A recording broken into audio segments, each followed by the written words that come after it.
Hello? Testing. 1, 2, 3. Okay, let me just adjust it there.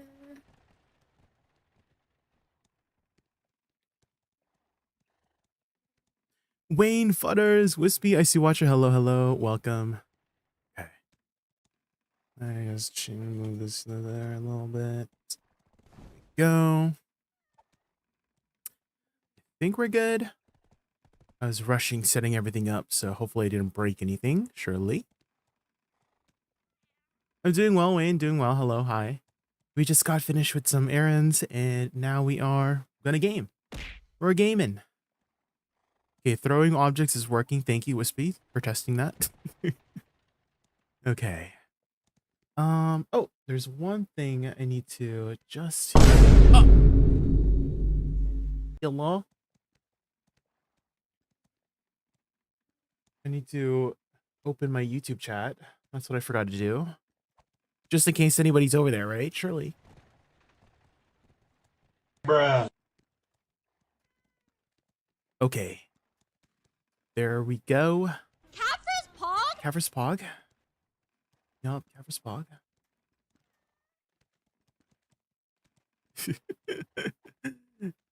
The freaking the cringe face with the YouTube is just like so YouTube's not cringe, guys. We love YouTube. Dead chat icebreaker. Well, there's not too much of an audience yet, you know. Spike, we got our first one, guys. Twitch chat. We got our first YouTuber. YouTube chat. Say hello. Say hello to Spike, everybody. How are you doing, Spike? Hi. Okay, let's get to hi, Red Twitch. Yep, it's Red Twitch. You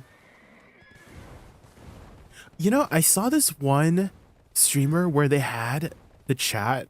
They had like interesting chat overlay. It would be like words floating behind them whenever like somebody talked, and I'm like, oh, that's cool.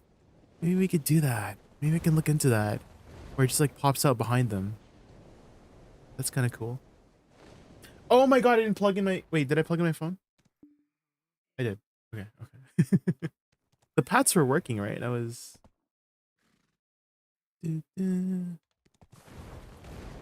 My phone's plugged in.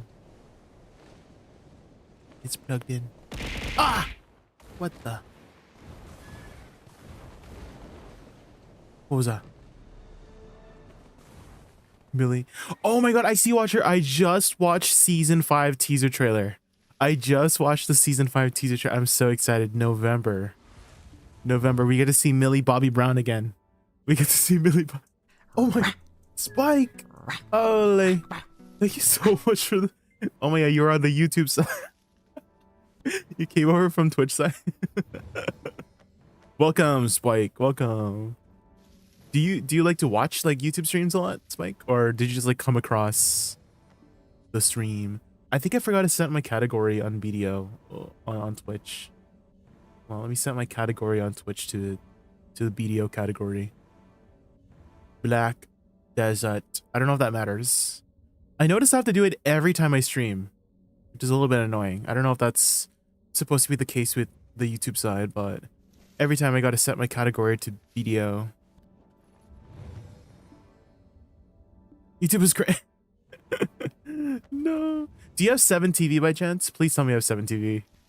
Spike, do you have 7TV? If you don't have 7TV, you need to install it. You do? Okay, okay. So if you type YouTube in lowercase, one of my mods added this for it's funny. It's funny. I love 7TV too much. So. Is this a new one? Yeah, if you guys have any more 7TV emotes you want me to add, let me know. What's this? Let me log in. Add it. Confirm.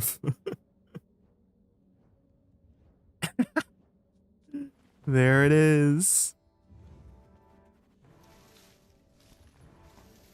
Hi, Incrello. Hello. Welcome. How are you doing this fine afternoon? Although, I feel like it's time for you to go to bed, right? It's usually this around this time. I've gotten used to your like time frame of when you arrive. It's usually like when you're about to go to bed, right?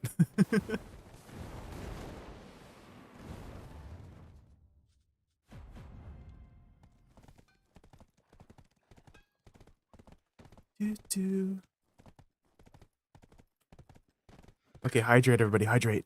Do you breed only? Yeah.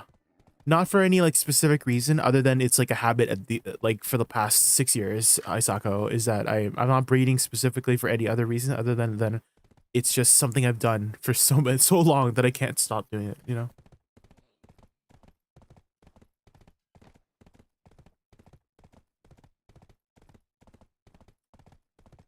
Your sleep schedule's messed up, Ice Watcher? No! Yeah, you're from the EU side, Ice Watcher, right? What time is it for you right now? It must be pretty late.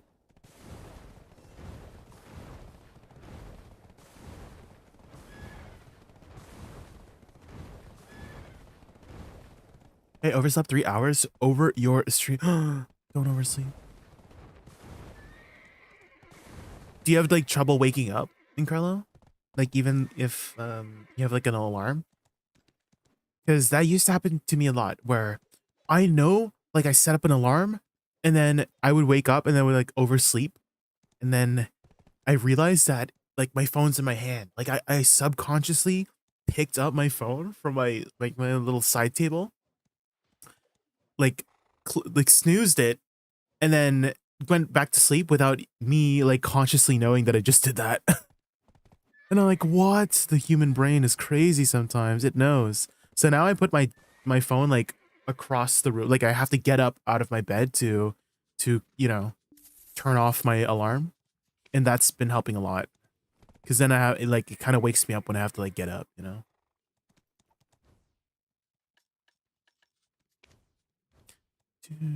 Did I do my dailies already?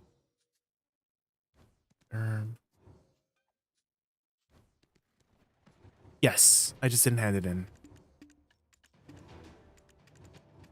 Okay.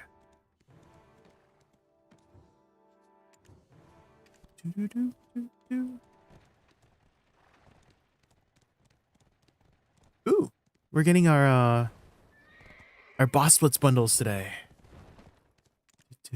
Boss splits, free stuff.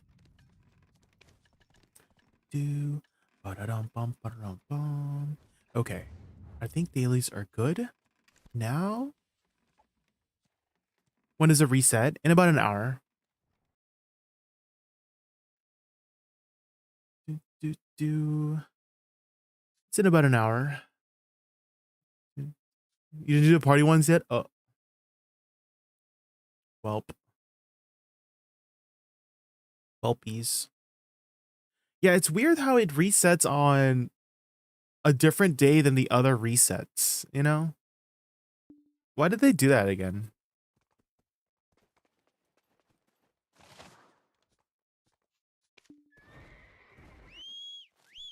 It's on a different day. It's on the weekend. Okay. If I had to think of a logical explanation, and I don't know if it is the reason, maybe it's because since it is a party boss splits, right?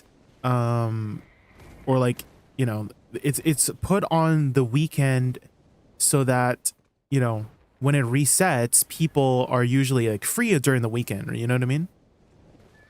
And so maybe because it resets on the weekend, people can do it with their friends, more availability. You know what I mean? They have like more availability on the weekends. That's the only thing I can think of. I didn't articulate it very well because I suck at articulating myself, but you know what I mean?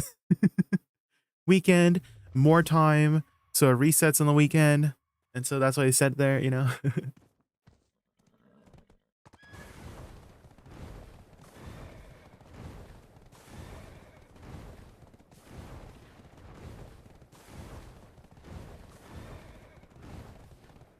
You managed to mess up your shoulder? What happened? Were you like sleeping in the wrong position or something?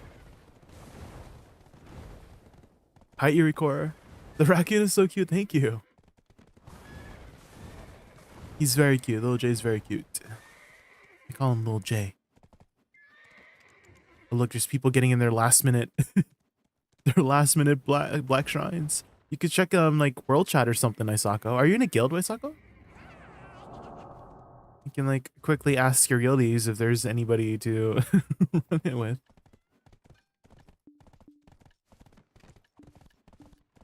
Oh yeah, I can do my. I got a limbo seal. I woke up this morning and had some spare time, so I did an hour of Olins with choice this morning. I don't know why I wrote choice in the search bar. Yeah, yeah. We have an hour and 15 minutes until it resets. For NA at least, yeah. I'm pretty sure they both reset at the same time. Well, I'm pretty sure you're wrong. I see what you're. Just kidding. It's always 5 p.m. PST for me, okay? Every time the reset, it's always 5 p.m. PST. I know. I know. Maybe on EU it's different, okay? Maybe you're just... Oop. What do you mean, oop?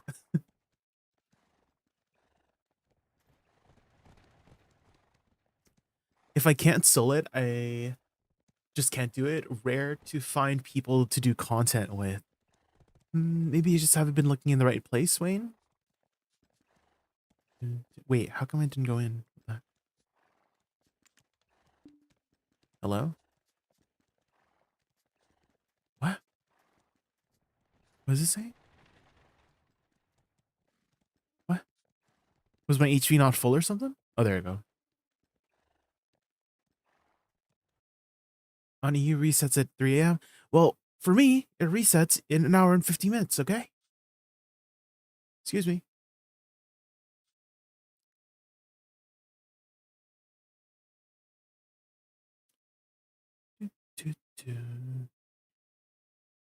Here, we can check, actually.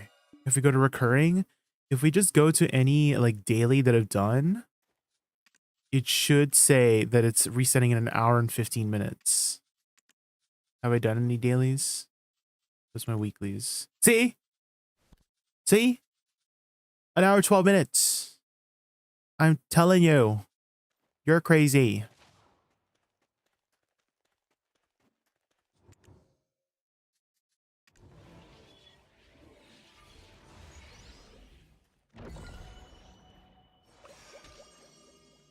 I have two options. Either I drink the monster conveniently placed next to me. Why is it conveniently placed next to you? And get at least 2 hours to watch on a stream, or sleep and risk missing your stream due to sleep deprivity or whatever the word is. I think you should head to bed, Incrello. Don't worry about it. Like, I understand. And I appreciate you stopping by. Like, if you stop by for like 1 minute, like, I'm good. Like, I know you were here, you know? You should prioritize your rest, you know? Don't die. Because if you die, then you can't visit my stream anymore. You know? So stop them. No dying allowed.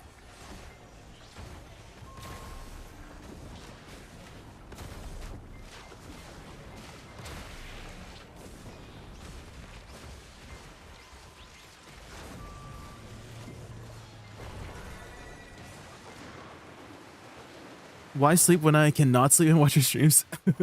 Oh no, it's this one. I hate this one. I hate this one. Can I not, why can't it be the freaking Afuaru one every time, please?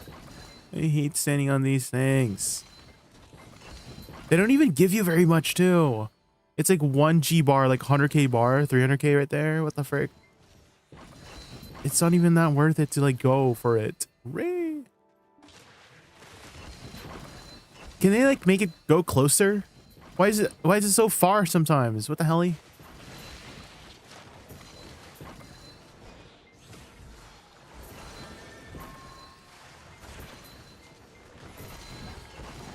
least give me a Debo.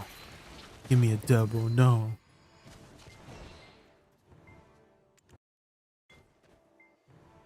One day, the technology to both grind and chat at the same time will be invented because I've been lurking every day for weeks now while grinding. That's okay, Vanika. That's okay. Lurking, I love the lurkers. If you're lurking for me, I appreciate you. I appreciate all the lurkers. Even if you don't type, don't worry. Jay, you start playing Warframe? Did you start playing Warframe again, Butters? Maybe we can make that like a sub goal, you know? I do want to do a 24-hour stream sometime during the end of the month. So maybe we try out Warframe then or something. Yes, we got the Alpha Water one. Let's go. I'm going to Z-buff for this. Watch this, guys. Look how many chests I'm going to get.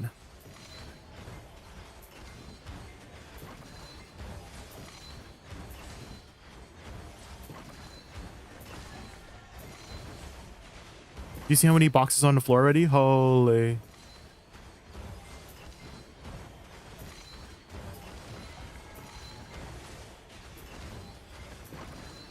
Look at all these chests.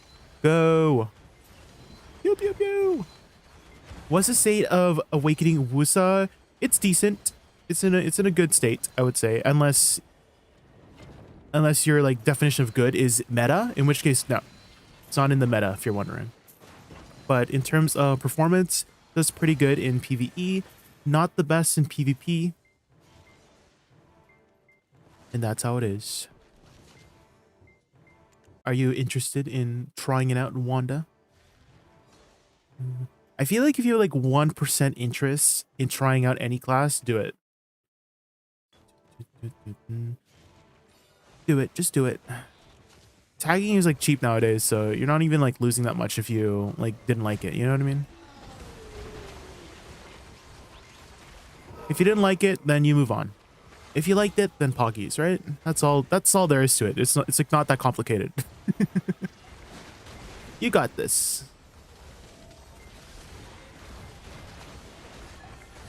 Where does the seal drop at? Most 300 plus AP spots. I suck. It's just really uncommon. But if you're grinding most like Dekia grind spots, like Thornwood drops the Limbo Seal as well. You could check the drops in the Monster Zone info. If you go here and just check like certain spots, you'll see if it drops it.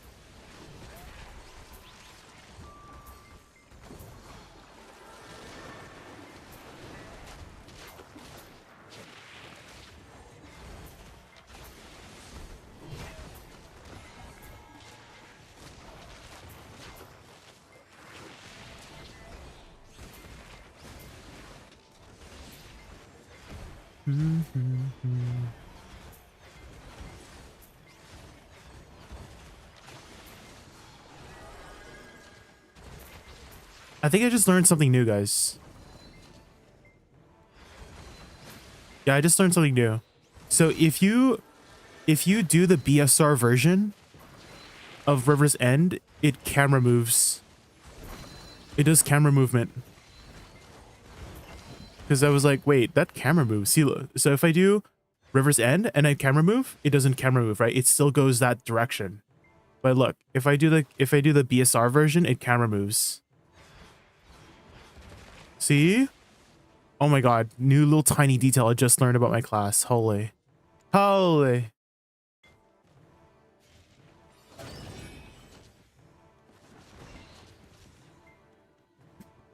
New mechanic unlocked.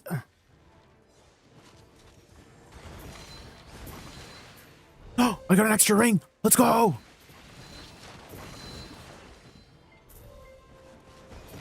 Any prize? Just bases. Fine, I'll take it. Just base Deboreka rings? Okay, I'll just... It's fine. It's fine. Just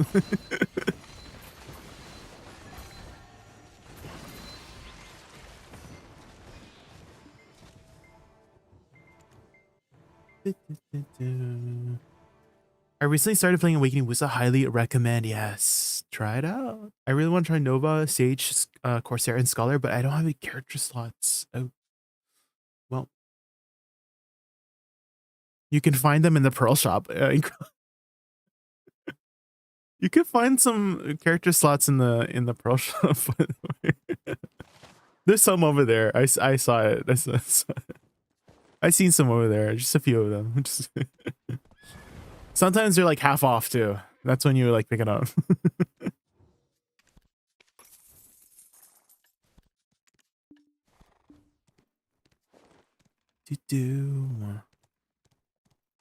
Oh, I should probably sell my these rings before everybody starts posting them in an hour.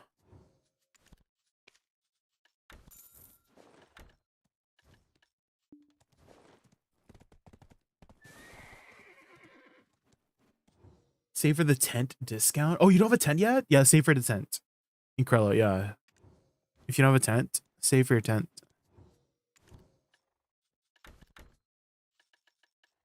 Hi, Mantuza. How are you? Or Matunza. I keep saying your name wrong. I'm so sorry. Matunza. Matunza. Do, do, do, do.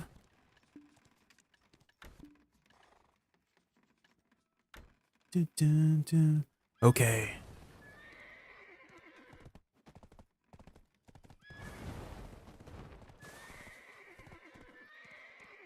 Are you still doing the Olden podcast? Oh, no. We have taken an indefinite hiatus. We have taken an indefinite hiatus.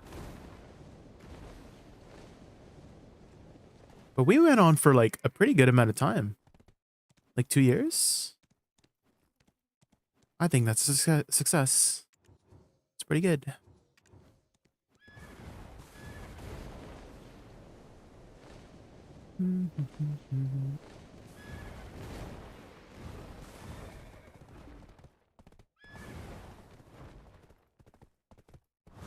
Podcast was cool to watch. Yes. It's definitely it was a growing opportunity for me. And I've really enjoyed my time on the podcast. One of the biggest reasons why I had taken Blue's offer to be a host was to kind of just improve my like speaking skills, because I've always felt like my speaking skills could use improvement. I've always been very I don't know what's the word for it, like somebody who can't get their thoughts out very well. So the podcast has taught me a lot of lessons on speaking my mind. Hi, Skullfire. Welcome. Hi. How are you, Skullfire? Did your new computer drop yet? When's your new computer getting here? Soon, right, sir? Surely.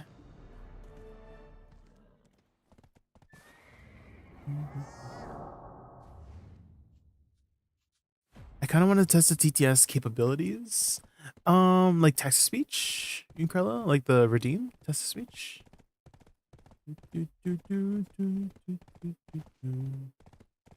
Is there a full version of this song? Which song? At 101 septillion 101 sextillion 1 quintillion 101 quadrillion 101 trillion 110 billion 10 million 11,101. I see. There you go. I don't think it can read hieroglyphics. I don't think it can read hieroglyphics, Incrella.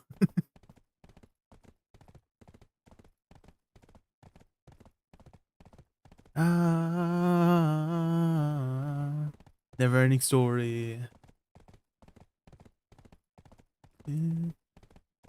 Curse of Ra. No, not the Curse of Ra. No, I see watching.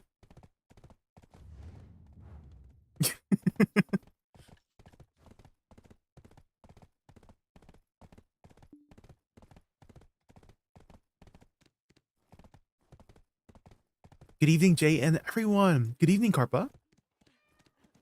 Hello, hello. How are you doing this fine evening? A never-ending story. Have you heard the dance version of this, Incrella? I have the dance version of this.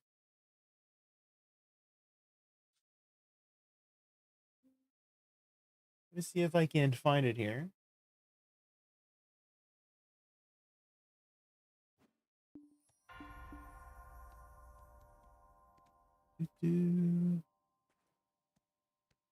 This one is better. Oh, 7TV emote. Let's see. Curse of Raw. Oh my god. There. Why did that cat turn into uh why is it so weird? Why is Balanos 4 crowded?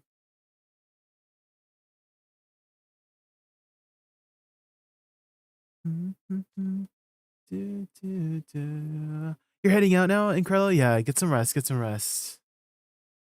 I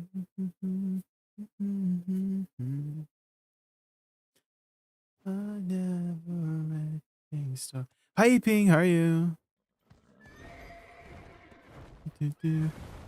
Hopefully you're doing well.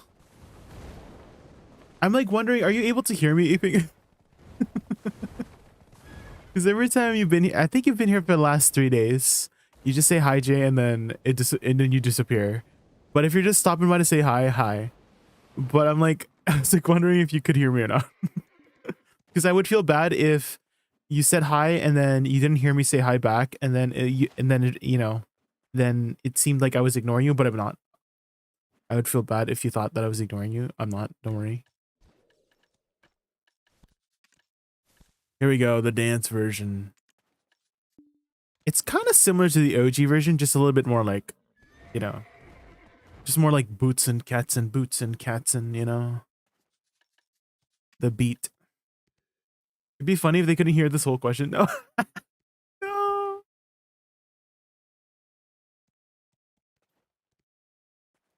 Yeah, this is the song a striker uses to enhance with, yeah.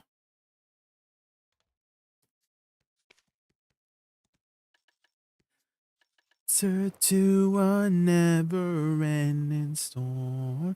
Are you just stopping by and say hi? Okay, thank you, Aping. Thank you. They responded back, guys. They can hear me. Let's go. You're heading off to work? All right. Have a good day at work, Aping. Hi, Spalasso. How are you? We're just getting started with the grind.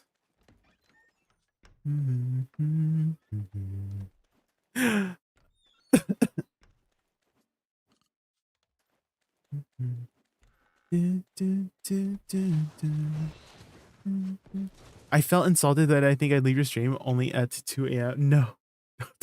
Don't worry about it, Incredible. Don't worry about it. Go get some rest. Go get some rest. Uh.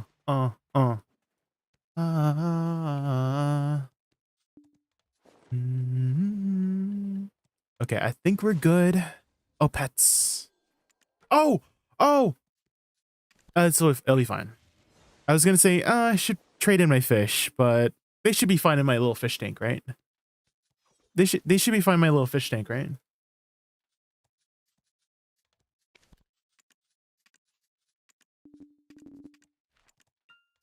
I don't think they'll lose value in there, right?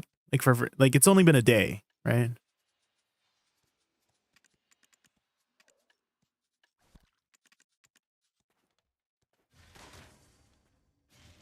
Unless you forget to do it later. Surely I won't forget, right? There's no way I would forget about something like that, right? Better to do it when you remember. Oh, okay, fine. Fine, Wayne. Fine, I'll do it. Sorry, Jane, in advance for not responding to you mid-grind right now. No, you're good. You're good. Take your time. Take your time. You like this version better? Yeah, I do like this too. No need to apologize to me. It's like me who should apologize to my chat whenever I miss their messages, to be honest.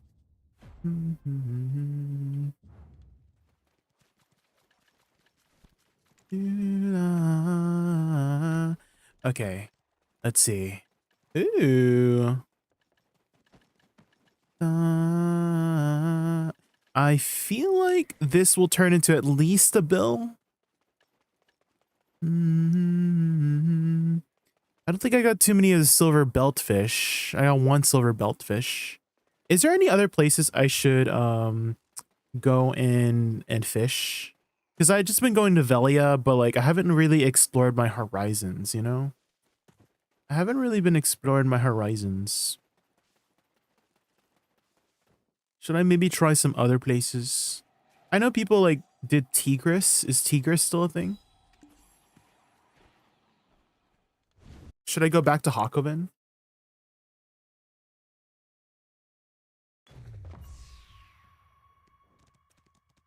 What's your mastery? It's like decent. It's like 2400-ish. It's decent. I don't have like crazy.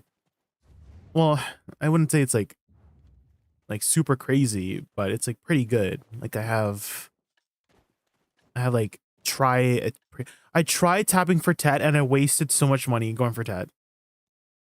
And I regret it. And it was like 10 mastery. I was like, maybe I should get everything to pen.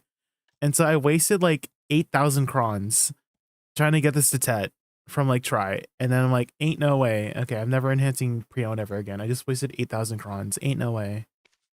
For 10 mastery.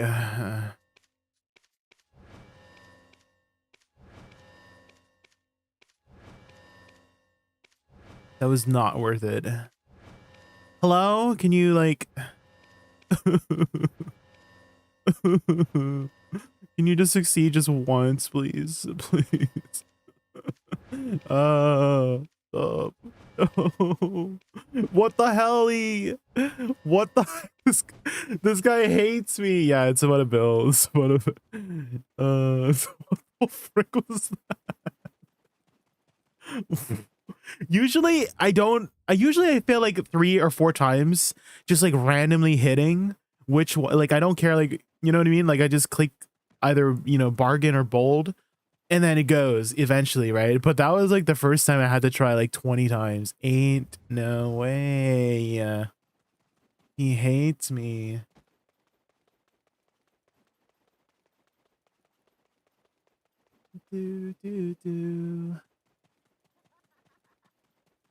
Go behind the island behind Valencia? The island behind Valencia. Oh, you mean Hakoven? This one?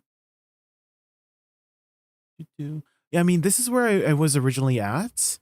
And then I brought my fisher back, but maybe I should bring it back to Hakoven because I do have an archaeologist map. I do have an archaeologist map.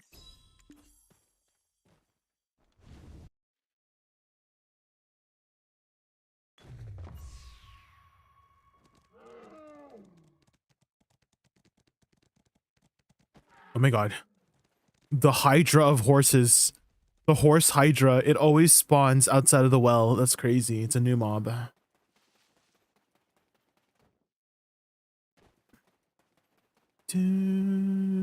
Okay. I'll try to head over there. Maybe we might catch a Migaloo. Surely.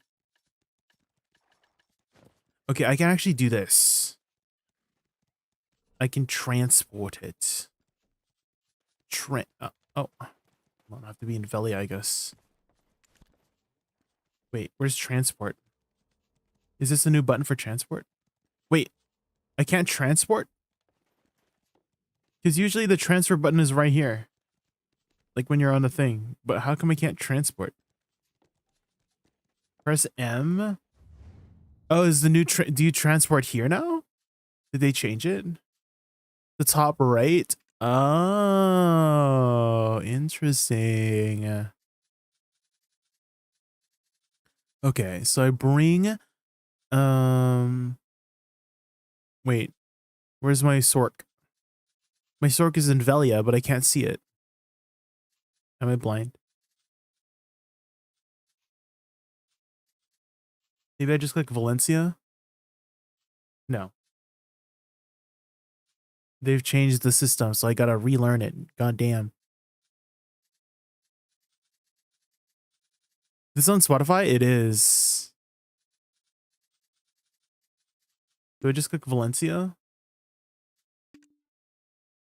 Cannot enter node while enter. Ah. Oh my god, guys. So I click the top right, and I'll figure it out eventually. If I click this, yeah, I can click move character, but I can't see. You know, I think I have to be in a different character. I think that's what it is. How come after a while my video goes really dark, like not nighttime dark? Try opening your Pearl shop and then getting back out. Pick Velia first, then Valencia. Well, the thing is, I can't see my Sork in Velia because probably it's because I'm on my Sork. So if I go on my Woosa, I should be able to see my yeah, I see my Sork now, and then I can move the character to Valencia. Wait, can I move it to Ancada Harbor? I can. Is Ancada Harbor closer? Can I move it to Hakoven? What? I can just move it to Hakoven? Oh my god. What? You can just move it to like any node? I thought it has to be like a city. That's amazing. What? It only takes 20 minutes? That's crazy. My mind is blown. My mind is blown, guys. Can you do it with fish? Like, let's say I fished in Hakoven. Can I move my Sork that has fish on it all the way to, you know, to Land of Wonderlight Part 2 to sell things? Can I do that? We'll try it. Like tomorrow. We'll try it tomorrow. So you don't need a map anymore. Oh my god. That's amazing. Then I can just keep my map on my main character. That's awesome. Sheesh. That's crazy.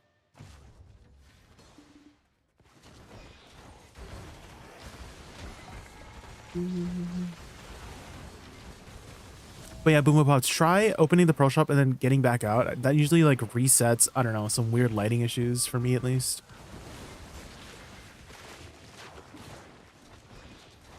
It didn't work. Maybe character select. Try character select.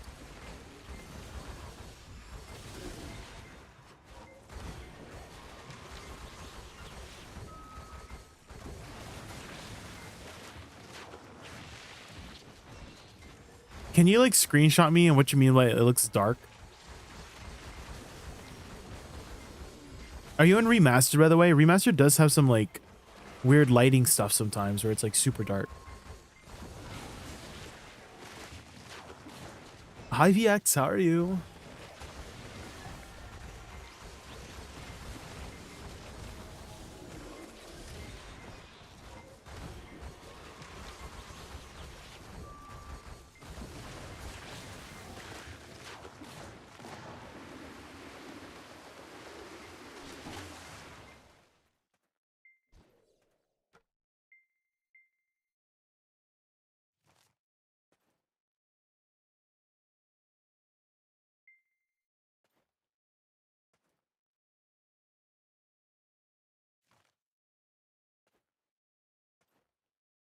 Okay. I just got a notification that I need to pick up a package. Package just arrived downstairs. Let me go text the concierge that I'm gonna be heading down soon. Okay, we're starting off the stream strong, guys. We're starting off the stream strong. Let me go ahead. Oh my gosh. Okay. Because I don't want to pick up later, like in the night. You know what I mean? Okay. Well, let me just go ahead and character select real quick.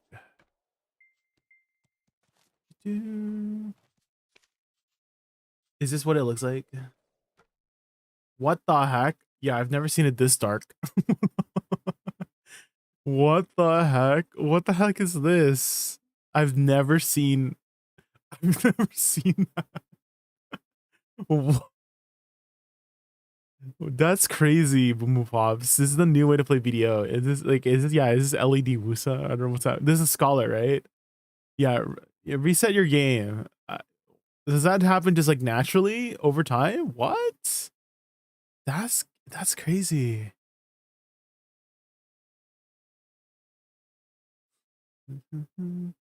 Just started happening today? Yeah, that's insane. That's insane.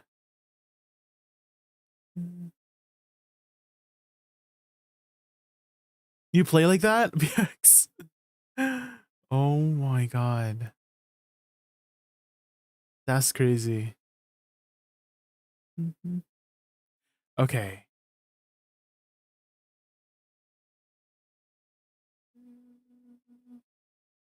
I'm just gonna quickly head down and grab the package real quick, guys, and then I'll be back. I'm just gonna put up a little daily dose for now.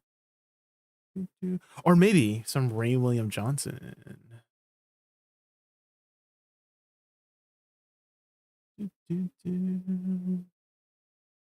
Okay, let me add this to queue.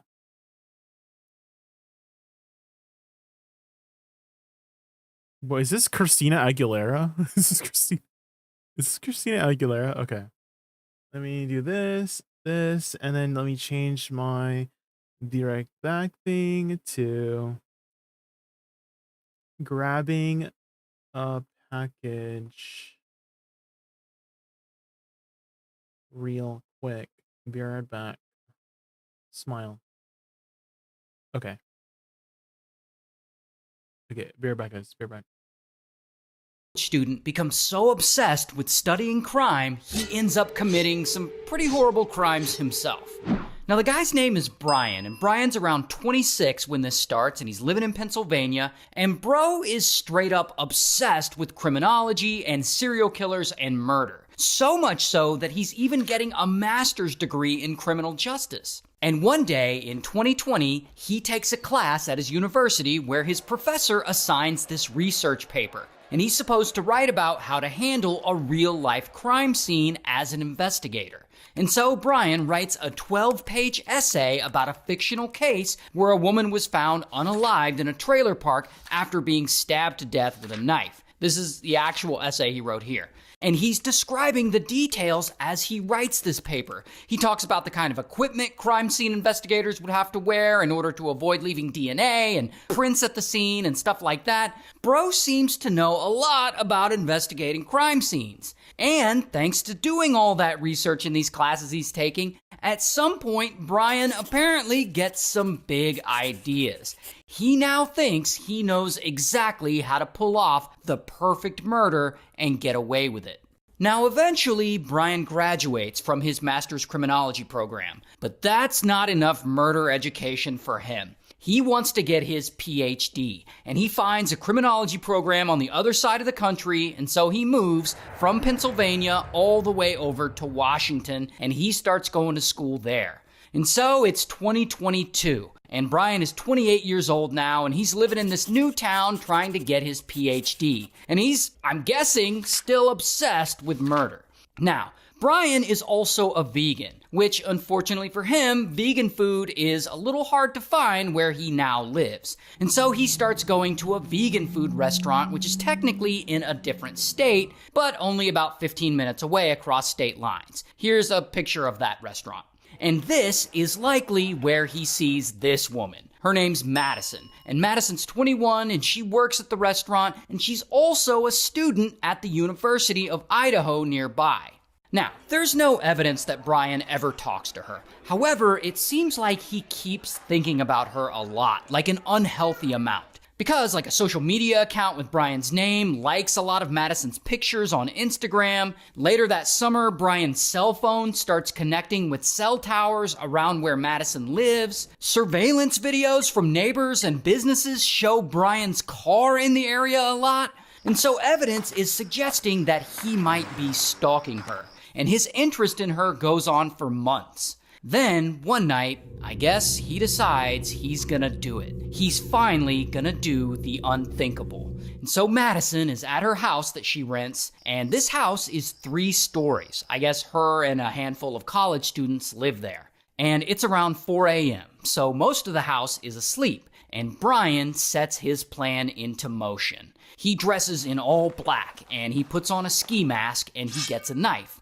Then he drives his white Hyundai over to this house, and he parks it behind the house, and he sneaks up and he enters through the sliding glass door. Then he goes up the stairs and to the 3rd floor straight for Madison's room. I guess he knows which one is hers, probably because he's been watching her for a while. So he enters the bedroom, and Madison is asleep, but she's not alone. Her roommate is passed out in the bed next to her. And so Brian decides to take them both out, and he pulls out the knife he brought. And while they're still asleep, suddenly, bam, he stabs one of them multiple times. And as the other one wakes up, bam, he does the same to her. Now, on the floor below them, another roommate is still awake, and she just got a DoorDash order. And I don't know if she heard what happened on the floor above her, but as Brian tries to leave the place, he unexpectedly comes across her. And so he gets his knife, and boom, he unalives her too. Then he goes into that roommate's bedroom where her boyfriend is sleeping, and he does the same to him. Then Brian leaves, and on his way out, another roommate spots him leaving the house wearing his black clothes and ski mask, obviously looking suspicious as hell, and she's lucky he didn't get her too. Regardless, Brian leaves, and he gets away, and no one knows it was him, because he's just a random PhD student who lives in a different town in a different state like 15 minutes away. He has no connection to the people he just murdered in that house. Plus, he's a smart dude, so he's gonna be really hard to catch. And so, of course, police start investigating. But unfortunately for them, they don't have a ton of information. I mean, they know the guy was wearing all black and wearing a black ski mask, and someone spotted a white Hyundai Elantra near the scene, so they figure he was probably driving that. But then they find a tan leather knife sheath at the murder scene. Apparently Brian had dropped it during one of the stabbings. Maybe he's not as smart as he would like everyone to believe. Now, this leather knife sheath has some male DNA on it, but police don't know whose DNA it is. Like, it doesn't match anyone in their database. Meanwhile, Brian, the criminology expert, he works on covering his tracks. He changes his car registration to make it harder to find him. He scrubs his apartment and his office clean of any evidence that might be there. He does the same to his car. He's practically like taking it apart inside to clean everything. Bro is determined to get away with this and prove to himself that he's smarter than the police. While police, they're not done investigating. I mean, they got cell phone records and reports of sightings of a white Hyundai Elantra near the murder scene. And this leads them to Brian and his white Hyundai Elantra. And this is great that police have a lead, but they still don't have enough evidence to make an arrest. I mean, just because he drives the same model of car that was spotted at the murder scene doesn't make him guilty. And as crazy as Brian is, it looks like he really did pull off the perfect murder and that they're never gonna be able to catch him. Because police found that leather knife sheath at the crime scene, which has the mystery male DNA on it, they come up with a plan to finally bust Brian. And they get the FBI and the local sanitation department involved. And one night, they go to Brian's family's house, I guess where his mom and dad live. And they secretly take some trash from the trash bin that's been set out on the curb to be picked up by the garbage truck or whatever. And they're hoping to find anything in there that might have a family member's DNA on it. And in all this trash, they find a Q-tip. And so they send this Q-tip over to the forensics lab. And on it, they find DNA that matches the father of whoever's DNA is on the knife sheath they found. Which means it's Brian's DNA on the knife sheath. Because you can actually tell if two people are related through their DNA. And since the DNA is a match, bam, they go and they arrest Brian. Here's his mugshot. And so Brian, he pleads guilty so that he doesn't get the death penalty, and he hasn't been sentenced yet, but he's probably gonna get life in prison. Good. And one of the unfortunate parts of this case is that because he pled guilty, there was no trial, which means we didn't get to learn why he did it and why he specifically chose these 4 victims. I mean, him trying to plan the perfect murder because he's obsessed with crime, that's probably true in my opinion, but we actually don't know for sure. Hello everyone, this is your daily dose of internet. I can't believe the police pulled him over just to make fun of him. Where are you going? Delivering? Yeah, too fast. Too furious.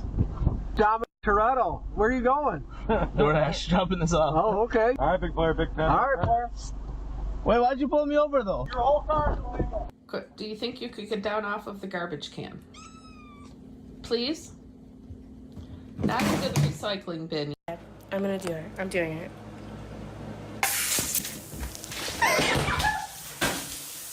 This guy found the quickest and cheapest way to get a hair transplant.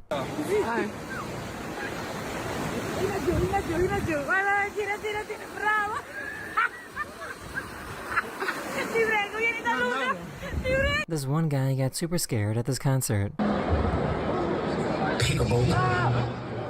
This live streamer managed to solve this ancient riddle. Draw a square with 3 lines. What you trying to do? Draw a square with 3 lines. That's easy.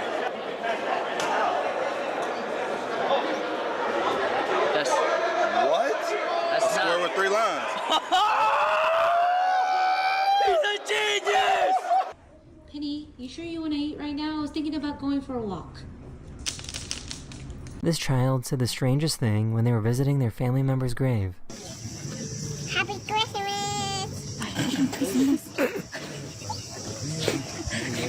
This goalie decided that they wanted to live another day.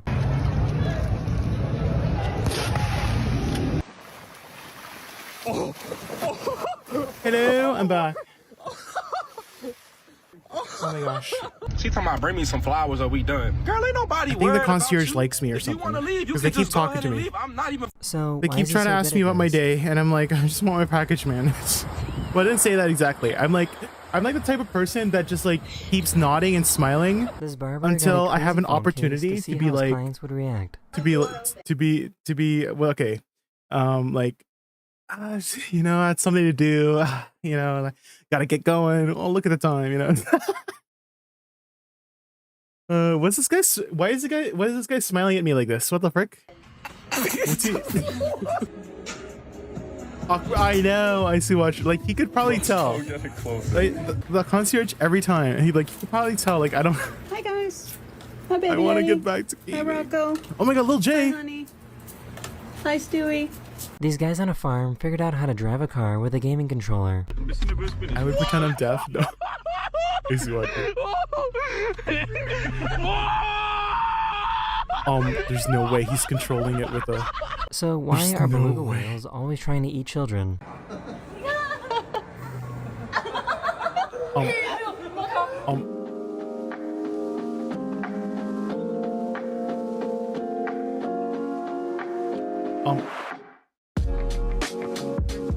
Some poor chicken pushed out a really weird shaped egg. What?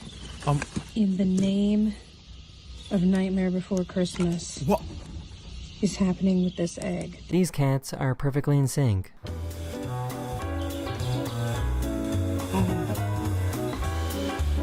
This biker somehow has incredible reflexes. The AirPods. I see what you're doing. There goes my hat. No, you did it! This is a classic video that I somehow never shared on the channel before. Oh my God. Is this? Are we in the high school? Okay, it is. I'm like, why is the quality so bad? But it's just a video. I was like, why is this not in 1080p? But it's just a video. Oh. I swear sea turtles are always trying to start fights.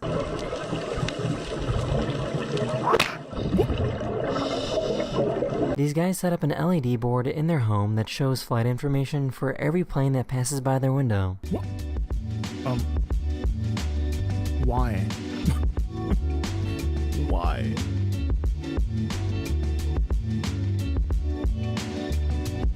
Here's what the 3 stages of being a baby cockatoo looks like. Why do these guys look like demons? I really thought it was only dogs that fought over sticks. Why do you both want the same stick? Perhaps I could have a go as well? If I could just get my... Oh no, I want the stick as well. She caught this guy trying to steal from a charity bin. Are you sure? I'll be there in 2 seconds. I just had a heart attack. This lamb was born unable to walk, but these people gave it a mobility scooter and it actually taught itself how to move around. Yeah. What? Excellent, Kiki. Go back. Good girl. What? The driver really acted like nothing happened at all.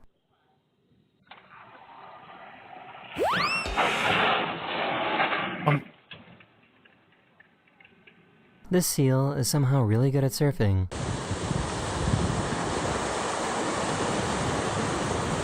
Yeah, boy.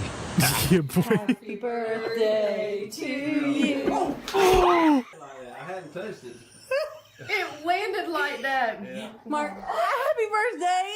Everyone knows about a hit and run, but what about a lick and run?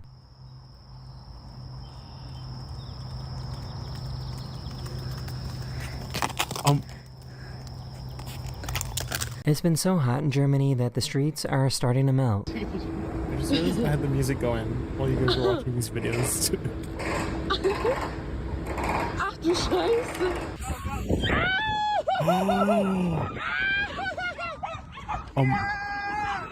I could never. Oh no!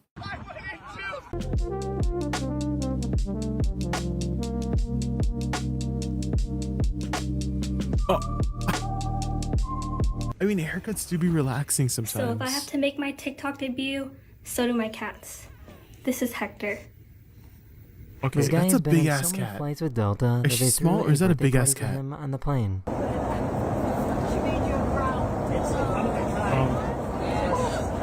Ice up. This dog is paralyzed and can't run anymore, but still thinks he can race against his brother.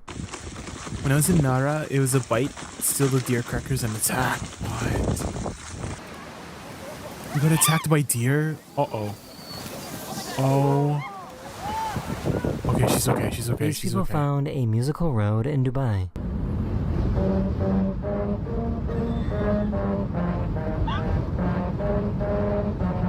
What? Don't do it.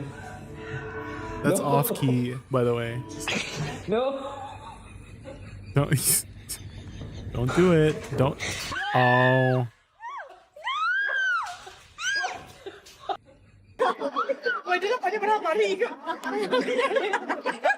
Oh. Oh. She had to get her phone. There's no way. That's what. Oh my god, those are bad friends. Those are bad friends. Oh. Someone saw these wolves He and were thinking escaped. about hunting down this bear. Wait, the wolves are hunting the bear? Or are they friends? These random people got together to save this man that was stuck in floodwaters.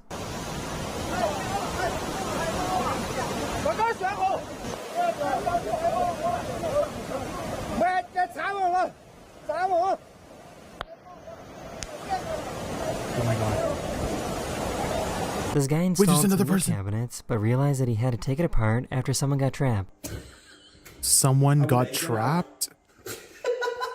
Oh my god. The cat. So I just left England, but I recorded some really cool video footage of nature while I was out hiking with friends. That is the end of this video. I really hope you enjoyed. And I'll see you guys again very, very soon. Later. Later. Okay. Now we can get back to the grind. I didn't realize deer are aggressive. What kind of attack moves do they got in Krello? So they got the bite attack, they got the lick attack. Monka. They can probably kick you, right?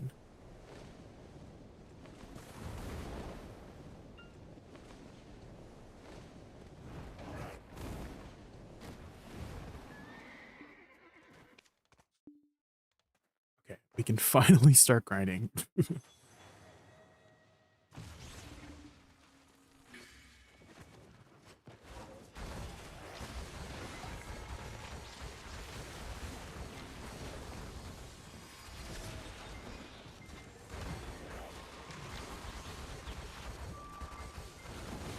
They got the bite attack, bash attack if they have horns, and they also appear behind you and bite that ass.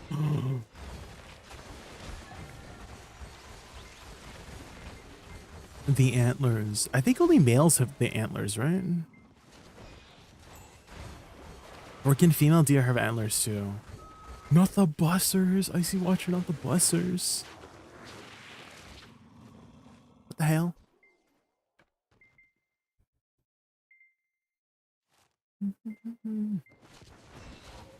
Not the damn bussers.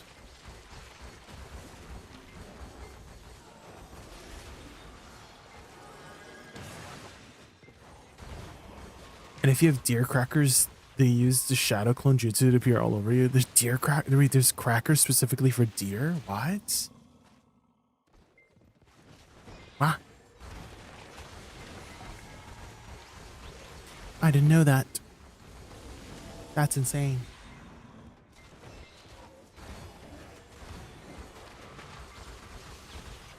What kind of crackers do deer like?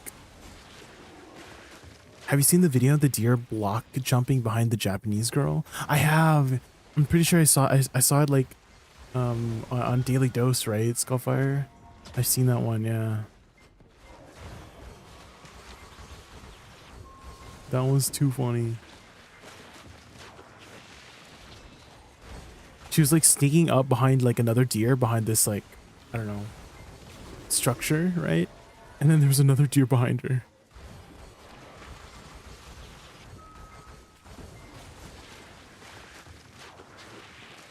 With 10 backs of deer crackers in my pockets and a bag. It's all deer. Are deer crackers expensive? Is that actually what they're called? Deer crackers? Or are you just calling them deer crackers?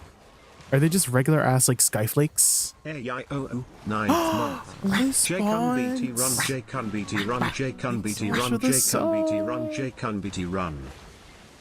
Welcome back for 9 months. Let's go, Liz Fonts. Let's go. Bucky, thank you so much for the follow. Thank you. We're just getting started with the grind here.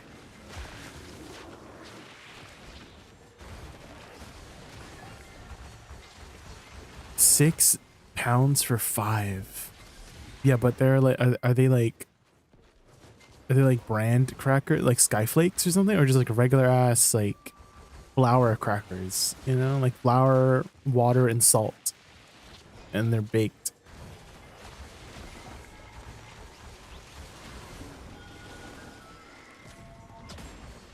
Pleasure to be here. Thank you for the support, Lisfon. I really appreciate it.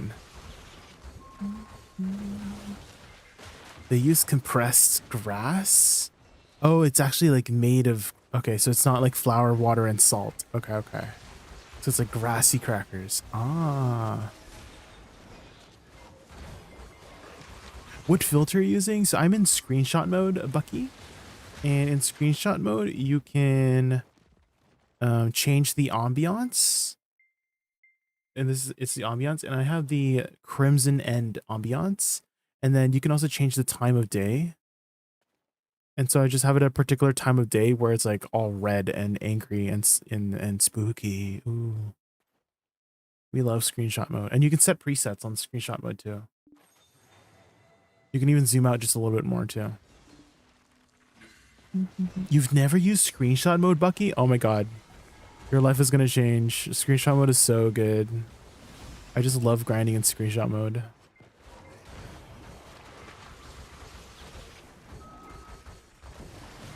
And guess what? You can also take screenshots with screenshot mode. It's crazy.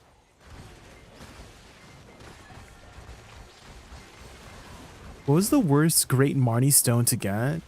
I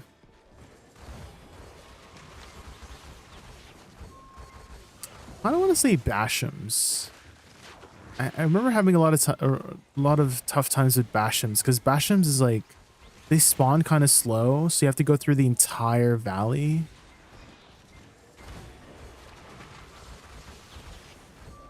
No way you're capping. Bravo. You haven't used it for 8. You've been playing for 8 years. You're a veteran, Bucky. Oh shit. What's your progression looking like, Bucky? Hi, Mr. Jobs. How are you? Hi. Kamusta?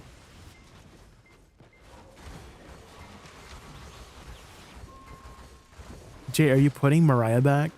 Mariah comes out in November, okay? That's when Mariah comes out, okay? You're lit status? Oh no. Maybe just been playing a lot of on and off. You blue oh no, the gambling. You've been gambling. Oh, what are you, when you say gearlet status, what is that for you? Like 700 gear score?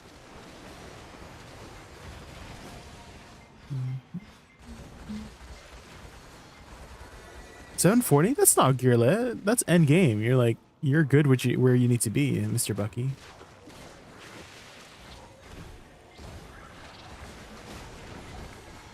$740 is a good spot to be in.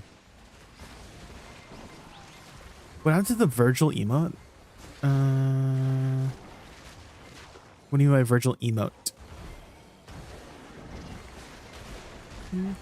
Is it like a 7TV emote, Dexter? Devil May Cry one? Oh, do you mean the redeem where it was like, I am the storm that is approaching? That one? I just found that one a little bit disruptive, Dexter. So we took it off for like a while back. That one just like covered my entire screen and I couldn't see. Saving all my songs for you. You're gonna you head to bed now, Carla? All right. Yeah. I mean. Head to bed. Head to bed. I mean, hold on. Hi, Snow. So kind of you to join me on my birthday subathon. That's what I need. I need a booba slider. That'll get him.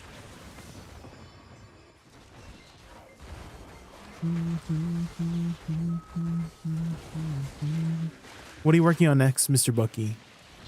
What's your next goal right now? You're saving up for Sovereign Offhand now? Booba slider unused a must. You know, surely it'll look good on me, right?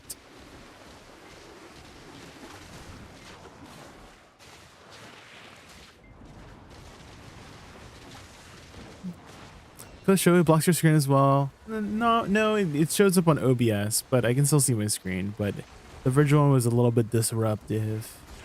It was fun for a while, but maybe I just had the cooldown too short. Because people like spam it, and it was like, I was not having as much fun. Because when people spammed it, it was like,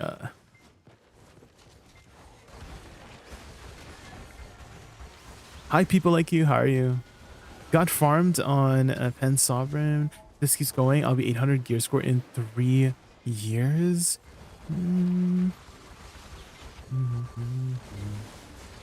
you say farm, do you mean like you pitied it? Is that what you mean, Bucky? Like you're just tapping and it just wouldn't go?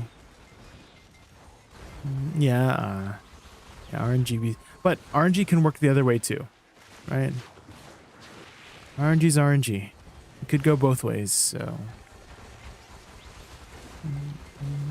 The important thing is that you're being consistent and you just keep going.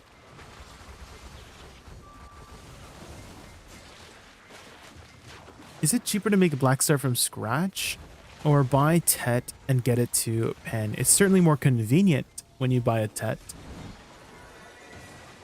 but I think it's generally cheaper to buy, like make it from scratch, but it's much more convenient to just buy a Tet too. Yeah, it's hard to go backwards nowadays, right? And I wouldn't trade it for the way it was back then. Because back then, sure, we may have had good times back then for some people, right? They say it's like the good old days, right? But I wouldn't trade this version of BDO for the version of BDO we had back then. There's no way. I feel like I would have quit BDO a long time ago if it kept being that version of BDO, if I have to be honest. If you had to make risks to go backwards to progress, but now it's like a lot more safe, right? Seeing your hard work not go to waste, because that was like probably one of the biggest things of why people quit back then too, right? Is because they would tap and then they would fail and then they would backwards in progression and then they quit because they're backwards in progression, right? Okay, now you're okay. Get to bed, and Crowler, get to bed. I feel like you've been saying you're heading to bed like for the past hour. Crowler, go to bed. Go get some sleep, get some shut-eye, and then come back when you're rested, okay?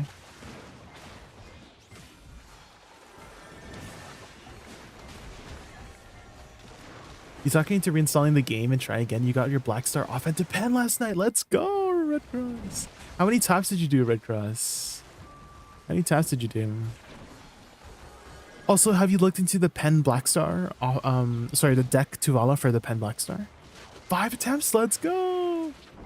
There you go. There you go. Returning player RNG.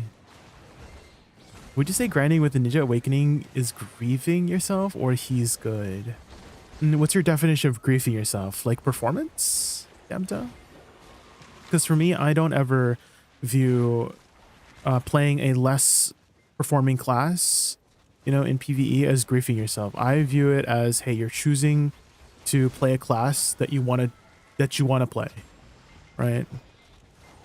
So I choose to play Awakening Woosa because I enjoy it, not because of performance, right? Because when we choose a class, right, we're choosing based on playstyle, aesthetics, performance. Generally, those are your 3 main factors.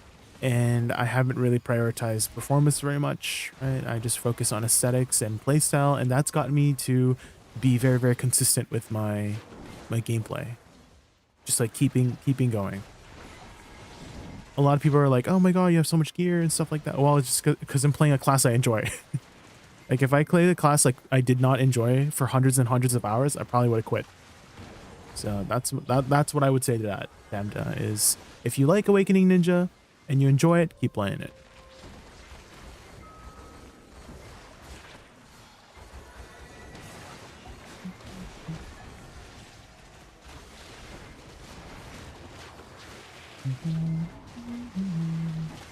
You had 11 fails, like 11 aggressessence on it, Red Cross?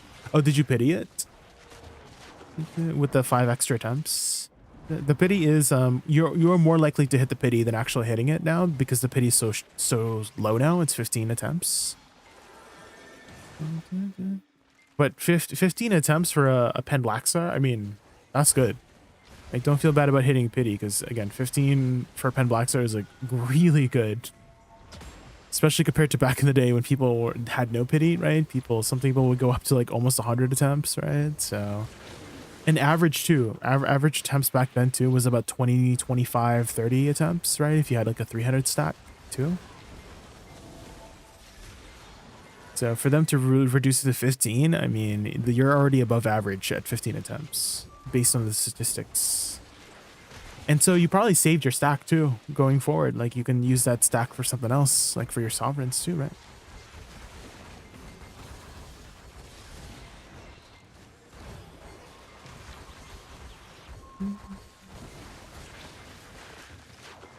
Performance-wise, after 800 hours on Awakening Ninja, I don't know, I'm lost. I do enjoy Ninja game. Could you describe what you mean by lost? What do you feel lost about? Like where to go in gear? Or lost in like you're not having fun with Ninja anymore, and that's why you're feeling lost?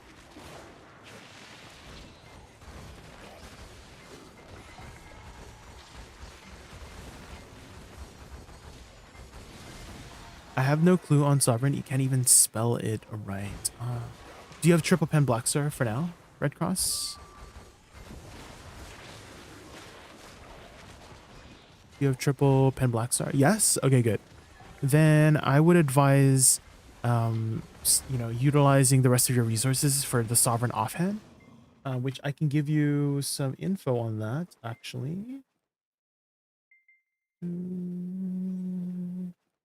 Where is our dungeon group here?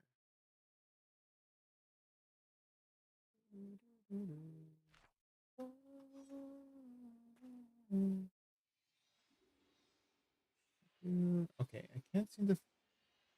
Wait, is this it?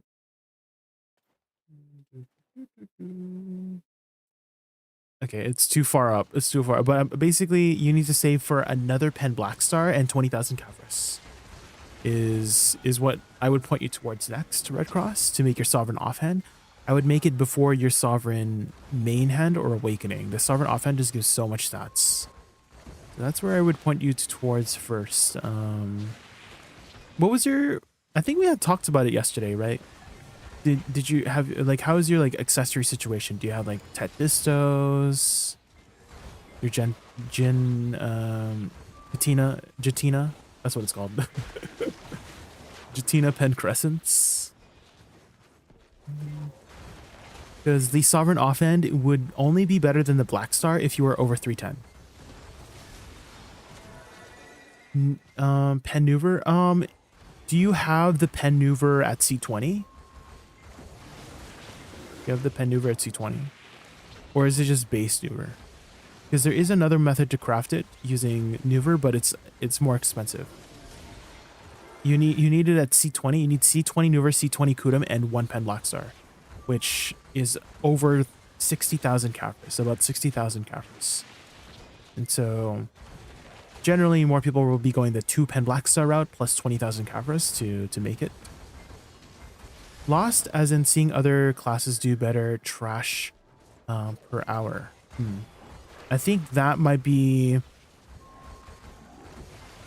like the main thing that you shouldn't focus on, Gamda, is like, don't worry about what other classes make. Your progression is your own progression, right? If you are enjoying Awakening Ninja, keep going on Awakening Ninja.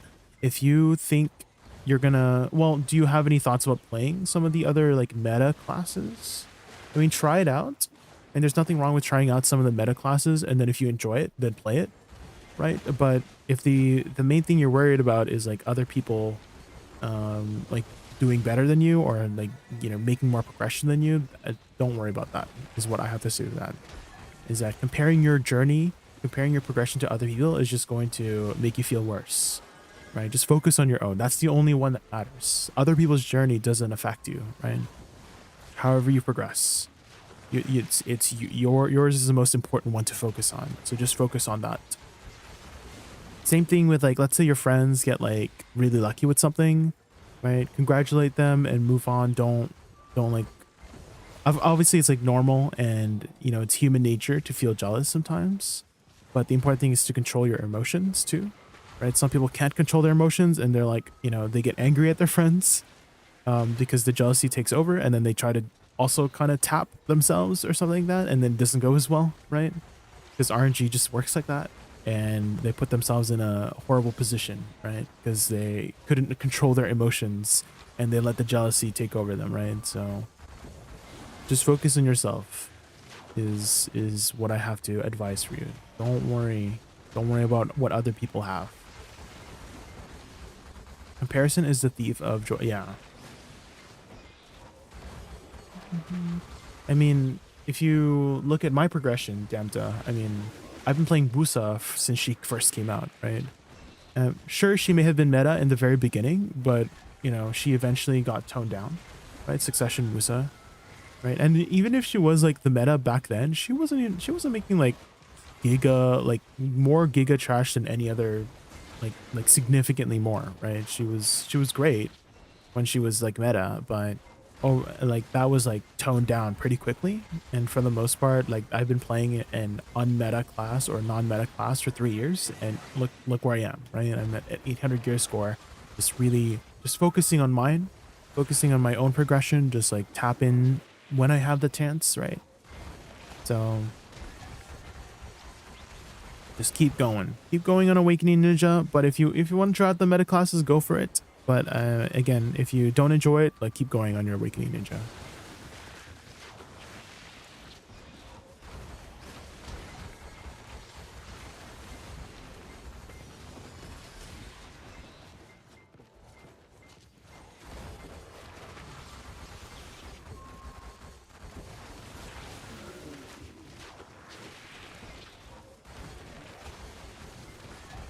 You got a Nov Sov? I do.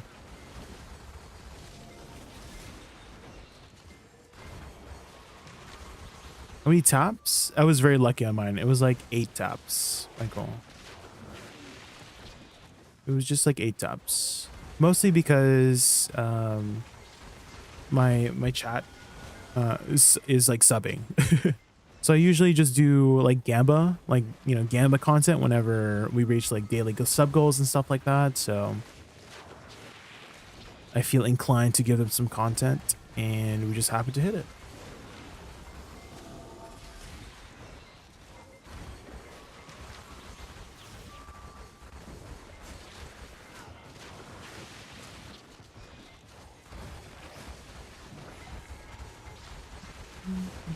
I'm cooped. How are you doing this fine Saturday afternoon?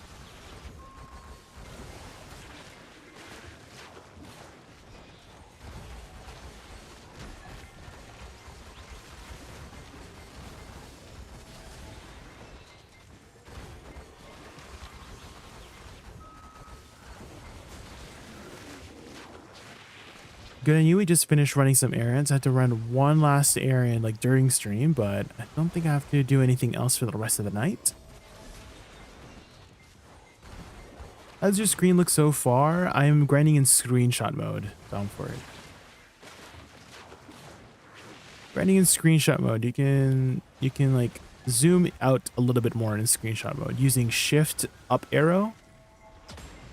So if I do shift down arrow, you can zoom in. But if I do shift up arrow, you zoom out.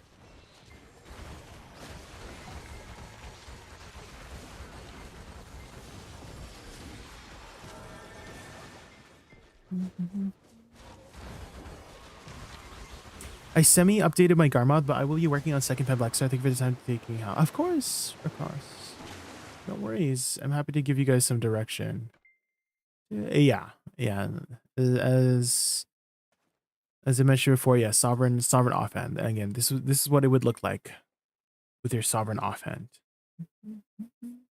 And then from here, just think about your Karazads, and unfortunately the cheapest way to go about your Karazads for a Nov Karazad is a Pendebo. Right? And you would go for the necklace first. You would generally go for the necklace first, and then either rings or belt, and then earrings last. And then that will keep you busy for like a very long time, to be honest.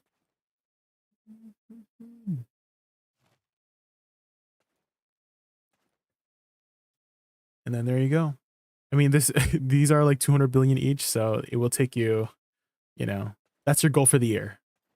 Right? This is your goal for the rest of the year, probably for the next couple months. For the next 6 months. Pendebo neck, yes. Pendebo neck you can exchange for a Nov Karazad neck. And that will give you the most stats out of all the Karazad accessories is the necklace first. I get what you're coming from. I tagged Ninja, Dosa, both Awakening. I'm at 750 gear score. We keep moving. Thanks for clearing that. Yes, down. Just keep playing whatever you enjoy. Don't worry about what other people are making. Same thing with like numbers wise. A lot of people like to compare their numbers, right? But the only numbers that really matter is yours, right? If you're making however much trash you're making and you're seeing that trash improve, that means you're getting better, right?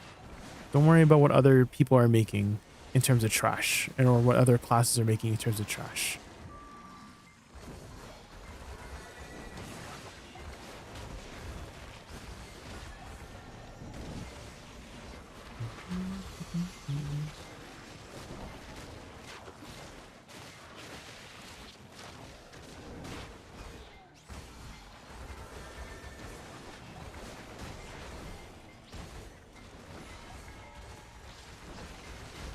You just got your Pen Black Star sub now, Michael? Let's go. How many taps did you do?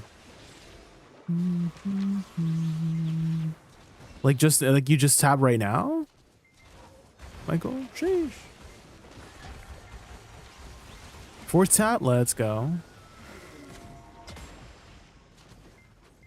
I was confused with a pot you are grinding, and then I realized it is Tungrat. But the color of your game looks so different, and yes, yeah, the filters make it look like a very different grind spot, but it's Tungrat Ruins, yeah.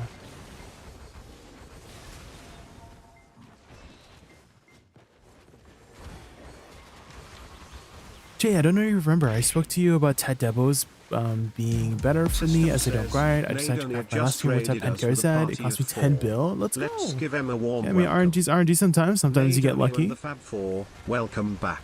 Dive into Nidonia, some fun with gaming action, laughs, and more. Stoked to have your amazing squad here. Let's make this session legendary. Hi Nidonia, what'd you do on stream today? What'd you do on stream today? Do some grinding. Dude, how's your progression been, Nidonia? Have you already saved up for Sovereign Offhand? Are you getting ready to tap it?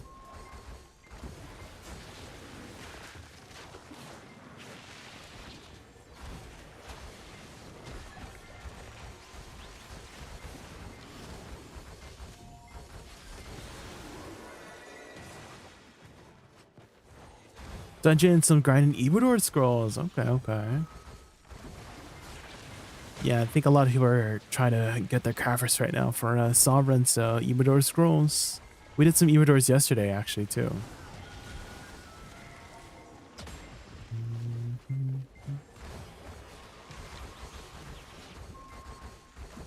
Do we have a Cafris extraction event right now? By chance?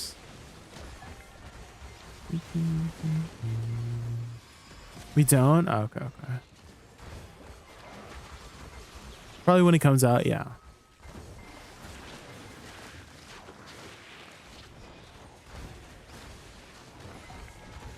Think we get some soon? Yeah, I'm thinking so too.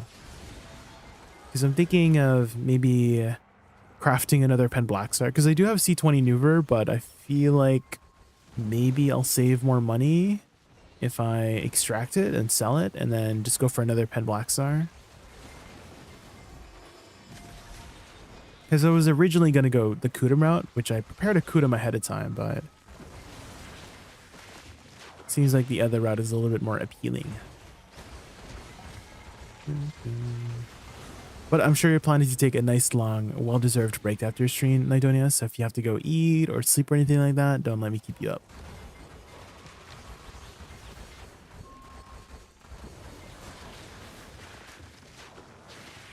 Yeah, Maneuver has like 30,000 Cafris in it, so if I were to extract it, that's like 10,000 each. So that might be like 3 billion? 3 billion silver to extract it. Could him get the monster AP buff too? It is, yeah. It is.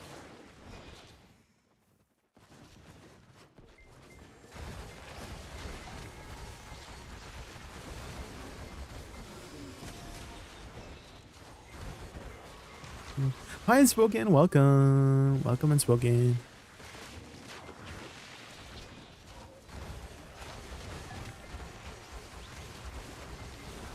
I have C20 Kudum and C12 Nuver. I'll probably make a C20 Nuver and buy or tap my sub Blackstar weapon. I don't have it myself. I see.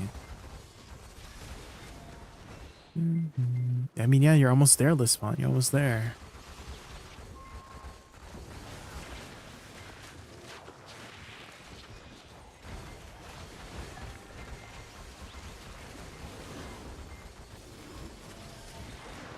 This Blackstar is gonna take me to pity. How have you how many taps do you have it on already?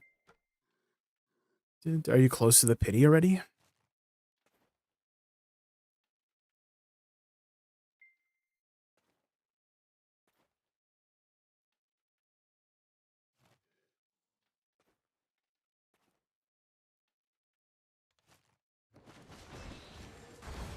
And focus on my pendant Debo earring.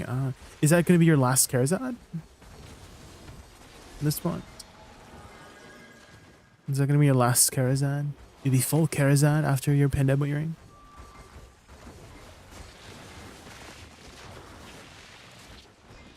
You're almost there. You're almost there.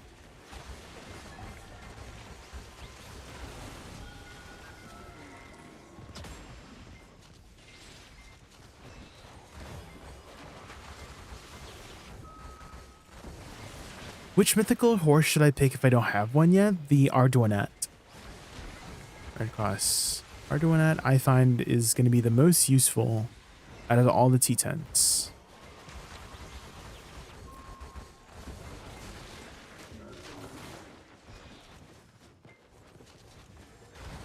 Flying is OP? Yeah, the flying.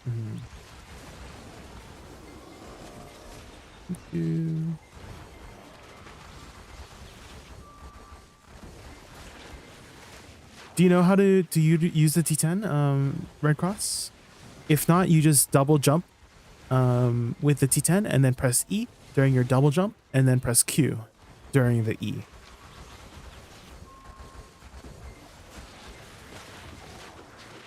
Sadly, no, I need both earrings. Then I might be full. My belt is still not Nov. I'll probably pity it. It's 20 out of 25. No, literally spent more than 200 bill for that. And the Charazads are definitely... You're not lucky. It'll take you a while.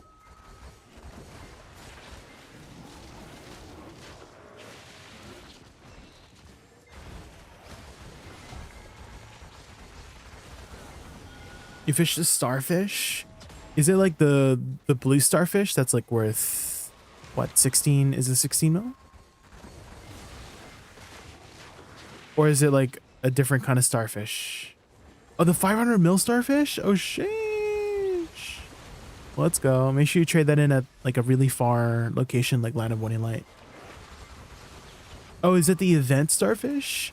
Is that the one you just vendor? Is it just the vendor one, not like a trade fish? The vendor one? Oh, okay, I see. That's still pretty good. 500 mil, let's go. Did you just get on Unspoken? Just log on?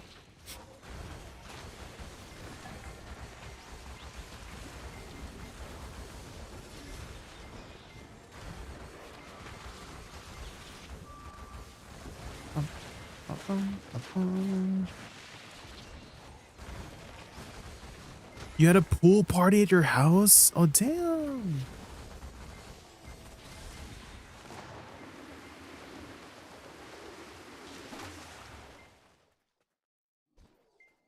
$47 shells, 102 jellyfish. Oh.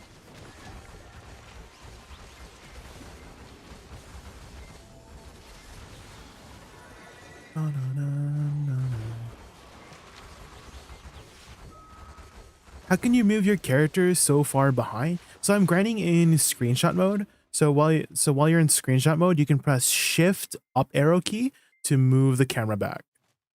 And so I'm just moving the camera out. And then I have a filter set up so that it looks cool, you know? The amount of people that have asked me that. Everybody wants to know how to grind so far. Screenshot mode, guys. Screenshot mode.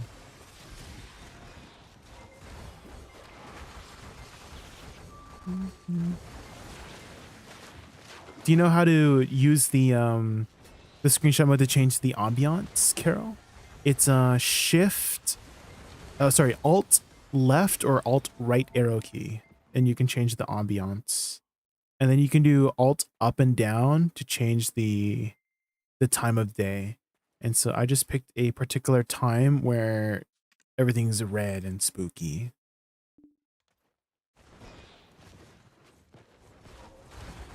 Hi Iris, how are you? How many time-filled blackstones should I farm before graduating? That's kind of up to you. How many loot scrolls you got, Unspoken? I kind of want to say,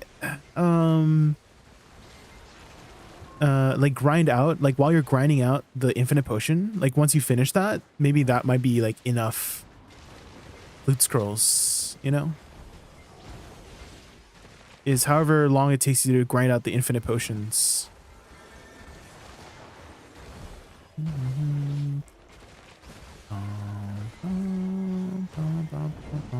Are you close with getting your infinite potions done? Because then that's when I would also recommend like graduating once you finish your infinite potions, and then that should also give you a lot of time-filled blackstones, and you can exchange it all for loot scrolls, and then you're probably finished, you know, with graduating.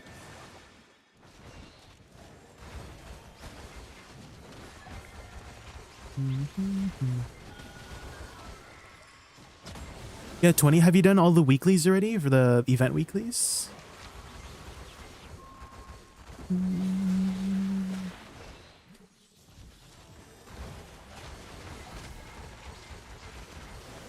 I'm gonna just discovered I have 4 outfit boxes lying around I haven't opened yet. Let's go. Free crons.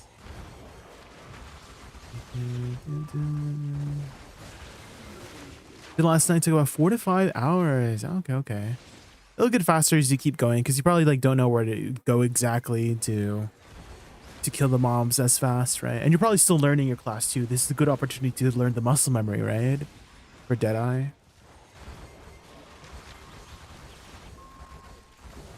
Get those potions going. It feels like boss view that we have. Oh yeah, when you're at the world boss, yeah, you have the boss view.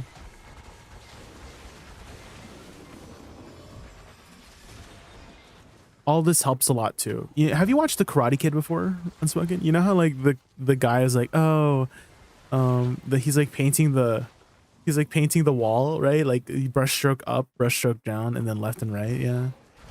He's basically learning the basics, right, of the karate doing that. So same thing with your class, right? Get the basics down. Same thing with learning a musical instrument, right? Get this, you know, learn the scales, learn the arpeggios, and then once you're ready to learn the song, you now have learned the basic techniques, and that will make it a lot easier to learn the songs. In this case, in BDO, the combos, right? Do you do PvP on Awakening Woosa? Not really, Zach. I don't really like focus on it. However, I have done it before. If you, actually, I can link you at Zach. You go to my YouTube channel. I have some Guild League videos and AOS videos. They're not very high elo, by the way. They're like my guild is like a very casual PvE guild, so the guild leagues won't be like very high caliber, right? But at least you can see the dynamic of the class and the way that I play. And the AOS matches are like 12, 1300. Again, nothing crazy. I don't do like hardcore PvP or anything like that. I just am a PvE enjoyer. And I dabble in PvP here and there.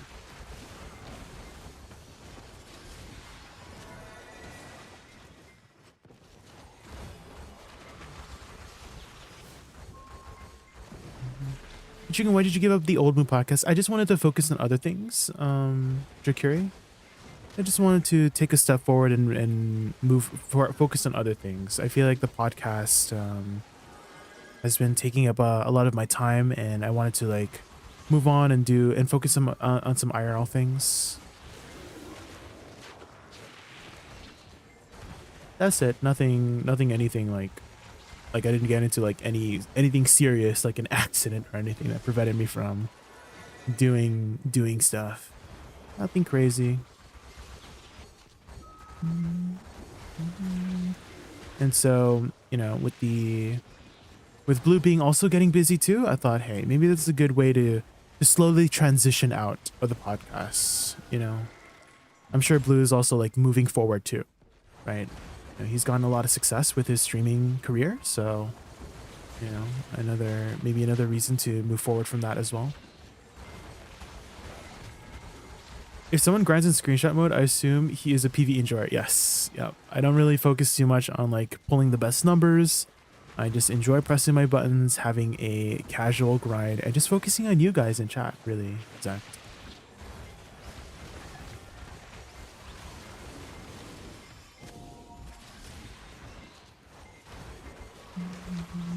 But I'm glad you enjoyed the podcast, Drakuri. Yeah. A lot of people have come by and asked me like, oh, what happened to the Old Moon podcast? You know, I give my PR spiel, you know, we're all moving forward with their lives. It's been a good run. It was 2 years of doing the podcast, right? And I'm really proud of what we've accomplished in the podcast. All three of us, all four of us actually, with Tiltus in the beginning. Were you an OG watcher by chance, Tricker? We had originally had a different third host, co-host named Tiltus or Arisley. And he was there for the first like 35, like the first year of the podcast. And then he had to, you know, he got bored of BDO. He didn't want to like do BDO anymore. So he felt like he had to step down. And so we had picked up Lawn Bear, and he was a great fit for the podcast. We love Lawn Bear.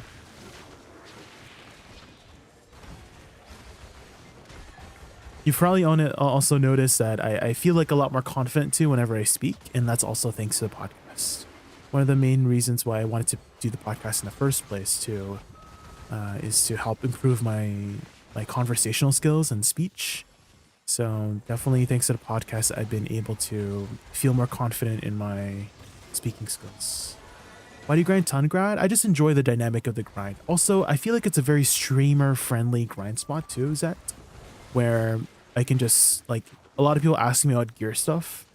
And so I can just like step to the side and then tab out, right? If I was grinding Orzekia, right, I would not be able to do that as often, right? Or other dangerous spots, etc., etc. So Tungrad Ruins, I feel like has a really nice kind of dynamic where I can just be chill about it and not have to focus too much on the grind.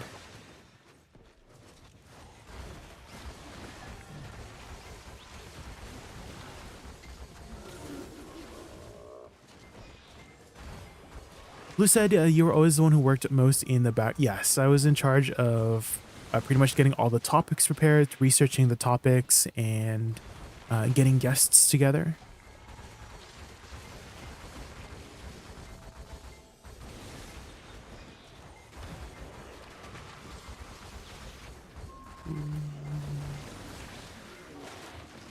Is the podcast done? Yes, we're in indefinite hiatus. Maybe we'll bring it back for like, I don't know, a special or two, you know? But for now, indefinite hiatus. I heard the daily will be a weekly, give us 500 crons. Yes, I did see that. So it's better for people who don't have as much time to do it every day, because sometimes I forget to do it, right? And so I think overall it's a nice change. Even though we're getting less overall, we just have to do it once a week, which is, I would take that. I love your guys' podcast. You did an amazing job. Always listen to it on the way to work on Spotify. Let's go. Thank you for listening, Yurjun. Thank you for listening.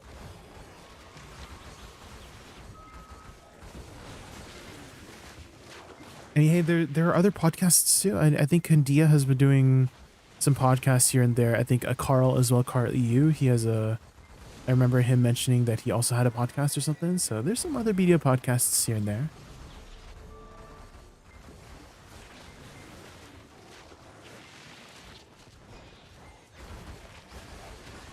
What made you pick Awakening Woosa? Aesthetics. That's a very easy answer. The aesthetics. I just love the aesthetics of Woosa. So I think whenever we choose classes, Zect, right, we choose based on, I think, 3 main factors that I notice, which is performance. You know, how good is it? How good is it in PvE? How good is it in PvP? We have aesthetics. You know, how does it look, right? Skills wise, aesthetics wise, right? And how is the playstyle? Like, is it fast? Is it slow? Is it melee? Is it ranged? Right? And so in terms of priority, aesthetics has always been number 1, then playstyle has been number 2, and then performance has always been number 3 on my priority of why I play a class. Why grinding Tungrad Ruins? Ashitaki, I just prefer the dynamic of the grind. It's probably the same reason of why like Zethian was in Underground Sakraya for like 3 years or something like that, is because he probably really enjoyed the dynamic of Sakraya. And so same thing for me with Tungrad Ruins. I just prefer the dynamic of Tungrad Ruins. I feel like it's a very like streamer friendly grind spot where I can just step to the side, tab out in case people have questions about gear stuff, right? I'm sure you've seen that I stop my grind all the time, Shiitake, to just pull up like, I don't know, a video to watch or pull up something to tab out with. And I can do that very easily at Tungrad Ruins.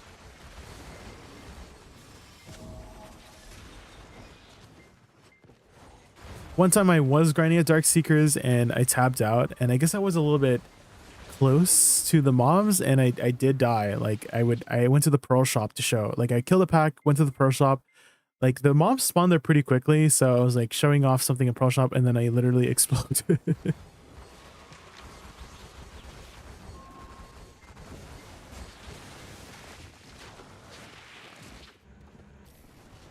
Jay, I got spooned both my Kabuas last night after grinding 6 hours. Spoon, like you dropped both? Like full? Sheesh, congrats, totally F-meant. Let's go. Kabuas are very, very powerful. I'm wondering if we're going to get some Kabua upgrades, because I saw Dekia. I don't know if you know about the Dekia artifacts. They're getting upgraded versions when Idania comes out. So I'm like, is Kabua's also maybe getting some upgrades, potentially? Zact, thank you so much for the follow. Thank you, I really appreciate it.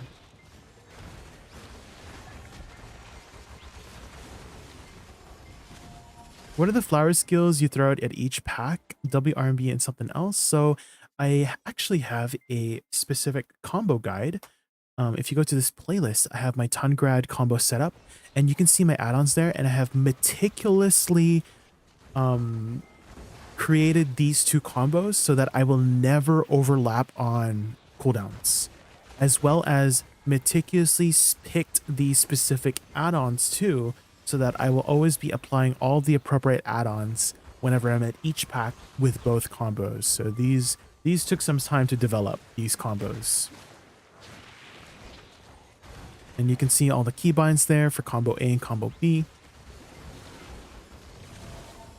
And that's why I'm able to grind in screenshot mode too, is because I'm never overlapping any cooldowns. I know that, hey, once I finish combo B, I go back to combo A and all of those cooldowns will be back up, and then vice versa. If I finish combo A, I know all the cooldowns for combo B will be back up. So I don't ever have to look at my cooldowns. I can just grind comfortably. To do Igor Bartoli's adventure log, do I need to log itself, or do I need to just grab the quest from Igor? You just actually need to, I don't think it's a quest. You just do whatever it tells you in the adventure log bookshelf, right? Defeat the Cyclops, and then you click this to finish it. It will like put a little stamp. So here, catch a yellow grade fish, you click the stamp, right? And then once you're done that, right? And then you go to the next log, and then you do this, hunt the giant brown bear, hunt the freshwater crocodile, and you just click this to complete it. So it's not like a quest. It is technically a quest though. You get quest completion toward your total quests, but it's like not your traditional quest where you talk to an NPC, you know what I mean? So they are technically quests, but at the same time not, because you just do it. Like I guess they're active quests because they're automatically active, you know what I mean? And then you just do it as you need to. There are some obscure ones. Like if you need to kill the freshwater crocodile, you actually need a hunting matchlock, because you can't actually because it's a hunting mob, so you need a matchlock to like kill them. So there are a few obscure ones here and there. I would advise maybe looking up a guide if you get confused in some of the steps there. Unspoken. It takes some time to, especially if you're a brand new player like you, Unspoken. I'm sure you've noticed that it takes some time to figure out some of the weird dynamics of some of the quests. And for anybody here in BDO as well, who've played BDO for a long time, I'm sure you know, like there's some weird ass quests out there.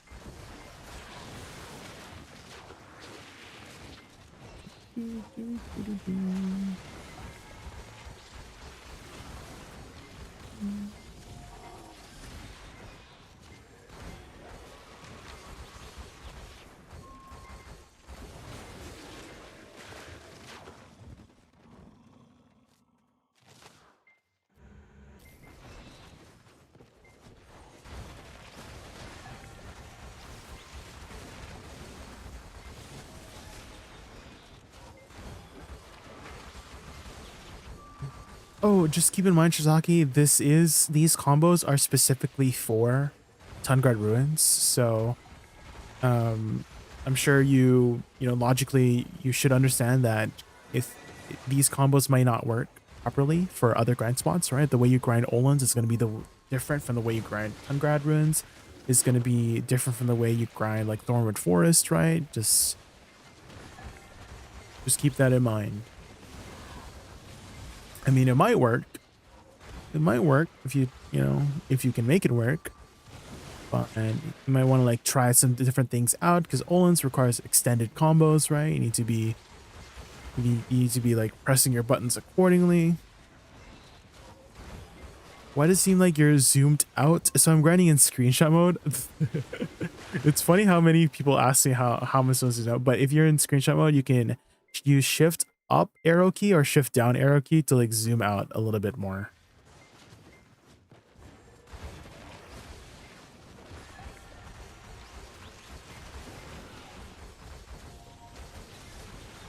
Everybody wants to know. I wish you could zoom out this much when you're not in screenshot mode, to be honest. That'd be nice.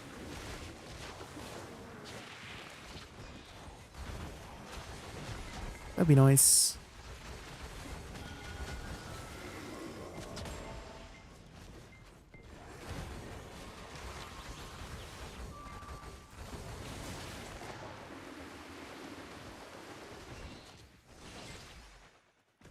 I think I need to just like slowly walk after I kill a pack instead of rushing, because I'm missing some loot. Are my pets on red? They're on green. That's probably why.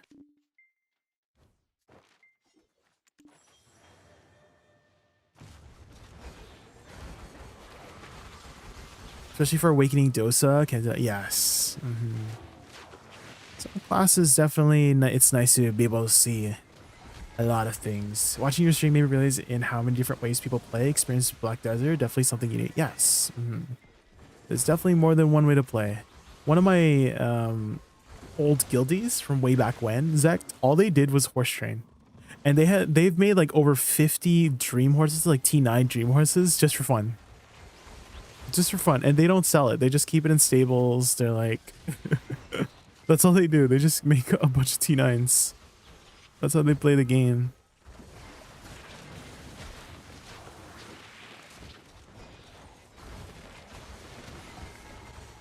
That's it. What class do you play, Zach? What's your main? And how's your progression in BDO? What are you working on? Are you saving up for Sovereign Offhand like everybody and their mother is right now?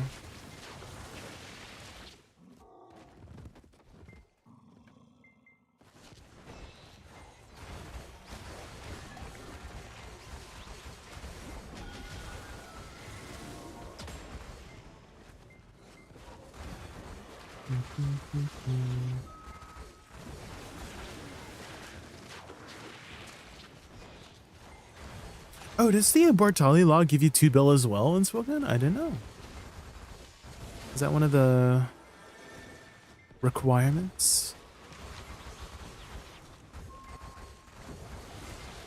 Oh, you're from console. I see. Yeah, Ulukita just came out on console, right? Yeah. Console. I did hear from some people. I have a lot of console viewers as well, and they did tell me, I don't know if it's just copium, but they said, "Oh, I'm so glad that they finally got the PS5 version. You know, that we're probably, and then that, you know, content is going to come much faster once that goes." But I still feel really bad for the console players because, like, again, like not to say I don't have hope for console. I really hope that console like catches up in content, but it seems like it's so far behind that I don't know if it's gonna catch up. We'll see. I guess we'll see. I feel like we've been saying we'll see for the last 3 years for console to catch up.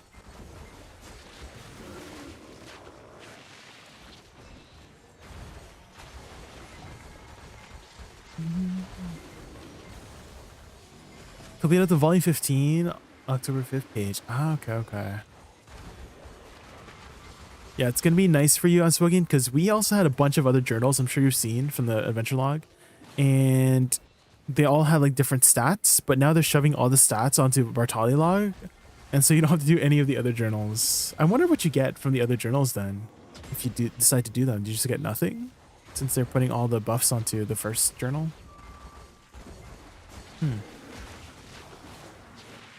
You got 2166 crons in the outfits. Desperately needed does. Damn, okay. That's a nice chunk of crons. That's a couple attempts on Karazads, you know?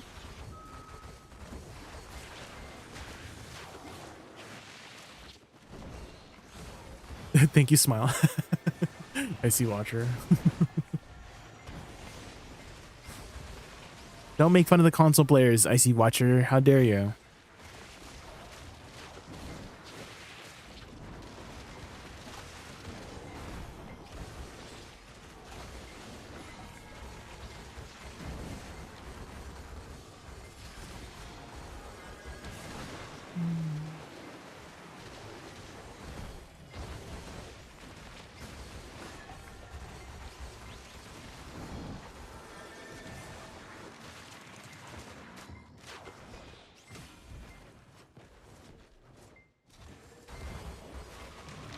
Do you know Killicroc by chance, Zach? Because I know he's a console content creator for console.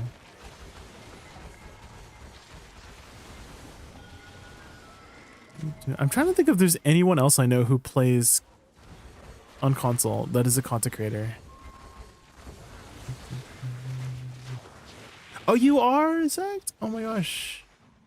I had no idea. Here, let me give you a follow then.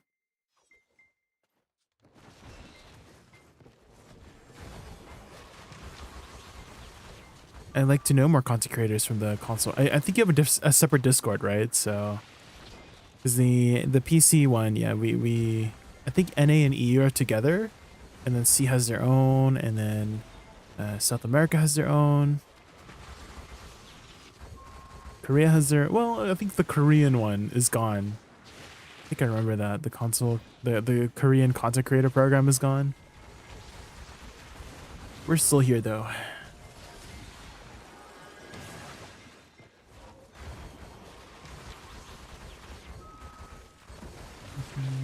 Killa Croc was actually one of my very first supporters when I first started streaming. Exact. An OG actually, even before I started streaming, he was supporting me on YouTube side. I only started streaming maybe like a year after I started my YouTube. So one of my very oldest supporters, Killa Croc. We love Killa Croc.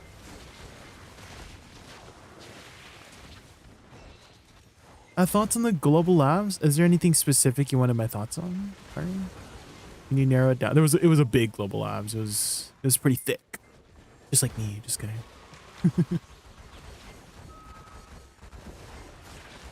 I've been playing console since the first month. Awakening count 750 gear score, swapped to PC in November.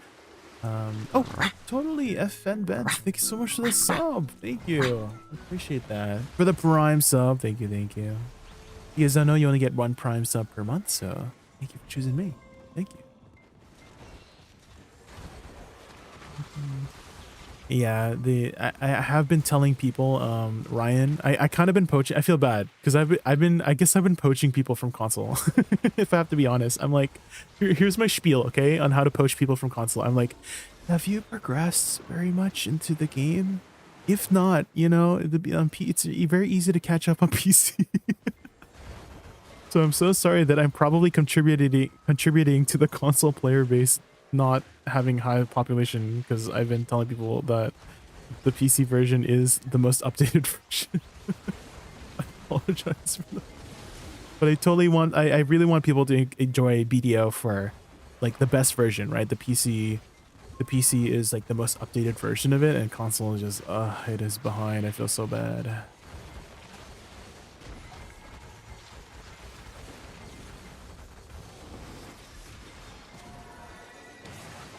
Why Deboreka accessories tanking now?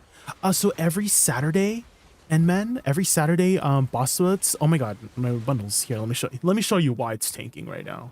It always tanks every Saturday because Black Shrine rewards are given out, and you get a ton of Deboreka accessories. So you watch this.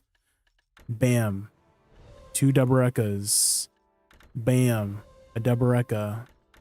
Bam, 2 Deberekas. Bam, 2 Deberekas. This is why every Saturday, 3 Deberekas. Everyone's and their mother is getting Deberekas on Saturdays. So that's why it tanks every Saturday. And then I have my solo bot splits. We might get some Deberekas here. No Deberekas.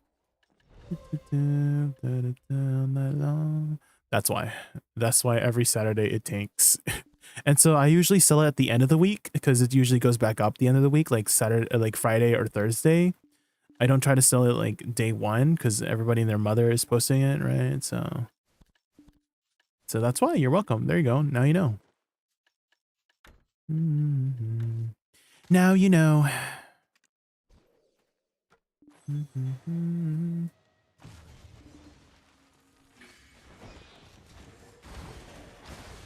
You came from console yourself and play on PC with a controller? What? Is it about the same? Like, do you feel like there's any difference between console and PC in terms of using the controller, Wayne? Have you noticed any differences? From first-hand experience, the game runs 100 times better. Haven't seen a single tiered because it's 10 frames. I don't gotta wait 6+ months. Oh, on PC, Ryan the Go, yeah. Video has come a long way for sure.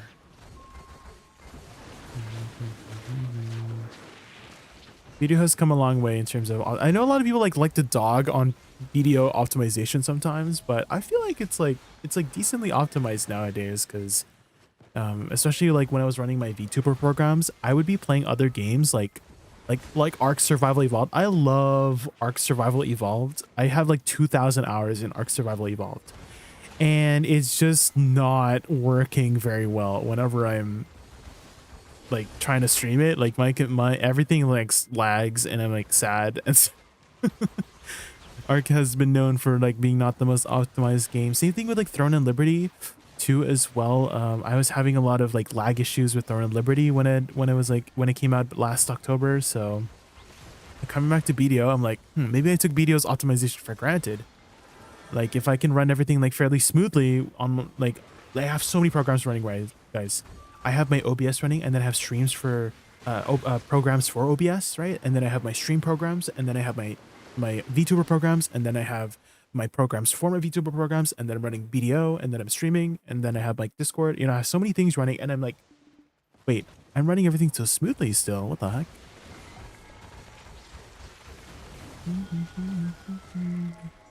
It does help that I do cap my FPS, and that's probably why.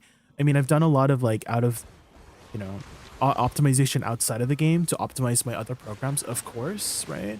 And so I do keep everything capped at 60 FPS across the board, and I think that might be also one of the biggest contributing factors too. Probably get this question a lot for Woosa. Is Suck or Awakening better or easier to grind? I think Suck is going to be the more straightforward, easy class to learn over Awakening, glow sticks. Awakening requires a little bit more thought process with some of your skills. For example, I'm skipping the main bread and butter for certain pieces of content right now. It might become better next time, but glow sticks, these abilities here are all summon damage, and these summon damages does not scale properly right now with a lot of things like special attack damage and Ulakita buff. At Ulakita, there's a green buff that gives you a multiplier. Those summon damage does not get affected by it. However, in the near Global Labs, right, in the near future on Global Labs, they mentioned it's gonna finally scale properly. So we'll see. We'll see. I'm still a bit skeptical of glow sticks because I've been playing summon damage classes for the last 6 years. I played Witch for the first 3 years, and then Woosa came out, and then I played Woosa. And so every time they've come out with anything that involves summon stuff, it's always been very lackluster. So I'm kind of keeping a skeptical mindset on it. We'll see. We'll see. But if I had to recommend which version of Woosa to learn first, Succession, just because it's more straightforward. There's a lot of like nuanced stuff that you can do with Awakening, and that might be confusing at first. And so like start off with Succession and then try out Awakening, like try both, see which one you feels better. But if you're looking for an easier time, I think Succession Woosa is a lot easier than Awakening Woosa. Awakening Woosa can be easy once you like know the little nuanced things, but that takes some time to learn the nuanced things. However, I do have a guide. Exclamation mark guide. Let me exclamation mark guide myself. Let me exclamation mark guide myself. If you don't want to watch the guide, at least watch the first 2 minutes. Or first minute, I think. But I had a lot of fun editing the first opening cutscene. I wanted to make a really dramatic lore-driven edit at the very beginning to showcase the class.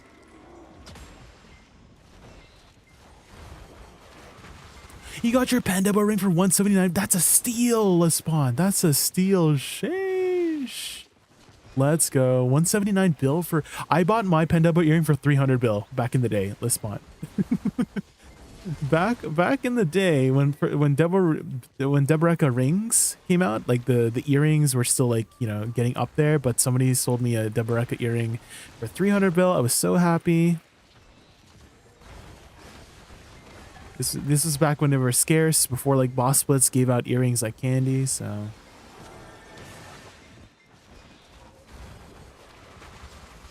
For me, Suck was a lot easier to learn over Awakening at Woosa. Yeah, it's a lot more straightforward. Like you press your buttons, you do damage, right? But Awakening Woosa has a little bit of like ramp up time, like ramp up damage.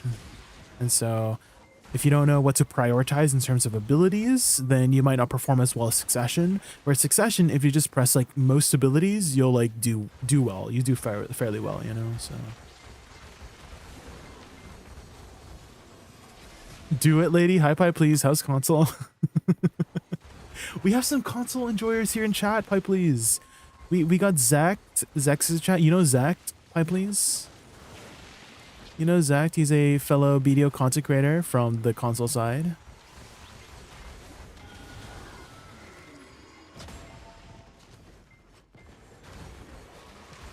Random question. Everywhere I looked, I see that Awakening Woosa class is hard. What makes her a hard class to play? There's a lot of nuanced things. And what I mean by nuanced things is that there's a lot of flows and abilities that you can cast from other spells. So for example, this spell here, River's End, can be casted from like 5-6 different abilities. Same thing with Soul Shock, this ability here, the line skill, that can be cast by 5-6 different abilities, right? And so you got to memorize all of that. Additionally, she has flow skills that you can cast individually. For example, Bloom Deluge, you can cast it for R&B.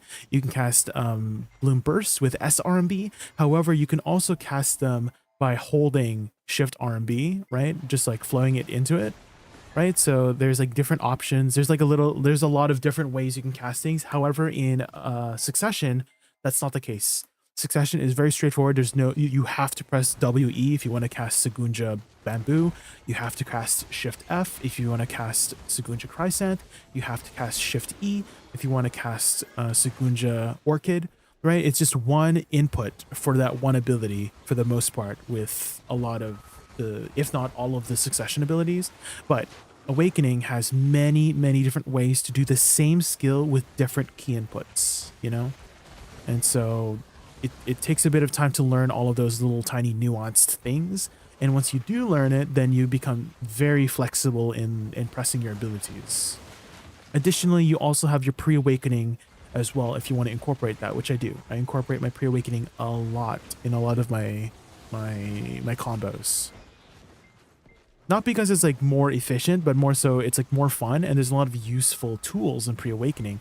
Like Sagunja Chrysant still hits like really hard and provides a movement speed debuff or movement speed buff for you and your allies for 10 seconds, 30%, right? So it's still there's some really useful utility that you can utilize by weapon swapping. So that's what I mean. Like it takes a bit more time to get it going, to get the ball rolling. I'll call after I Siege. Oh, do you have Siege at the same time? Bye, please. Wait, is Siege at the same time as PC for console? I didn't know it had the same same schedule. That's crazy. Good for you, Pipe, please. Good for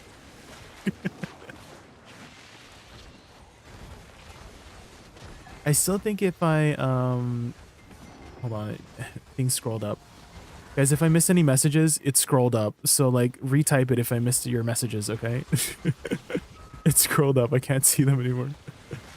What buffs did Woosa get with the change? So they're making the summon damage finally scale with special attack damage, as well as grind specific buffs like Ulakita buff, Gyfin buff, the Sarandia Elvia, Calpheon buff. So they're making the flowers like finally scale properly with that.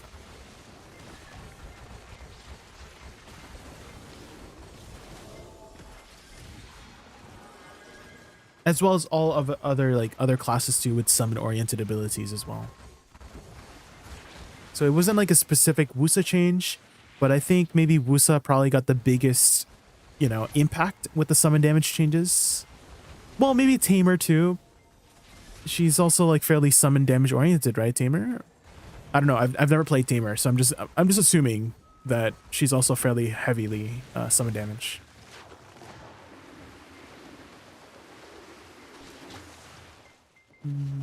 The way no body points out Jade shit talk is crazy to me. Pipe, please. I'm not shit talking, Pipe, please. I'm just surprised. I'm just surprised by the content that console has. Oh yeah, Sucknova too. Yes, there we go. That's true. That's true. Sucknova is summon damage based too.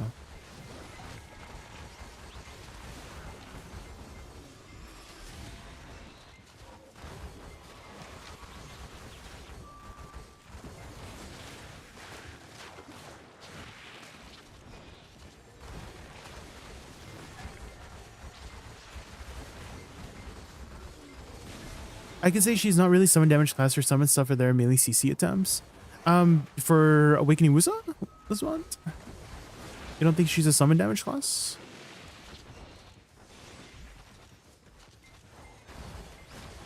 Oh, Tamer. Okay, okay.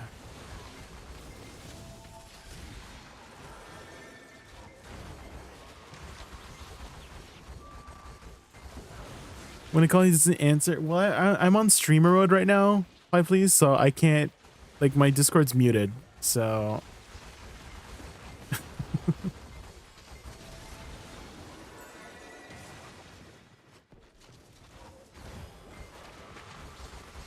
Sucknova is gonna be up big, yeah.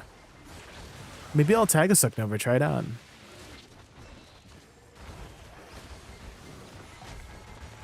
For Awakening Woosa, since she's damage is delayed, you need to know where the mobs will land or how to behave generally. Yes. Yeah, if you cast this and then, you know, you're positioned really like weirdly, it might not hit, right? Because it takes a hot minute for it to finally explode, right? The damage numbers is like pretty good. It's like about 25,000% damage for how short the animation of casting it is, of throwing it out, right? It's like a pretty fast animation, but it takes a long time for it to finally explode, right? So if you're not positioning very well, it might miss and then you waste the damage. Additionally, let's say you cast it when the mob is about to die, then you basically wasted your time casting it because it would have died probably if you just, you know, by the time it exploded, right? Because you have like other damaging skills. So those are some things to think about too, right? It's like, do I need to cast my flowers?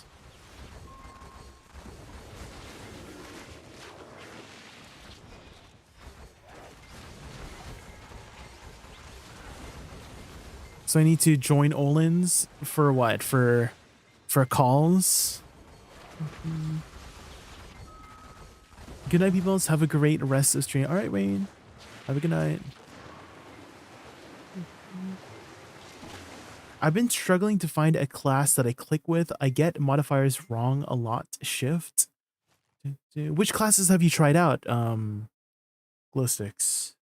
Like, what would you say is the class you've spent the most time on, glow sticks? Because a lot of it is developing that muscle memory, glow sticks. And so what I mean by that is just practicing, right? You'll get to the point, like, you'll know that you've spent enough time in the class when you don't have to think about what buttons you're pressing. Your fingers will just move on their own. How do you get that FOV? So if you're in screenshot mode, Control U, you can press Shift up or Shift down to like zoom in and out. And so you can also change like the ambiance. As oh my god, I can grind like this. Oh my god. Should we? Oh my god, I'm so disoriented. I'm so disoriented. Jesus. Oh my god. That was disorienting. But yeah, in screenshot mode, you can grind very far away with the FOV.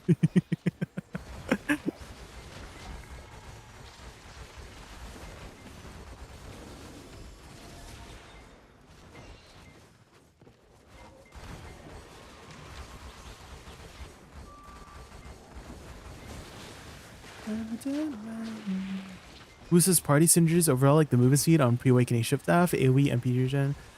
I rarely use the HP one. I feel like it doesn't really do very much this one. I feel like it doesn't do very much. It's like 200 HP recovery for 30 seconds, and you leave yourself vulnerable whenever you're using it. I don't like it. If it had something more of an interesting effect, like let's say HP on hit, you know, I feel like we don't have any buffs that recover HP on hit. So 10 HP on hit for you and your allies for 30 seconds, right? I feel like that would be much more interesting and impactful than 200 HP recovery. You know what I mean?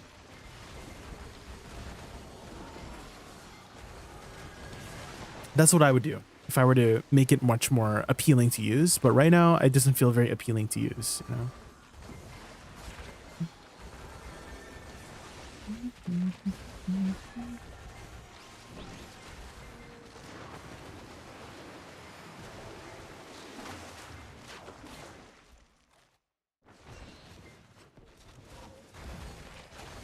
Or let's say it lasted longer, the spawn, you know? Like if it lasted like at least a minute, and then maybe I would be more inclined to use it. But 30 seconds just feels so short for 200 HP recovery.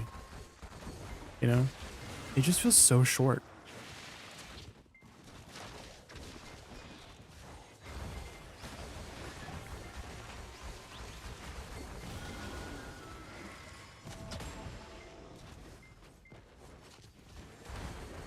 Might create some flower. Yes, when you cast Moonlit Blast, it creates some extra flowers around her, which basically is the Solchon field, right? If she created some Solchon fields around, like this, right? These flowers here, like when you casted Shift F, it created some more flowers. That would be kind of cool.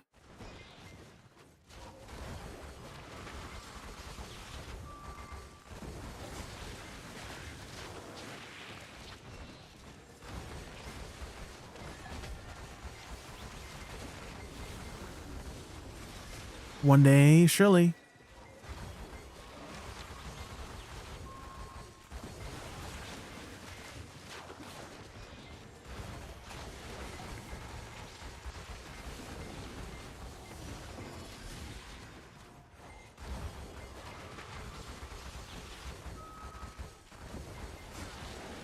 Surely, surely, one day, one day.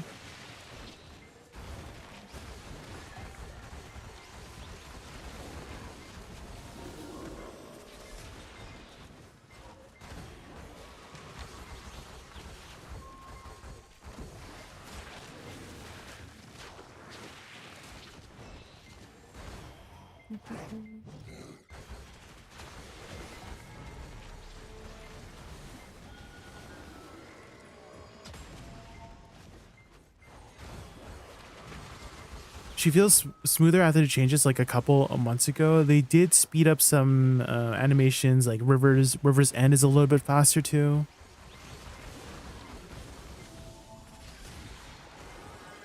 But I feel like for the most part, they haven't changed her like in terms of like I feel like she's still kind of the same, you know. I feel like nothing like major mechanically has changed about her like too much. Which is not a bad thing too. Like I like the way she plays. It's just like certain skills could use some tender love and care. Like Thunder Call, this one, the weird Magna skill that's like that like for the most part not many people utilize. It's like less useful skills. Like I would like to see a little bit more improvements. Again, like the HP recovery and MP recovery skill, this one 200, I think it's 200 HP recovery and 100 mana recovery, right? So it's not even 200. Yeah, it's 200 HP, 100 mana. Granted, we do have a lot less mana. That's like makes sense, but the 200 HP recovery, it just feels so tiny in the grand scheme of things. With the amount of HP we have nowadays, it like I think the only caveat is that it does stack. It has a unique icon, so it does stack with like everybody else's like HP recovery. So it's like 200 on top of it, but still, it's just like it could use a little bit more. Maybe an initial burst of heal, you know? Maybe like 1000 HP heal at the beginning and then HP recovery as well while for the next 30 seconds. Just something to give it some more impact, you know?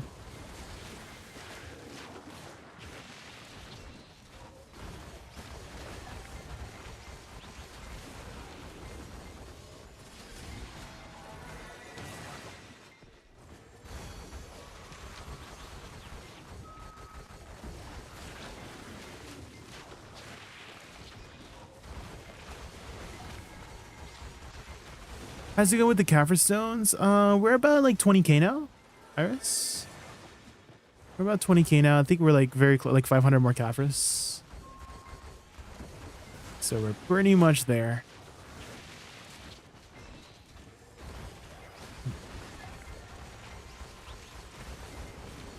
ADRB iframe, AP on F kick and Shift F animation speed. Did they speed up Shift F? I feel like it's been the same, though. But yeah, definitely the AD RMB iframe change has been nice.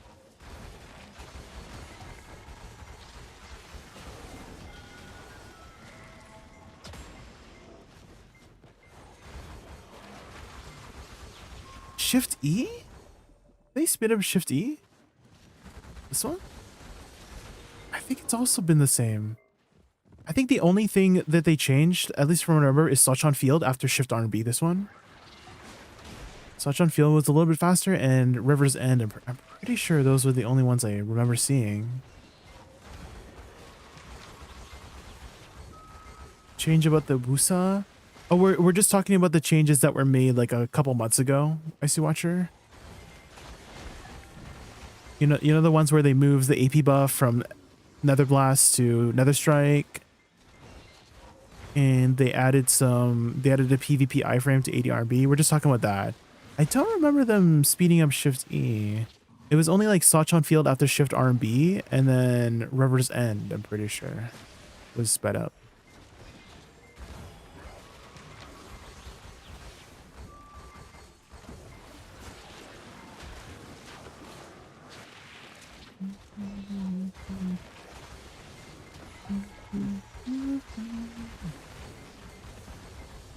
They didn't speed it up, right?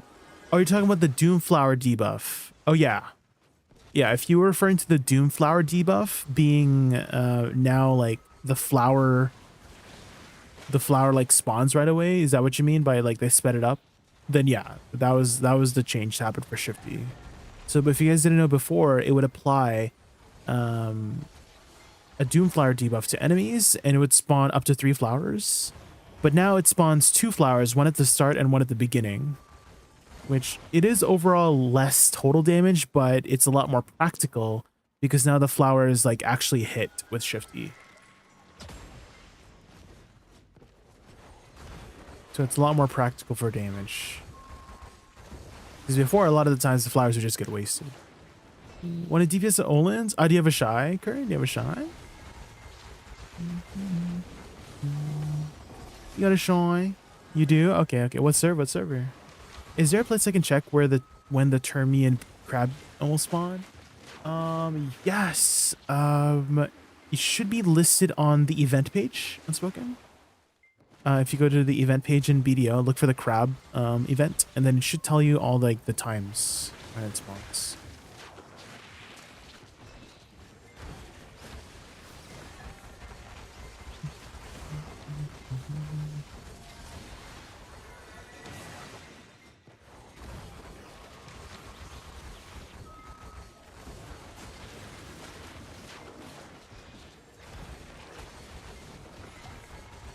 DM'd it to me? Okay. Are you guys there ready and ready? You guys there ready? You are? Okay, let me telescope over.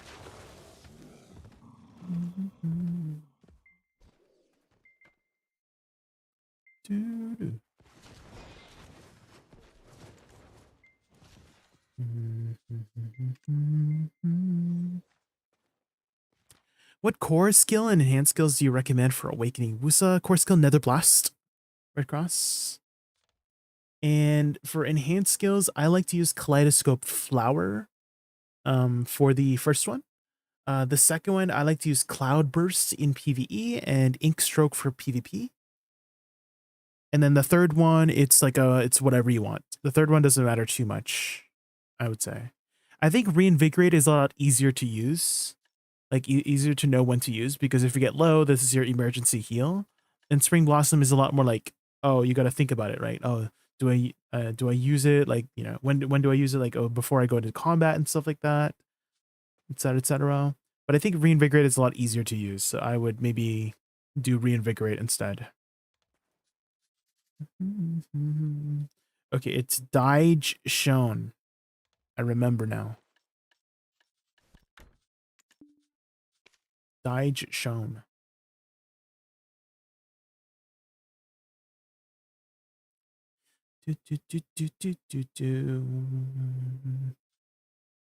Jake, have you opened the Unforgettable Journey box? This box has amazing outfits.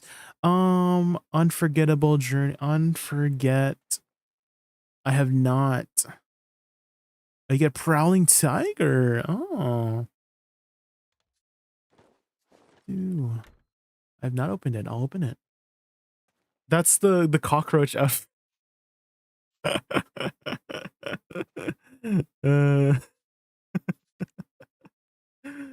The cockroach outfit. I see what you're...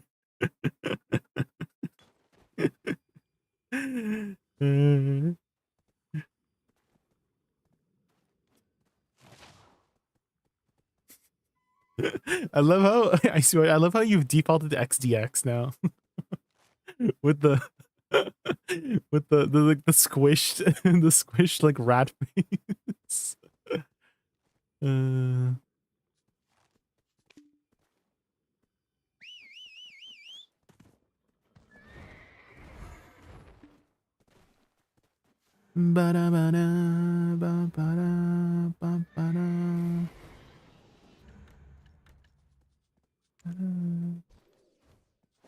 Okay, I think I should be ready.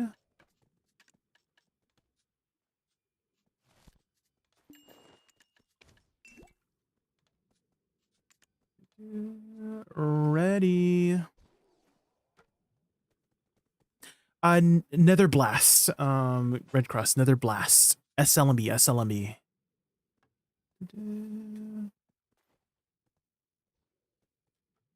Nether Blast.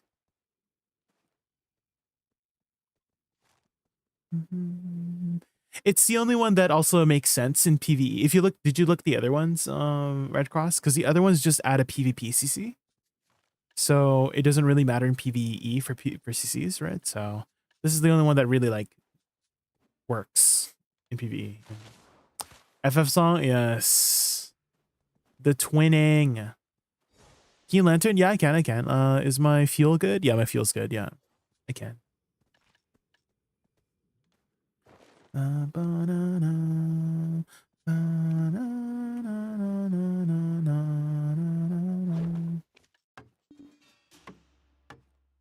Gonna look up skill add-ons. I do have some add-ons if you want to use it. Add-ons.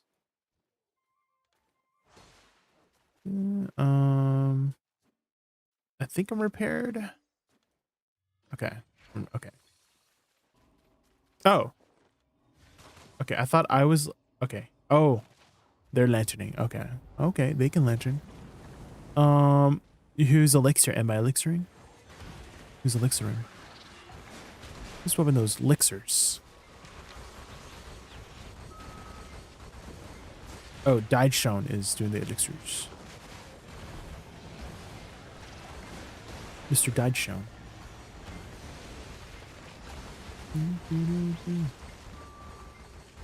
I remember doing late night raids in FF. I missed that game. How long have you played Final Fantasy? Twitch viewer.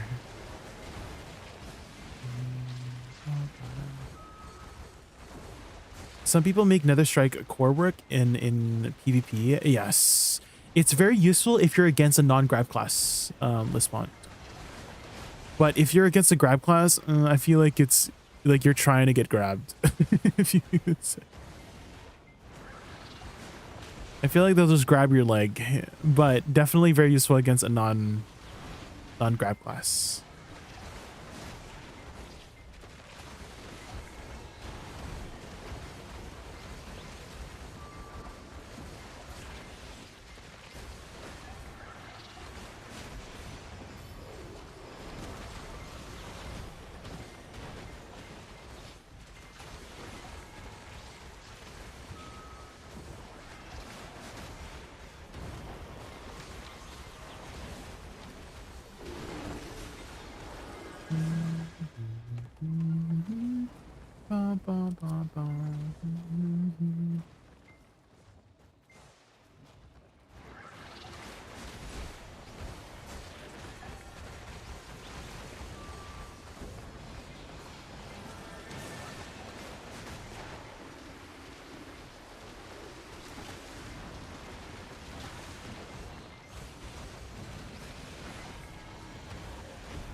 Heaven's Word 2015. What?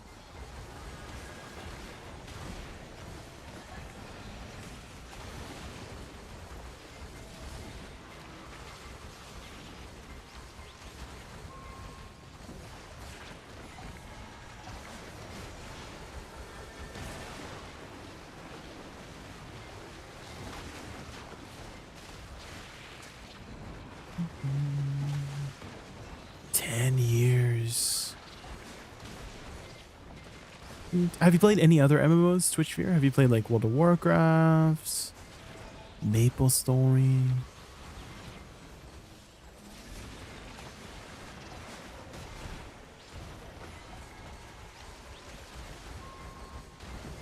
RuneScape? Oh my gosh. Not the sea shanty.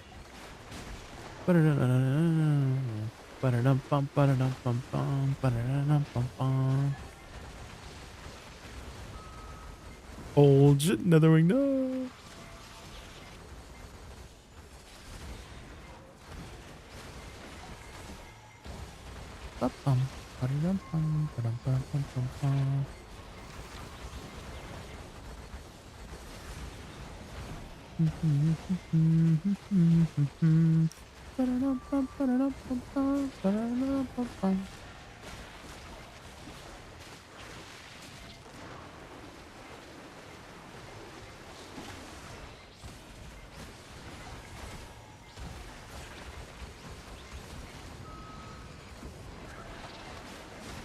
Most of the time was spent in the FF14. I see.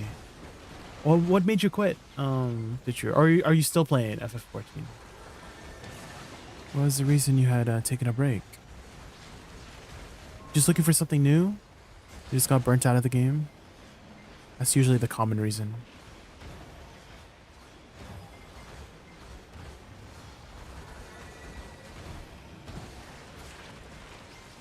Bum bum bum ba-da-dum bum bum ba-da-dum bum bum ba-da-dum bum ba-da-dum bum bum ba-da-dum bum bum.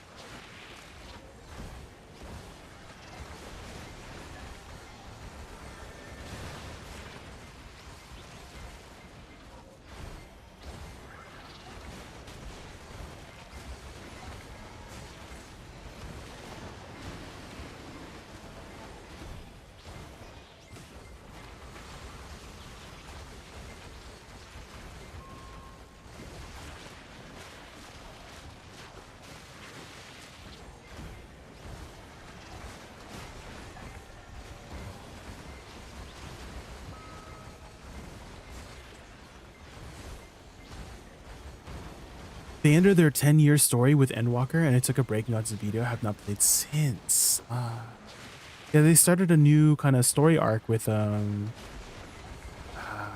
the summary one, right? I forgot what it's called.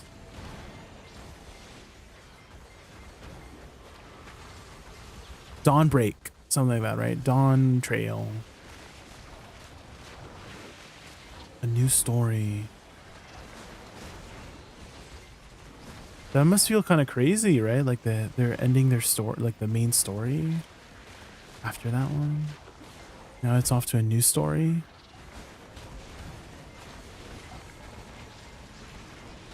Hopefully it was a good way to end it. Did they do it? Did they do it right? Did they make it justice? Do it justice?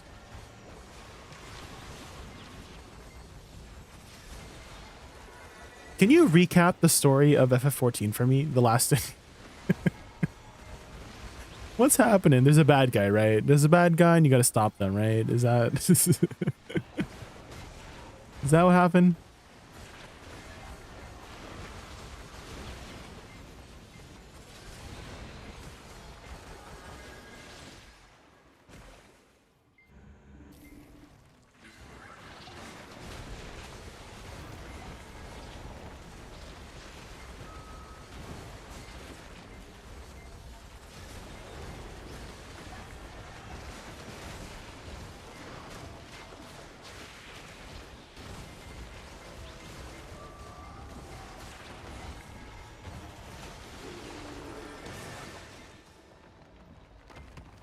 The ending was perfect. It's so complicated. I see, I see.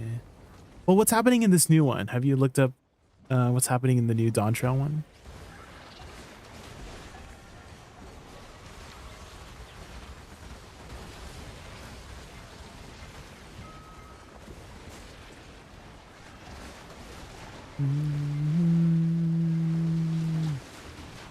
Bum, bum, ba-da-ba-dum, ba-dum, bum, ba-da-dum, bum.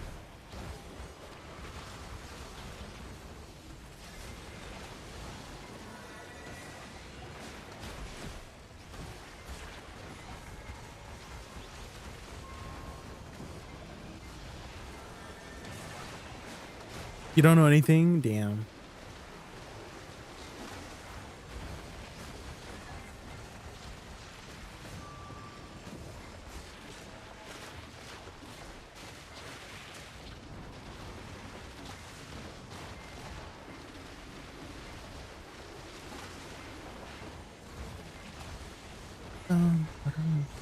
Vampire Survivor. Any Vampire Survivor enjoyers? I think Vampire Survivors was my very first like reverse bullet hell kind of game.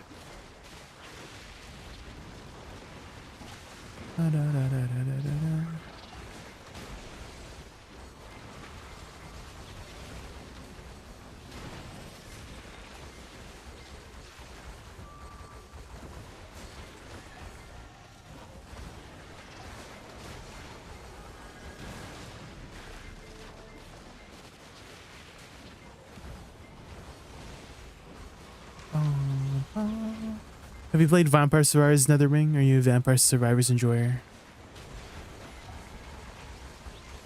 It's changed a lot since I last played. I saw there was like so many new characters and weapons. It's kind of insane. And it's like multiplayer now.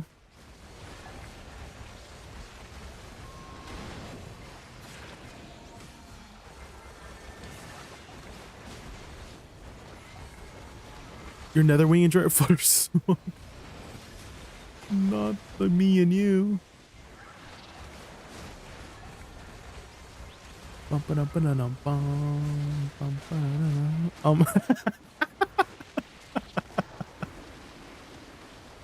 The right after the me and you is so funny. It's so funny. Like if you do me and you and then after like right like beside it you do because they're like looking to the left. It's so funny. It's so good. It's so good.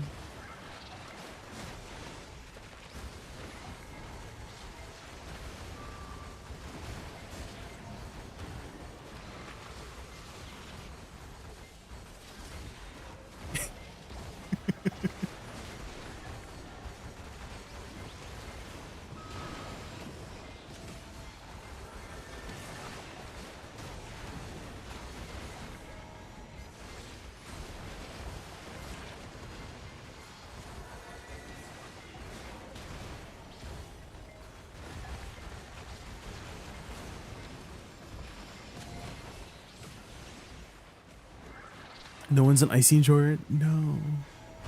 Nobody enjoys Icy as well, damn. You're alone, Icy. It's okay, you got the curse of Ra on your side, you know? Got the curse of Ra.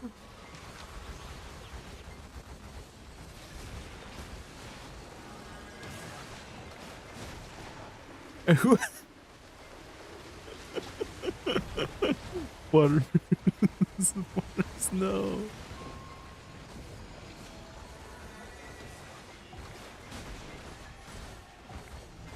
You're heading out now? This one? Alright, have a good night. Oh yeah, I gotta hydrate, hold on.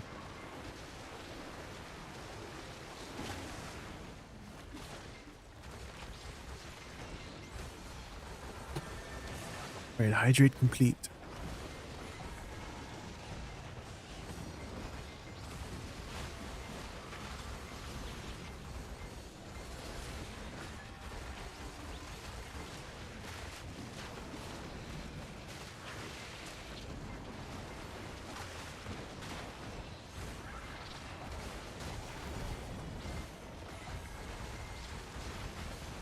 This corner.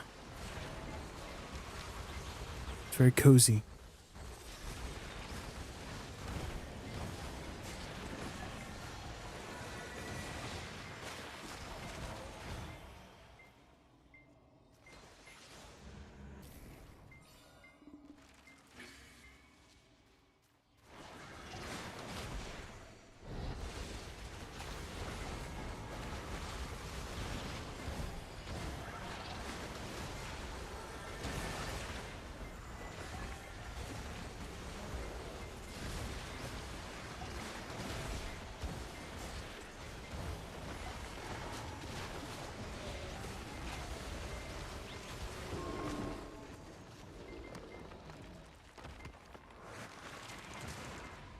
Do do do do. Ba-da-da-da-da-da-da-da-bum.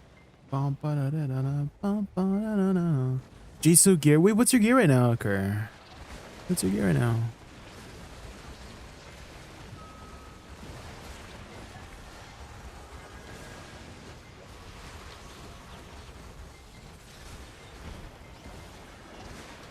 What are you at right now?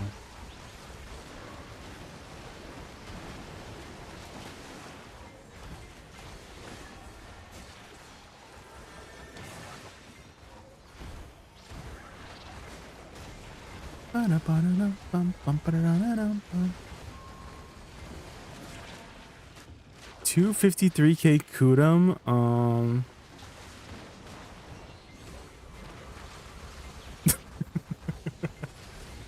253k Kudum? I see.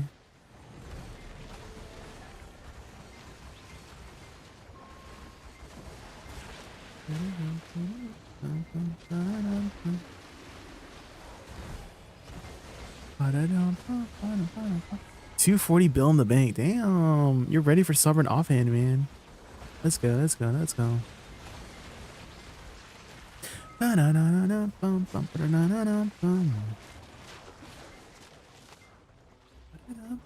What if I just sell all my life skill gear, guys? Because I have all the life skill clothes at Penn. I think except training. I think training is the only one I don't have at Penn.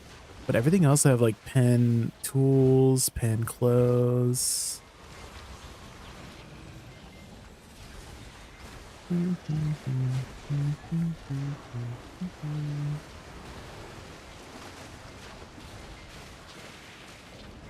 I need to add some more Plants vs. Zombie songs into my playlist. I love Plants vs. Zombies.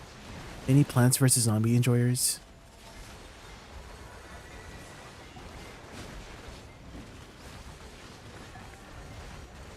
Hi Temujins, how are you?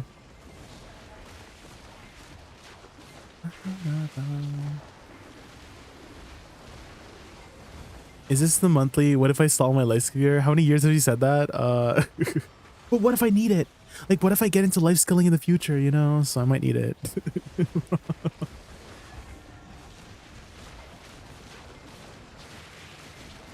What if?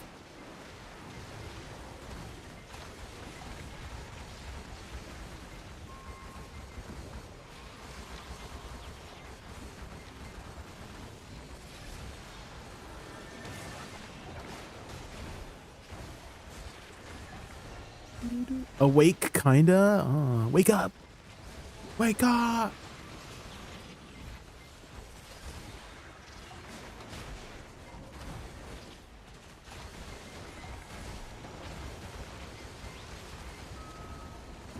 Okay, question, guys. I have a question.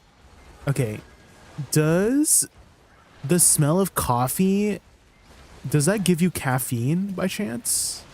Because I do notice that whenever I smell coffee, like even without drinking coffee, it like wakes me up. Like it gives me like that coffee sort of focus, like the caffeine focus. Even though haven't drank it yet, right? But if I just smell coffee, it like wakes you up. Is that like a psychological thing, or is it like you're actually getting caffeine by smelling the coffee? You know what I mean? Sniffing the coffee, you know? Sniff, sniff. Sniffing it like a raccoon, you know?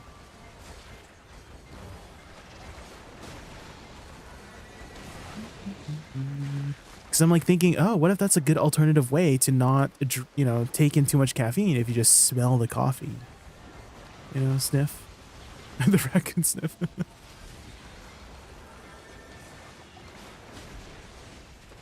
Your brain's celebrating coffee time? Maybe. Could be.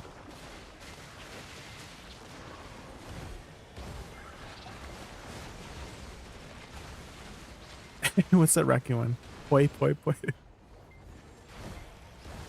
There was actually this one viewer, his name was Poi, and every time he would come to my stream, he would just say Poi, like P-O-I, Poi. And he would speak in like third person. Does anyone remember him? He would speak in third person as well. Like Like Poi doesn't know, or like you know, like Poi is here instead of I'm here.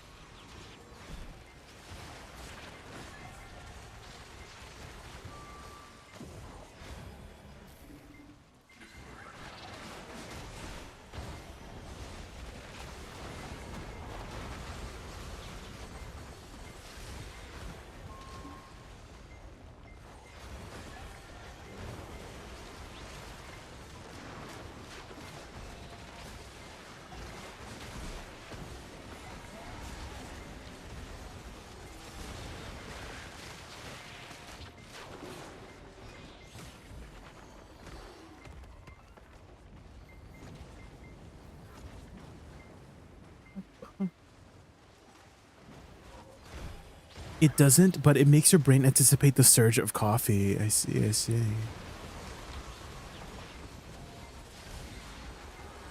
The psychological stuff.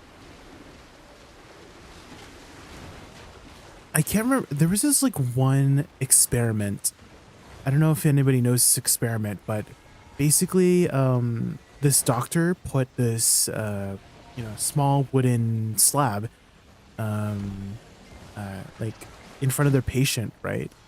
And on one side is the real patient's right arm, right? And then on one side is like a fake arm, right? And so they had the patient be able to see both, or only, well, be able to see just the fake arm, right? And then they're hiding their real arm behind the wooden slab, right? And so at the same time, the doctor would like brush the fingertips, the hand, kind of simulating or not like stimulating the hand, right?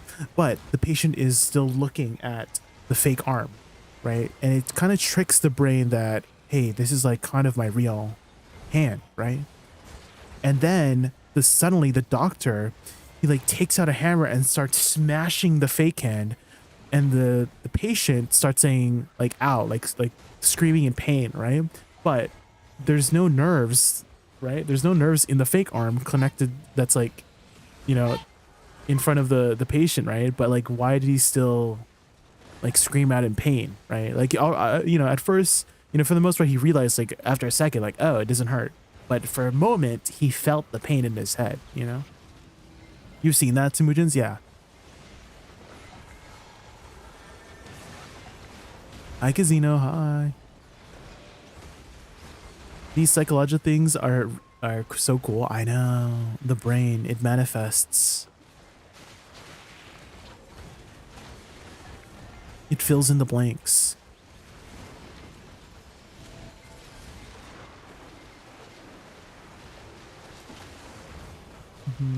There was also another case where this doctor, this patient had a really bad itch on like the right side of their head to the point where it started bleeding. That's how itchy it was, right? Like, even though there was like no itch left, right? There was like she was literally digging into her skull. That's how like how, I don't know, bad it was for her. That it was literally so itchy that she's like almost digging into her skull. Like she was like ripping the flesh out of her like skin, right? To get the itch out.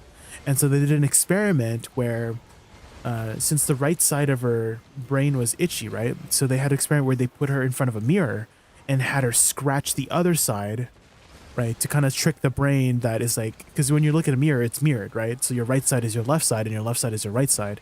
So they had her like scratch the other side where the itch wasn't, and then it was working. Like it was working to relieve her itch.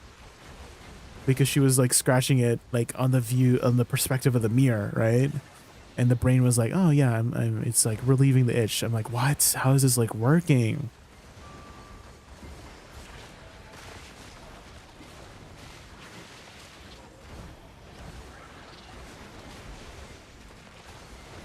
That's also used to help amputees. Yeah, the phantom pain. The phantom pain. We were actually just talking about a case like that yesterday with our story time yesterday. I don't know if you were there for story time yesterday.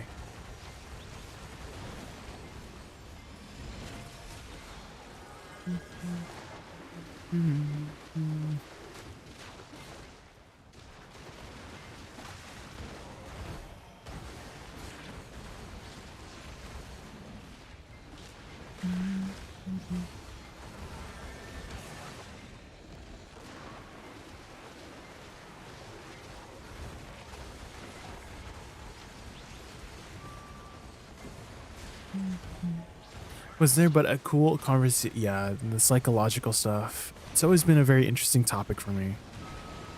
What makes the brain tick?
Oh, okay, we got it.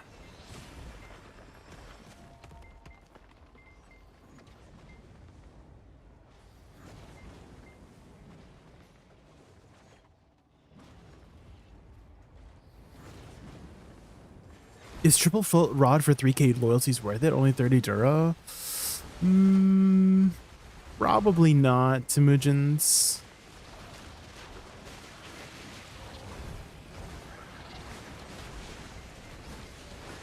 I mean, you can make it last a very long time, actually, Temujins. You can make it last quite a long time if you have a lot of durability stuff.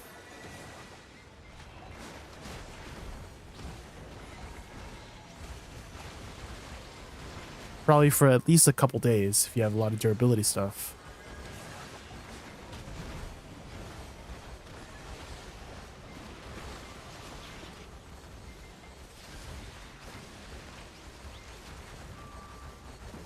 Whenever I hear the expression brain tick, it reminds me of Sylar from Heroes. Who is Sylar? Who's Sylar?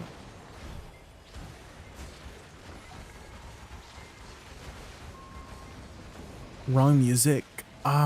Sometimes the bot gets confused if it has a similar name, Nova. So what you can do, Nova, is grab this direct Spotify link, but also this one's kind of a banger. What the fuck? This one's kind of a banger. I like the vibe of this already. It's giving me Panic at the Disco vibes, and I love Panic at the Disco.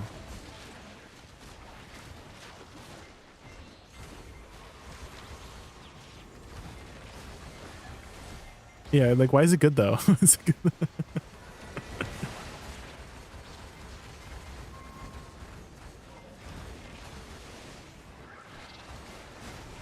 Maybe we found a hidden gem, you know?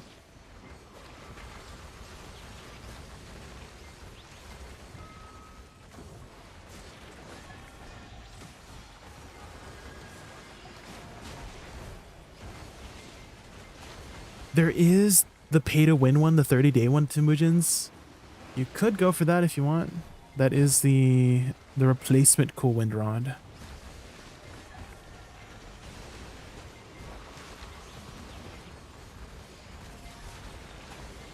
Salar is the villain that can either steal or copy someone else's. Oh, do you mean from League of Legends? That guy? That's what.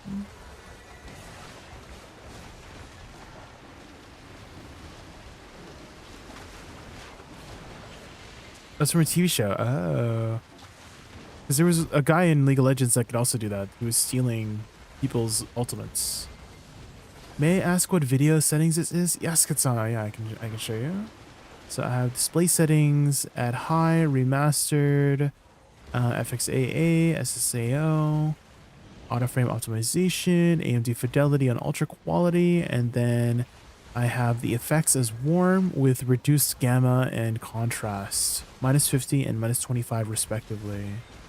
That's pretty much it. And if warm photo filter as well.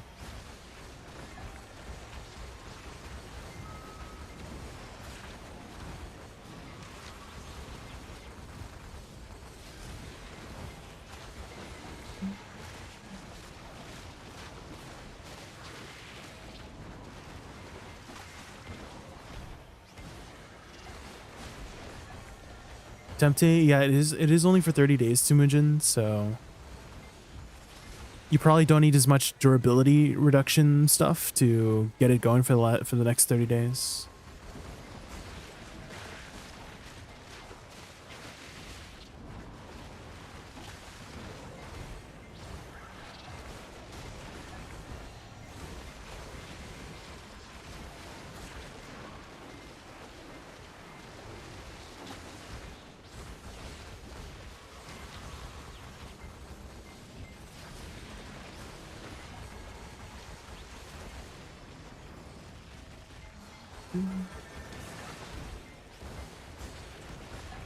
Did it work? Marilyn Manson, God is a weapon. Oh. But first we got Nicki Minaj from Icy Watcher. I think Friday Girls? I don't think I've heard this one. Oh wait, I've heard this word, girls just want to have fun. But it looks like it's sampled, right?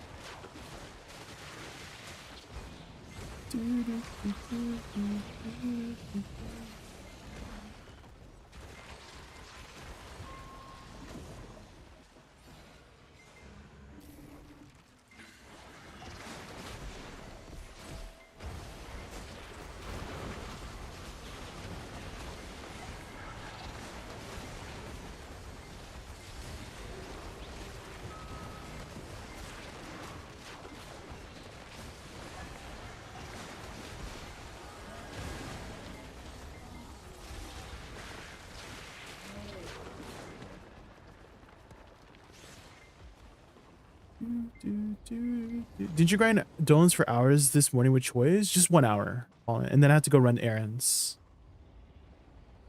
I just did it for 1 hour this morning, and then I went to run errands. And then I'm back.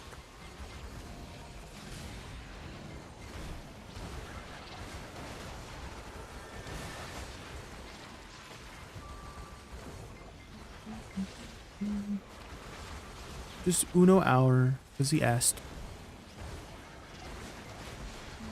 I want the Oct Pimp Cane day one. Surely you get it. Surely you don't pity it.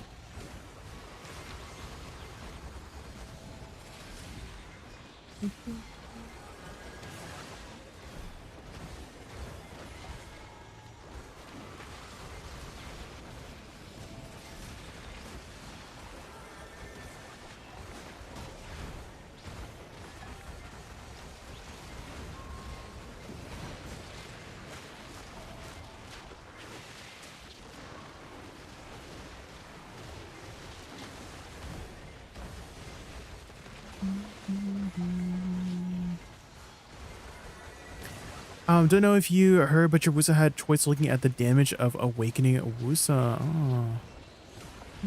Well, I've known Cho since like forever, so he knows that I am like a fairly good player. So I used to do Olins all the time with him back in 2021 on my Shy. So like I'm sure he knows that I play my class well. Like I dedicate a lot of hours to the classes that I play. He's actually one of my first supporters while I'm Morningstar. When I had first started streaming, one of the first people who told me that I should start streaming. And after I started streaming and I got affiliate, I had a DM Choice like, oh my god, Choice, I got affiliate right after I started streaming. And then he instantly subbed. Like 1 minute after I told him, like I wasn't even streaming, and he subbed like while I was off stream, and he's been subbed ever since. He's been subbed for like the last 45 months. So one of my good friends.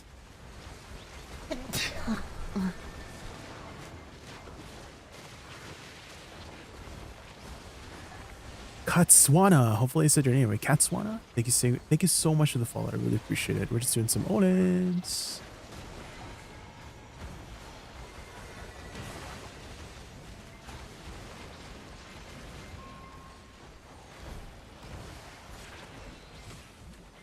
Have you heard this one? I don't think so. This is the first one I've heard from this artist. The other one, like the other one you like accidentally suggested was actually kind of a banger. So I added it to my playlist.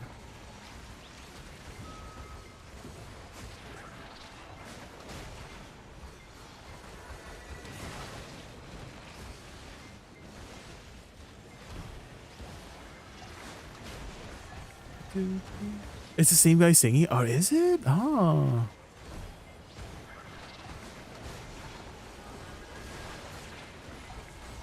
Did that golem heart move? I feel like it like moved 2 inches to the left or something.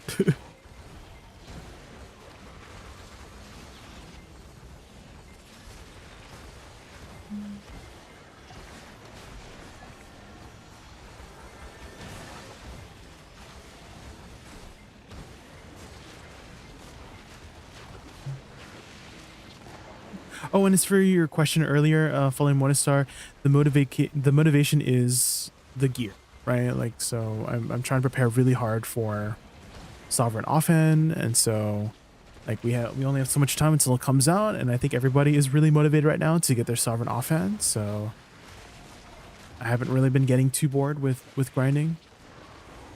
I think once you have a goal that you want to achieve, especially if it's like a goal that's within your means, right? Some people make like really high ambitious goals, and there's nothing wrong with having really high ambitious goals, but at the same time you got to be like realistic. Like I know some people who just started the game, they're like, oh yeah, they're planning out how to get to 800 gear score from day one, and I'm like, oh, that's a lot. That's that's a lot to think about. That's like super far ahead. So I like to like make my goals like it's like the next step, right? I don't want to think like 5 steps ahead. Some people do, right? They plan 10 steps ahead of like what they're going to do, and then they don't complete it because it's like too much, right? They try to do too many things at once, and I'm like, no, like just calm down, one thing at a time.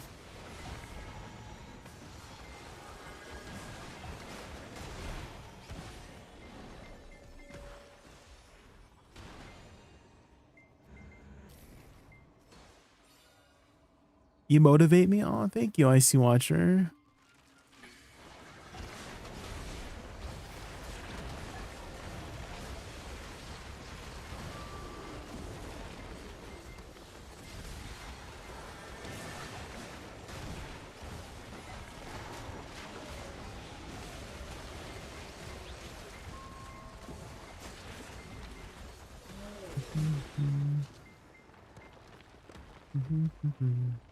I can't lie, it's only when I log into Twitch is when I remember the offhand and new stuff. Making my 3 build that day plus whatever I can sell makes me happy. Is that your next goal right now, Vol Morningstar? Is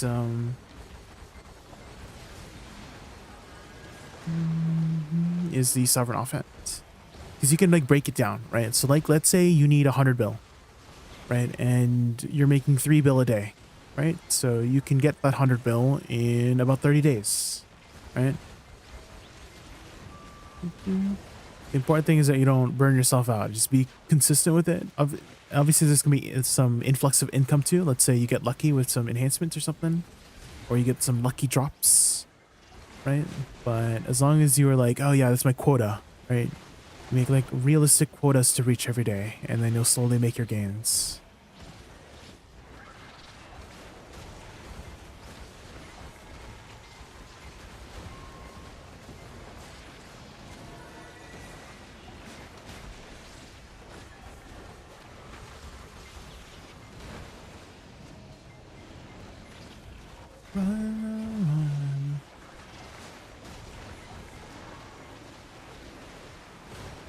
My goal is Pandemo set, so I'm saving 1.2 trillion silver. That's what I mean by like really ambitious goals, Fallen Monistar.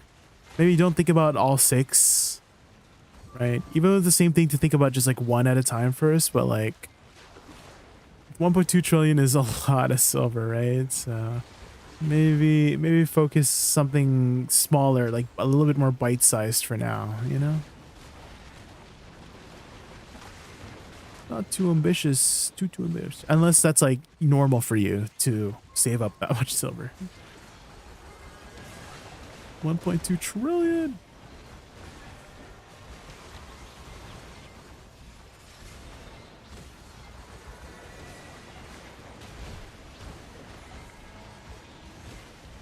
Want to be part of the Trillionaire Club? Maybe you already are in like just assets, no?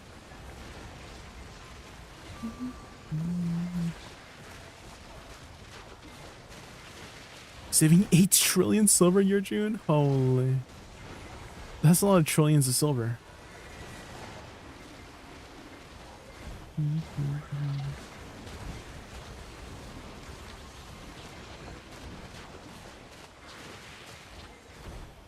You currently have 1 million. You're almost there. Yeah, that's it's a little baby step towards it. Yeah, let's go. By then, the offhand will be pebbles. I'll get it right after. I mean, things do get easier to get over time. That's for sure. But I don't think it will be pebbles.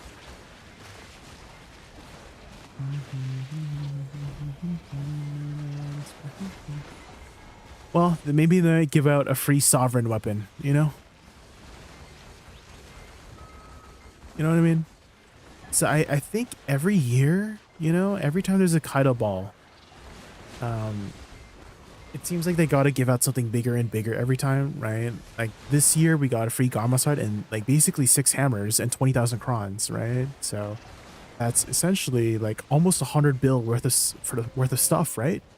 Right, because the 20,000 crons is 60 bill, right? At 3 mil each, and 6 hammers. That's like if you tap it on Pen Blackstar, that's 3,600, right? That's 10 bill each per hammer, right? If you use all 6 hammers on Pen Blackstar, that's about 10 bill each per hammer. So that's already over 100 bill worth of stuff, right? So it seems like every year they're giving something bigger and bigger, and maybe, you know, it'll get to the point where they might give it a free sovereign. It might be the offhand.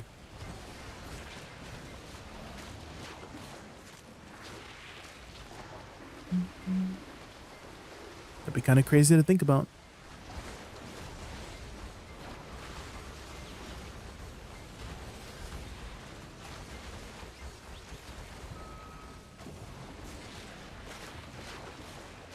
The Caphras market won't be on Cloud 9. Well, Caphras has always been influxed every time, Fallen One Star. Whenever there's new items that introduce Caphras usage, right? And so this time it's the Sovereign offhand, right?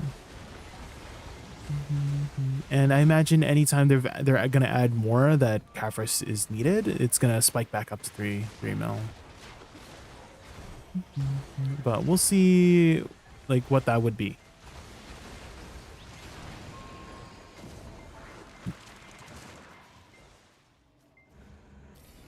Oh, you're tapping demos.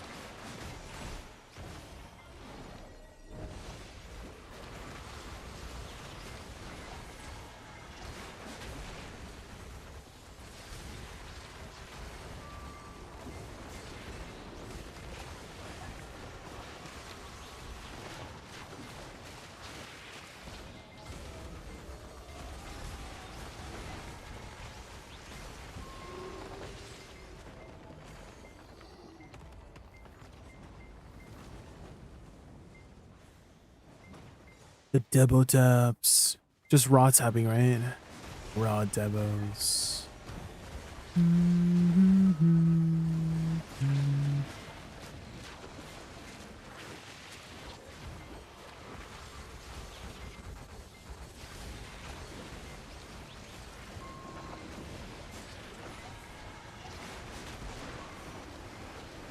That didn't sound like an approving. You're tapping Debos. Well, tapping stuff is always, you know, a risk, right? It's always a risk. You could win big, of course, but there's always a risk.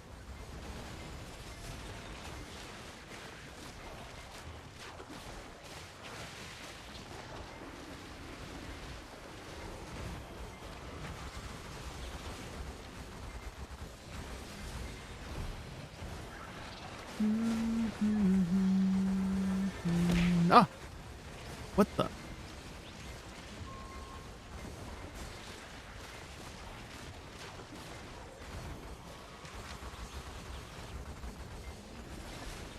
raw to tet and then use pearl crons for pen attempts, you would still probably, you should still probably do raw for tet all in 1-star, because the cron amount is almost equivalent to if you were to buy it off the market. It's about 30 bill, right? It's like 11,500 crons, which is about 33 bill worth of cron stones. And so if you were to buy off the market, it's also about 30 bills. So I feel like it's not really worth cronning.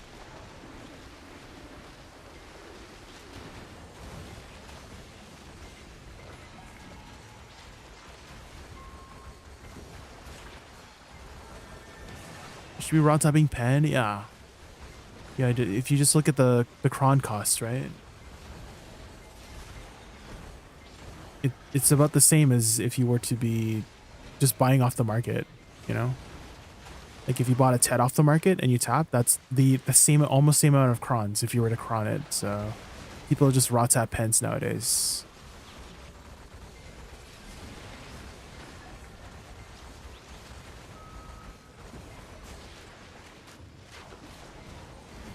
Cron is free cost? Cron cost is free? Could you elaborate more on that? What do you mean by cron cost is free?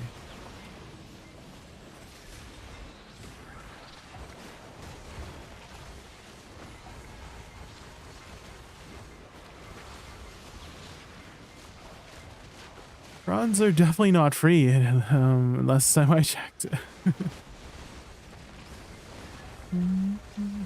Last time I checked, they're 3 mil each.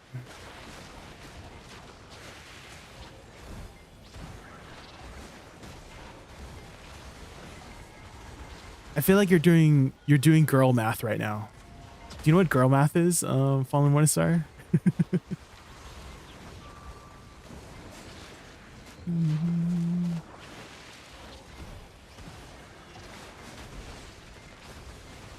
The meme, the girl math meme.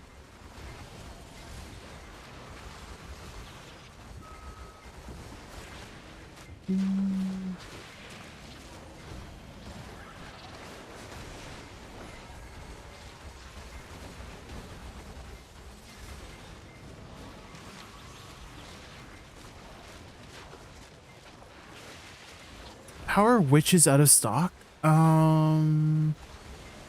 Witches? Witches what? Witches? Oh, witches earrings? Or witch something? I buy weekly bosses from the Pearl Shop and then use those crons to help my dad. 0 silver spent. But they're not like free. You spent real money. They're still worth something. They're still worth something. It's not free. That's probably even less free if you bought them off the Pearl.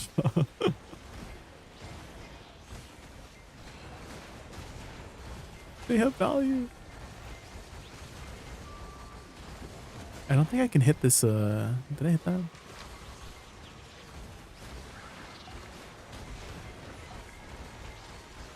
Which is base earrings? I mean, there's like 30 on the market. But I saw 38.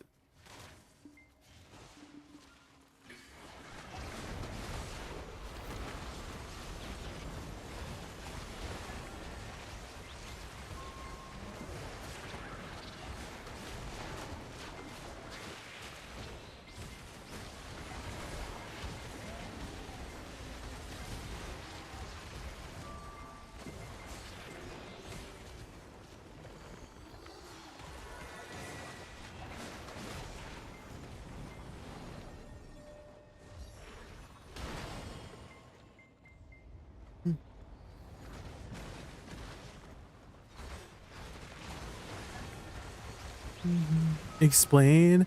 Well, it's like you paid money to get the boxes to get the crons, right? And you're saying it's free, but like it's not really free. You didn't spend any silver for sure, but you still spent like money, right? So it's not free. But basically the girl math is like you know, if you got it from a different source or something like that, like if you paid something, like let's say you got a discount at a store, right, or something like that, then so let's say you spent $100, right, but there was a 20% off sale, and you used the 20% you saved to buy food for the $20, right? And so the girl math like meme would be like, oh yeah, because I got a discount at the store for 20% off this $100 dress, and I spent that $20 to buy the food, then the food is free. But it's not free, right? Like you still that's what like the girl math meme is.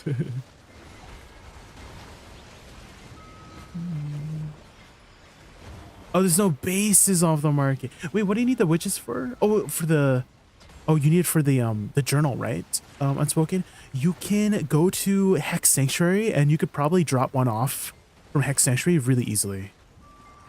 Because the reason why there's no bases probably is everybody's doing their journals, right? Because the new journal thing is happening.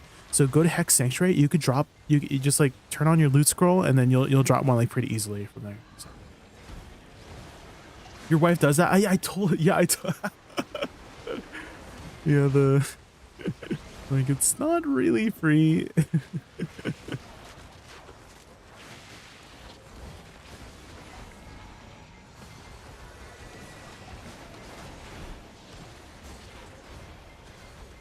I need the shiny Aquazone. Attack speed makes like Woosa feels so good. Yeah. I wonder how difficult it will be to acquire one once they have that update. It's coming out in like September, so we'll have some time to prepare, I guess. I'm sure they'll probably give out a roadmap video, right? They usually have like a roadmap video or like a developer commentary like in between Tidal balls and Calpheon balls, so we'll probably get some more information in between.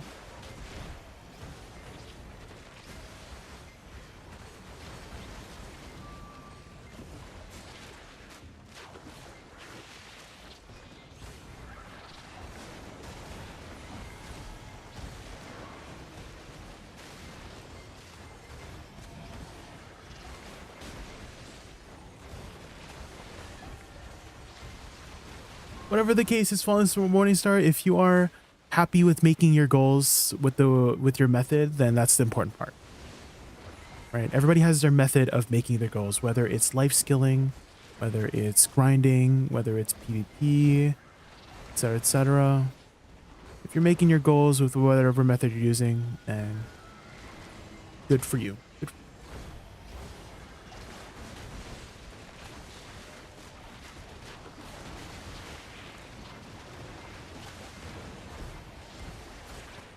Wrapped up on me calling crons pro crons free cron. No, it was just a very like, it was like the girl math thing meme. Calling Morningstar. It just like, it felt very like similar to that kind of situation. And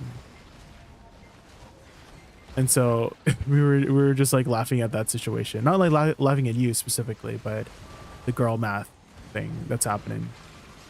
And so now we're just talking about our, you know, Unspoken was just talking about his wife.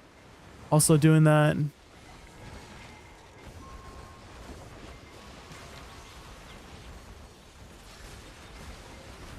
Don't like overthink it. We're not like, we're just memeing. Don't overthink it.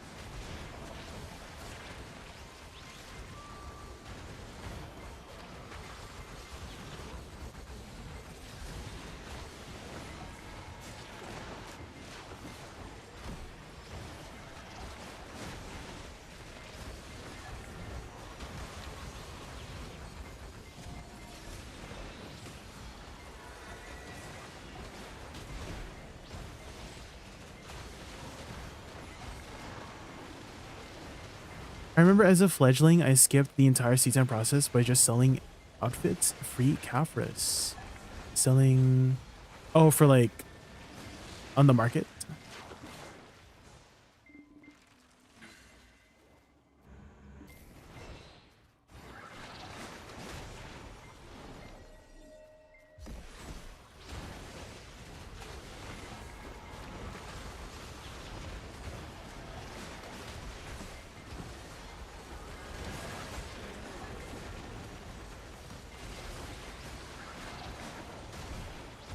The amount of times I've done it to get myself new books or games is ridiculous. Oh, like the girl math thing, Iris. I mean, it's nice to get a discount on things, that's for sure. You're getting extra stuff. Taking advantage of discounts, opportunities, and deals.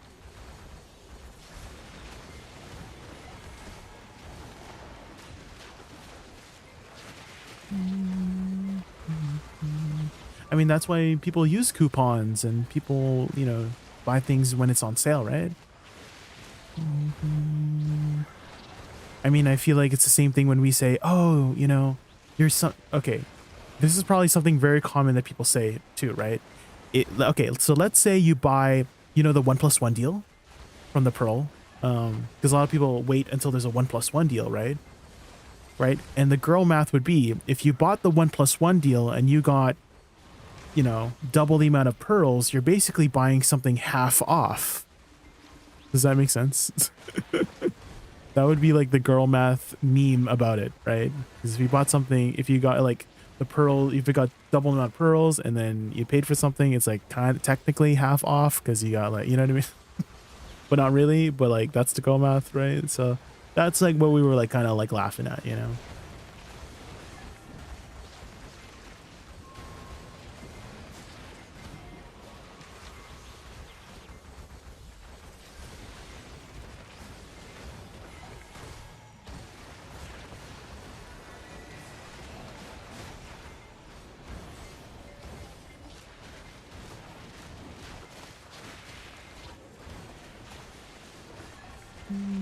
Welcome back, Skullfire. Welcome back.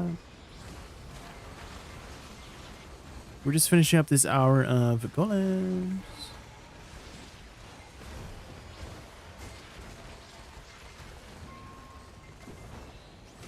Ran to the pet store. They had kittens. Did you take any pictures by chance?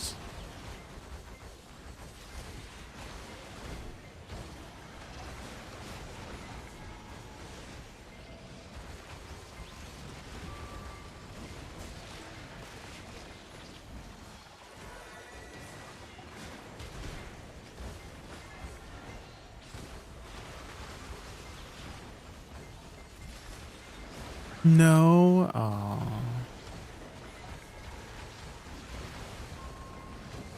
Sag.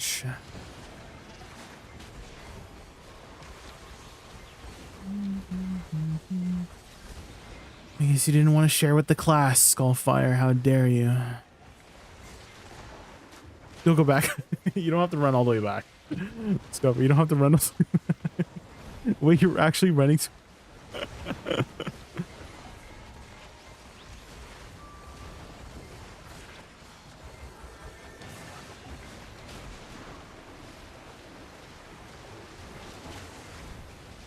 You're just kidding? Well.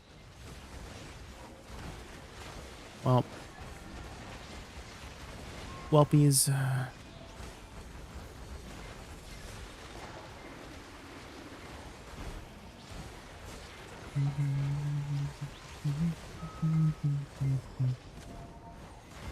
I could send pics of my cat if it fulfills your need. That's okay. That's alright. No worries. No worries.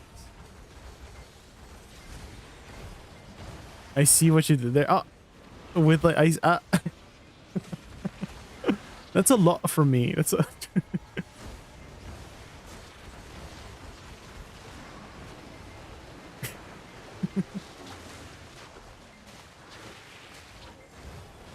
My cats aren't as cute as kittens. Oh.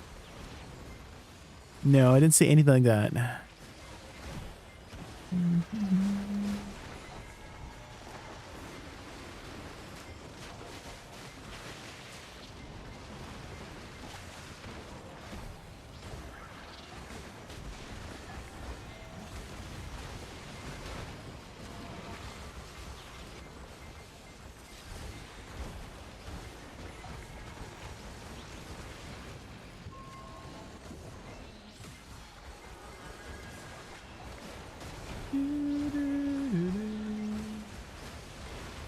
$10 in the store right now. There's triple float. Oh, the The rod, yeah, the triple rod for 2000 durability. It only has a 30-day limit though. I think maybe the PA learned their lesson because okay, if you guys don't know, there was the original one for that was called Grandpa Kron's fishing rod. I still have it as a souvenir. Grandpa Kron's fishing rod. I can't find it, but it basically also had 2000 durability, and players were able to like figure out how to extend the durability using durability reduction crystals and stuff like that, right? And they were able to make it last for months. Like people still have it today. Like if you were running like full durability, it would still be alive today. And one of my viewers told me they still have 800 durability on it, which is kind of crazy. That's because it's been out since like Christmas, right? And it's been 6 months later, and they still have it. Like it's gonna last them like a year or something like that, right? And so now they made it last 30 days.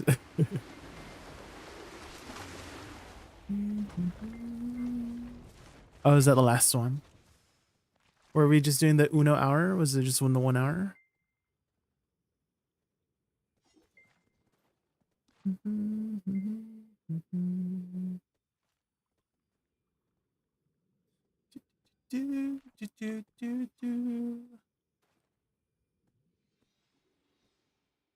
Oh, are you heading out now, Kurt? Are you heading out now?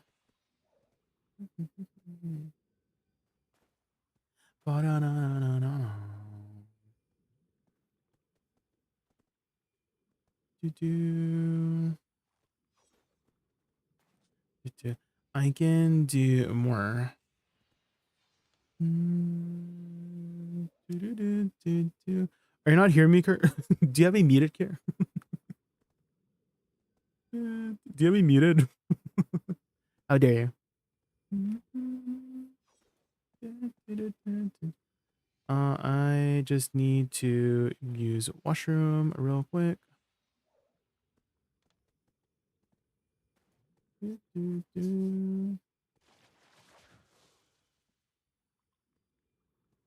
Is it better than the cool wind? The cool wind is technically better because it doesn't have a time limit. Unspoken. No, you aren't muted. The cool wind is technically better because it doesn't have a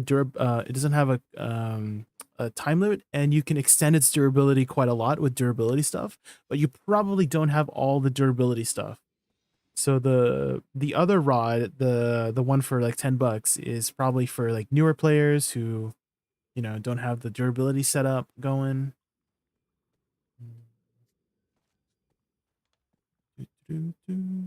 Okay, I'm just going to grab some water, guys. I will be right back. And then why don't I put up a little video real quick?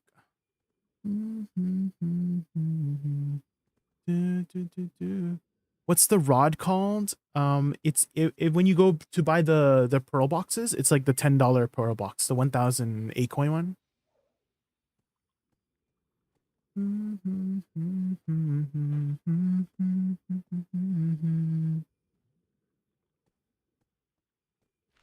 The rail chars, please. I don't like the AI. Oh, the storytime one. Okay, yeah, I can find something else.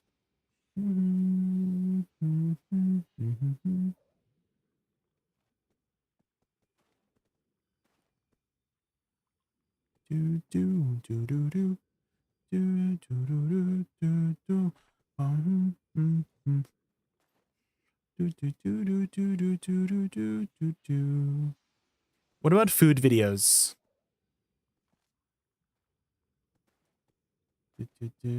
Okay, I'll be right back.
이제 6시간 절여주면 됩니다.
이것은 황석어 젓갈입니다. 탁김치에 쓸 겁니다.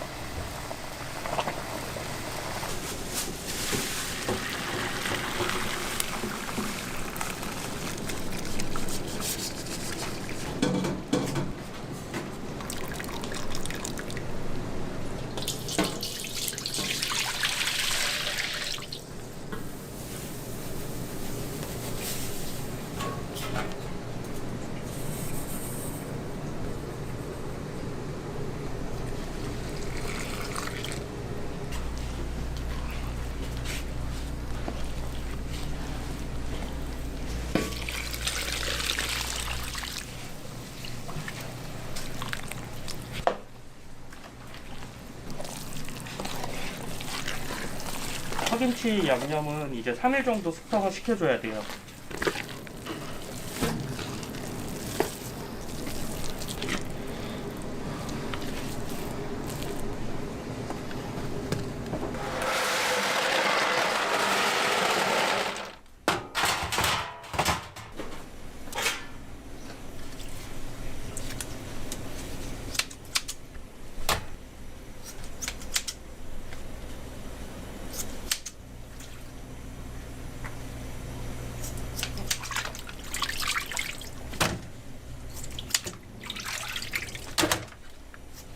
이게 하루에 한 75kg 정도 손질을 하고요. 그 소 5마리 정도 분량입니다.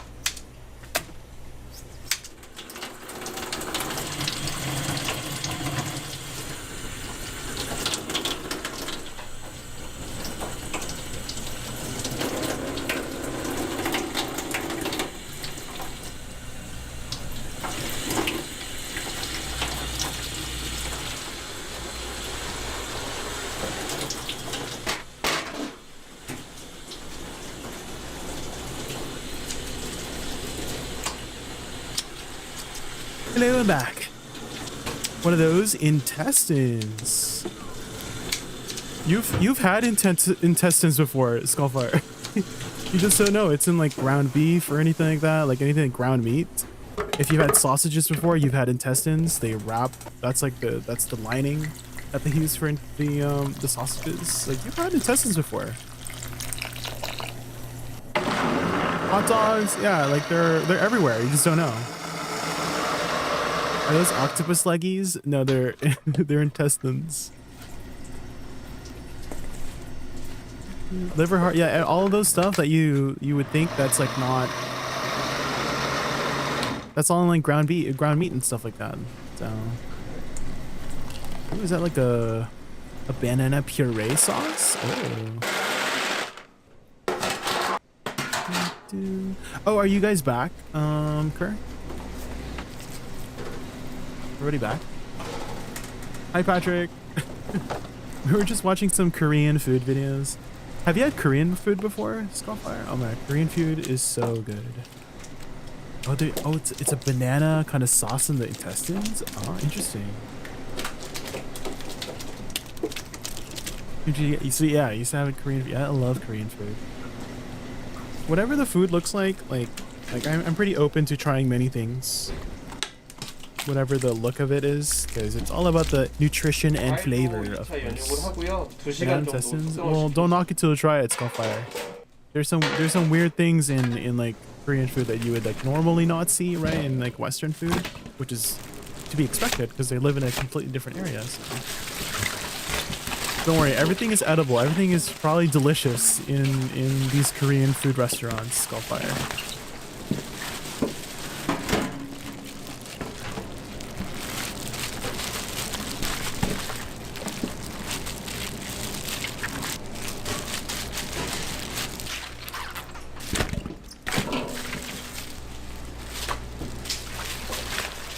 대파김치가 메인이다 보니까 일주일에 한 60잔 정도 담그고 있습니다. But the bananas are probably there to add like a sweetness, right? Because I have Japanese curry all the time, and my secret ingredient is adding a little bit of pineapple juice, and it brings out a lot of like sweetness in the Japanese curry. Especially if it's like spicy. Like you probably have something like, you know, like banana peppers all the time, something that are like spicy and sweet, you know? Like I think mango and jalapeno is a very common flavor combination, right? Mangoes and jalapeno, like a sweet kind of spicy kind of flavor profile. So maybe it's the same idea here with the bananas, you know?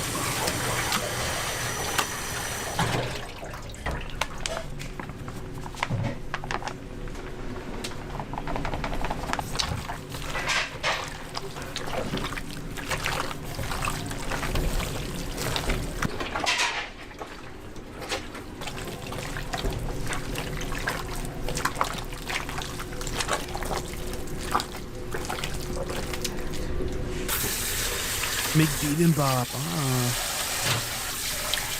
Bibimbap is the like the rice bowl, right? With like all the different ingredients. Is that what it was? Or is that the rice? Or is it the roll? I can't remember. I've heard of the name bibimbap before, but it's something to do with rice, right? It's like a rice dish.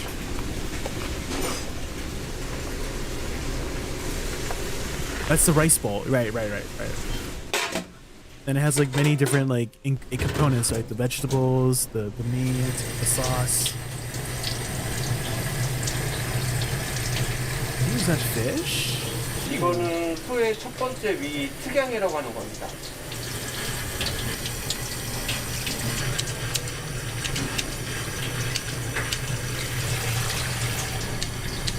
Oh, that's gonna be like so good if they fry that up. It's gonna be so flaky. I'm assuming they have to do like some sort of batter, right?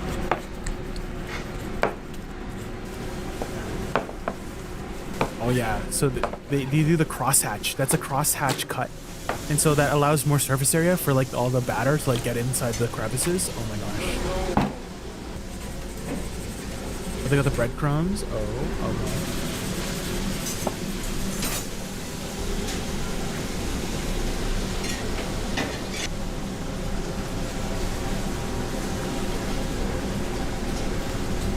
The garlic, I love garlic so much.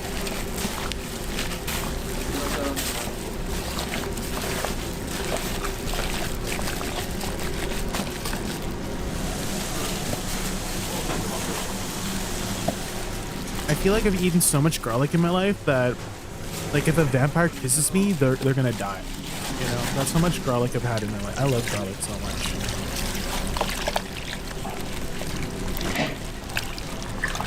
Same. I see what you. Like if a vampire takes a bite out of me, like my blood probably has garlic in it. That's how much garlic I have eaten in my life. Garlic is also very antibacterial. It's antifungal, antibacterial, so it's very good for you as well. Kansa, thank you so much for the follow. We're just waiting for one of our party members to get back, and then we're back to the grind.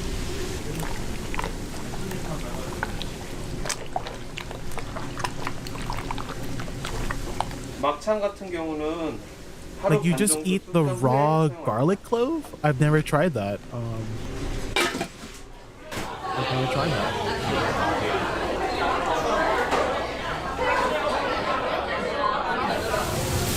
Oh my god, they're frying it up. Can we just have this in the corner while we're grinding?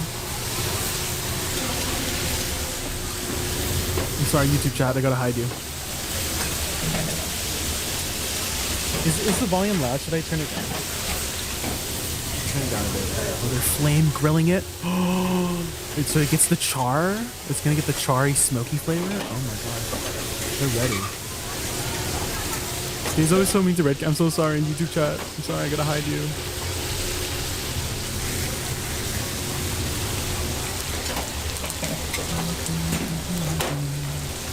Oh my god, I've been popping my oh my gosh. My elixirs are on. Okay.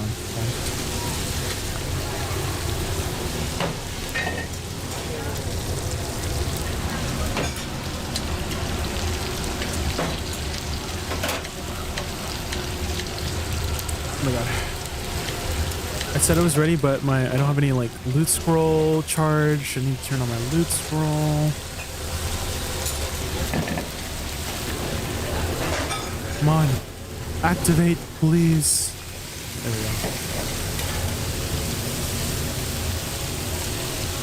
We got, yeah, Patrick, no, don't worry. I can still see the YouTube chat. It's just hidden on the screen. Oh my god, is that chives? Green onions? I love chives and green onions on everything. What's that on top they're putting? Is that like cornstarch or something? What is that? To make it crispy? No, it's probably some sort of like cheese powder or something. The kimchi on top, the fried kimchi on top. Oh my god. No.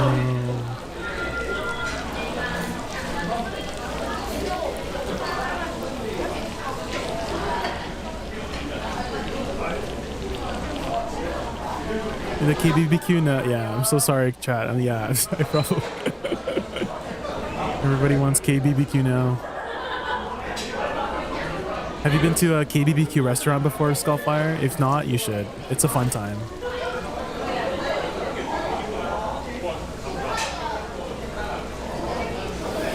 It's like a very social experience, right? Because it's very involved. Because you're not just eating, you're like cooking, and while you're cooking, you're like you have time to talk with your friends, right? It's a very like social experience. It's very fun. Oh, your friends are Korean. Oh. Have you learned any Korean, like while hanging out with them? Do you know any Korean words? I'm actually fluent in Korean because I watched this like one game. I watched this one show called Squid Game, and so now I'm fluent in Korean. You know, tennis world. You know.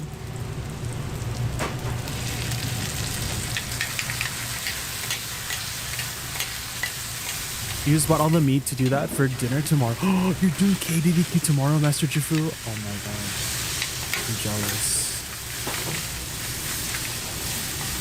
The last season of Squid Game? Yeah. I still like the first season of Squid Game. That's real fun. Like the first season, like the introduction was so good. Like second season was okay too. I just preferred the first season.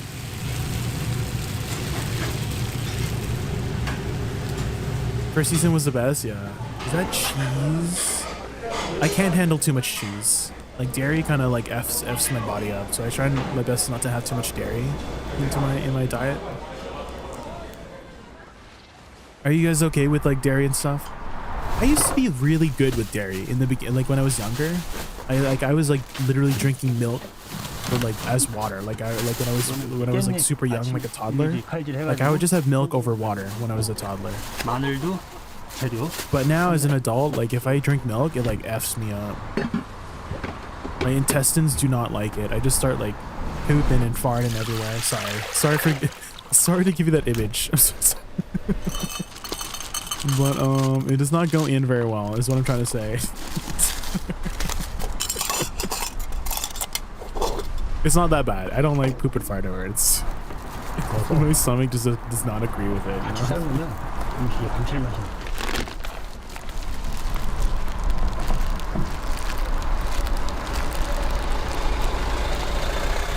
Oh, they're boiling the sausage.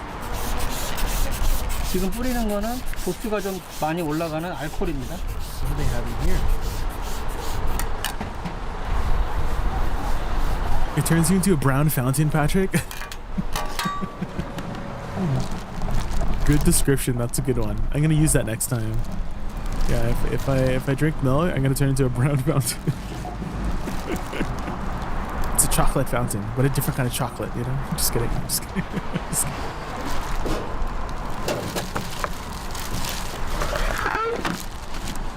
Are they? Oh, they're smoking the sausages.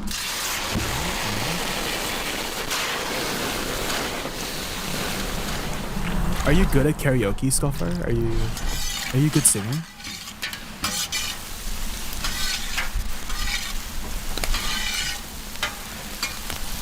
냄새를 잡고 그다음에 손님들이 이제 바짝 구워주기를 원하시기 때문에 서버를 하는 거겠죠. Do you play guitar as well? Oh shit.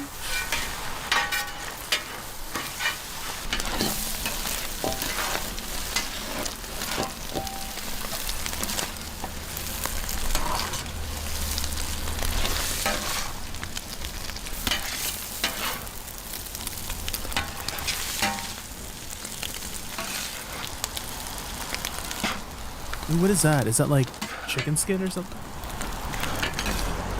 Yes.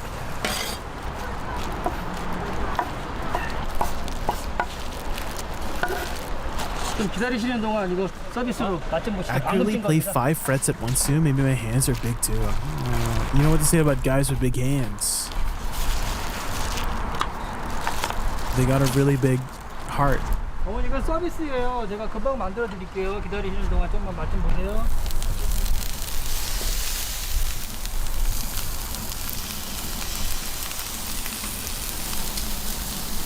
Yeah, heart. Yeah, that's what I was gonna say.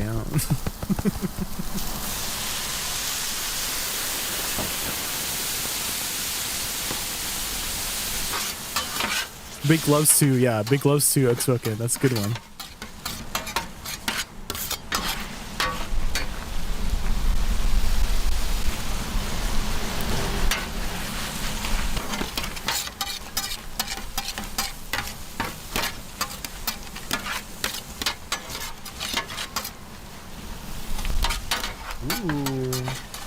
Is that like stir-fried tteokbokki? Something like that?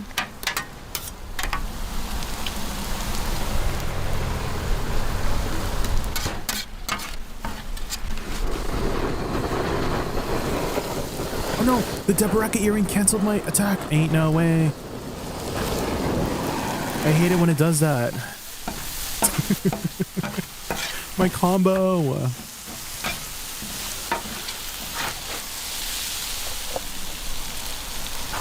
Did you finish your season yesterday? I did not. I did not. I still need to kill some stuff, but we'll do that like after this grind. Yeah. Oh,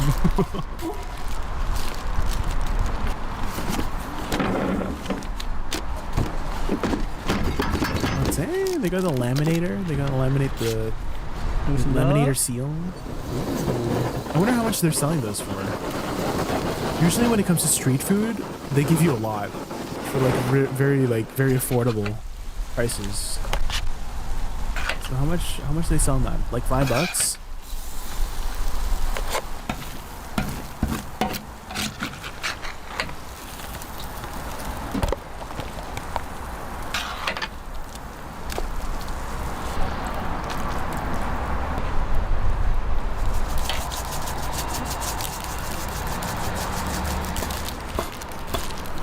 Teacher Crown Prince. Oh my god. Her. Me. You. Justin. Flowers. And like a Akari or something. Crown Prince. That'd be a shit show.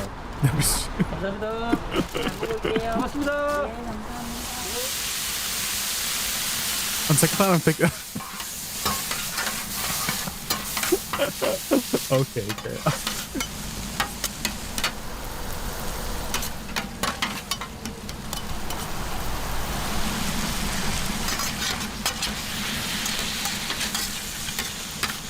The Perilla leaf? Oh my god, the Perilla leaf adds so much like fun colors. You told me the Orking was easiest? He's not an orc. He's a golden pig, okay? Well, I found him the easiest, okay? For me, Orking was very easy. It was a very straightforward fight.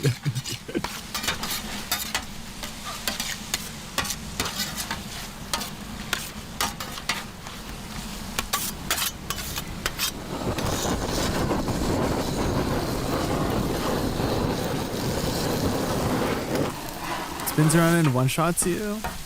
Well, you just need to like learn his attack pattern, Skullfire. You played Monster Hunter, right? So, for me, that I was like, I kind of equated Sangoon and the Golden Pig and some of those bosses that had like one-shot attacks as basically monsters from Monster Hunter, where I treated them as like, hey, I'm gonna learn this attack pattern. Once I learn it, then it's gonna be Gucci, which I did, and so it was like very easy for me after I learned the attack patterns.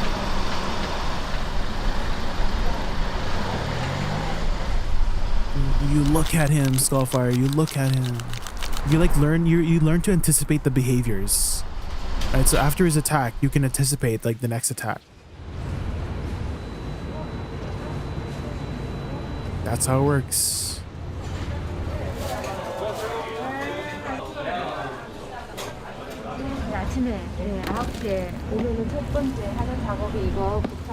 A booty blaster?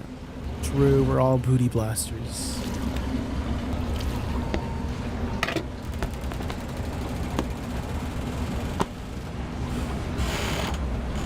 By the way, Jay, by the way, what? In Monster Hunter, my friend Ryu carries me and I just go ham with my blades. I see. So that's how you played Monster Hunter. Okay, I have heard from my friends, Skull, that so for Monster Hunter I play very support-like. So I run light bowgun with all the status bullets. I run 2 bowguns. I run a paralysis bowgun and a sleep bowgun, and I also run speed eating and wide range. And so my friends told me that they've developed really bad habits when they play with me because I just keep healing them and they CC the monster, and then whenever they're playing not without me, they just like die. Oh my god, it's Leafson. Oh my god, Leafson. Her wants to do Deposed Crown Prince. Do you wanna like set up a Deposed Crown Prince group? Now that they've made changes that you can like do more than one, you know, more party boss splits, more than 5 now.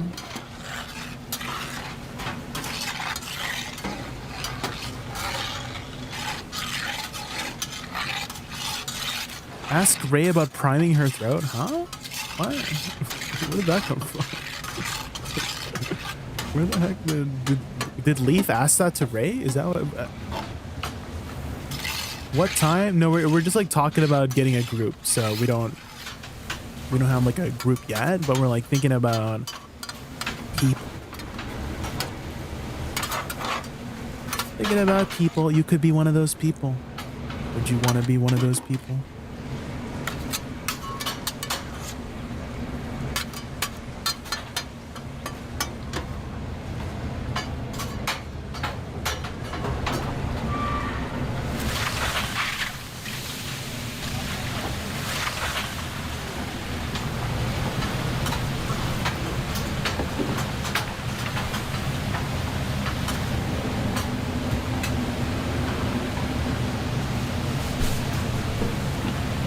I blame Kerr for typing.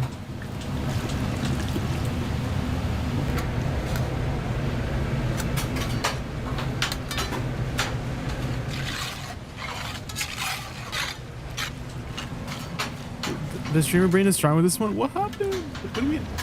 Did I not read that right? Ask Ray about priming her throat? What? I thought I read that correctly. What? Comprehension skills? Oh. Oh.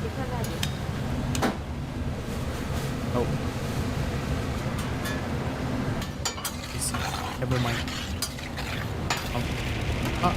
너무 많이 졸여도 우리가 또 저기서 앞에서 볶으면서 안이 너무 줄기 때문에 이 정도 네, 이렇게 담는 거예요.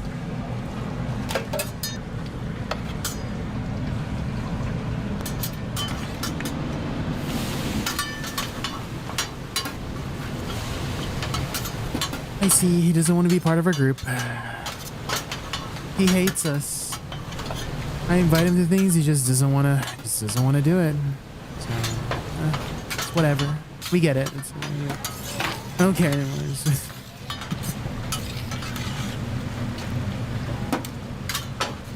Do loot scrolls work for gathering? No. They do not. They do not.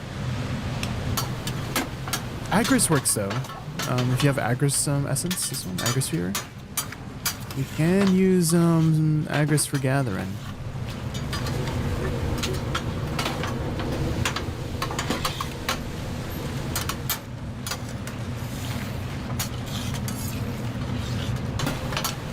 Oh, actually, Unspoken, if you are going to do a lot of gathering, I would look into a quest line called Green Thumb. It's somewhere here. It's like Life Leap, Green Artisan, something like that. And then it allows you to do a mini game where you can basically consume 10 times your energy to get 10 times the yield. So you don't get like you don't necessarily get more overall, but you just consume your energy faster when you're gathering, which is really good. So you get more per hour, but like not more per overall. 여기서 드시는 거. So look into Green Artisan quest. 집에서 볶으시는 거 있는데 집에서 볶으시는 것도 넉넉하게 드시고. You need fairy, yeah, you would get 10 times the fairy's breath too if you like procced the minigame. The minigame's not too hard too. It's just clicking at the right time. It's like a quick time event.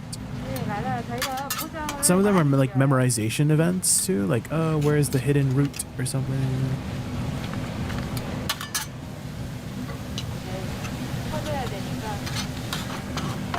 But if you're just doing it for the journal, then like you can worry about it. You can worry about it later. So.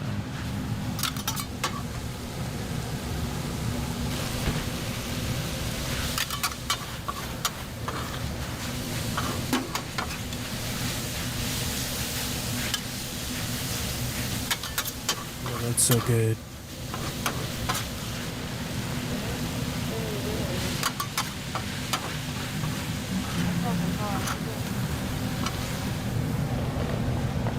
Do you think Crypt of Resting Thoughts is easier than Dekia Thornwood? Probably not, Spellfire. The Thornwood mobs I find are a lot squishier, and they only have one CC type, whereas Crypt of Resting Thoughts has all 3 different CC types, and it's going to be difficult to cover all of them. So they have stun mainly, and then some knockdown from some of the animal mobs, and they have float from the DK, so I'd say Crypt is a little bit harder.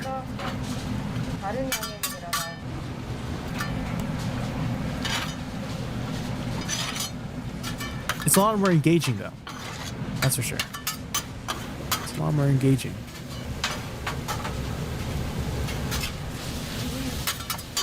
And yeah, you have the 2 bosses, y'all.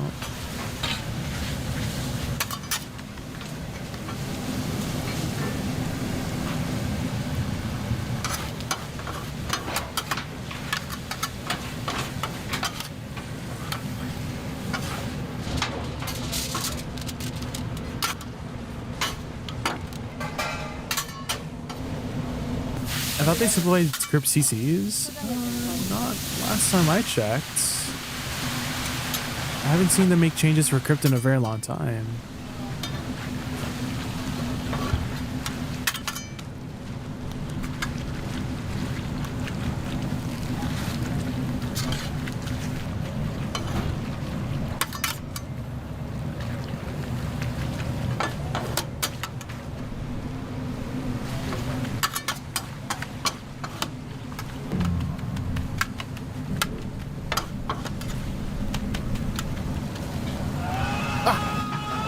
Is that a fresco? It is.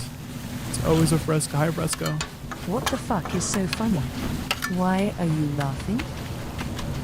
Shit is bananas.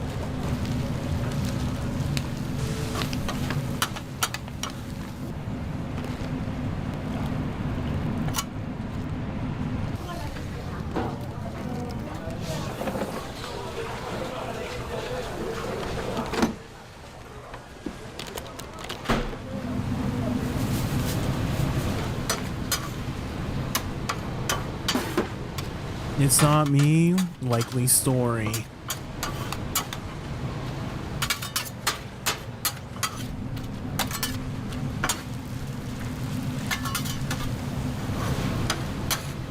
What are you eating? Oh, you can see me eat. I'm just eating some chicken right now.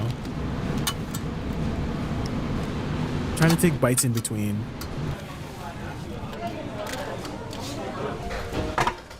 How'd you know I was eating? You can see, I guess you can see my model eating. Ronaldo's chewing. Yeah, I'm chewing. I'm chewing as I'm like trying to take bites as as I'm grinding.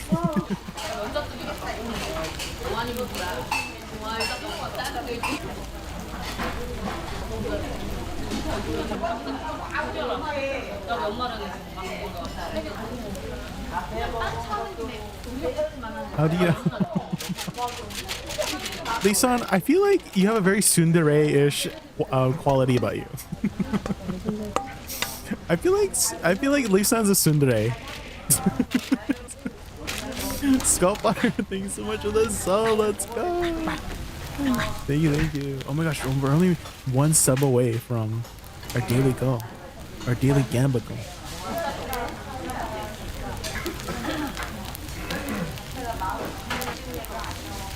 Like Lisan's always so mean to me, but then he's like he still hangs out. He always is so mean to me, but he still like wants to hang out and stuff like that. I'm like, huh? What's happening?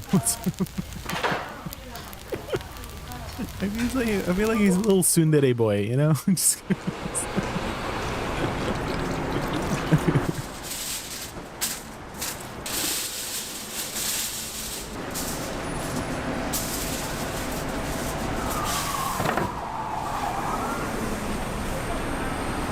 I don't want you to gamble, that's why I didn't do 2. I see.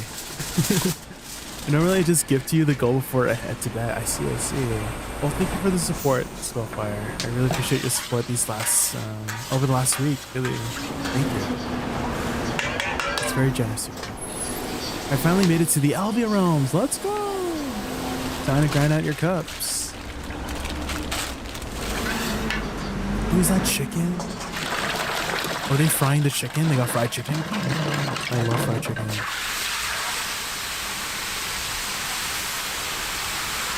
초보를 하면은 또 식어갖고 얼어버리기 때문에 조금씩 하는 거야. It's not like I want to impress you or anything. Skullfire.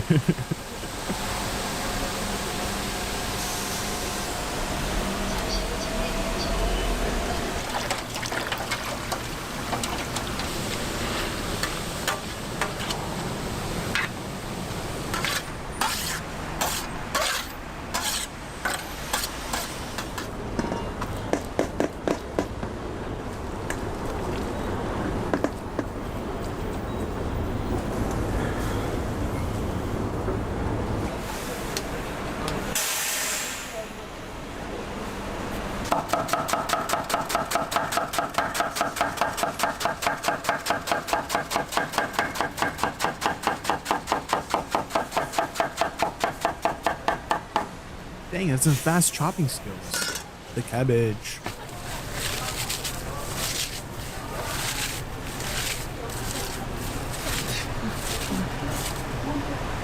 Sir Charles Angel 29, thank you so much for the follow. Thank you.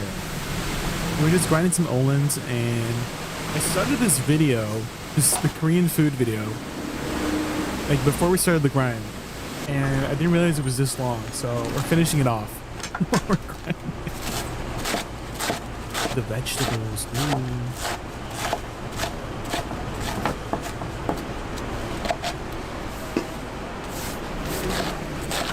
Is that like all perilla leaves? They look like all perilla leaves.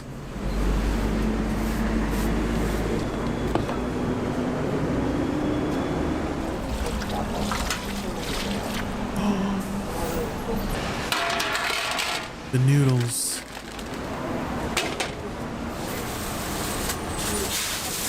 And you gotta go make some food.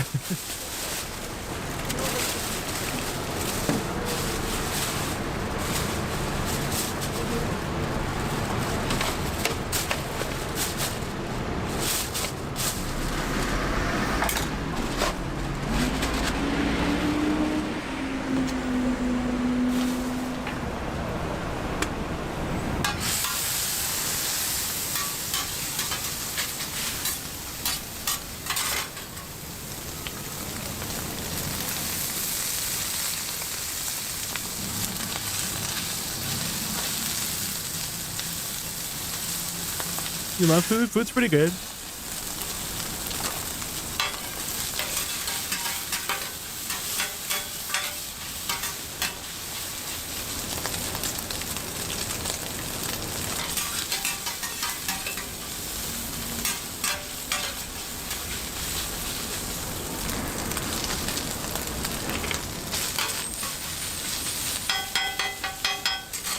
Food's cool, yeah. It's pretty cool, yeah.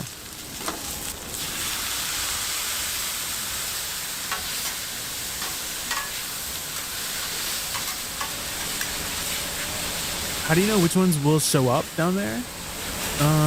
What do you mean?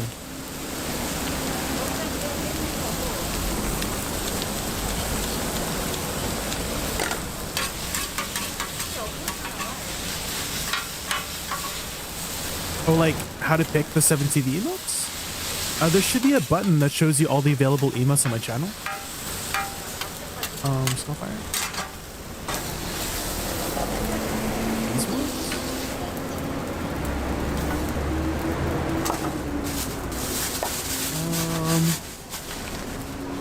Do I have Jeff emotes?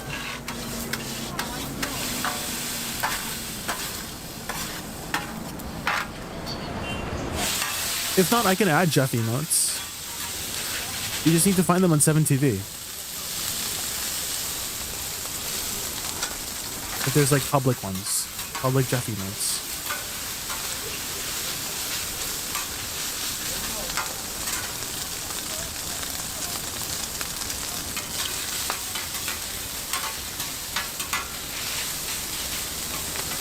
Jeff the land shark.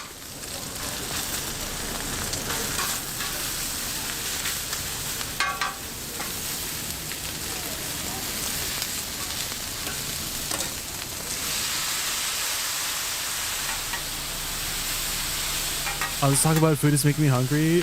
Go get a snack, Iris. Yum.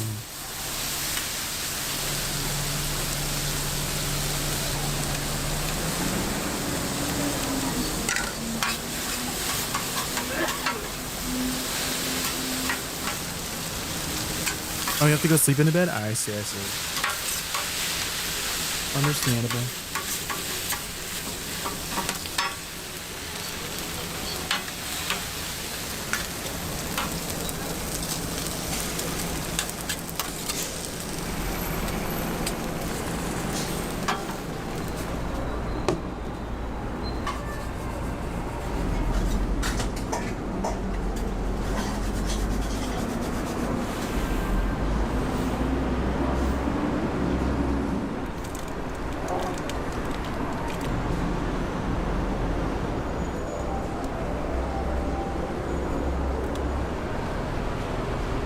Cake stuck with the veggies. Oh my god.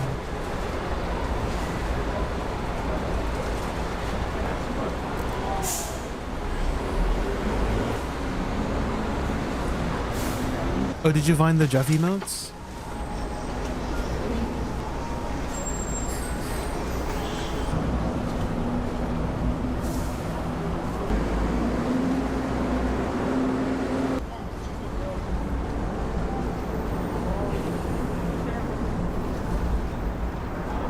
That's the end of the video. It has ended. Let's put up our music again. Aging Freeball. Thank you so much for the follow. Thank you. We were just grinding some Olins and we started a food video like before Olin started. And I was like, oh, let's just finish it. And now it's finished.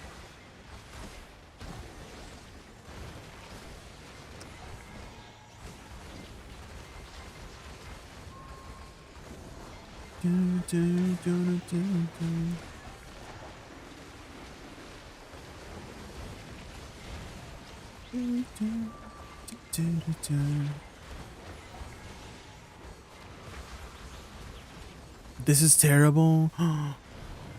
You missed the cooking stream? Well, I wasn't really cooking. We were just watching somebody cook. We were just watching some Korean food videos. Have you ever had like KBBQ? Aging Freeball? Korean barbecue.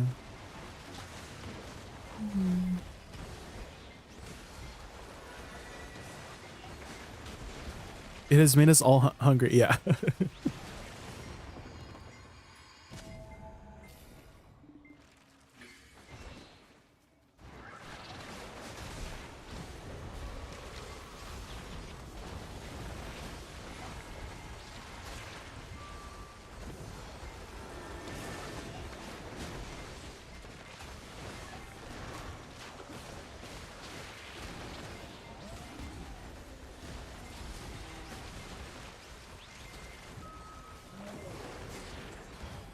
Switched to PC from console about a year ago, and I'm having a hard time finding a main on PC and advice.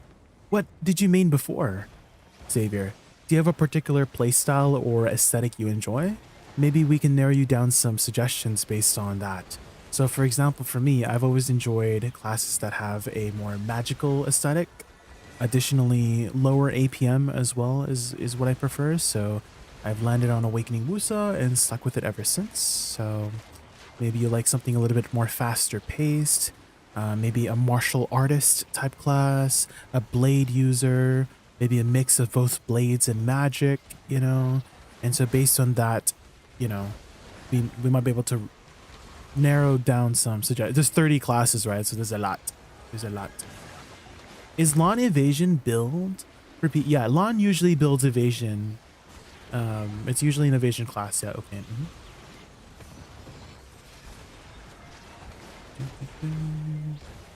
Striker. Ah, was your main.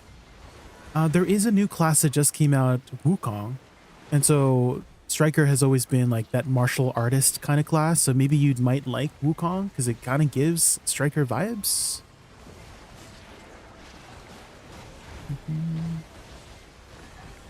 How long ago did you just start on PC, Xavier?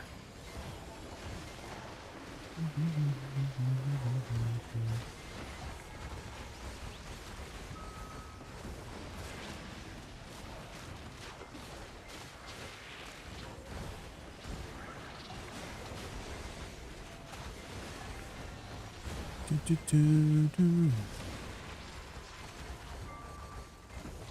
gonna make some food, Ice Watcher? Alright, I'll see you later. See you in a bit.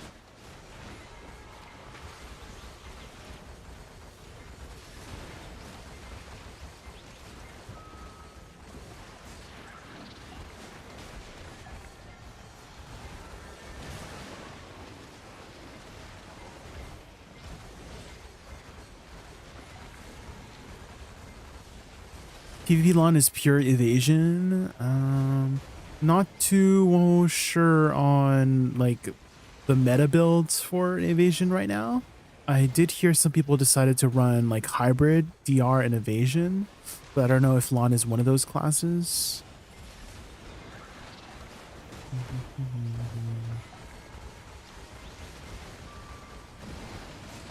I was bored about video and console. My first month I got Garmoth Heart along with the free one. Oh sheesh. Did console also get the free Garmoth Heart too? About a year I spent time trying to catch up my gear and now I'm ready to pick a main. I see. But yeah, like again, like what is your preferred playstyle? Like was there any classes you enjoyed playing in the, you said you played Striker, right? So I was like thinking, oh, let's suggest some classes similar to Striker. So Wukong just came out. It's fancy, it's new, it has some cool effects. So that might be one of your suggestions that I have for you based on what you played in the past.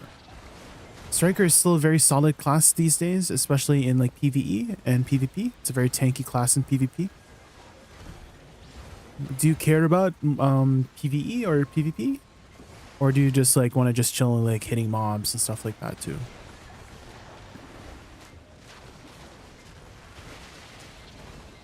Do you like classes that are more complex or like more straightforward? Straightforward being like you just press buttons and things die. Or complex being like Sork I would say is like more of a complex class, right? It has a high skill cap, you know? Or something lower on the skill cap ceiling. Zerker is a pretty solid class, yeah.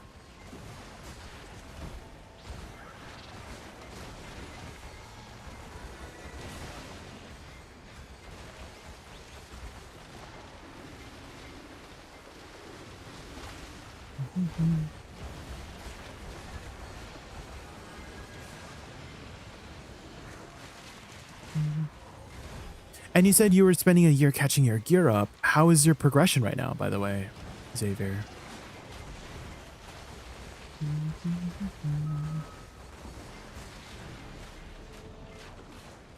Mainly Xavier, doesn't matter if she ends up bad. We're waiting for a female awakening warrior Star Draconia.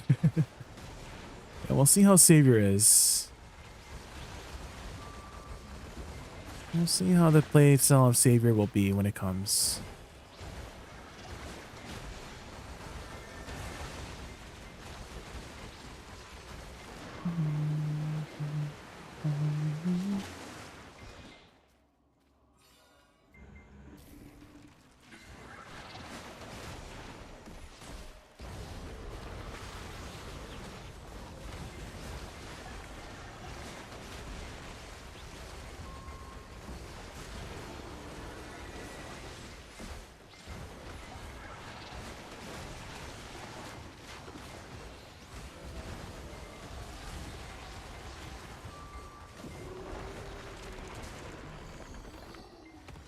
Savior. That's what the class is going to be called. Savior.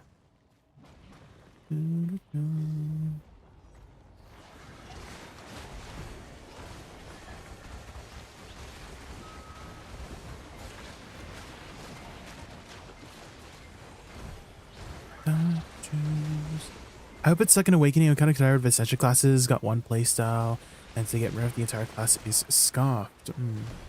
I do prefer Awakening and Succession myself as well, yeah. How is Draconia, by the way? Is it good for PvE? It is one of the more non-meta classes right now in PvE, Vizihan. It does require a lot of extra, complexity, because it does have two stances. It has Witch Blood stance and Dragon Blood stance. So you have to like manage those two kind of dynamics. And even if you're, performing well, you have to put a lot of effort into it. So I would say she is like, I mean, if you enjoy that kind of play style, go for it. But if you're looking for a more meta kind of play style, a more meta class or PvE, you might want to look somewhere else. Are you trying to pick a class right now? Fevzahan? Am I saying your name right? APM, yeah, it's one of the higher APM classes. And even if you are doing like really well, high APM, you're still like not pulling super meta numbers.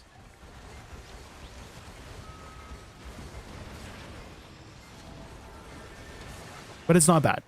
It's definitely not a bad class.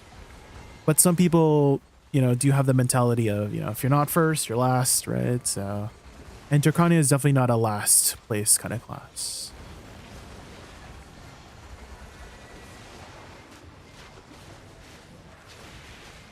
I'm 50. Sucklon is nice on the fingers. Ah.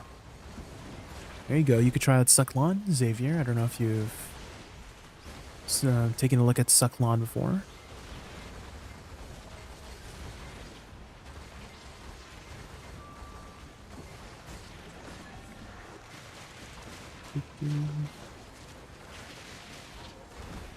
$280, $326. Simple class. Well, a couple simple classes that come to mind for PvE is Awakening Witch, Awakening Dosa, and Awakening Guardian. I would say those three classes are one of the easiest, most straightforward classes out there right now that perform pretty well in PvE.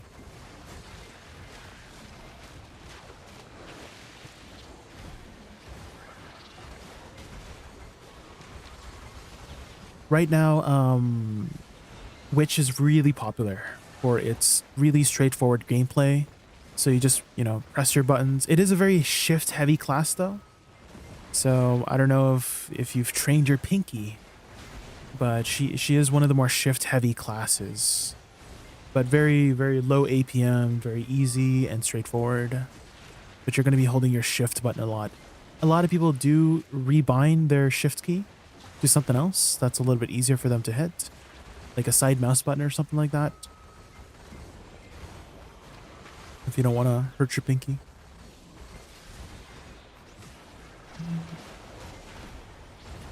Or you could train your fingers, do push-ups on your fingers, We need to see those abs on the fingers, If your fingers don't have abs, then that's why it hurts,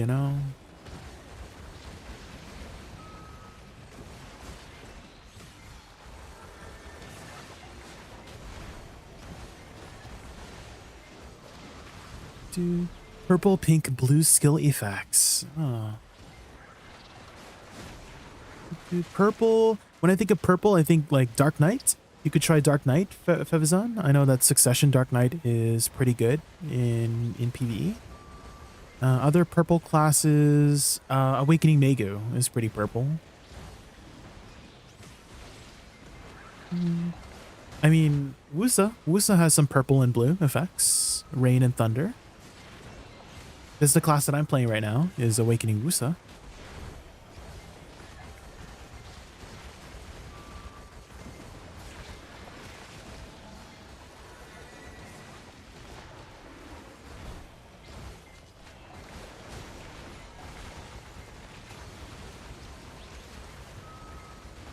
Jay, is there any way to exchange DR dongle for an evasion one? Yes. Yes. I think you have to talk to the Gumiho statue. Is that what it is, guys? You have to like talk to an NPC, and I think it's the Gumiho statue. You know where the Gumiho statue is? It's in her cave or something. And it costs like, I think like a bill worth of materials to get it.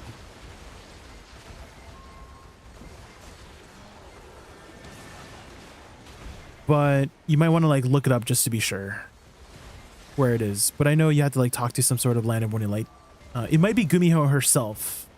It might not be the statue. It might like it's like something to do with Gumiho. And she's in the cave. So talk to her or talk to the statue. Oh, and have the glove in your inventory as well. Because usually some quests like to check your inventory before revealing the quest. 200 Scorching Sun Shards. Okay, there you go. Thank you, Neo. Can you do it more? Of course, yeah, you can always exchange your evasion or DR one. You just need to pay the little fee.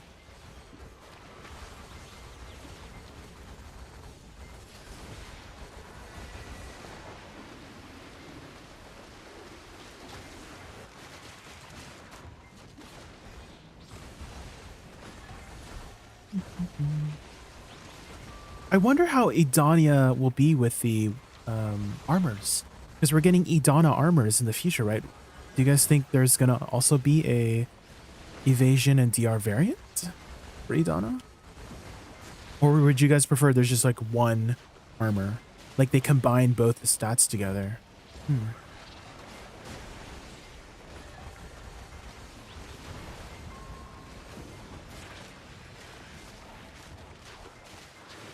You were told it's a combination. Oh, okay.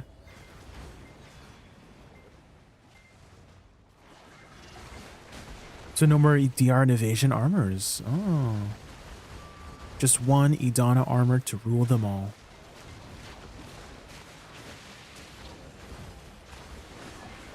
Maybe they're going to do a Karazad situation where you would equip a particular crystal and then it would like convert your gloves, your Idana gloves into like an evasion variant, and then vice versa with DR. So then technically it's still one glove, but then you can alter it just using a crystal.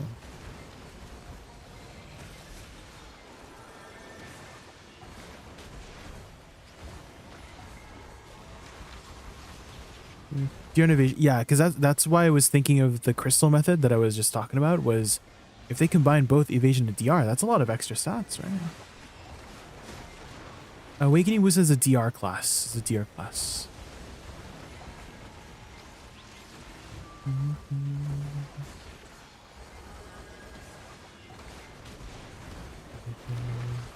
Miss. Oh, I don't mind repeating myself, Lucci. Like if you miss a hearing a answer or something like that, or let's say I miss a message, don't be afraid to just copy paste it. I don't mind.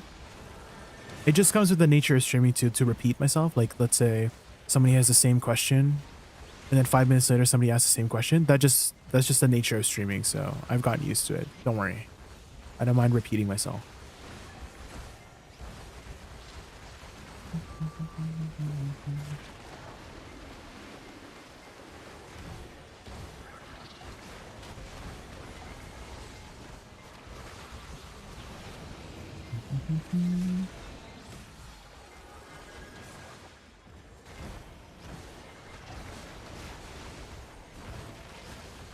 Man, this heart is in a awkward spot.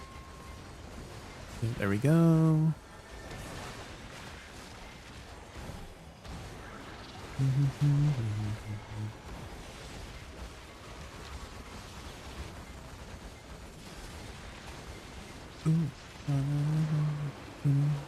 I'm actually leaning towards Wukong. Went through season with him, and now how is he in mid and late game? I've seen some pretty good numbers with him, Xavier, with mid and late game.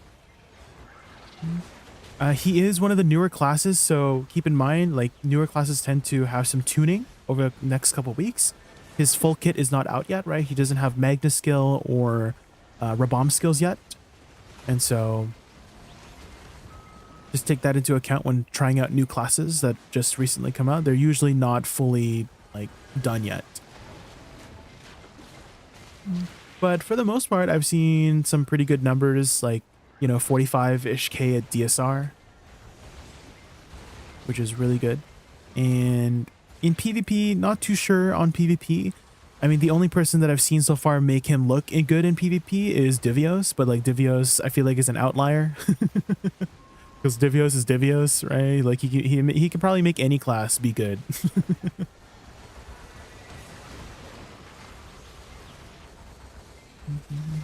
Have a good night, Iris. Have a good night.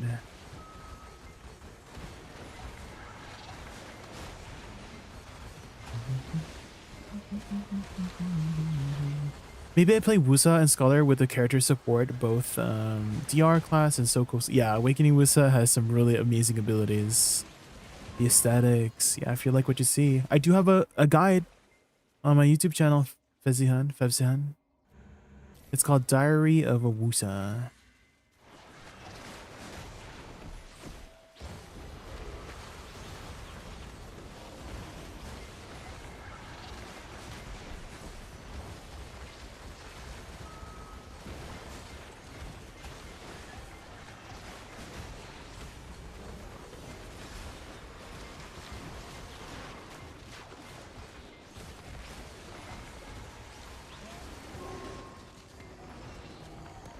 Been playing Suck forever. Want to learn Awakening? I love the look of it. Yeah, give it a try. And if you don't like it, then you don't like it. That's it. Right? Nothing too complicated. If you don't like a class, move on. And then if you do like it, Hoggies. That's all there is to it.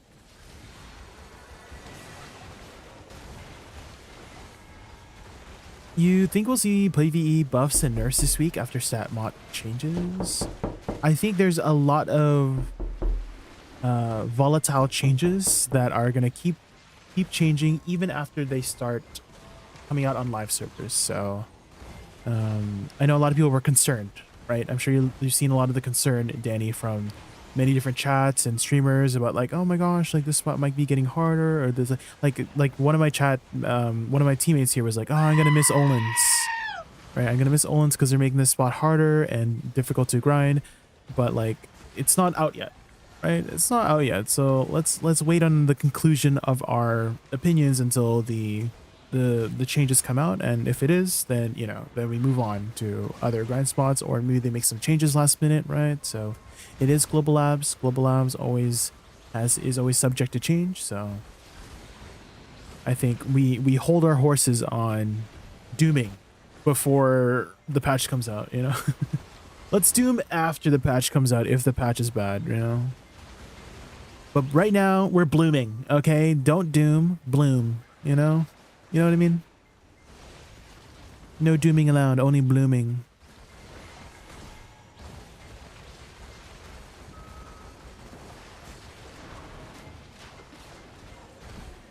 Awakening Megu's effects are underwhelming in comparison, just purple slashes, not even a foxtail. I thought there was going to be more involvement with the fox, with Awakening Megu. It seems like very like a martial artist kind of class more than like a foxy kind of class. Yeah, it would be nice to see some more fox stuff.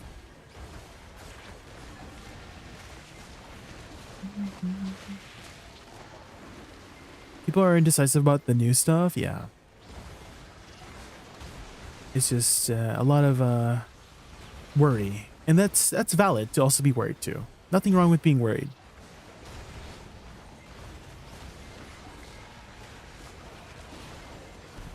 We can have our concerns, for sure.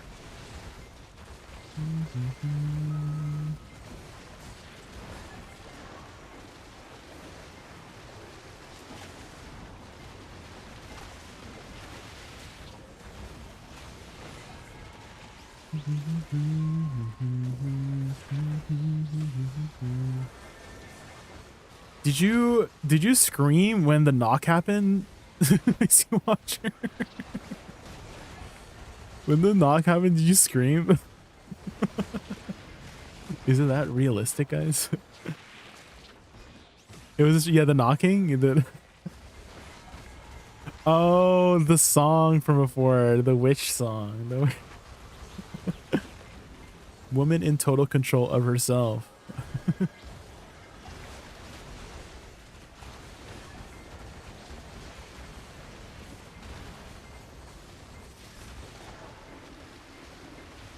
The Giaffe scream. They might as well just put the Giaffe scream instead and people would not notice. You grabbed your phone for a flashlight to look around and what was that? The knocking? Gotcha.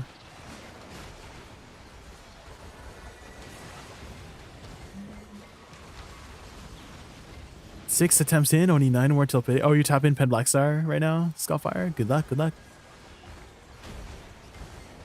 You gotta find the right song, Skullfire.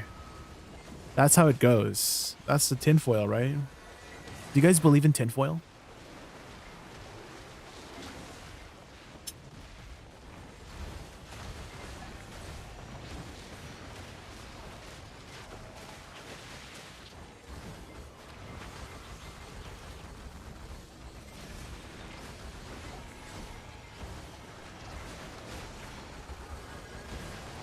Use Bury the Light. Oh.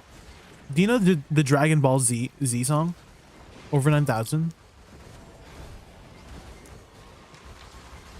You should use that. It's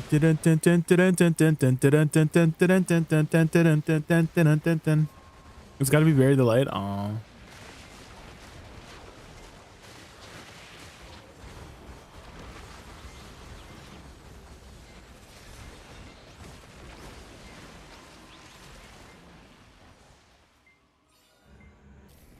The lime scream? I don't think so. It doesn't seem to ring a bell.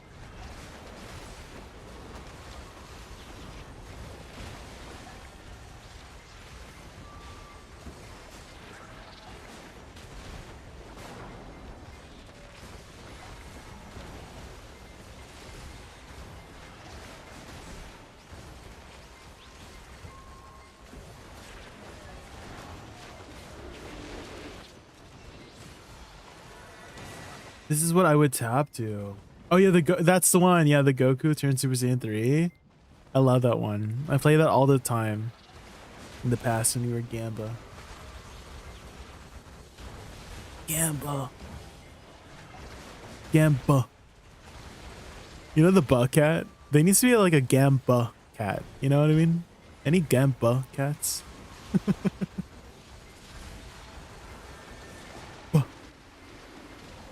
That cat is so funny.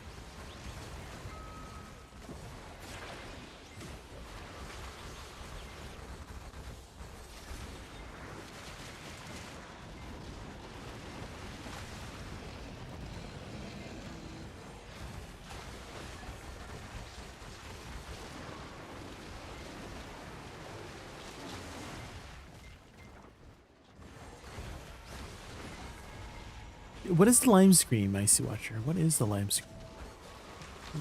Are you playing NA? NA, yes. North America. I play North America.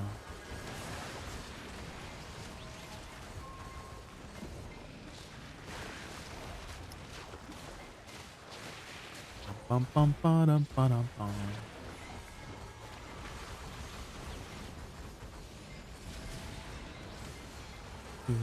Are you playing on EU region, Fevzan?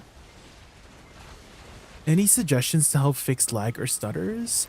What's helped me a lot aging Freeball is capping and turning on VSync. I know everyone tells me to turn off VSync, right? It's like, oh, turn off VSync for more FPS. But I find that making sure that all your programs that you're running in the background are all 60 FPS, just matching FPS, helps a lot with stutters and having a smoother gaming experience. I'd rather have a smoother gaming experience than having like dips in FPS and just like screen tearing and stuff like that. So I just optimized my PC so that it has just everything's the same. Just cap FPS to 60, VSync, turn that on.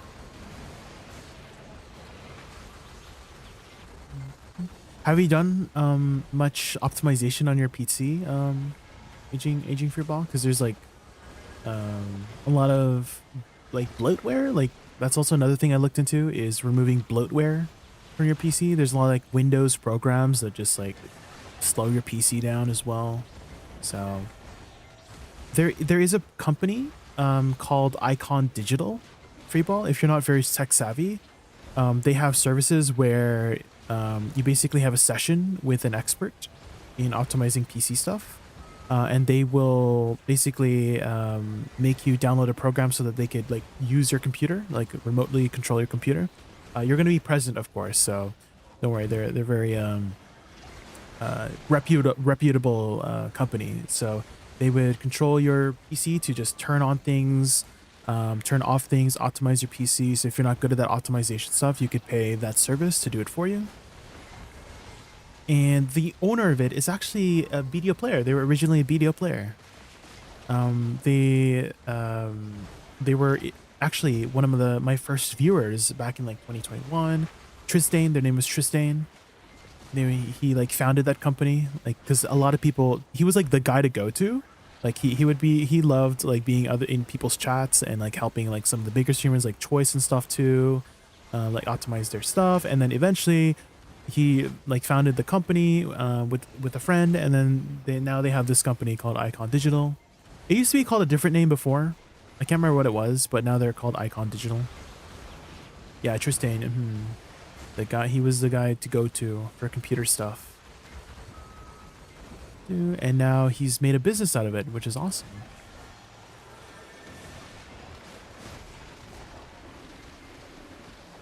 What is HRH collection? What's that?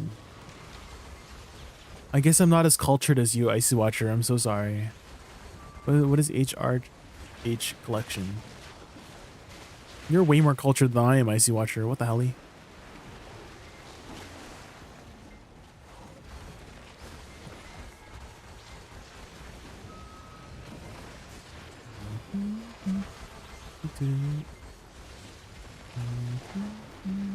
When you're free, what's this one? Oh yeah, I've never seen this. Offensive tea? Never seen that. Icon with a Q. IQON. I'm not sponsored by them or anything. I just support them because I know the person.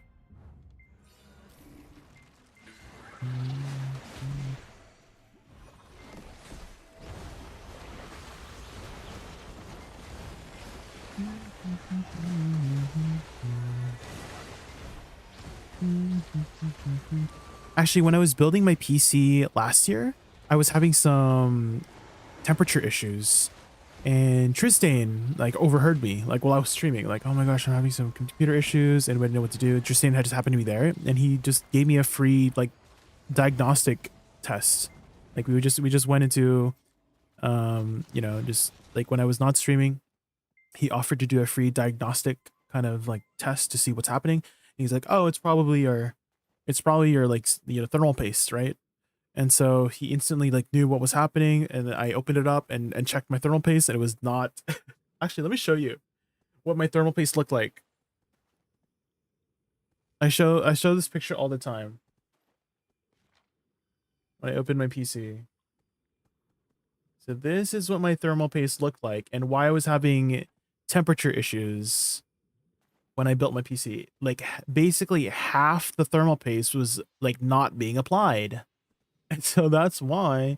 And so he suggested a new thermal paste, and you know got me the link to buy some new ones, like a trusted one that he trusts.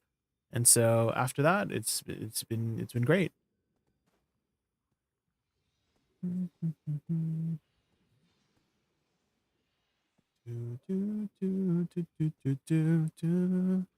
We doing more? It was cooking. It was like 80 degrees plus all the time. But now it literally dropped to like 60. So it dropped like 20 degrees. I mean, I could probably look at my thing right now and see what is that.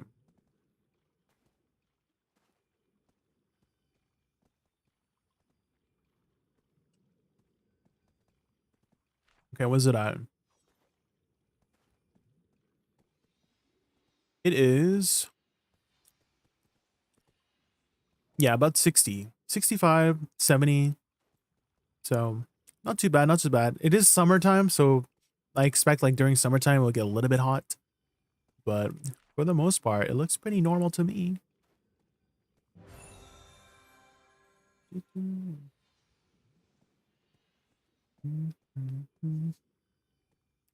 Her said he's good for more? Okay.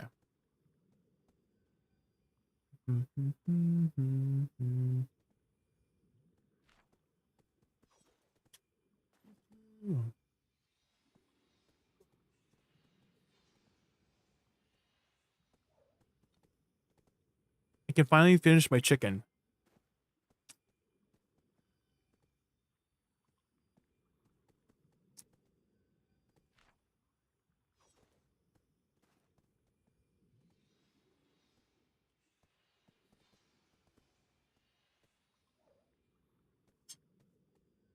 Is Pig opening soon? Let's check.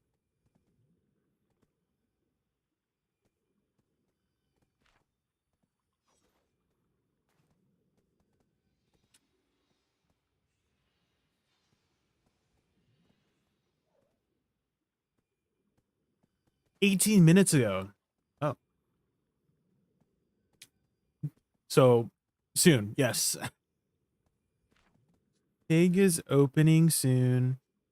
So if it opens, I'm out of there. I'm out of here.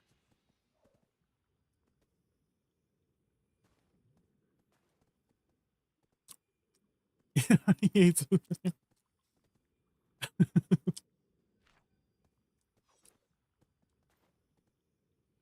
Is Woosa kind of slow? I think it's okay. It's not like meta fast.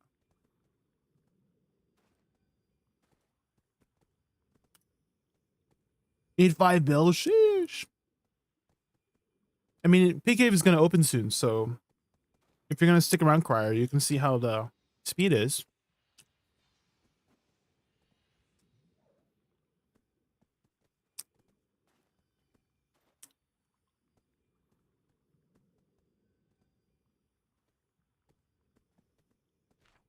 The ADVgg collection video. Let me pull it up here.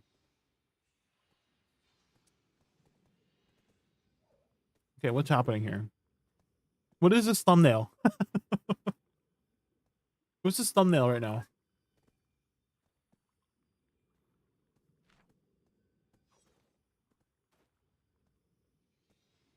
Or, you know, like a martini, like it's clear, kind of like the color. What's happening? You just hit my car! Oh my god! You know the wavy sound, like you know that wavy sound. What's that filter called? Where they had like a wavy sound to their voice. Hey guys! I have no lipstick on right now because I was going to do it with you guys until this obnoxious noise started of like these Have children. 3 more bites of chicken. And I'm not the wicked Have 3 witch. more bites. I just, children should be seen and not heard. Period, sis. Like there's a reason for that. Like children should be seen and not heard, bitch. Okay, if you have a child, control your goddamn child. Like you may love your child, but I don't love your child. I don't want to hear it. Stop right now. You're just like, to be honest, you're disturbing my peace and I'm not even exaggerating about this. What is this editing? It's so chaotic. The editing is so chaotic. Shut up. I don't care. I'm in my own kitchen. My own kitchen, okay? I don't really honestly need to hear your shit right now. I think the fucking parents, like their I've never seen this person are before. dropping off kids to play in the pool in the back fucking yard. Bitch, don't get me started. I'm telling you what I'm gonna do. What I'm gonna do is I'm gonna buy a boombox, bitch. I'm gonna put it at the end of my fucking yard and I'm gonna blast rap music. Okay, I'm gonna blast rap music. Get your kids under control, okay? Don't make me slam this. Like, Even if I had children, like, I don't want to hear your children. Like, I don't want to hear them. hi guys, I'm back today. Like, sorry, I know. I had to like, I was irritated right away. Oh, sorry. Hey guys! So yes, I'm in my new car, and a lot of you guys are asking to see it. And Yeah, I'm asking getting to, a little like, bit know of about it anxiety and everything. just listening to her. It's, oh my god, I don't remember. I don't remember the name. What is it? Obviously it's a Mercedes AMG, but There's so much. GTS. Everything's going, GTA. everything all at once. Honestly, I don't know. Let me just check the back of the trunk, see what the car says. I don't know what it's called. I'm just gonna start off by saying, like, if you get it, you get it. If you don't, you don't. If you know, you know. And if you don't know, like, I honestly feel bad for you. Like, I cannot explain it. Like, I don't have the vocabulary to sit here and explain. Like, either you get the vibe or you don't get the vibe. I love Evian bottles. I hate the new ones. I hate this water. Like, even if I'm parched as fuck, like, it's hard to drink. Disgusting! Oh my god, it's like salty. Okay, I'm just gonna leave it at that. What is like a disgusting thing that's like? I don't like when people apologize. Like, you're sorry? Wait, what do you mean you're sorry? This is dumb as shit. I don't want an apology. Like, are we 6? Like, I apologize. You did it. Okay. Does she need help? Of like leaving a bad comment on someone's page is like, you are so crazy. You're crazy, actually. You actually are insane to do that. It is very odd behavior, and that is very weird. Like, I'm telling you, I swear, it is very weird. I'm just letting you know, okay? In case you weren't sure. I give off a scent. It's like I can go somewhere. Hi, Kenya. How are you doing? We're just doing some Olens. And I give off this like aggressive scent. What? It's just my aura, it's my being, where people just think I want to fight, which is true. Like, I want to scratch your eyes out, you know what I mean? My hair is like a mess right now. Like, what in the actual fuck? Do you think she actually acts like this, or is this for the video? It's probably just for the video, right? There's no way. You can't even hold it. There's no way this is real. Like this, and drink it like this, so that it doesn't. I think she's just being dramatic. It's just. Absolute worst situation ever. It made it a little bit better. It was so bad before. What's on editing? It's not funny. Nobody's laughing. It's not funny. Oh. Hello? Oh my god, disgusting. And like, comments like this irritate me. Like, why is your hair getting lighter and longer? Have I Deadeye before? I have, yes. Not for very long though. Just like a week when it first released. Because I am living, and through time, hair grows. She's got a point. Wendy Williams. Where did she come from? What's your review at? I am on Calpheon 3. Her got a full artifact? Oh my god. I'm so happy for Kerr. So happy for my friend.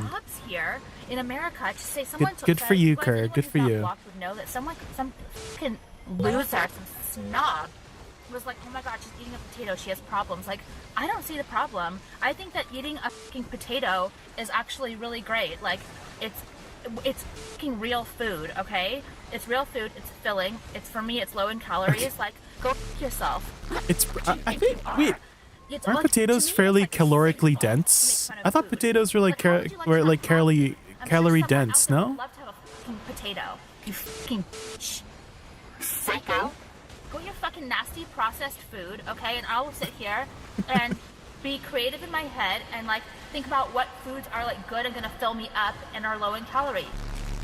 Fucking bitch, that pissed me off so much. Like, what kind of a fucking moron are you? Anyway, I love eating baked potatoes just plain. Popcorn is stupid. I hate popcorn. I don't even like, actually, thank God I like popcorn. I know a lot of people love like movie theater popcorn, and I just don't like love it. Actually, I hate it. I don't hate it, I just don't get it. Like, I don't like it. I'm probably the only person who doesn't like it. Oh my god, it's not funny. What is she? Her thought process is very. Okay. I feel like she has ADHD. Like me. Me on my last video because I wasn't inhaling. Like, I feel like her thoughts are all jumbled and scrambled and tries to say it, but doesn't come out very like easily and flows out easily. You know what I mean? Like, is that what you want me to do? Like, are you stupid? No, what do you think I'm doing? Literally, what do you think? Raspbill. Any tips you can remember? A week is like playing 3 to 4 months for a beginner to learn. Is your problem? Tips to learn. There, but more, I just enjoy to sit down and have a cigarette the way I want. Do you know how the reload mechanic works, Kenya? Martini, like, is clear, kind of like. Because knowing which abilities can be reloaded is nice to know, so you can double up on it. So forward F, WF is reloadable with E, and Shift F is reloadable with E as well. You did it.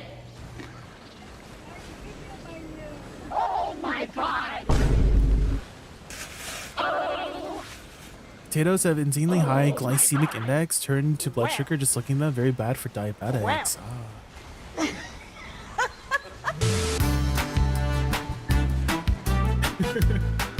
Thank you for sharing the video, Ice Watcher. I don't know that person, but I hope she gets help. I don't know who she is, but I hope she gets a little bit of help because her life seems very chaotic, and there needs to be. I feel like she needs a little bit of order in her life.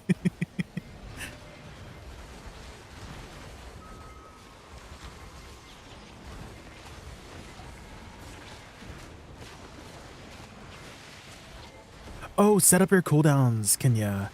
I find that learning a brand new class, it helps a lot to just being able to track your cooldowns.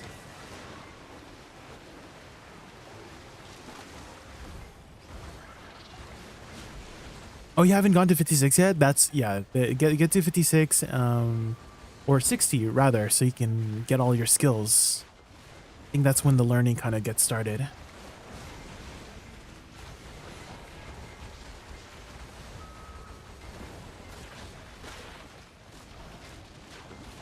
Deadeyes rocket skills don't flow well with her pistols besides one. Which one, Patrick? Which one?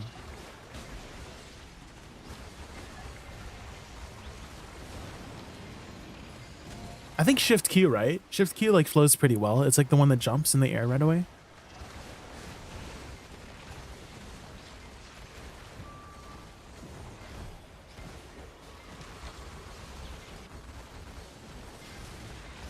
That's not her being mad, she's just annoyed.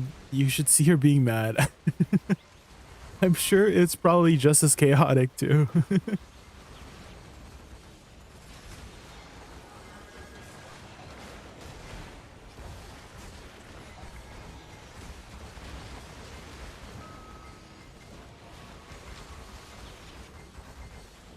I was gonna hydrate, but this heart just spawned.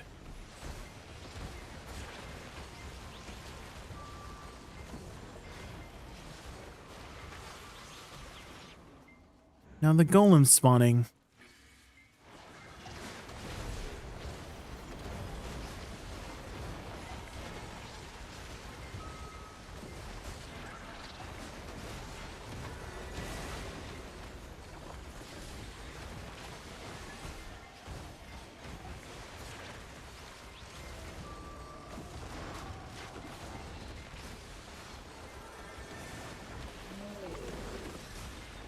Okay, hydrate time, hydrate.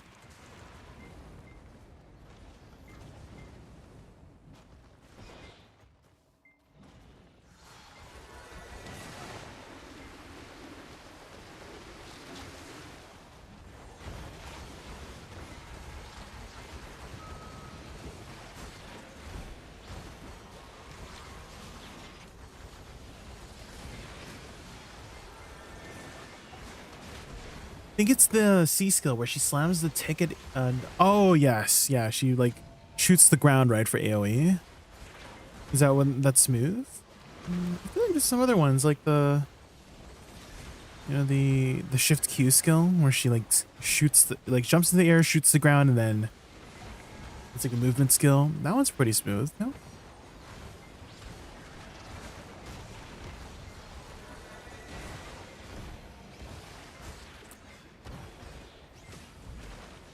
What's it called, Jay? So press K, Kenya, and then on the bottom right, you can see skill cooldown slot. And then if you're still learning, you can write down notes under it. right? And then you can write down, I don't know, whatever you want, right? Like, oh, this is the key input, right? Like Shift Q or something, or Shift L and B. So you can remember what buttons to press. And then you can arrange them. Not, it doesn't have to be like the way that I arranged them. Arrange them however you want on your screen so you can see it easily.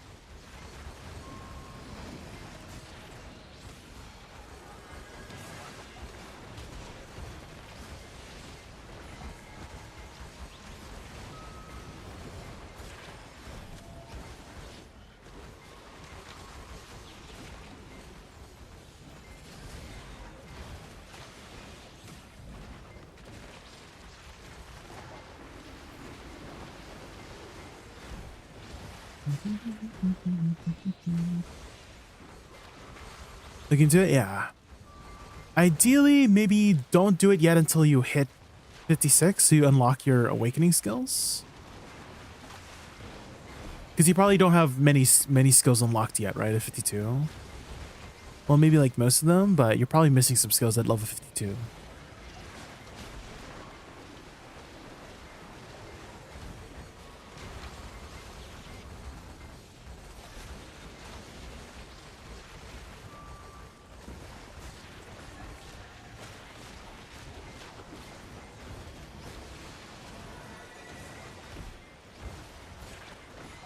Doesn't help she doesn't have many ascension skills compared to Scholar where they all float.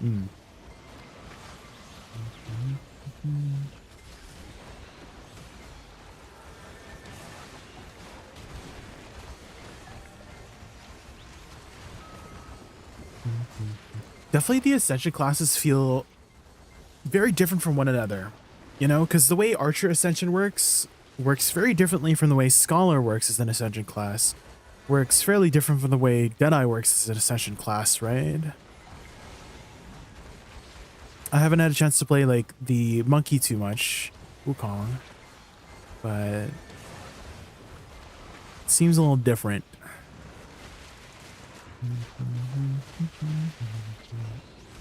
Archer Ascension kind of feels like an awakening class for the most part. Like it's very separate.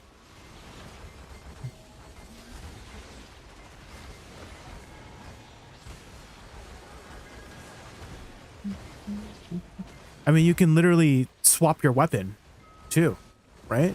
Because I'm pretty sure with Scholar, you can't really like swap your weapon. You know how like a Succession and Awakening classes, they like swap their weapon. Like I can hold my book on my Woosa and I can hold my fan. Same with Archer. You can hold the crossbow or you can hold the bow, the great bow. But with Scholar, you're just holding the two hammers, and for the most part, you kind of just swap when you use the ability, right? You can't hold the second one, like the two-handed hammer, while you're moving around, no?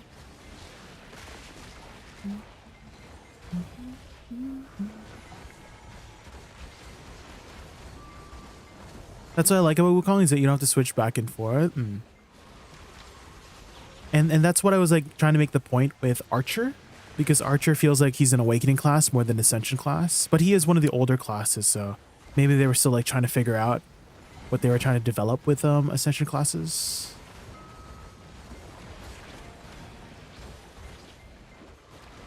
The newer ones don't have like a weapon swap, they just have the one kit.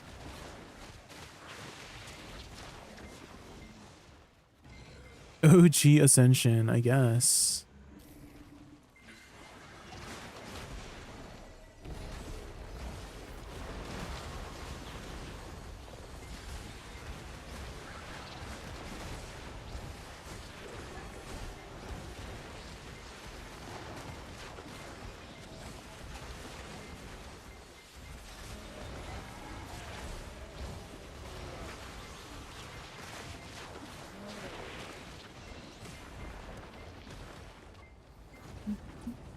Do.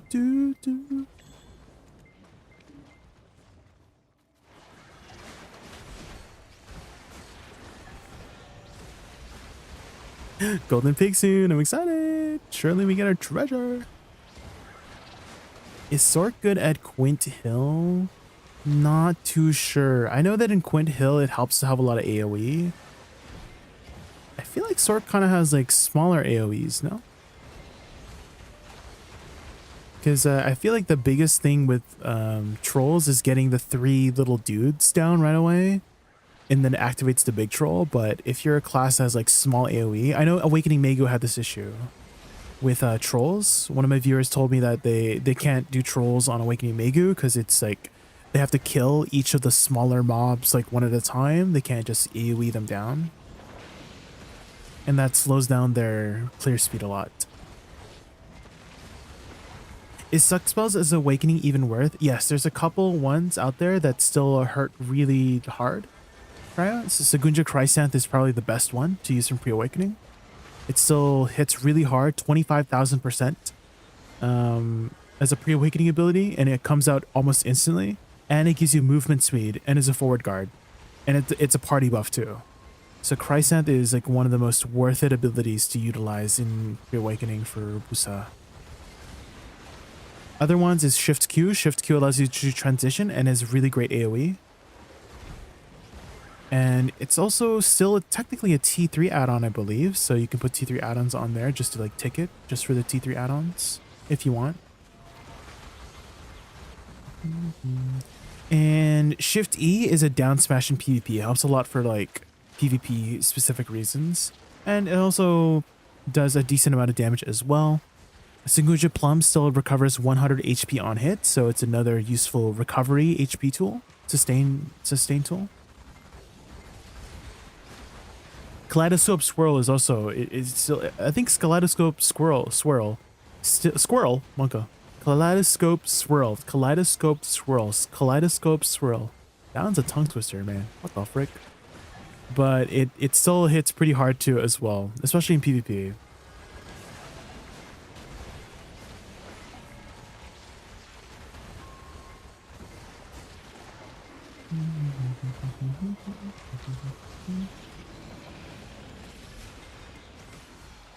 Kaleidoscope Squirrel. Not the squirrel emote.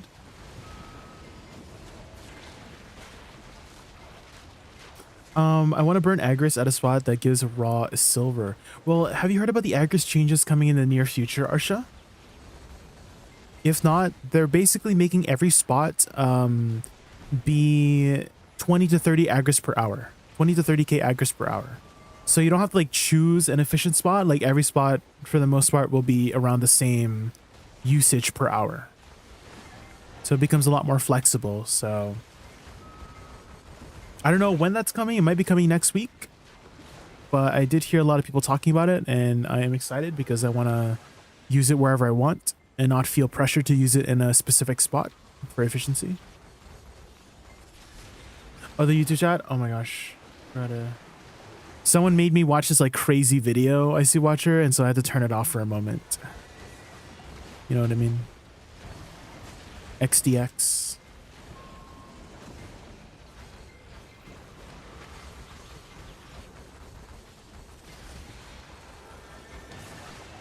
Is there a way to get more weight and slots without spending money?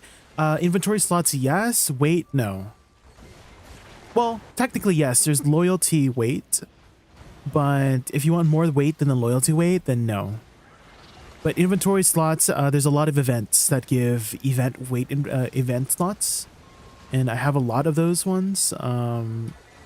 If you go to the currency tab, there might be stuff that gives like slots here. So there's all like a free events that give slots. But as for weight, it's just loyalty and then pearls. There's no other way.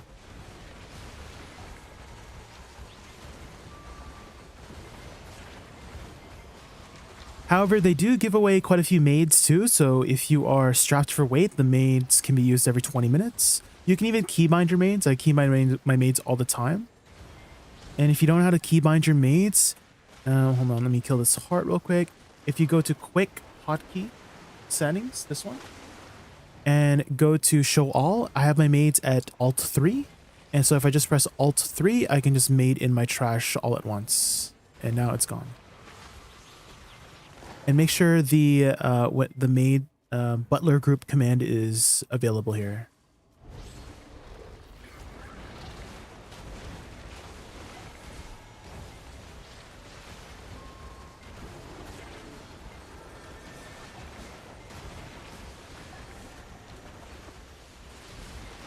We're cool for the summer. This song.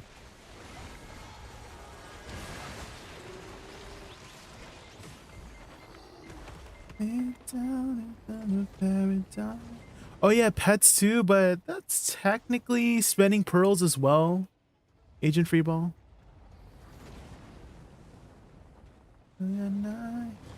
We're cool for the summer. Your brain is full of dopamine? Oh, why? Oh, because of the Dekia lantern? Or the Dekia artifact? Okay. Congrats. Good job. We're so happy for you. Good for you, Kerr.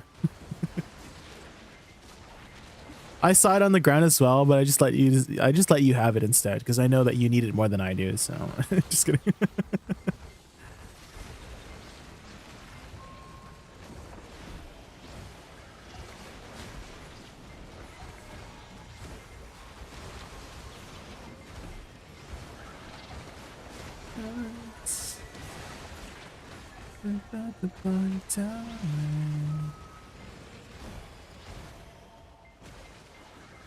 You and I, cool for the summer.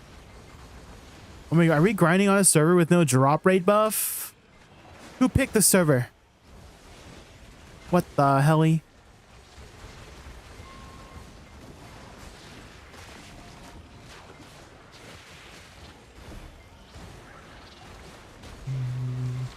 What the hell? Buff right now? What the heck? The servers that I grind at, Kurt, it never runs out. You suck at picking servers. What the helly?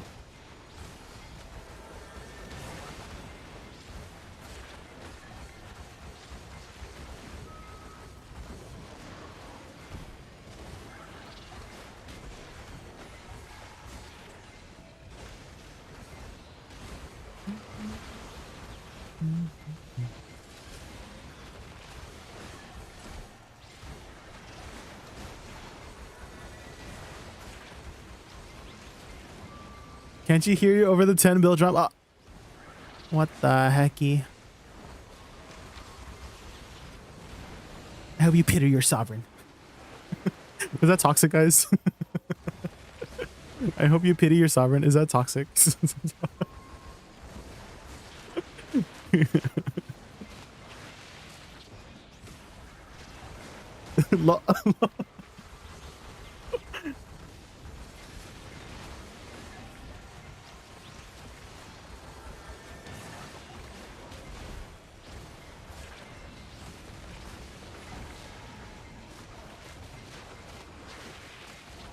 I'm dead. That's the email we just added.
The fern on my desk is sprouting a new bud. Cute.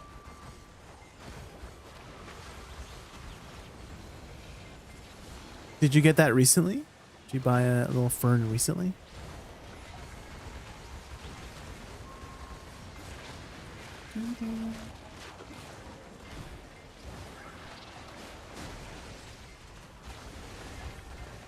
You're selling at the market. Ah, if you're looking for a really easy plant to take care of, it's like a cactus. Get like a little baby cactus. They're very easy to take care of. They don't need a lot of water.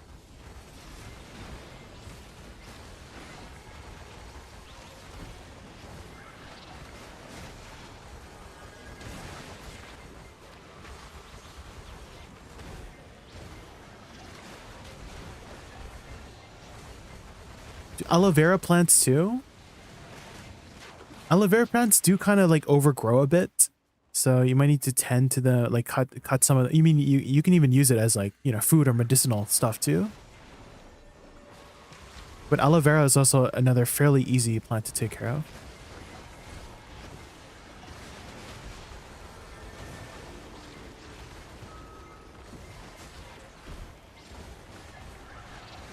And has a lot of medicinal properties as well.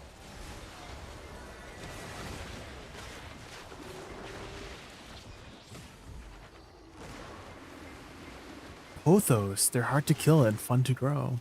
I don't think I've ever heard of pothos. Let me look that up. Pothos plant.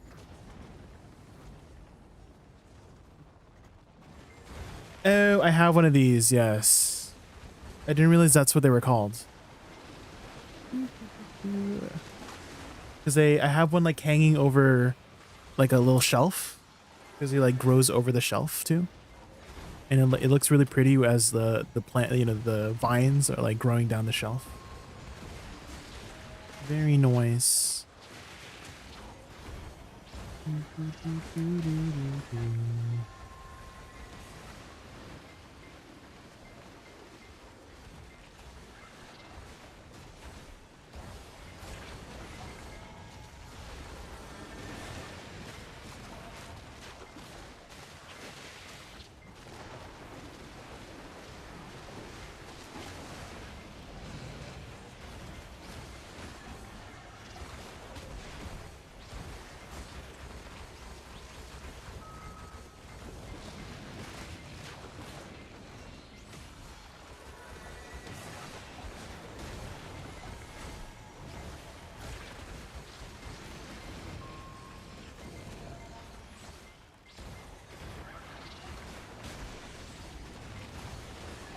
Do, do, do, do, do.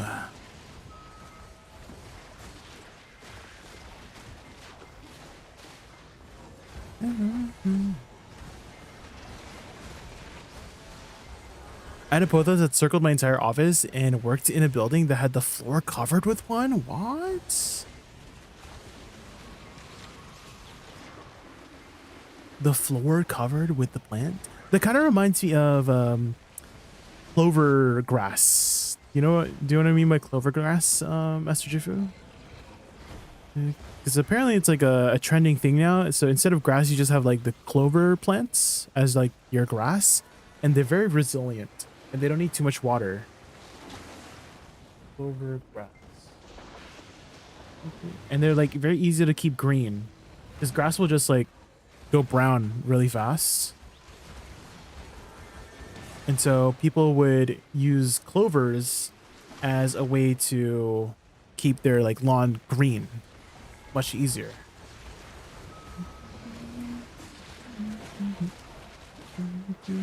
I think I miss. Hi. People would just bring a pot and train the pothos over to the root rather than getting their own. Oh, multiplying them. How are you, Thickamus? How are you doing this fine Saturday evening?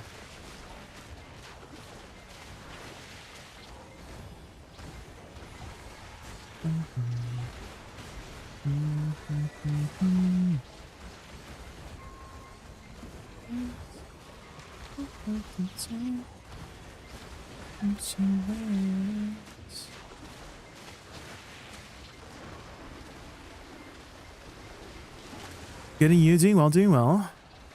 We finished all of our errands for the day this afternoon and started gaming. And thank you for the follow. Thank you. Thank you.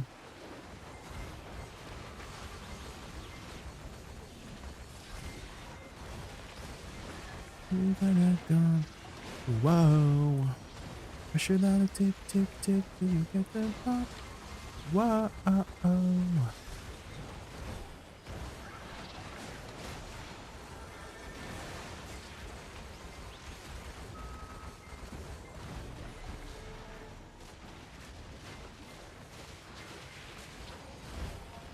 Whoa.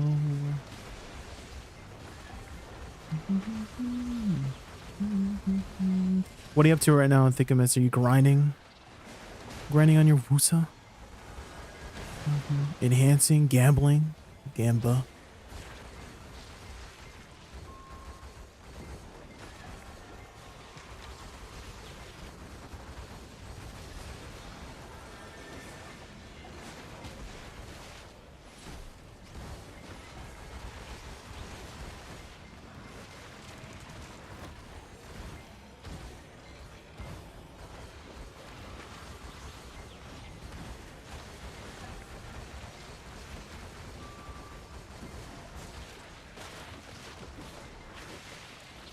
About to grind DSR. Oh, good luck.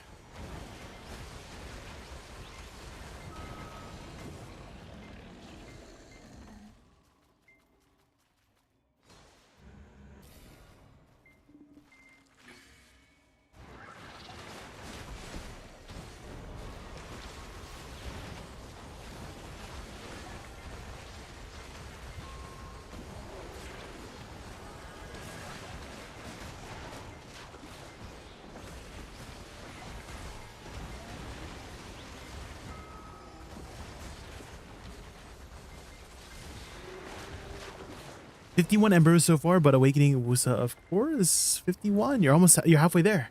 Let's go. How many are you getting per hour? How many embers?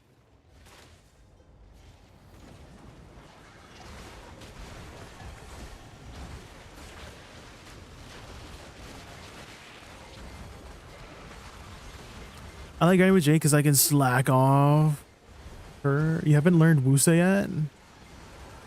Are you messing up your combo? How do you mess up on Suck Woosa? Just press spacebar. Just press ability and spacebar. That's it.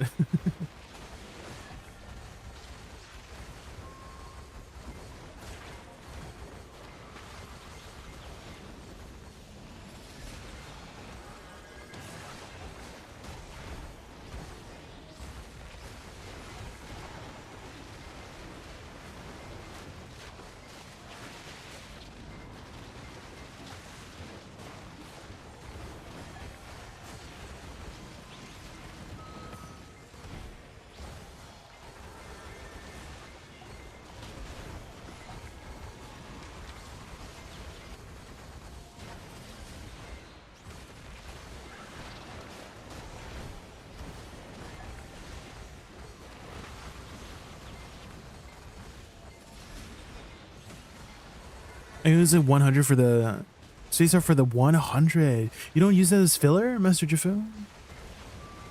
It's pretty good filler ability.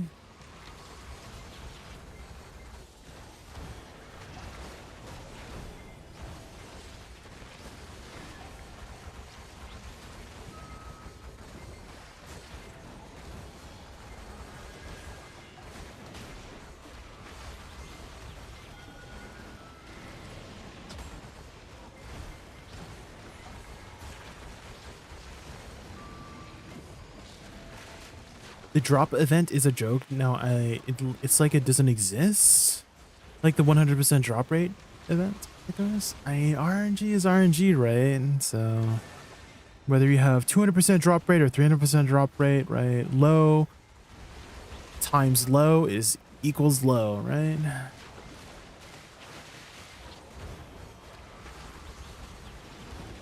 I mean, for the most part, a lot of the times we're hitting 300% anyways. I don't know about you, Thickamus, but I have so many event drop rate items that even if this event like didn't exist, I would have an easy time hitting the 300 cap. So most of the time we're hitting the 300 cap anyways.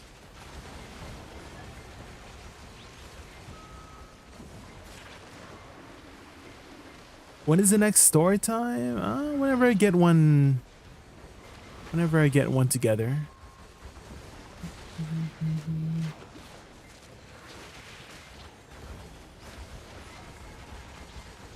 When I feel inspired.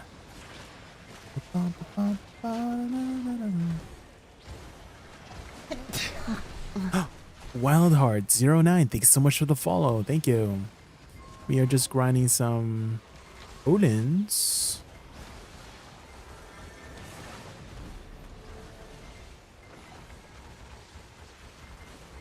War has broken out at the Termian beach. The stupid papus and otters are fighting again.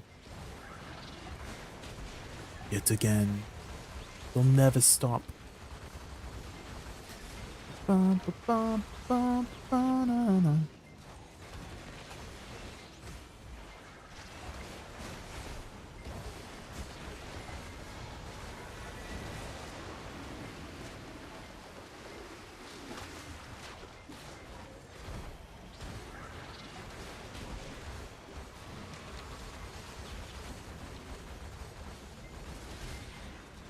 Ba, ba, ba, na, na, na, na.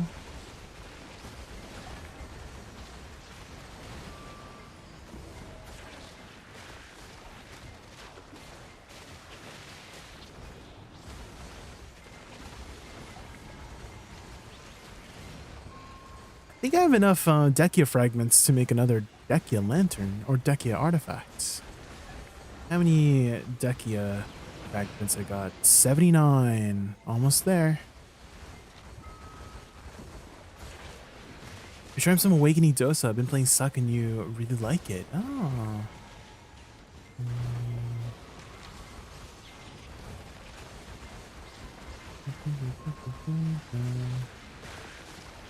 Yeah, I mean, if you like Awakening, stick with Awakening. It's a very popular spec for a reason right now. It's very easy to play, straightforward, and you have some nice party buffs.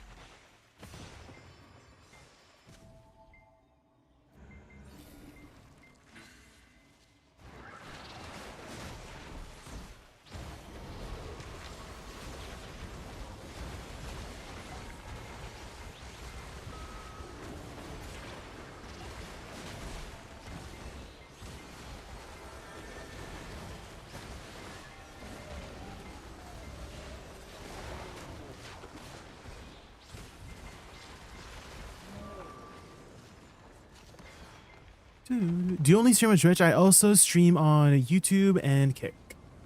So if you prefer to watch over there, YouTube doesn't have music though, and Kick does have less people in the video category.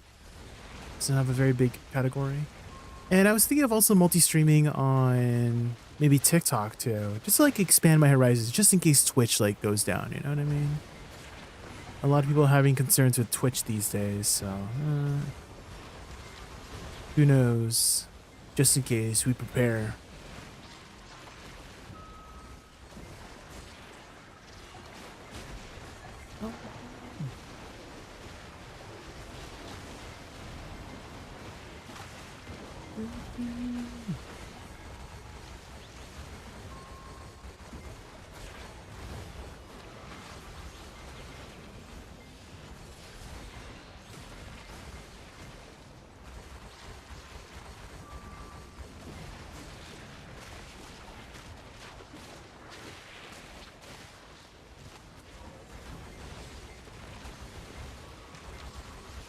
Social stream. Social streamer. I don't know if the video category is very big in on TikTok. Ah! Oh my god. What was that for? What the heck was that for?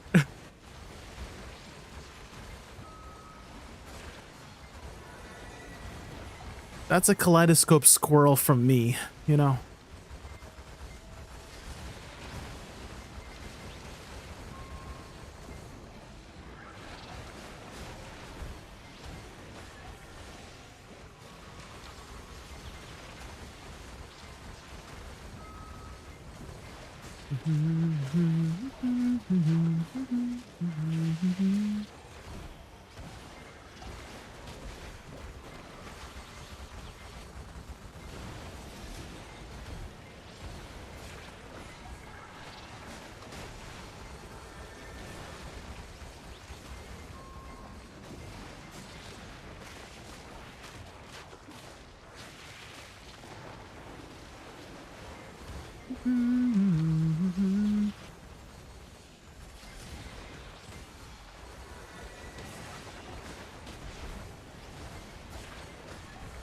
I'm anticipating golden pigs spawning now.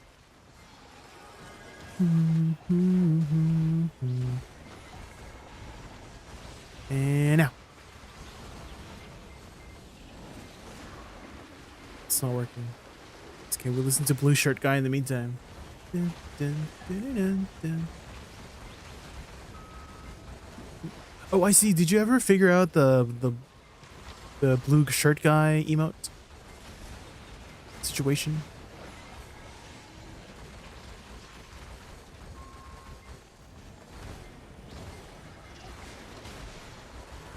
You couldn't zoom it in? How were you trying to zoom it in? Like an editing program? Video editing program?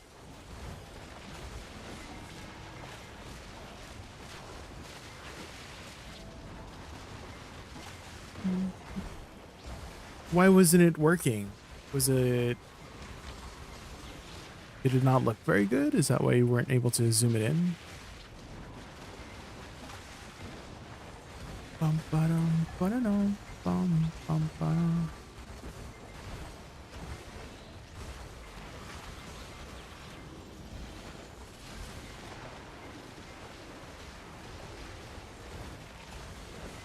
Ba-da-dum, bum bum ba-dum.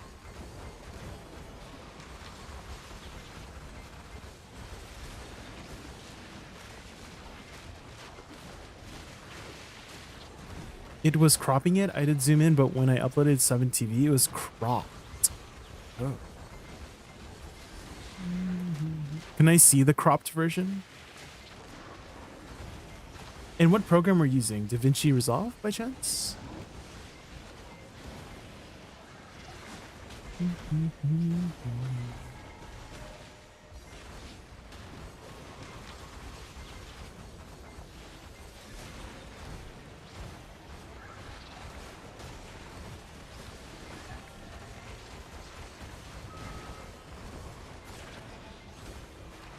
Delete it? I see, I see. No worries, no worries.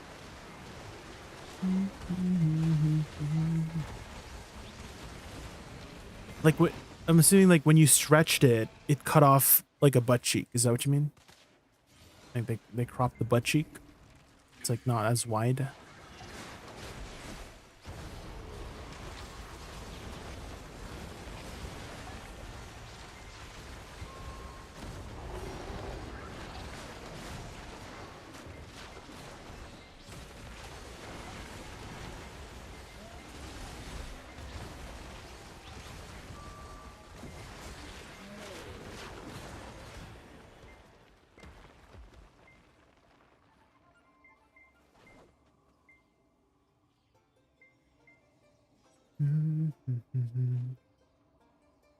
Ba-da-dum, bum, bum, ba-dum.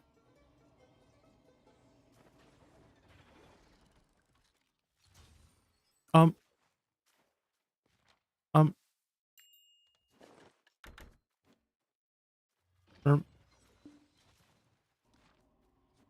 It bugged? How did it bug? Oh. Oh.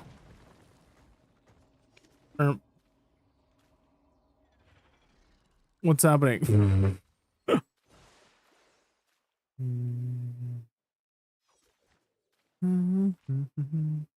Rewarded. You said you're waiting on Misty CD, so I canceled it, Mr. Kerr. What the heck?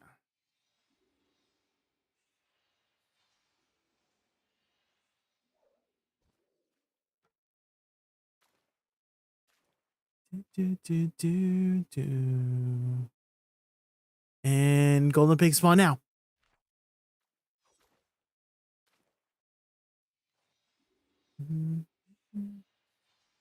Golden Pig spawn now.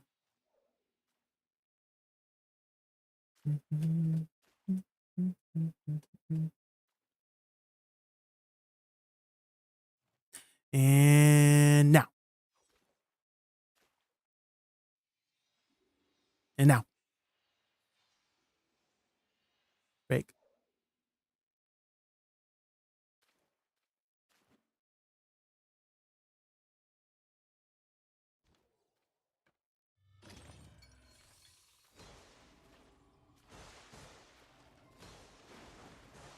Fire. And golden pig spawn now. Damn. That'd have been so good. If Lil J called it like that, you know? The TTS, if it called it, that would have been so good.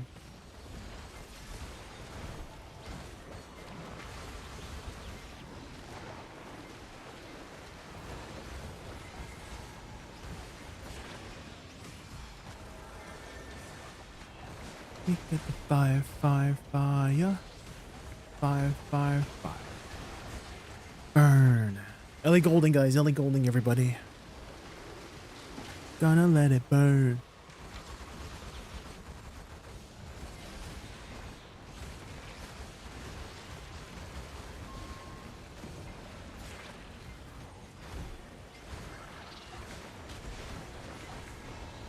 Lights out. Bum, ba-dum, bum, ba-dum.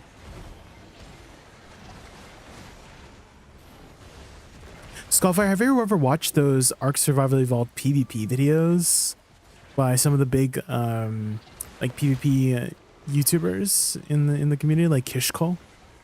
Have you ever seen Kishko? He was like one of the OG YouTubers for it. I think he's still doing the Ark Ascended stuff, but those were the videos I loved watching. It was very like movie-like as well.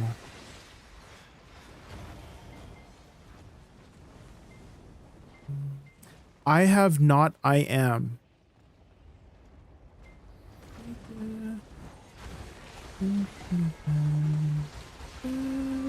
Oh, you're grinding right now. Okay.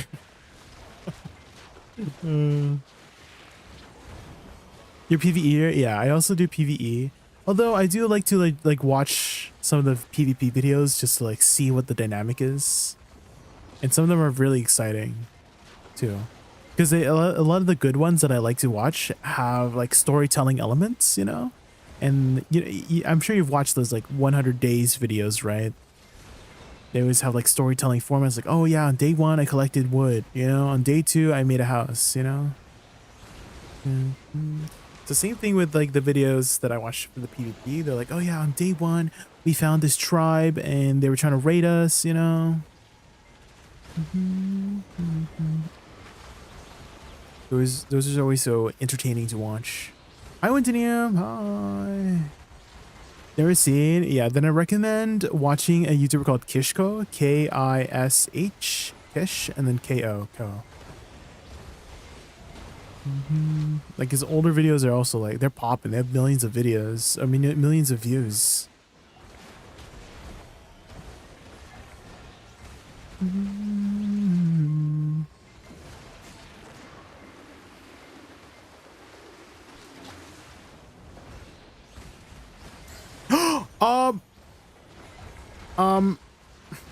Bye. I'm out of here, guys. I'm out of here. Bye. Bye, everybody.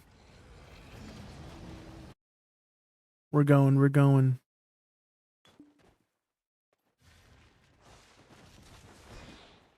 If you need to teleport, okay. You're on Bal 5? Okay.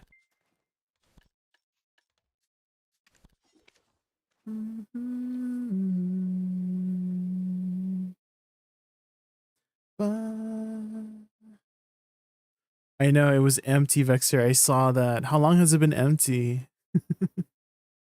Guys, what happens when you drink all of your tea? It becomes empty.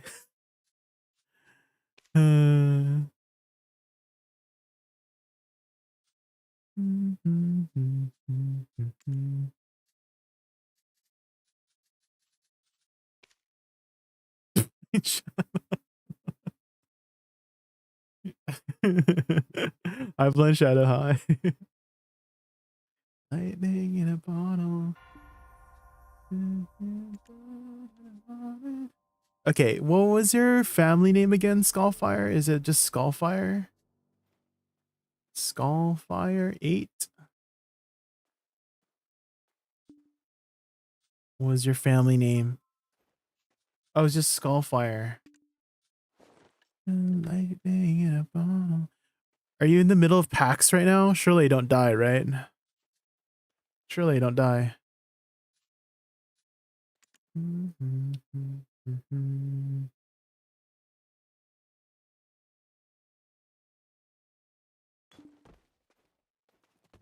Okay, we're not. Thank you. Thanks, Skullfire.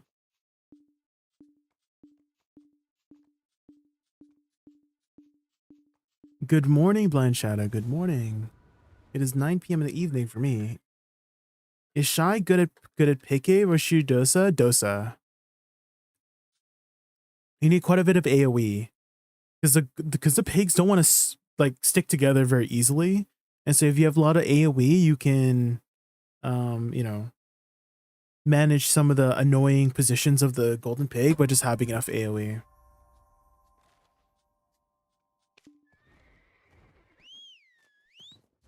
Lighting in a bottle.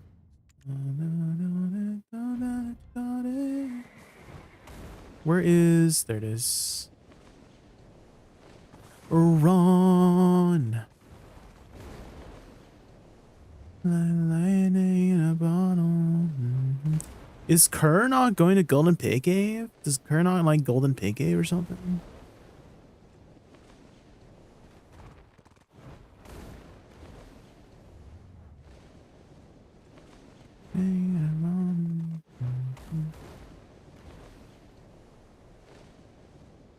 You're like lightning in a bottle. No, the drop rate buff just ended. No.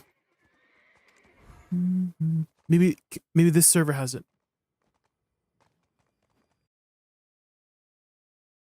You do pig when it's on? Well, pig's on right now. I regret the T10 Doomhorn so much. Peggy looks way better. It is, Patrick. It is very convenient. Thank you for Grants. Good luck with Pig. Thank you, Grant. You're not going to Pig, Trent? You're not going to Pig?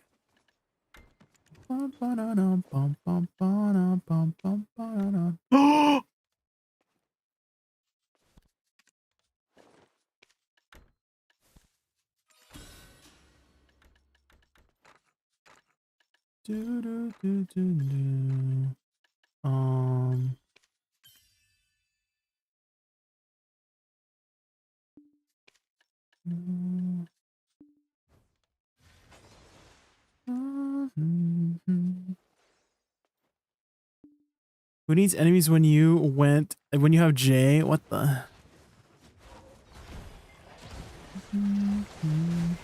What you talking about, Willis?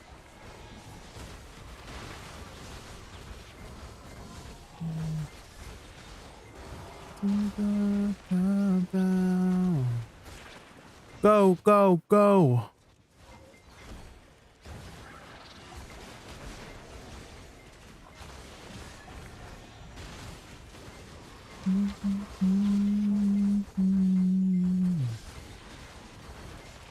Abandons people? Well, I told you it was gonna happen. I didn't abandon people. I told you I was leaving if Golden Pig spawns before the hour started. You know what you were signing up for. You just had to grind with me. I gave you a week's notice. What the hell? How do you get into it? You have to go to the entrance of the Golden Pig Cave and talk to an NPC called Munchsik. M-U-N-S-I-K. Oh, is Crier still here by chance? Is Crier still here? Because I know you were asking about Awakening Woosa clear speed. And so I don't think I'm clearing like too fast, but I think I clear like fast enough.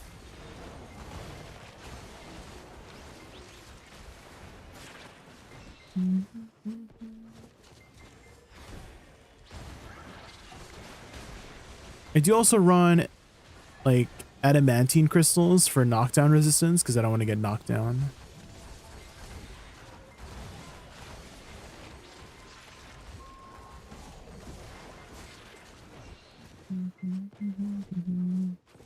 You got a bond shit. Let's go. That's a bill. That's a Billy.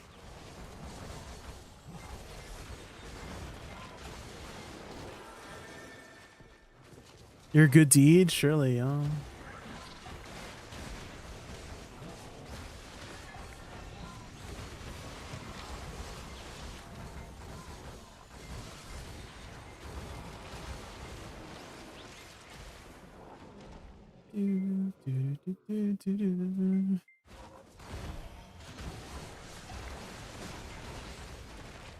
The betrayal of what Itachi did to his clan, nothing compared to what Jay does? What the hell? What the hell is this? Why are you guys ganging up on me? What the hell? What the helly?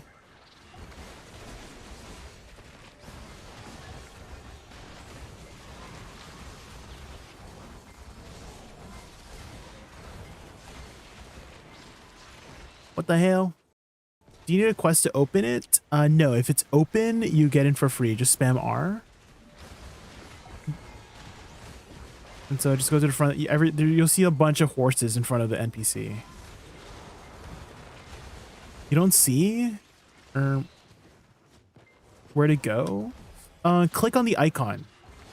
Windium. Do you see the golden pig cave icon? Not the golden pig boss, but like the when it says 340 AP. Click there and then you should see a mass amount of horses. Like you can't miss it.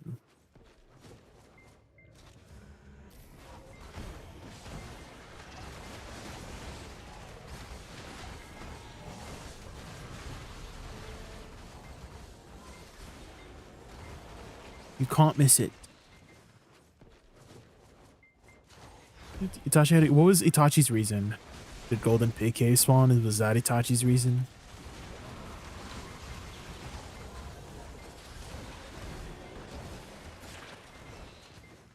It was. I knew it.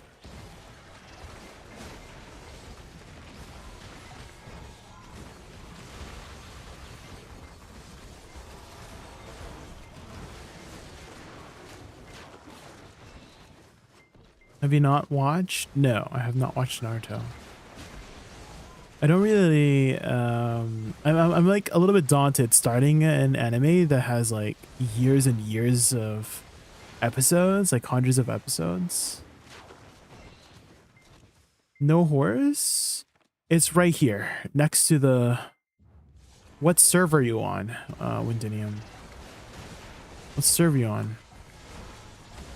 It's next to the autopath to the icon. Talk to the NPC Munchik. My account 5, then she should be there. He should be there. I promise he's there. Talk to Munchik. Just like DC, when you autopath here, you have the icon. I promise he's there. Windinium, you can do it. I believe in you.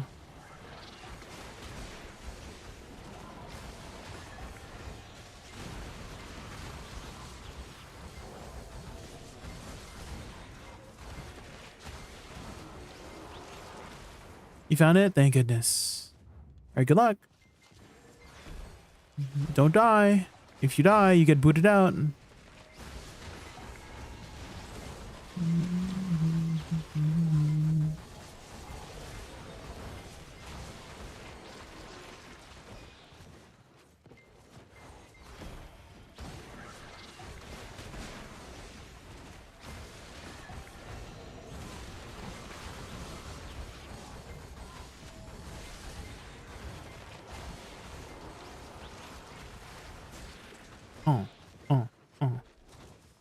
Gangnam Style. Gangnam Style. Ba-na-ba-ba. Sassy lady. One Gangnam Style. With a little baby one, Crystal.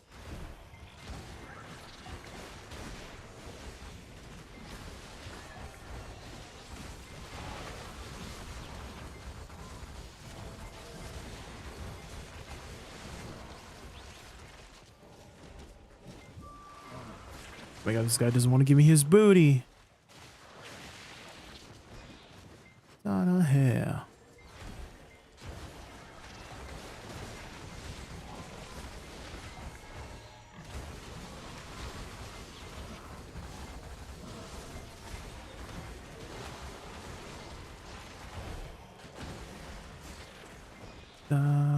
Son. Oh my god! I don't have my Vel's heart on? Ain't no way!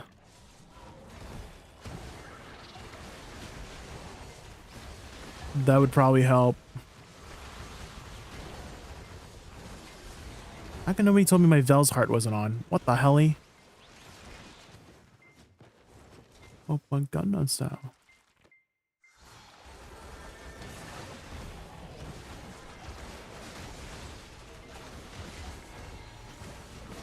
There we go. Much faster. Oh my goodness, style. Your Vel's. Oh, thank you. I spoke. Thank you. At least you got my back. Thanks, unspoken. Yup. Korean, not a no.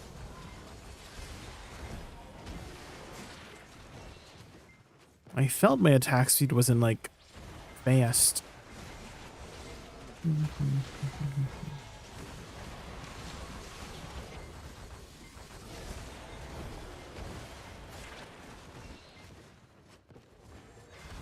What Gundam style? See you later. Anytime, thanks. Unspoken, thanks.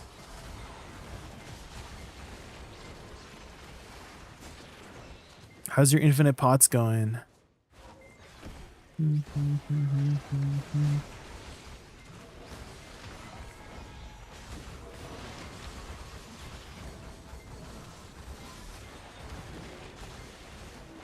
Surely it doesn't close so fast, right? Surely.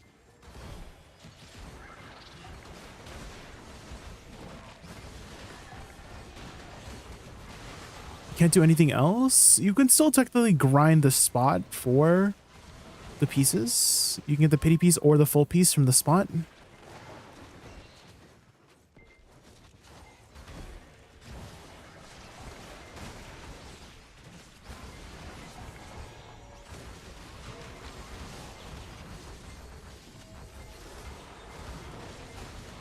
Or you can grind any spot that drops a Tannis elements, unspoken. And a Talus element will be much more flexible because you can trade it in for any potion piece, pity. So Tannis element spots include like Polly's Forest, Desert Nagas, Tidium Valley. A lot of like low-end areas will just drop the Tannis elements. Hi Shimaruku, hi. Oh, you're on the YouTube side this time. Oh my god. YouTube.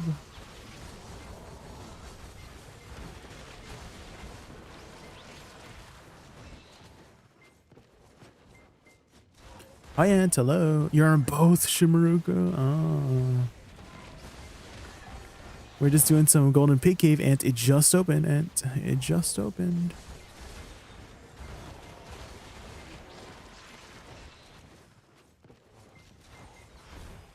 Sounds like a plan for next week. Okay.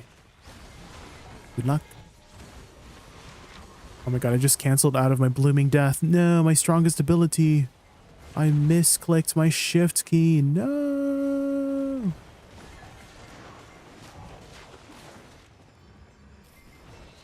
YouTube videos. Wait, who's your first favorite? Who's your first favorite? I'm not your favorite. I'm just your second favorite.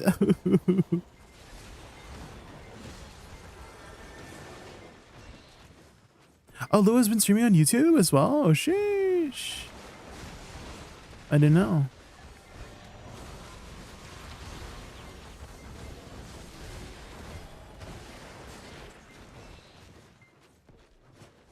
Was it quests from Fugar that gave 100 and a tennis? Yes. Mm-hmm. Did you pick that up? Oh, I think that's like after seasons though, right? You get tennis? Yeah, I think it's after seasons you get that.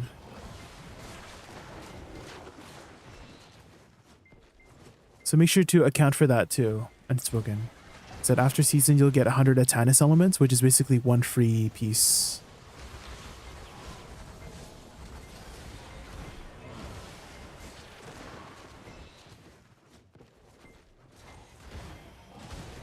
Him and you for the chill vibes.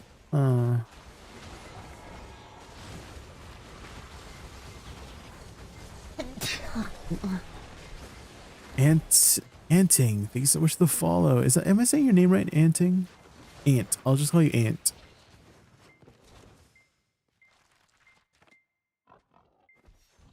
Oh my god, I took my weapon out. What the hell? Oh, Clair Obscure, Expedition 33.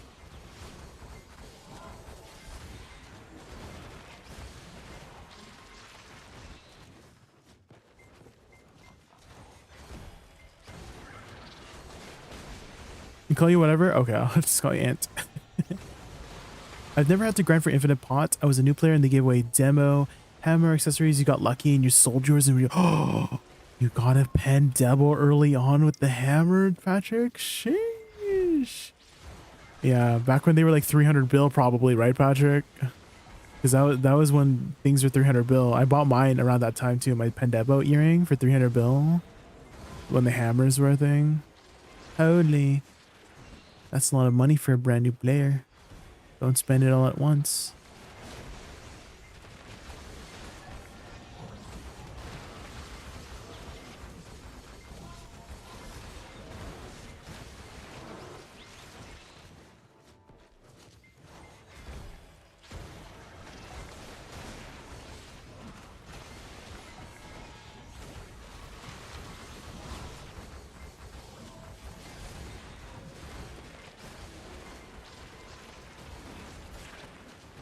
My plan is to just have a pen Fallen God and sell it.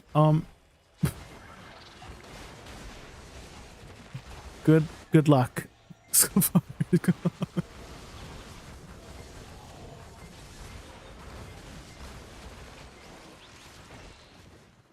I was so broke. That was the first billion anything I ever got. Oh shit.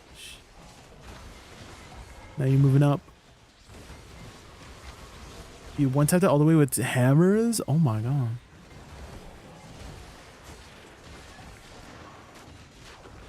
What is this game?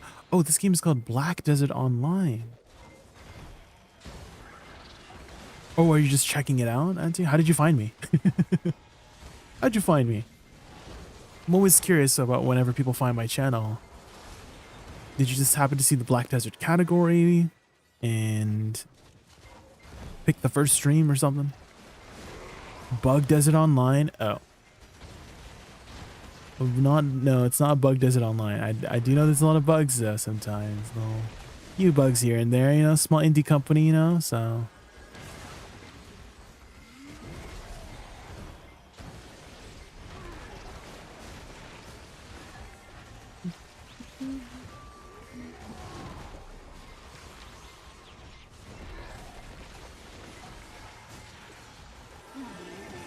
Ooh, 2 wants from that guy. Okay.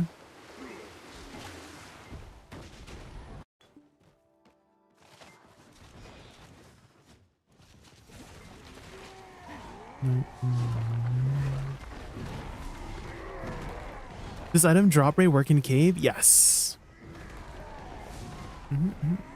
Agris doesn't right now, but it will afterwards. However, the regular pick cave, the non like fortunate one, Agris will work. But after some Agris changes, the golden pick cave will also.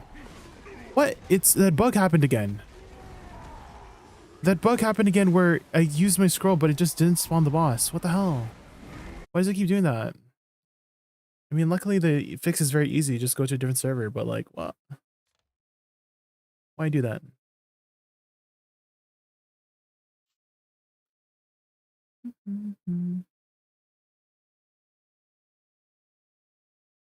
People are mad I had no idea what I got because I was still getting through Justina seasons. I mean, if you saw a brand new player with a pen debo, I mean, definitely there would be a lot of jealous people.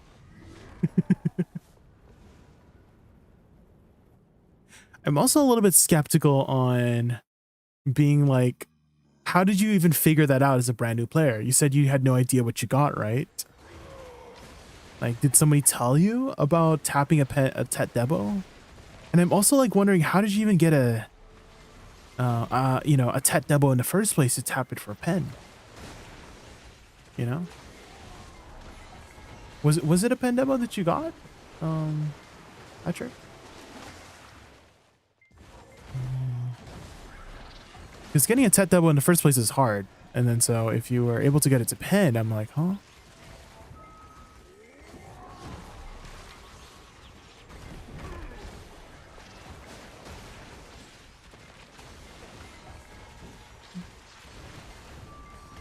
Something's not adding up, Patrick. Hmm. Hmm.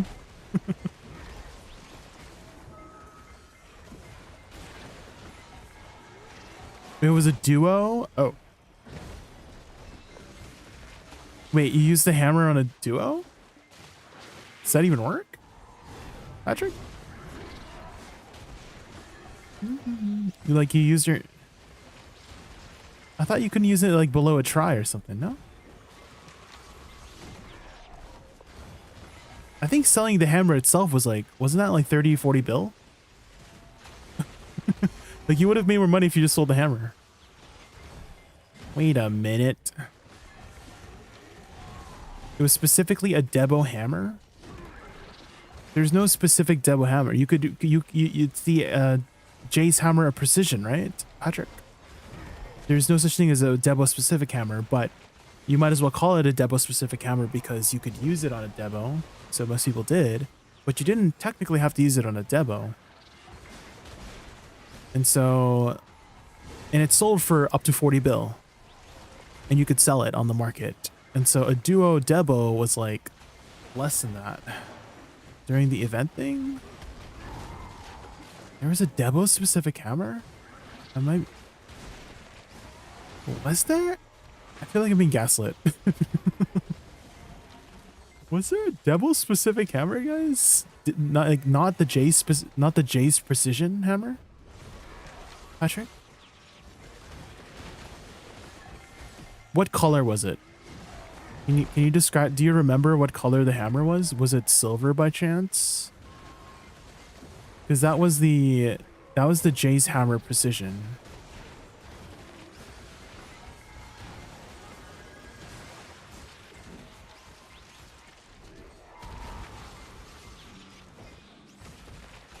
Silver or red?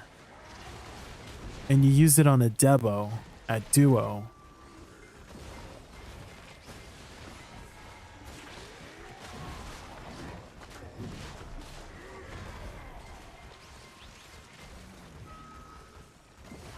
I think we can still see the Jay's hammer precision on the market actually.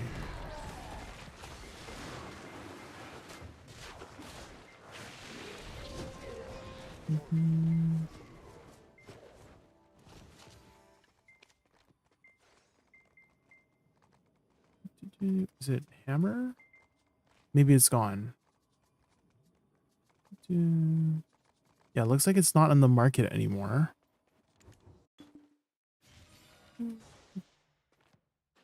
Jay's hammer of precision.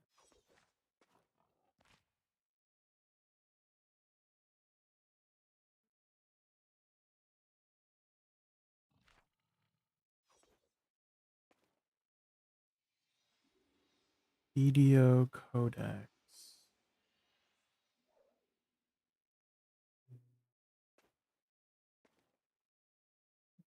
Was it this? It's a silver hammer. I'm thinking maybe you saw the red because it has a red background.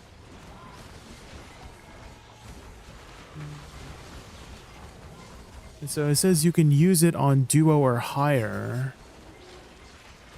But like, even if you used it on a duo, it still would have been worth more to like sell the hammer itself because it sold for like 40 bill. So I'm like, did you sell the Debo or did you sell the duo? So I was like, that's why I'm like, it's not adding up because like, how would you even know as a brand new player to tap it on a Debo anyways? That's why I'm like thinking, did somebody tell you about it? And if so, they probably gave you like, for them to tell you to tap it on a duo Debo is probably like the worst thing that you could have thought of.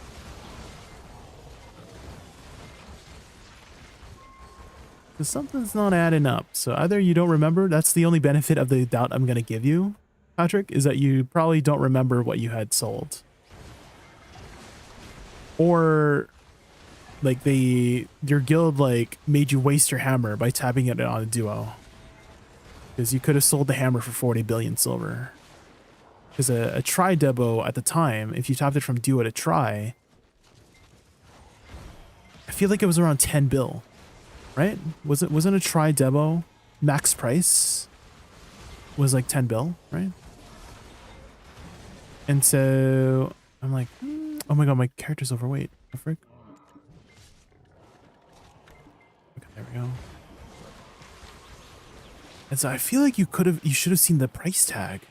And so if someone told you to tap it on Duo, and also you would have had to acquire a Duo demo in the first place. Where would you have acquired it as a brand new player? That's so weird. There's so many like holes and something things are not adding up. How do you get the pig boss scrolls? I did 2 rounds. You get them after you kill the golden pig boss. Did you not get one? I'll check your inventory.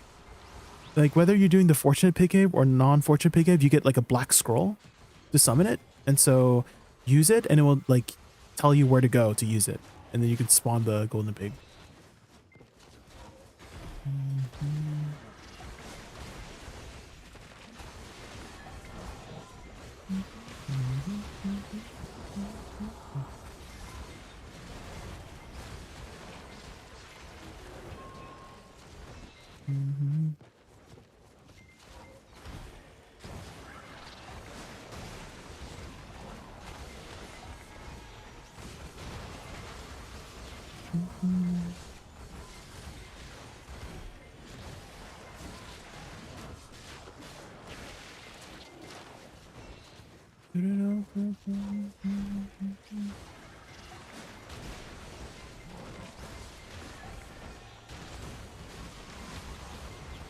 You had 2 bonds in 1 hour, Skull. Let's go.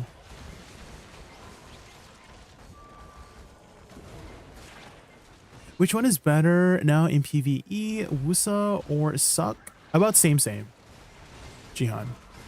It's about same. I would say Suck has a more straightforward playstyle. And so it would be probably easier to play it and perform well with it. Awakening takes some time to get used to perform well with it.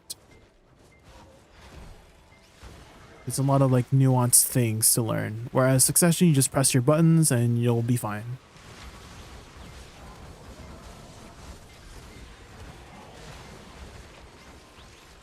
I know they're so big, it like pushed me back in front of them. What the? Why is that one specific golden pig so big compared to the others? Is that like a different mob?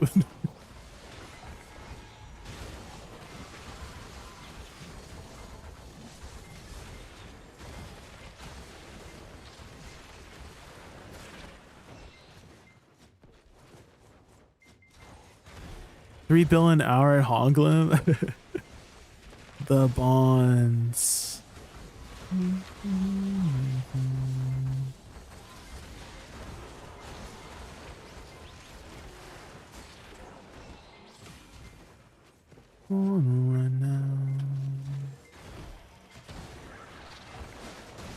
You know, I just thought of another hole as well.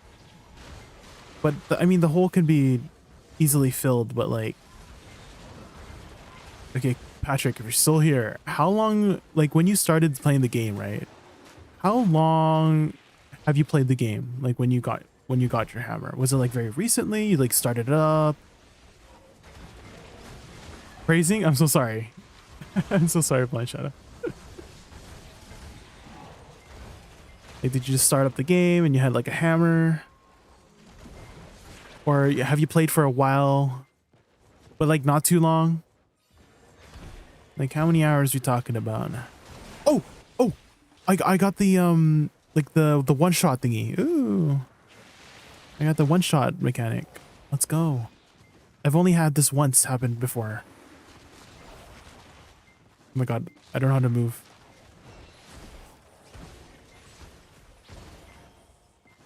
The one-shot mechanic, let's go.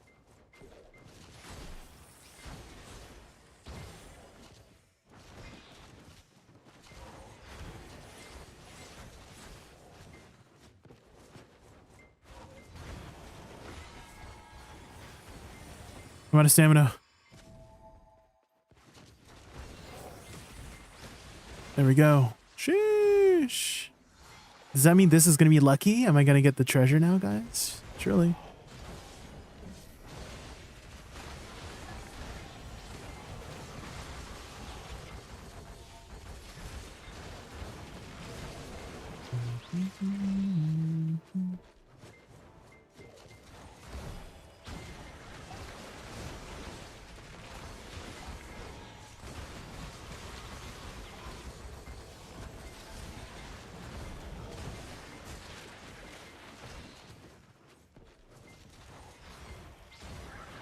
How is Nova right now?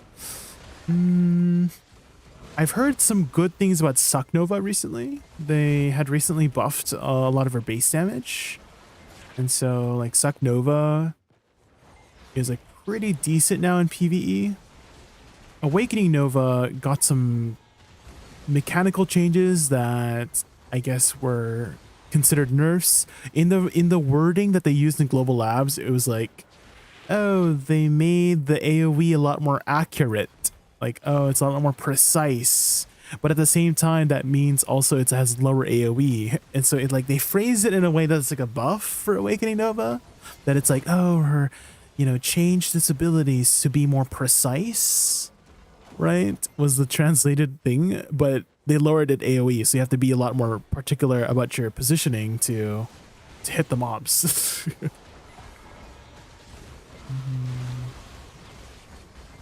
She did lose some Zoop Zoop. Some people were really sad about that. I remember one of my friends, Raz, he plays Awakening Nova since the beginning, and he was sad about not being able to Zoop Zoop as fast on Awakening Nova. Zoop Zoop being like moving really fast.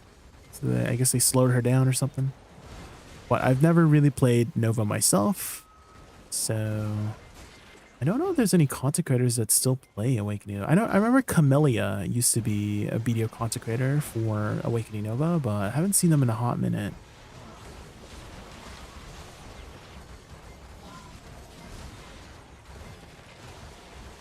That you are better now, better now. Not around, not around.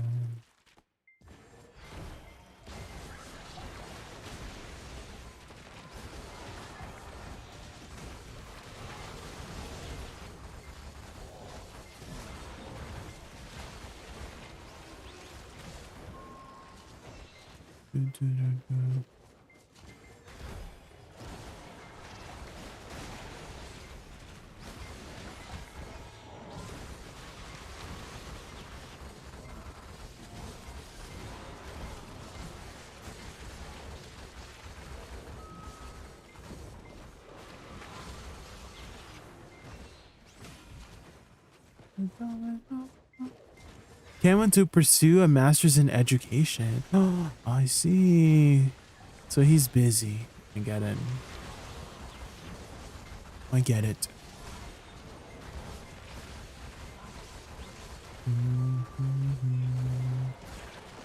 Not around, not around.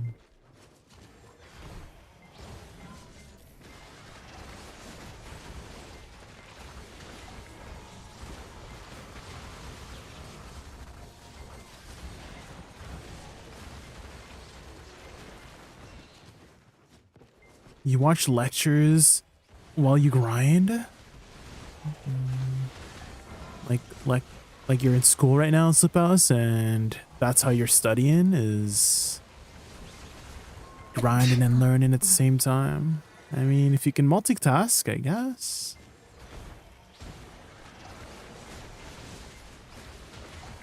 Zeldrich, or X Eldritch, thank you so much for the follow. Thank you. Whenever I think of the word Eldritch, I think of Eldritch Blast from D&D.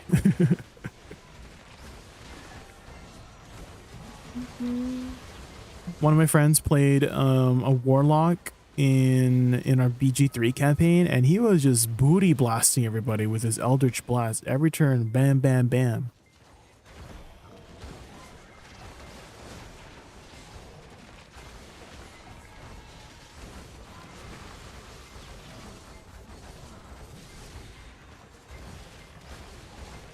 Jay, how do you feel about the PvE AP cap? I think that everybody is panicking a little bit too early. Is how I feel. Is that it's on Global Labs. It's you know, all things are subject to change, and we don't even know how everything's gonna feel after they changed how the mobs, you know, mobs defenses and armor and HP changes are with the new AP changes, right? So I think the best thing to do is like wait until it comes out before we jump to conclusions. Because you know, I mean, one of my party members earlier at Olin's, they had mentioned that they were going to be sad that, oh, I can't do Olin's anymore because they're making these places tougher. But I mean, what, you know, we don't know the actual feel of it yet. We know that what kind of numbers are changing, but can you really understand how it's going to feel until it like comes out, right? It's still global labs too, so things are subject to change. I'm more of like a visual learner as well, so whenever people tell me like, oh yeah, that's going to be increased by this much %, I don't actually know how much is that going to feel, right? When someone says, oh, you have 5% more crit damage, right? Like, sure, like, oh, it's your damage plus 5% crit, but like, you know, are you going to be killing things like one skill faster, right? Or does the 5% extra damage like make a difference in the amount of skills you're going to utilize, you know, etc., etc., you know what I mean? And so for me, all of it like becomes much more understandable when I can play it, you know? And so numbers kind of make my head kind of confuzzled.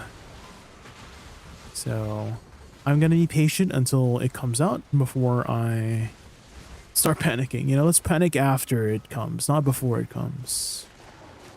Stay calm, stay calm.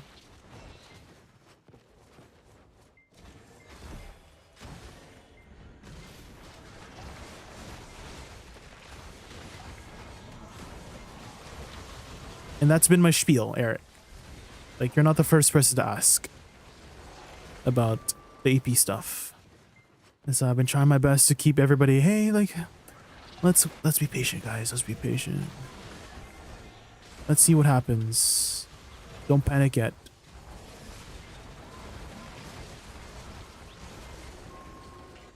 When does the new offhand come out? August 7th, when Idania expansion releases.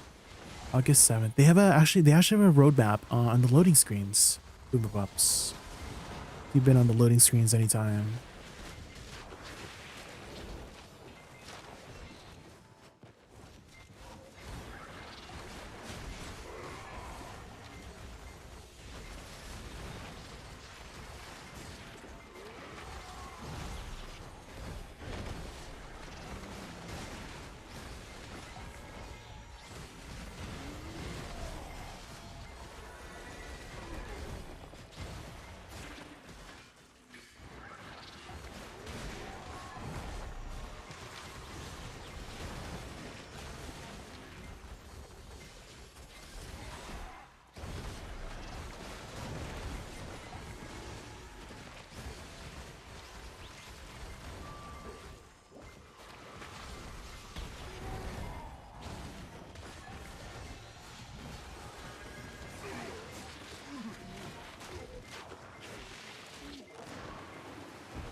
All right, next one. Oh, for whoever was asking about the scroll, this is what it looks like. Fortunate golden pig scroll summon. Oh, it does last 10 minutes. So they mentioned they did 2 runs. And so their first scroll might have expired already. Because it only lasts 10 minutes.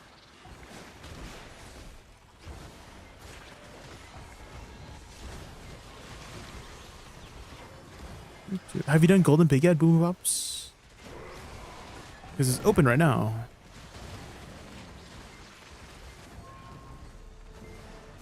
But get the treasure.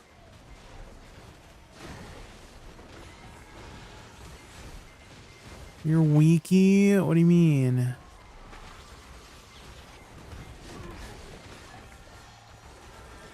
You could try it out. See how it feels.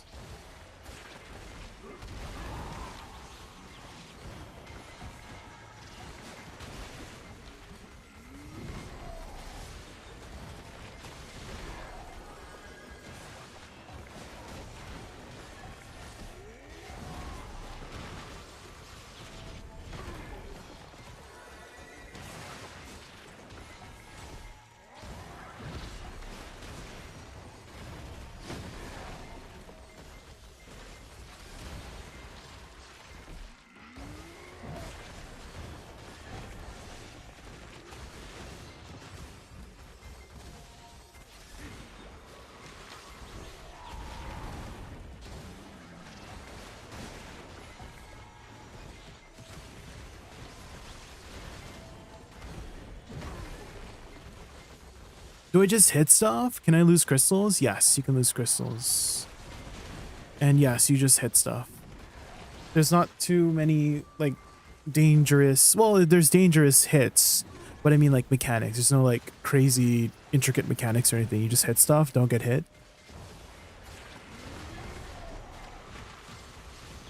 But these mobs are dangerous, so be careful.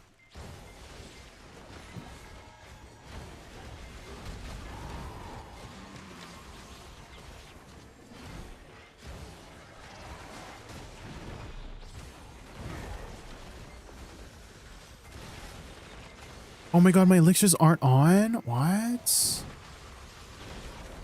Oh my god, I keep forgetting my elixirs keep turning off. I was like, I'm killing this guy way slower.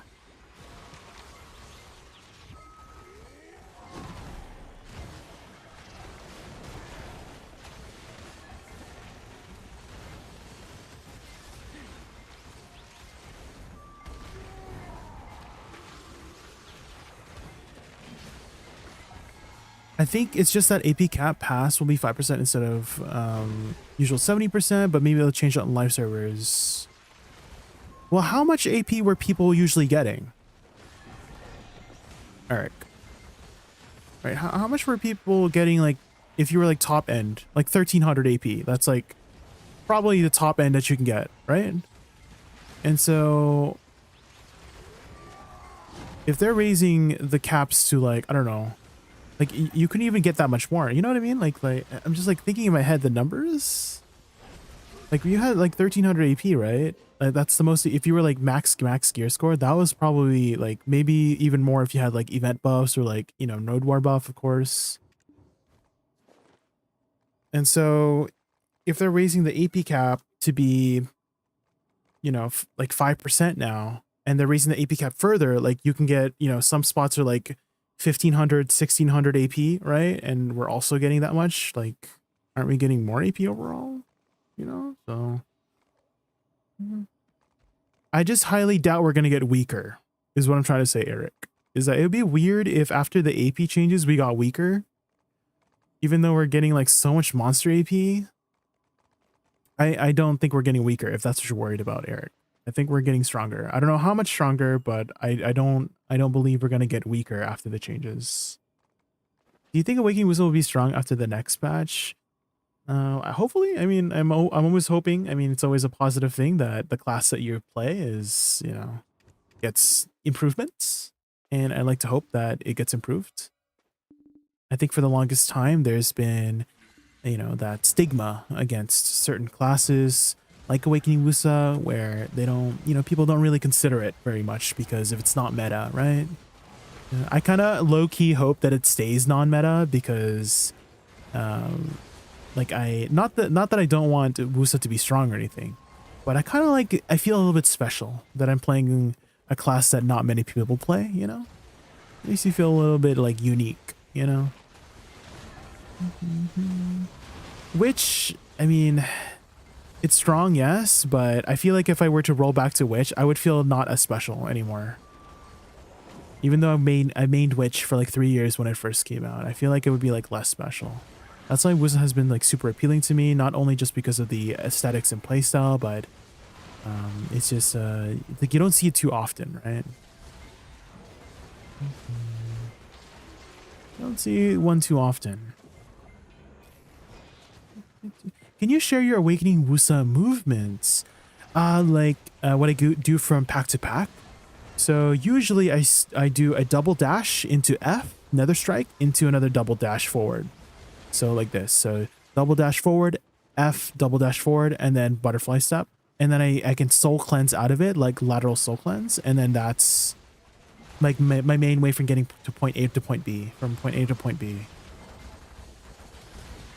And then there's some more like advanced ones, but that would be the basic one that I use, is just forward dash into Nether Strike, F into butterfly step.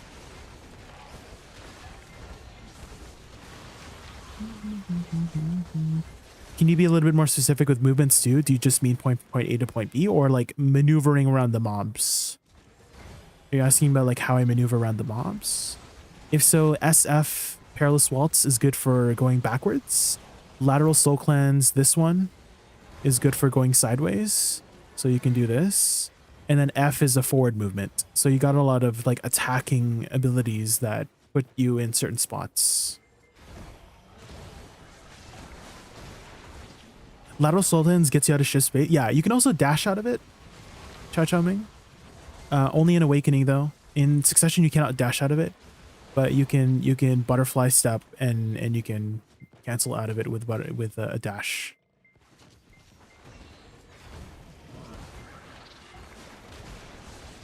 The butterfly step in Awakening is a lot more flexible than the one in Succession. You can use many things to get out of it.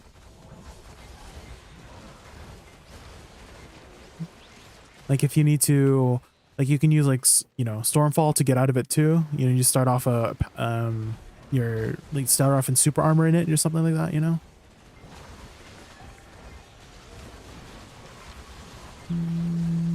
You can even fast jump out of Soul Cleanse into it. So lateral Soul Cleanse into shift space will instantly jump into it. There's a lot of stuff like that too. If you do Shift F, Moonlit Blast, if you hold Shift Space during Moonlit Blast, you'll also instantly jump into a Butterfly Step. So here I can show you here as well. So Moonlit Blast, and then Shift Space. So there's a lot of ways to get into it without that first running motion, right? Because that running motion is a little bit slow. The running motion is affected by movement speed though. So let's say I cast Sunguja Chrysant. So I just casted it, so I should have the movement speed. And so the running motion is a little bit faster to get into the thing. I kind of canceled out of it because I'm so used to canceling it, but it does make the running motion a little bit faster.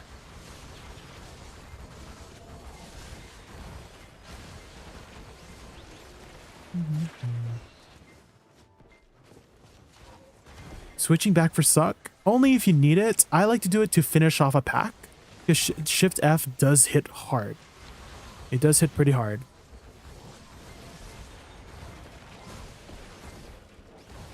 So here, when the mobs are low, I can just Shift F, do you see? Like it still hits hard. And then you can easily get back using Nether Strike F if you have Fan Kick locked from Pre-Awakening. So lock Fan Kick.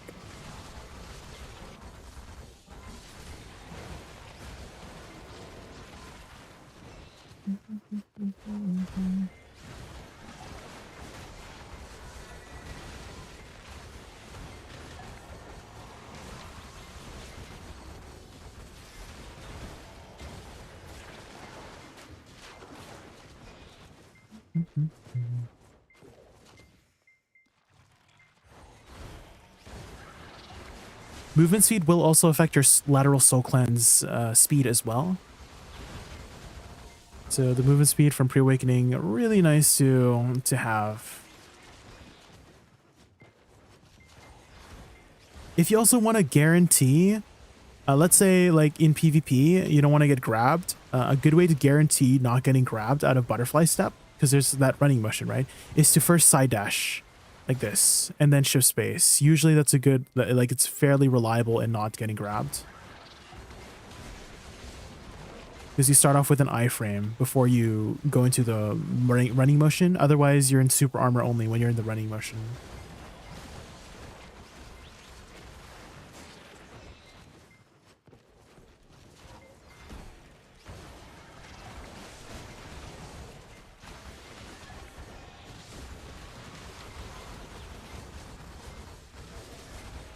You can use Nether Strike for moving your camera too. You might notice I do this a lot, where I go around the mob like that and then reposition the second hit to hit the mob's booty. So you can use that as a camera movement attack as well. Like that. And then reposition. It's also a little bit faster to use Blooming Death right after Nether Strike. They sped that up. That was specifically in the patch notes when they had made some mechanical changes for Woosa, is that your Blooming Death activates a little bit faster after Nether Strike. So it's really like incentivizes you to use Nether Strike or Blooming Death after Nether Strike.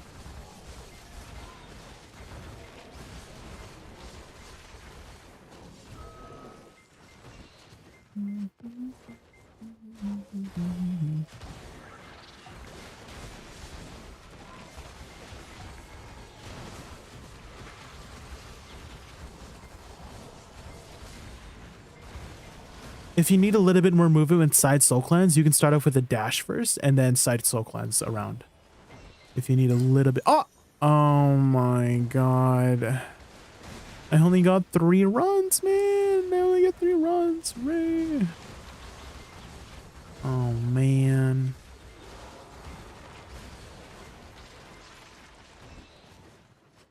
Nether strike is F? Yes. It's the kick thing. So make sure you lock fan kick from pre-awakening, which is also F from succession. And then it allows you to use nether strike to get back into awakening.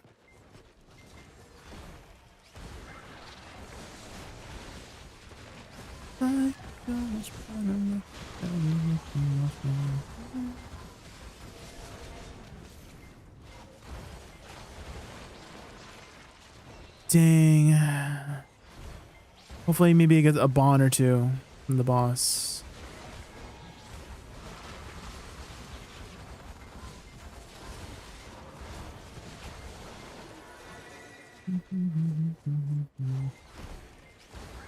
So much to learn. Yes, there's a lot of like nuanced things about this class. That's why I always recommend people, like if they're looking to play Woosa, to learn succession instead of awakening first, because it's awakening has a lot of little tiny extra details here and there to do certain things. Like succession, you just have one way to cast certain abilities, right? Whereas awakening, you have like 5 or 6 different ways to cast the same ability. For example, River's End can be flowed from 5 different abilities, Soul Shock 2 from like 5 different abilities. There's like flow interactions. For example, if you do Shift F, Chow Chow Ming, try this, Shift F, Moonlit Blast into Shift RMB. You'll notice that you throw out the flower from Shift RMB a lot faster than if you were to just do it by itself, right? So if you do Shift F into Shift RMB. So here, let me show you. Like this, Shift F into Shift RMB. You'll notice you like almost instantly throw it out because you're already kneeling on the ground. So like little tiny details like that.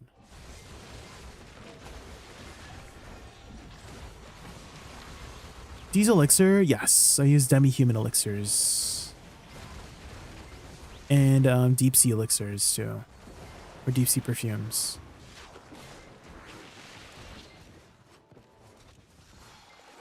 Hi Shibar, new player here. Sure.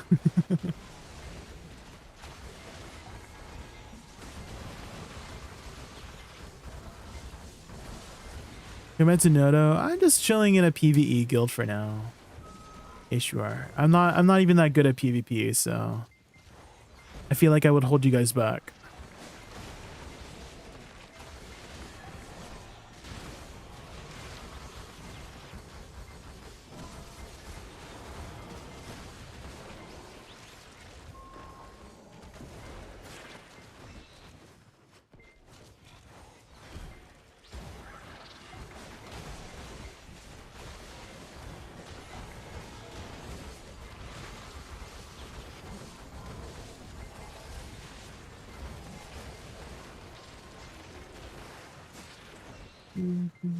I barely missed my 3rd run. He got it right when I was clicking R. Monka. Yeah, getting an extra run in is really nice, Isaka. Because grinding in here is a lot of money. Lots of money. Money, money, money. Must be funny.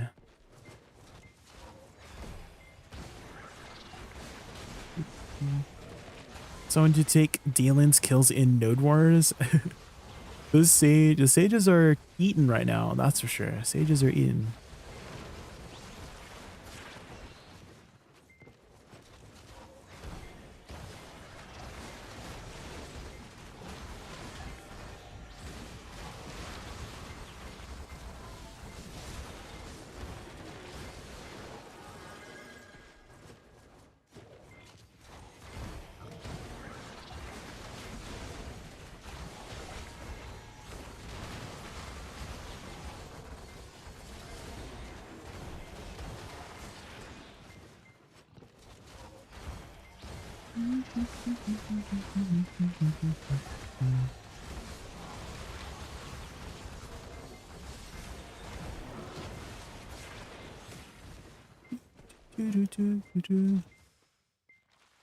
Oh my god, Monoko.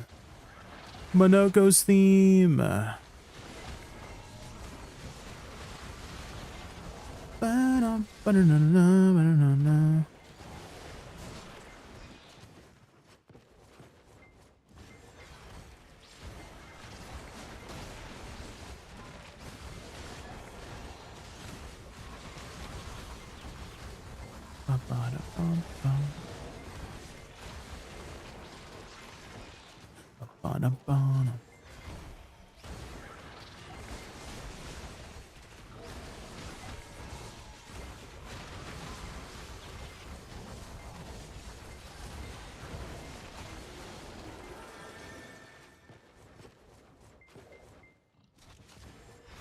Surely I get a bond at least, right? Where are my bonds at?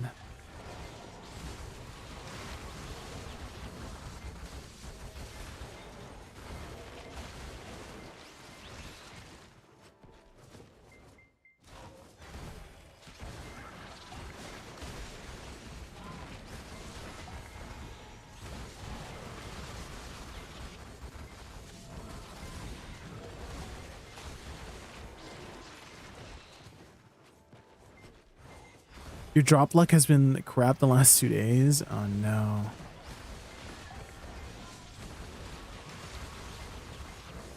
They stealth nerfed you, Master Jifu. They were like, oh, this guy's getting too many drops. Better nerf this guy.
No bonds? Okay, these chests better be good.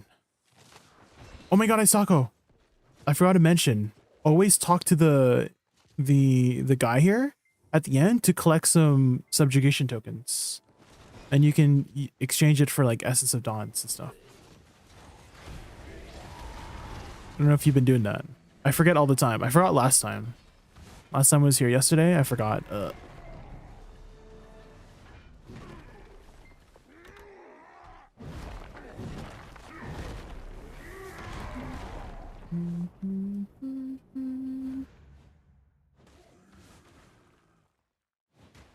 You exchange for trash loot for it? The coin, Asha? No. So every run you are able to do before it closes is 1 token. So if you did 3 runs, you get 3 tokens. That's how it works. And if you didn't pick up your tokens before the next time it opens, you lose those tokens. But you can still pick it up. Like, let's say you forgot to pick it up, and then 13 hours later, the pig cave still hasn't opened. You can still pick up your tokens from last time you did it until it opens up again. Then you lose your chance to pick it up. You can also pick it up on an alt. So let's say you have a golden pig boss alt, you know, for the world boss, and you left already, you can go to your alt and pick up the tokens as well. So you can leave an alt in front.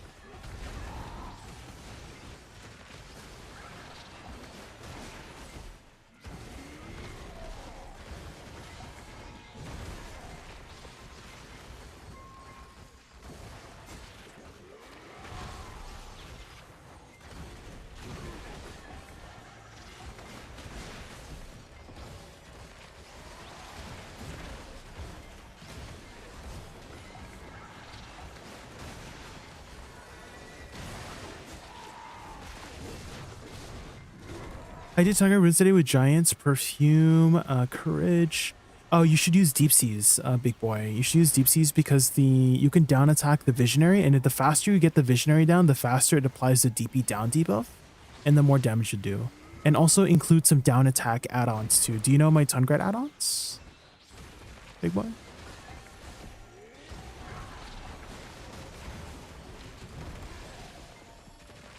Let you see. Never ending story. Oh, you're playing Awakening Dosa. Sorry, I thought you were playing Awakening Woosa. But yeah, I would advise adding some down attack add-ons so that you can get the Visionary. The faster you get the Visionary down, the more damage you'll do overall. Awakening Dosa does have pretty long cooldown, so again, you will probably need to utilize a combo A, combo B kind of situation, big boy.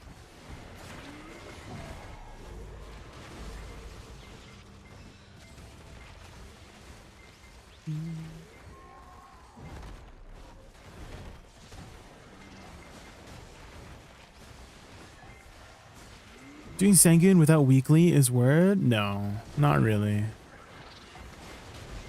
You don't have to do the Land of Moonlight bosses after you've cleared it for the week.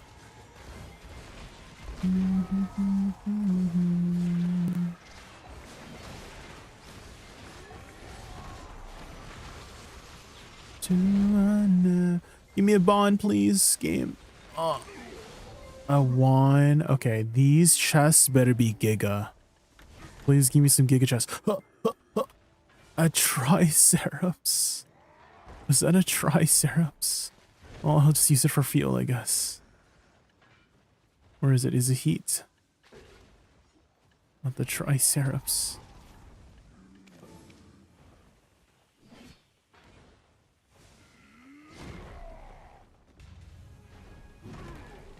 You got a Ted Voltara out of your box? I'm happy for you. Sell or melt? I mean, up to you. Do you need fuel? I'm just melting my syrups because I need fuel, so.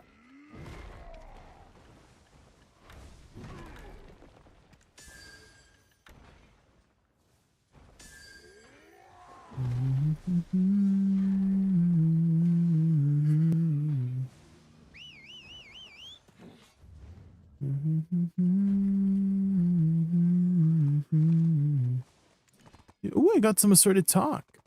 Ooh.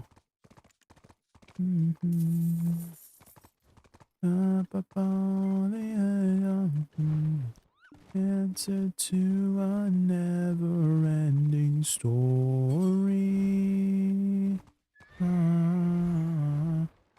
Earring was $5 bill. Why is it so cheap now? The boss splits, the party boss splits, Arsha. So party boss splits just drops crazy amounts of just like the full tiers. And also regular boss splits too.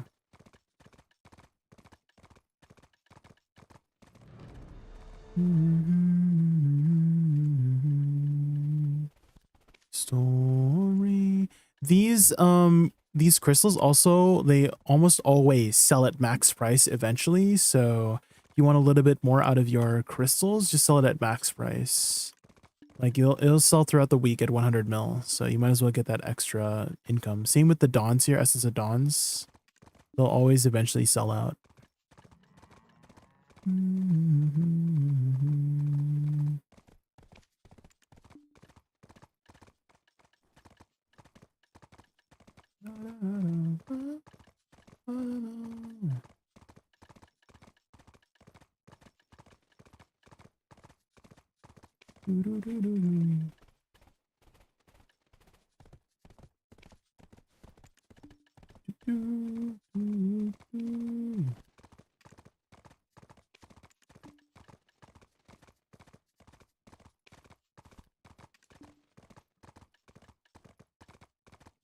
Okay, I think that's everything.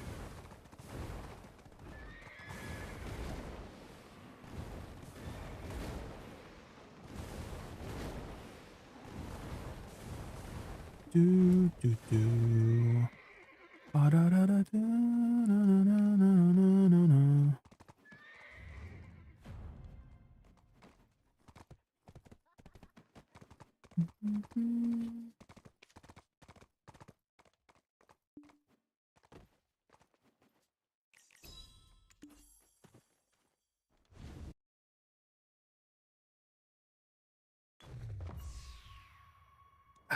Okay. Maybe we'll do some. I was thinking of maybe crafting a new pen black star just to have that the open, you know, it's like I have these options to do it. I did my Kudum. Is Kudum going up? It's kind of gone down. What about Caphras? Has Caphras gone up? Is it still at max price? It is. Holy.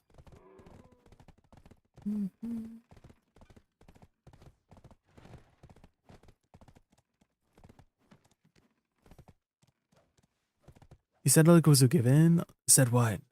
What was it given? Like make a black star?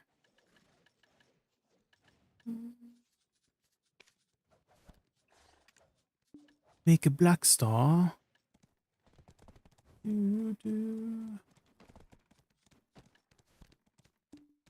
Did I say pen? Because I probably meant to say what's it called? Base. Make a base black star. Just buy. I could just buy one, yeah. Could buy one too. How much are they? Dagger.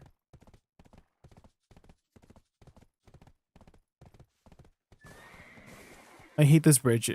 When you autopath, 83 bill. Isn't that kind of expensive? 140. Oh, I bought a Pen Manos Fisher's clothes for my fisher. I bought it for 50 bill. Because I'm like, maybe it's a good investment, you know, going forward.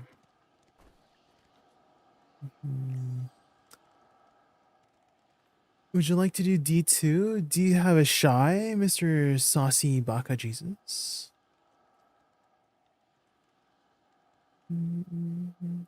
Hates it sells off in 50 days? Well, I could get lucky with some make-a-lose, you know? Give it 3 nights. Yeah, I could do some D2. It's still a little bit early in the night. What server are you guys on? I could do some D2.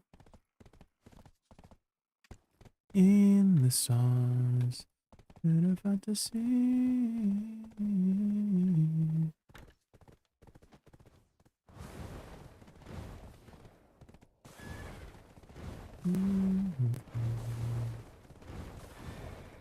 Also, when you say you get the event, do you just stay and let the spawn or keep moving to spots? Oh, you keep moving. Yeah, you have to move pretty quick, big boy, because if you don't and start the event, it will disappear. So you want to like start the event the next round that you come across it. And get a second DPS. Let's see if anybody's around.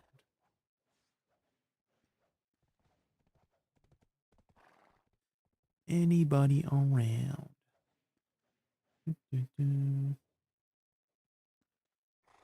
In the stars, through the fantasy.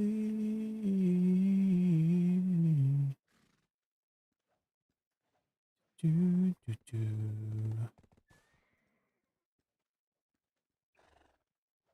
What is Justin doing right now? Is Justin up?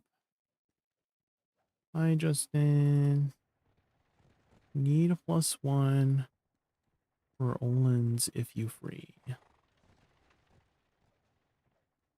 Bum, bum, bum. Bum, bum, bum, bum, bum, bum, bum, bum.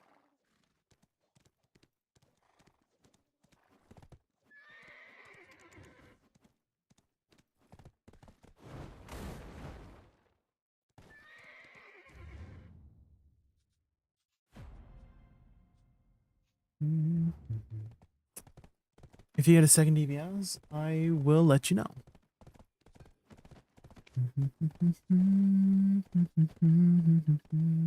I will let you know. Let's go open these. Surely we get a strike raid. Zeals, Claudes, and Marked. Not looking good. Nice Novel Awakening. Thank you. Marked. Claws. Rage. Predation. Rush. Meteor. Oh! Easy. This game's too easy.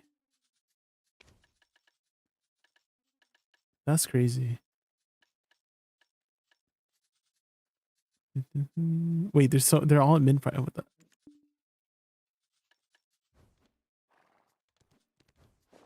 Okay, now we need a fortune. Fortune? Fortune? Any fortunes? Okay. No fortunes.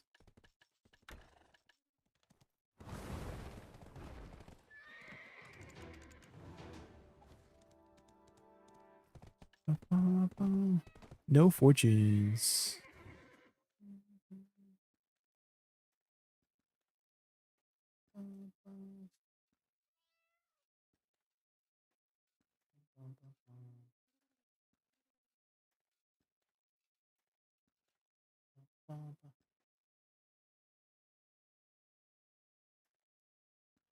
Maybe Garnier is free? A Garnier. Need was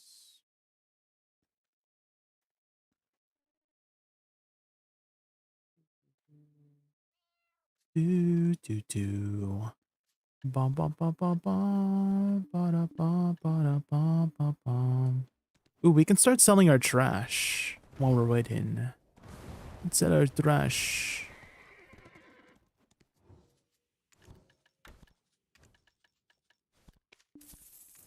Dude, I have trash everywhere. I have so much trash everywhere. Hongies. Okay. Okay, I found one. We caught one, Saucy. What channel are you on? If not, I'll go and check. I'll go check.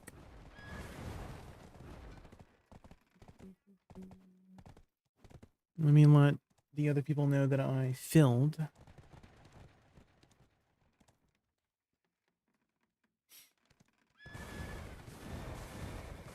Ba, ba. Ba, ba, ba. And then I just want to quickly use the washroom and refill my water.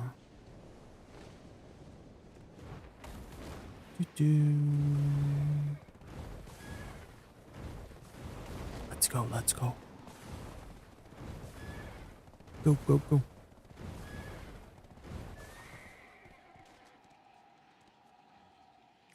Odie. Odalita. Bum, bum, bum. My bot's like, hydrate. I will, sorry.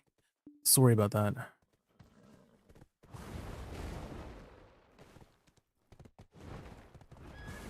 Bum, bum.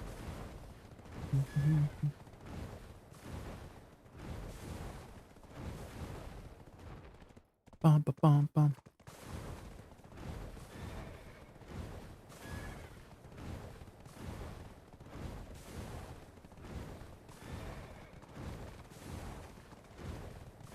Bum, bum, bum, bum, bum, bum, bum, bum, bum, bum, bum.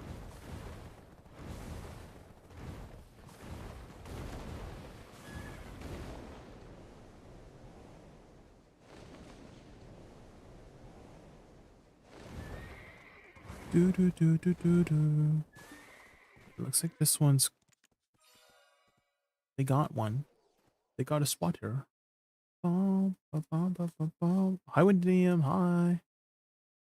How did Golden Pig Game go? You made a bill? Oh, that's it. How many runs did you get into, Wendium? Did you get at least 2 runs in? You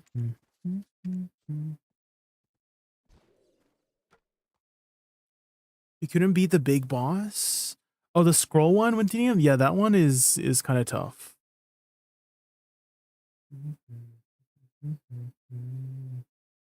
2 runs? Well, if you use the loot scroll, right? Level 2. If so, you should get about 7,000 to 7,500 trash, which is about almost 500 mil. So just trash alone should be about a bill. If you got about 15,000 trash, that's about a bill.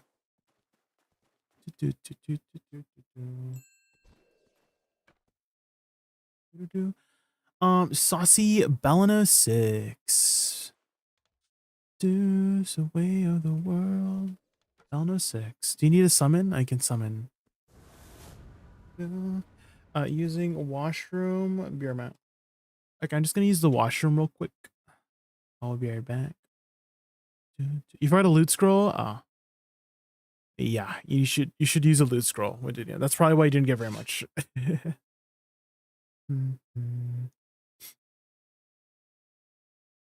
You 2 hours? Okay. Sounds good.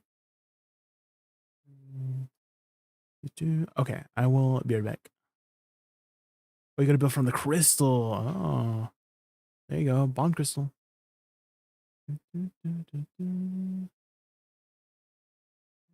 Right here.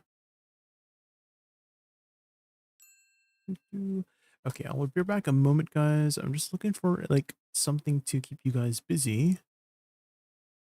Way of the world. Maybe we just put some food videos again. We just put some food videos again. Good luck, everybody. We're back.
I'm back. Ooh, are they making okonomiyaki? This is okonomiyaki. We love okonomiyaki.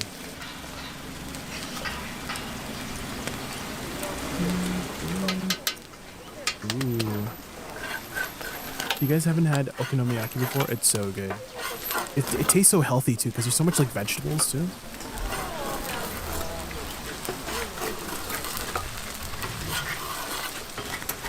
It's a Japanese food as well. Once you know. Japanese food called okonomiyaki. And it has like a lot of sauce. It might not look like too appetizing right now because it's a street food, right? They're making it street food style, so they probably got to make a lot, you know, to sell.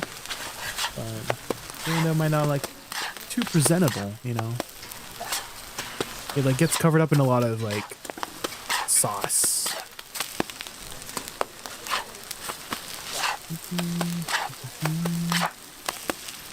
What is Garnier?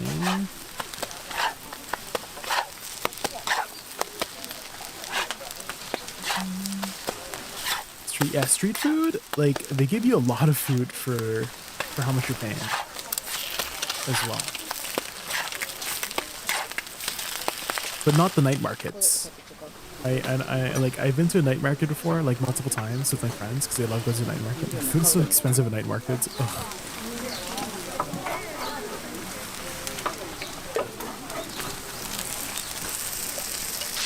A flip is so oddly satisfying. I know. Are you guys good at like flipping, like on a pan, like flipping a pancake? I'm so bad at it. Like I tried it once and it like fell on the ground, and I'm like, I'm never doing this ever again. I'm like, I'm just gonna flip it with like 2 spatulas. You don't have hands? What do you mean you don't have hands? What do you mean you don't have hands? What do you mean? What do you mean? Your hands are useless? What?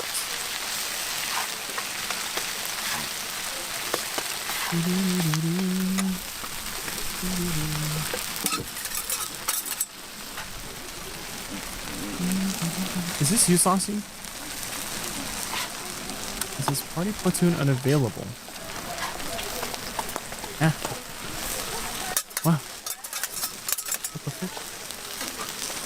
Why is it unavailable?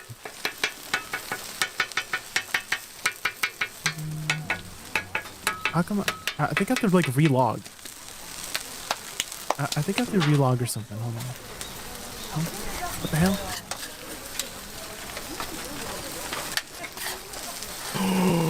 They're putting like 4 in there? I mean, it's probably like $5 too. It's probably like $5 for. They have 5. They're putting 5. It's probably like $5 for all those, right? It's oh my god, what? Oh my god. Okay, is this working? Oh, I can't invite you guys. I don't know why. What? I literally can't. I can't invite. What? Is it me? I think it's me. What? What do I do? What do I do? I don't know what to do.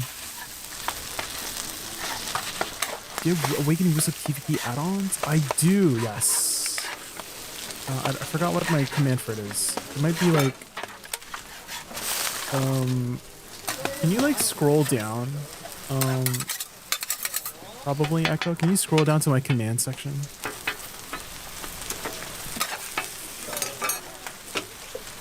And see if it's there. I know I have the add-on somewhere. I just can't remember what the command is. Hi, Red Hot. Oh, it's AOS add-ons. Yes, that's what I use for AOS and Uncapped. Oh my god, it looks so good. We're watching some street food videos, Ravicon. We're trying to feed our eyeballs. I can't invite people.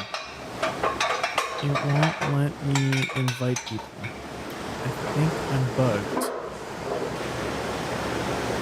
How do I like unbug myself? I just want to unbug myself. Are you in a party? I don't think so. No, I'm not in a party. Relog? Okay. I'll try like logging off.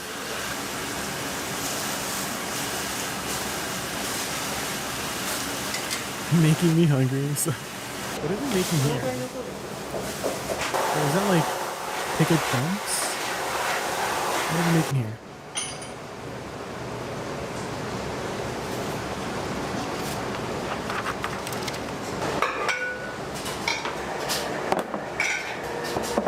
Okay, why are they boiling the wood? Are they sanitizing it? Do I have to be in a party to do Karshan? You can do it solo. You mean the Karshan skulls treasure? But it's more efficient to do it in a party. But you can do them solo. You just need to like, you just use the item, like at the spot, I believe, to do it solo. And then if you want to do the party, you talk to the structure there. But solo should just be the scroll if you just use the scroll by itself at the spot.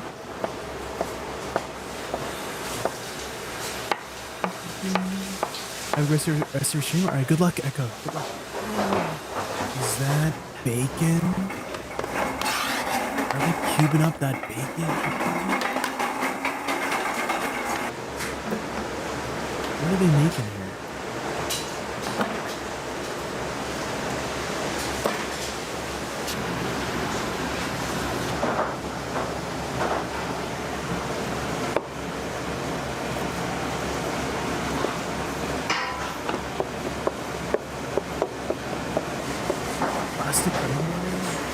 Cutting board's bad.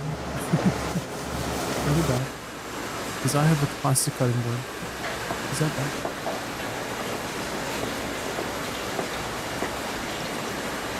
Is that unagi? Is that eel?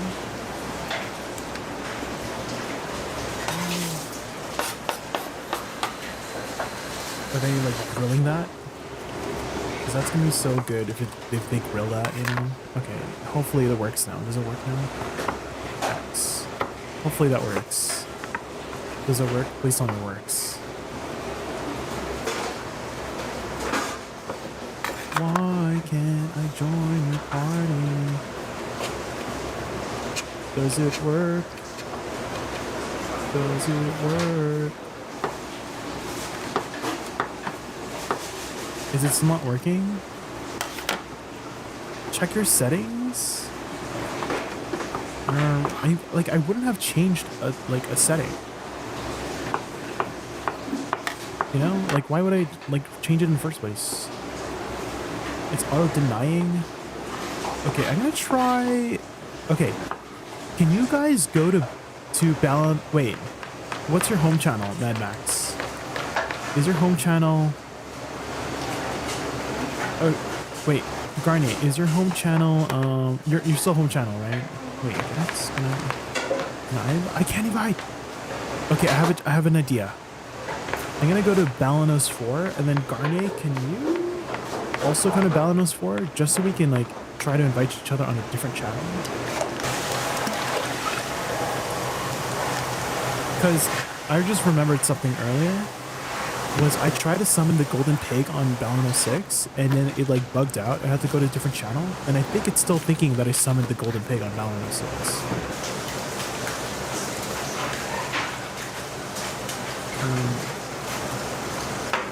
It's still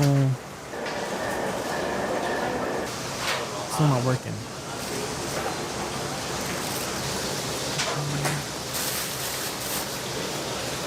Cooking relaxing video. Oh, Lychee. I've seen those videos. I've seen those.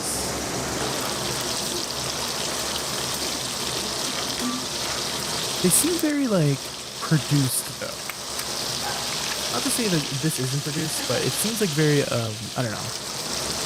Like even though it's like countryside, like how do they get all the camera angles and stuff like that? I mean, it's definitely popular for a reason, but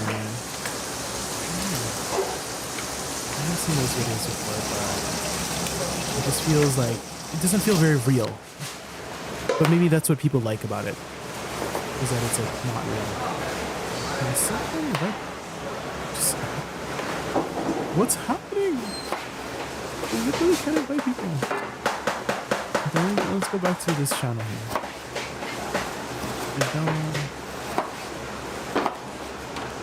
I don't understand. I did restart the game. I just restarted the game. You just want to B4?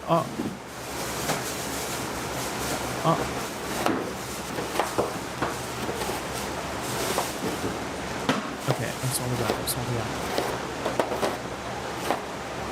I'm solving that. I'm solving that. Wait, I don't know why my game's broken. I literally relocked. I turned my game off and then turn it back on. This is so frustrating.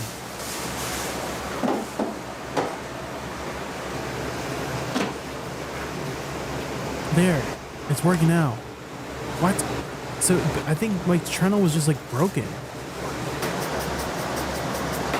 What's happening? My suspicion is that it's the golden pig cave that bugged out.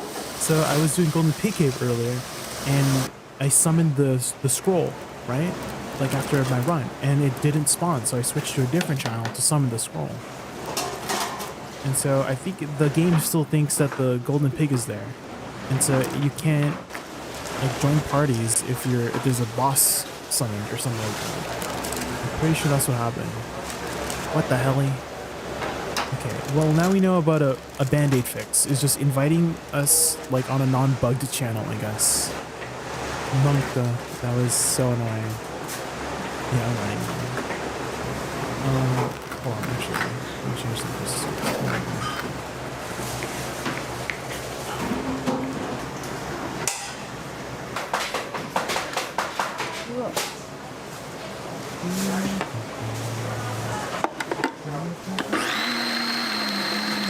Okay, yeah, now I'm running.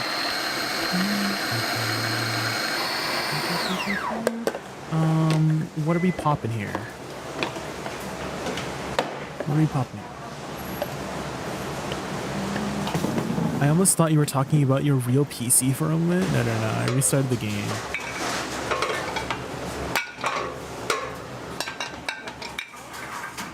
Was the video loud, guys? I turned it down.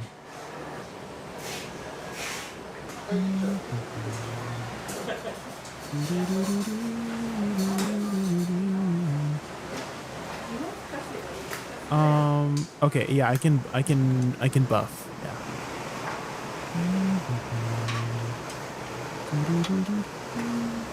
Ready.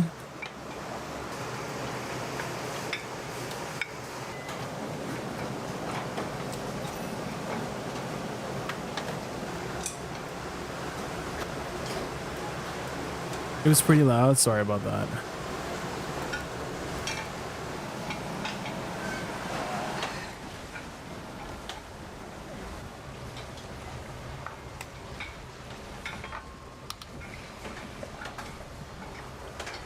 Dang, they got like a little egg dropper? They got a little like something like strains the egg down? What the frick? Whoa, they got little roller thingies. Is there gonna be fire under there? Fine.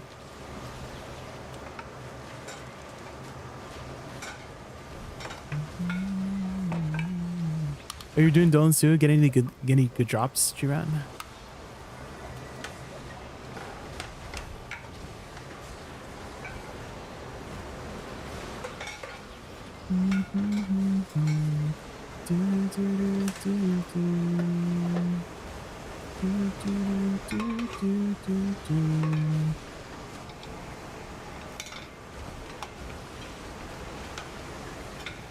Your fantasy.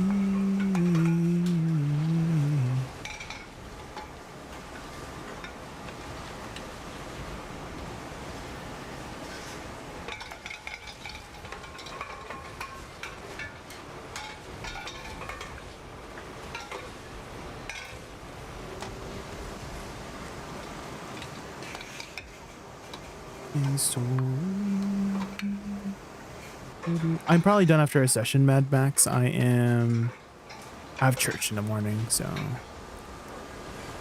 You got 4 devils, 2 fragments. Oh, wait, only 2 fragments? In how many hours? That's really low, damn. But at least you got 4 devils. Oh, in 1 hour? That's still low. But you got 4 devils though? Damn. But 2 fragments per in that 1 hour is kind of low. Usually it's like 5 or 6.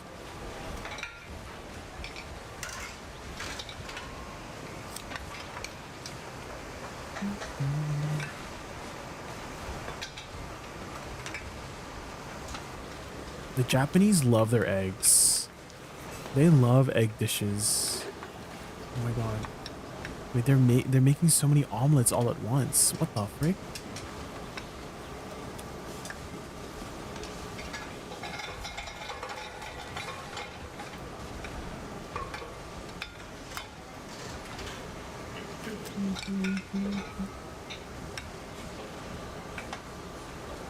And the Japanese eggs are supposed to have like super good quality as well, so.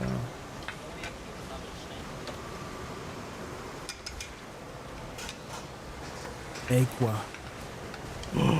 Are they putting little pieces of plum?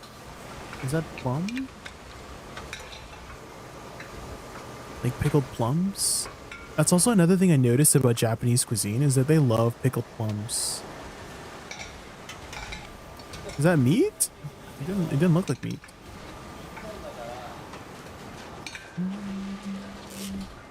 Umeboshi? What is umeboshi? I don't think it was meat though. Minced meat? Looked a little orange or beige to be.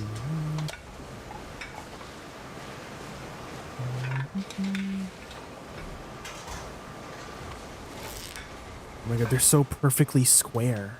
They're not square, they're rectangular. They're so perfectly rectangular.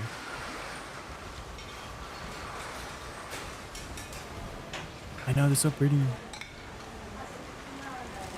Sour plum? Yes, that's what I'm thinking. It's like the plum.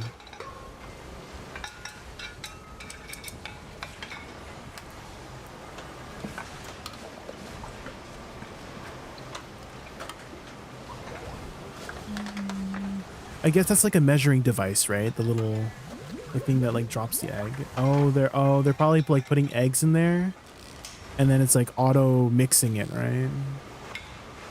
Oh my god, that's a lot of eggs. They're basically like hand cooking it. They don't use a machine. They use them.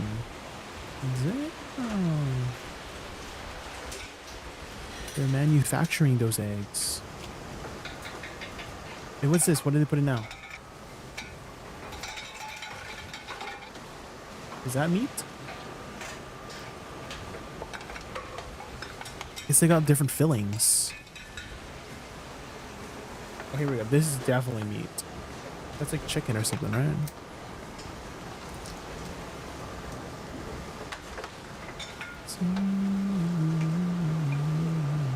You're heading out to bed? Alright. Right, you at. Have a good night.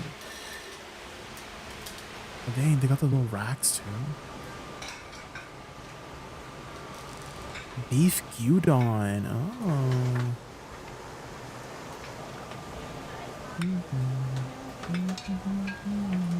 But yeah, go get some rest, Tree-Rat. Thank you so much for stopping by. I really appreciate it.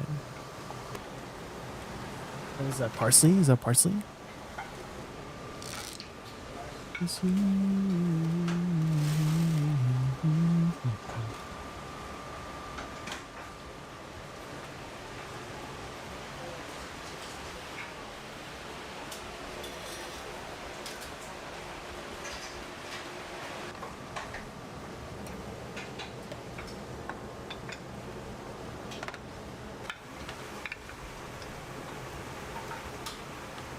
Oh, the bacon and cheese. Ooh, that's what I'm getting. That's the one.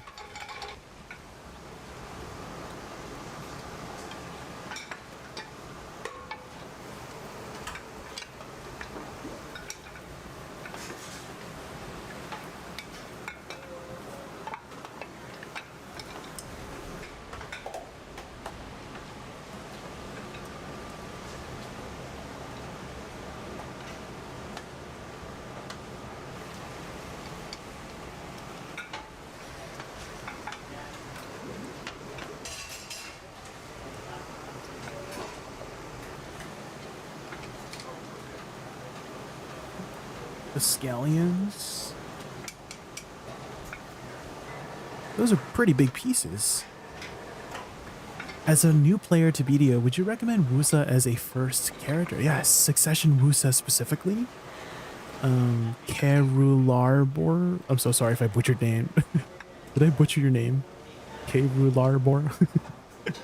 But yeah, Succession Woosa is a fairly straightforward class. I wouldn't call it like one of the meta classes right now. There's some other meta classes, but it has such an amazing, beautiful aesthetic. And I actually have a guide for Woosa if you'd like to check it out. Awakening is a little bit more complex. It can be played very casually if you don't care too much about performance with Awakening, but to perform really well with Awakening, it's not as straightforward as Succession. But it also has such an amazing aesthetic as well. How long ago did you start playing BDO, Kerular? Are you a brand new baby player? If so, welcome to the community of BDO. Hi. Woosa, Awakening, or Dosa? I am new to the game. Probably Dosa. If you're new, I would say Dosa is probably one of the easiest characters to pick up in both Succession and Awakening. They're fairly straightforward and perform pretty well.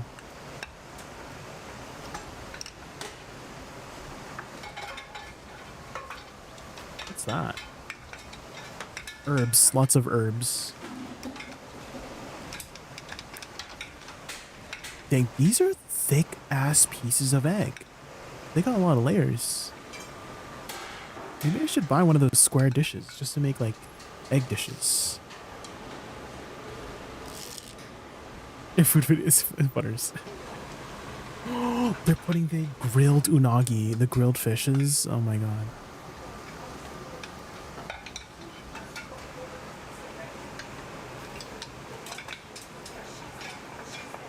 Grilled fish. Apparently it's like really standard for Japanese homes to just have a fish grill, like just specifically to grill fish.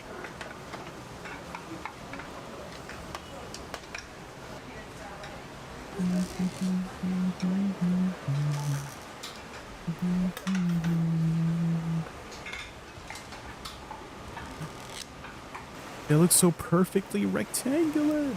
It goes in the square hole. The circle goes in the square hole. You guys know that video? Would you like to run multiple dungeons? Yeah, to get some friends through their clears.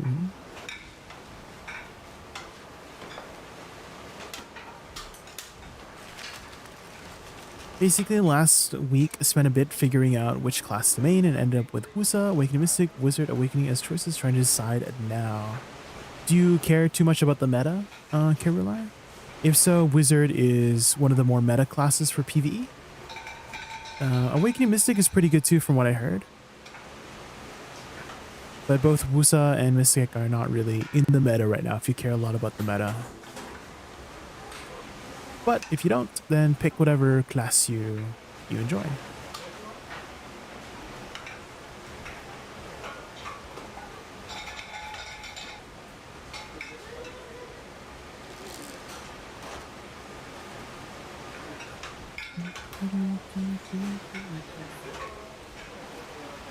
What they got in those little rolls? Oh, they put the eggs there, right? Oh, they're drying them out. Okay, so they weren't going to be rectangular. They're turning them circular.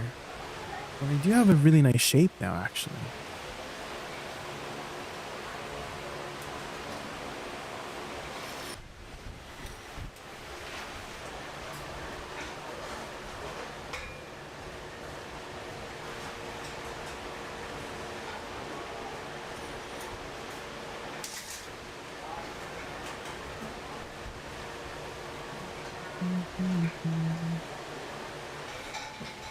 How far along are you in your progression, Kerular?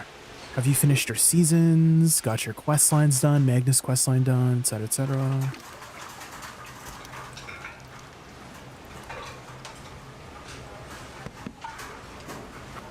If not, those would be the first two directions I would point you towards, is seasons and Magnus quest line. There's a brand new player.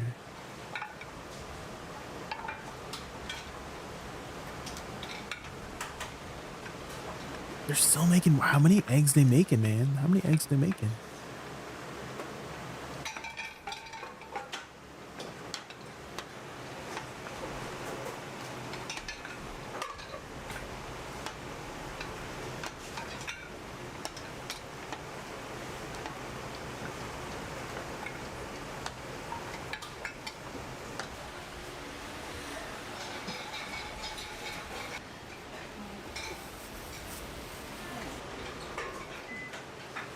How many eggs they making?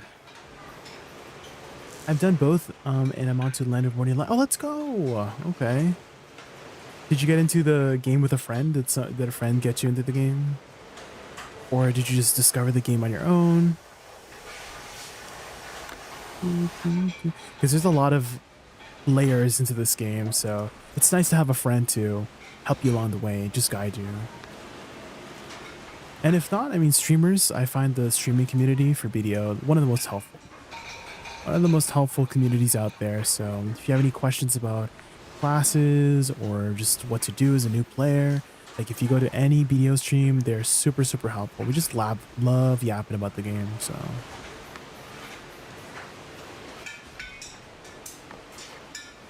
I wonder how many eggs are in that one omelet. I feel like it's at least like 5 or something to get something really thick like that. That's a lot of eggs.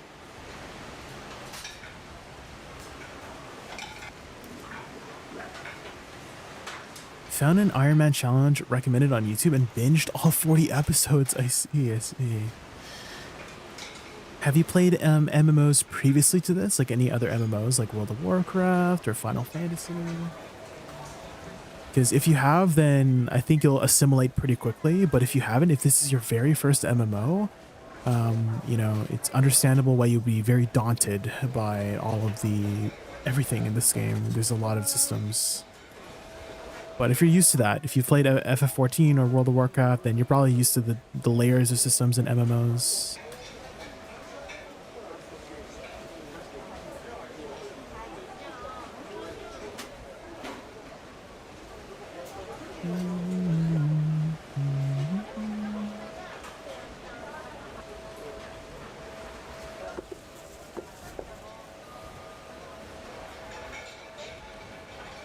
I love how my little cat jam cat is frozen because my music's frozen.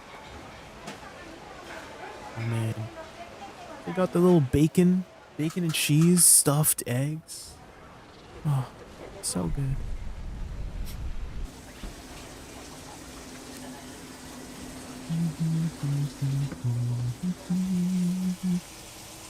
If you haven't already, Kerular, hopefully you've learned about garmoth.com. It has a lot of amazing resources for BDO players, from enhancement calculators, all the calculators in the world essentially, and gear, you know, simulators. Has an event timeline, has all the codes in the front page. Oh, and have you connected your Twitch to your account? Because I'm sure you've noticed that a lot of BDO streamers have a title to, you know, they have drops in their title. And so you can get a lot of in-game rewards by just watching BDO streams if you have your BDO account connected to your Twitch account. You've played both extensively. Just learning BDO specific mechanics? Yes. Yeah, I like to describe BDO's gameplay and play style being kind of like an MMO format for a fighting game. You know, because you know how fighting games have key inputs, right? They have particular abilities tied to whatever key input you press, you know, like Street Fighter, Soul Calibur, etc., etc. And so, kind of same thing. The gameplay is very satisfying if you like fighting games. Marvel vs. Capcom.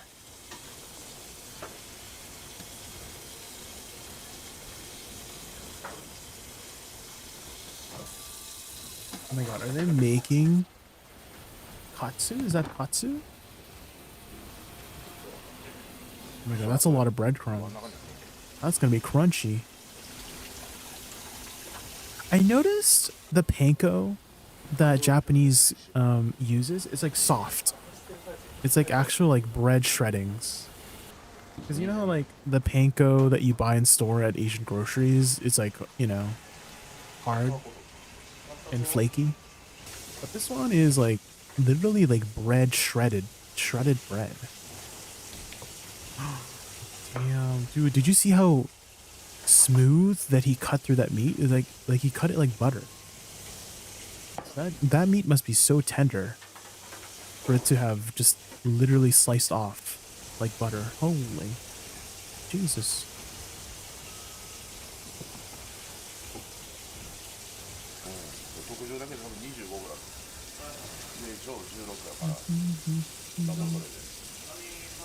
If you do decide to play Woosa, I mean, I've played it since release, so if you have any questions, let me know. Woosa, Woosa, Woosa.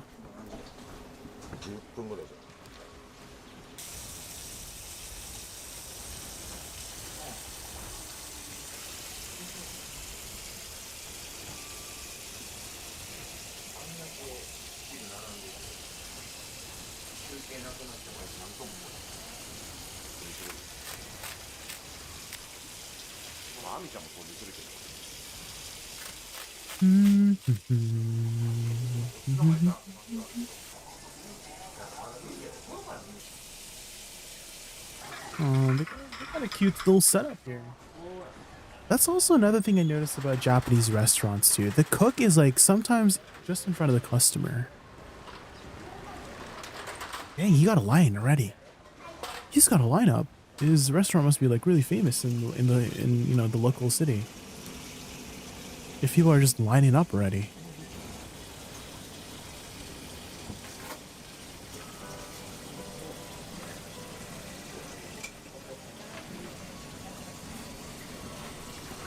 Oh, man. Those look really tender.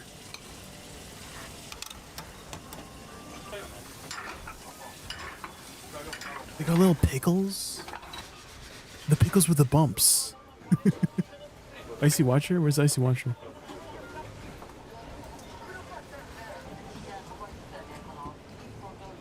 Is Sakusaba viable in high ping? Oh, are you playing from a different region? What region are you playing from? I would say it's one of the easier classes to play with high ping. Generally, slower animation classes, Kerular, will fare better in higher ping than faster paced classes. So if you're a faster paced class, you might be affected by the high ping a lot more. But if you're a slower paced class, like it's like okay, you know. There's like less actions to be like being affected by the ping. Australia to NA. Oh, yeah, I do know a lot of Australian players. They tend to go to the NA servers instead of EU. Yeah.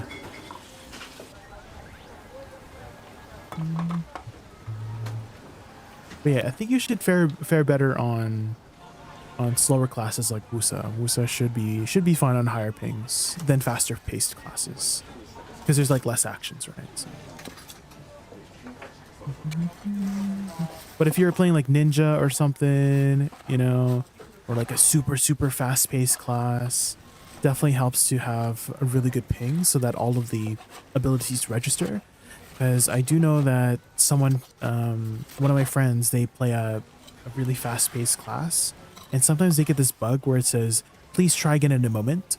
I'm sure some of the viewers here know what I'm talking about with "Please try again in a moment." There is like it will like make your character just stop moving and like bug you out because the server is just like not communicating properly, you know? With the action that's happening on screen. It's like, and the game's like, stop, you know, the game like forces you to stop doing your action. Top 5 PvE classes for you, probably a witch for sure. This is not in any particular order. Probably Lawn. I've seen some really good numbers for Lawn.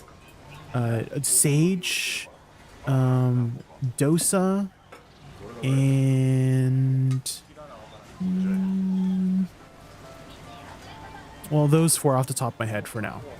Extreme carry is Witch, Dosa, Sage, a Wizard. I mean, Wizard kind of is in the same kind of category as Witch.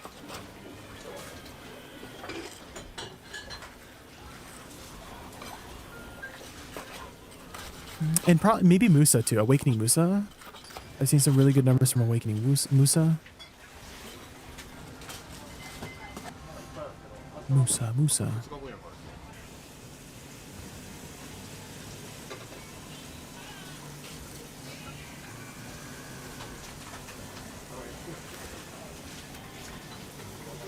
Oh my god, those are some thick rice bowls, guys.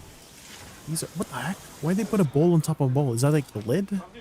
Oh my god, that's a thick piece of meat, man. Holy. Oh. I'm just mesmerized. Are you guys mesmerized right now? I'm just mesmerized by the amount of meat in front of me.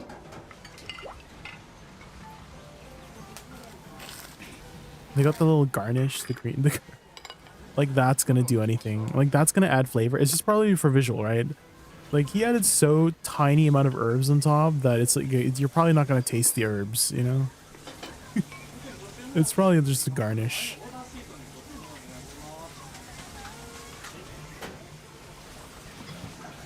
Oh, he's dipping it into something interesting.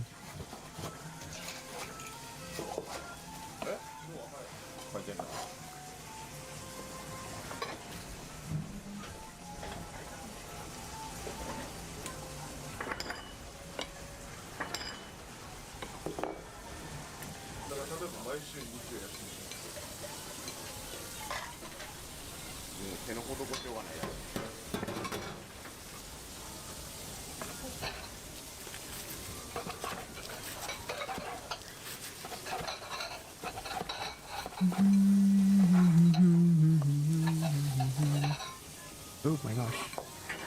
Okay, he's placing it a little bit differently. I can't. Like that garnish is like not doing anything for the dish, just for visual representation. But that's a lot of meat. That's a lot of meat.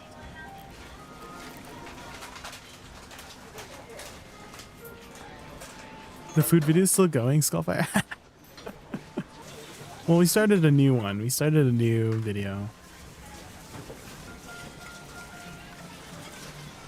It's pork cutlet. I'm sure you've had pork cutlet before, like you know, like the katsu. I think it's called katsu, right? I'm sure you had like breaded pork katsudon, right?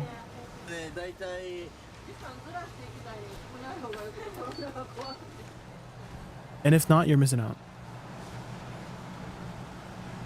Similar to this is very popular. Well, I feel like breaded meat, fried, like deep fried, is very common. Right? It's like a batter, then you put the panko crumbs, and then you fry it, and then... Ain't no way he's making a sandwich from that one giant honking piece of meat. There's no way. That doesn't even... That's so ridiculous. I'm like, what? What? What? You can't even fit that in your mouth. You can't even fit that in my... Break your jaw, Skullfire? Ain't no way.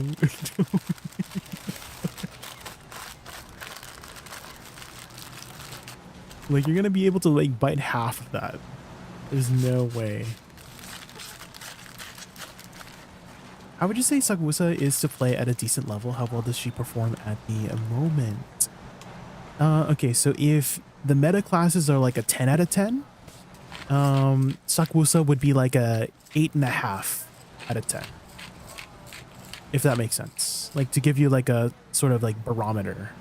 You know, if all the meta classes clumped together are considered 10 out of 10, then she would be like 8.5, upper edges of 9 if you are like really proficient with her. So she's not a bad class, just not meta. And unfortunately, there's a lot of people that have a, if you're not first, you're last kind of mentality. You know what I mean? And so she's definitely not last. She's still a very good class, just not meta at the moment.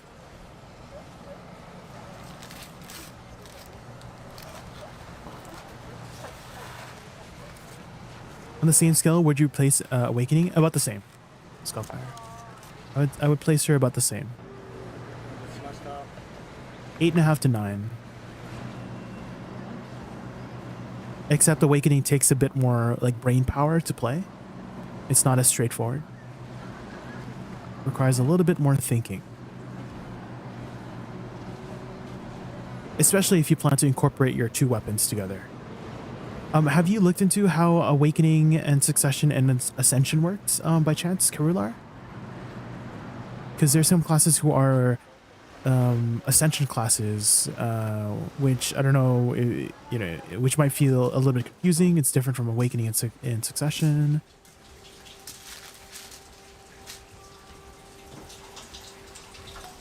But essentially, there's Succession and Awakening, which are 2 weapons, right? And then Ascension mixes both weapons together as like one skill tree. But Succession Awakening, you can think of it as 2 separate skill trees, and then Ascension mixes the 2 together, so you don't have to like worry about using 2 weapons at a time.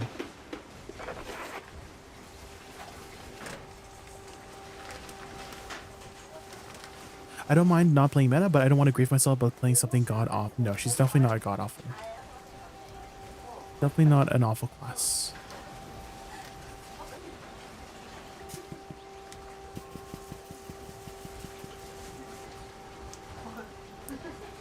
And I would say you're not grieving yourself if you're playing a class you enjoy as well, is what I have to say.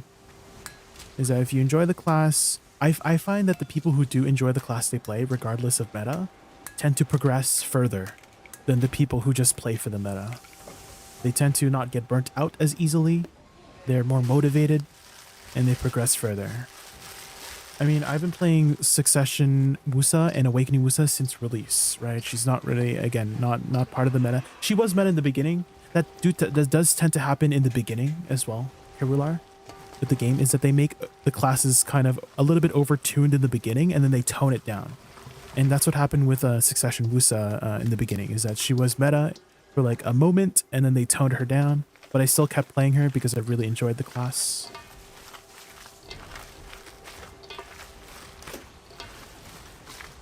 And now I'm here. I'm here at endgame, so.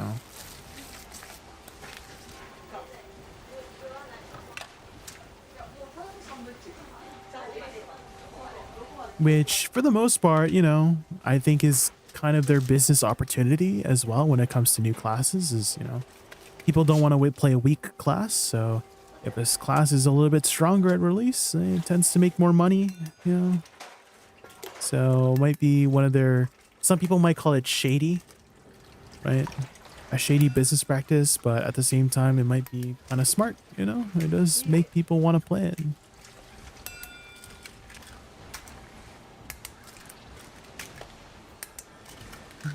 If you enjoy the class, you may make less or perform less efficient, but you'll progress and do better in the long run. Woosa has one of the most appealing aesthetic of all classes in my opinion. Yes, it's such an amazing class. So beautiful.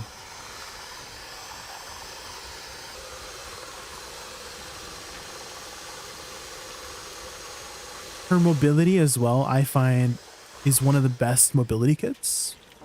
It's so fluid and flexible. In Succession, it's a little bit more sharp. In Awakening, they smooth her out a lot, because her dashes are a little bit different in Awakening. But once you get used to the movement, it's a very, very smooth class.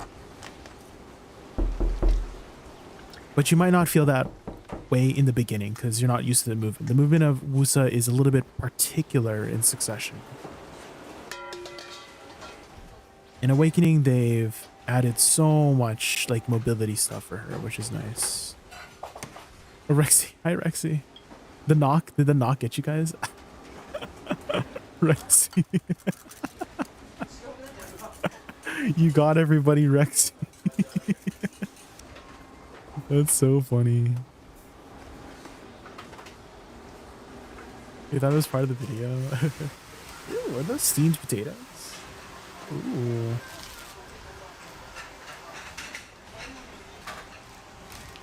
Are baked potatoes? Your headset? What kind of headset you got? Okay.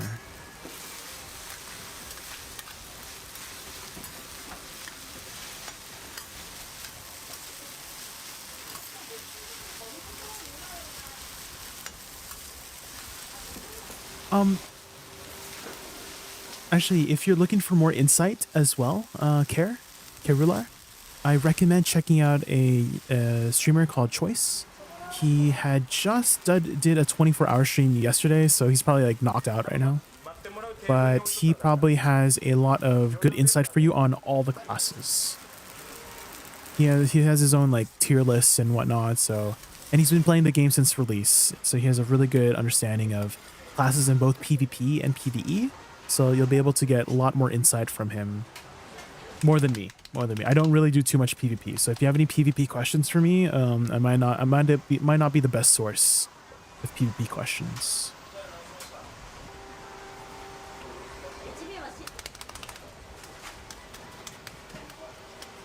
What's he cooking? Oh, he looks like he's making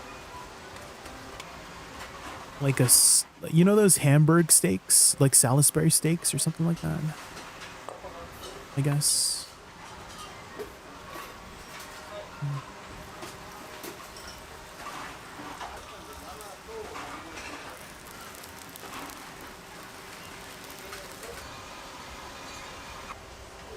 Is that called a griddle, by the way? Or is that just, it's not a grill, right?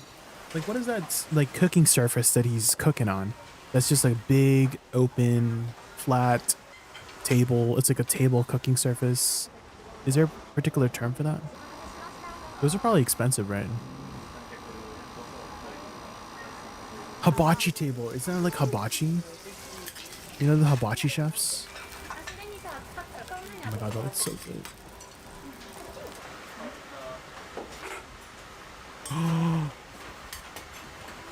They're probably gonna put an egg on top, right?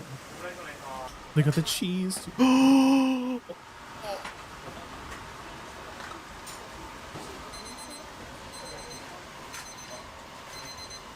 Hi, Webby. How are you, Webby? Oh, they got the... What's that? The hollandaise? Not hollandaise. What's it called? It's not gravy, right? Is it gravy? No, it's not gravy. It's like a different kind of sauce, right? A different brown sauce.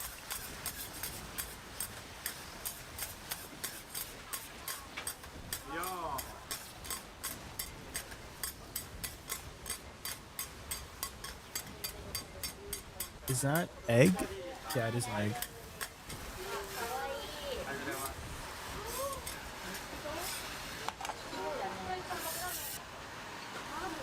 Oh, they got the little stamp as well.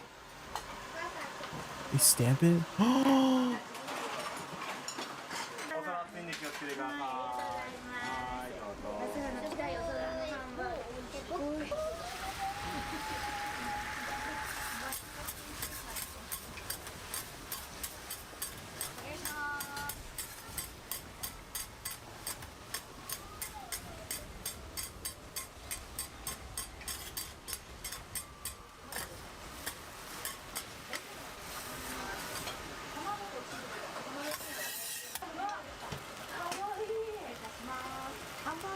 Between Awakening and Self, which would be easier to play, lower APM? Succession, I would say, has a more like medium APM, like low to medium, and then Awakening can be low or high, depending on how deep you want to play the class. So there's a lot of, so for example, Awakening right now, look, this ability combo right here, I'm just holding one button down for all of these abilities. I just casted 5 abilities in one. You can do that. Or you could also cast each one independently for specific reasons. Either you don't have time to cast all 5 in a chain, or you can, you know, you need to reposition, you know what I mean? And so there's a lot of like holding down buttons if you want with Awakening, but at the same time, you can cast it all separately, which will increase the APM. So it ranges from low to high, depending on how complex you want to go about with the different abilities. Additionally, a lot of the abilities have multiple ways to cast them. And what I mean by that is that the flows for her skills, like River's End and Soul Shock, have, like, if you look at the list, E after Moonlit Blast, Sai's Descent, Nether Blast, Bloom Burst, Bloom Deluge, so it has like 5 or 6 different skills you can flow it from. So it's a lot more flexible in that way. And that's why I mean that it has more, like, you know, there's a little bit more thinking, like, oh, should I use the flow after this or that ability or this or that ability? Whereas Succession is very straightforward, right? You can only flow the flows from one ability. You just press the button and it does that, right? But there's so much more flexibility with Awakening. So it's a little bit more complex in that manner.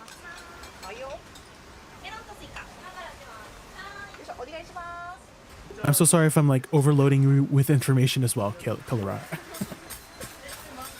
You also will be stuck to your main hand first, the fan, Succession, essentially, until level 56. And so you won't unlock Awakening until 56. You can try both and see how each feels, and if you have questions on either, I can answer them. But yeah, Succession will be a lot more like low to medium, consistent APM, and Awakening will be low to high, depending on how deep you want to go with the mechanics. Oh, and thank you for the follow. Thank you. I appreciate that. Did you have a Dosa guide? I didn't have like a deep Dosa guide, FSN, but I do have a combo for Succession Dosa. If you're looking for an Awakening Dosa guide, I recommend looking at ADVgg TV, AIDEX TV on YouTube, and he has an amazing PvE Dosa guide out there.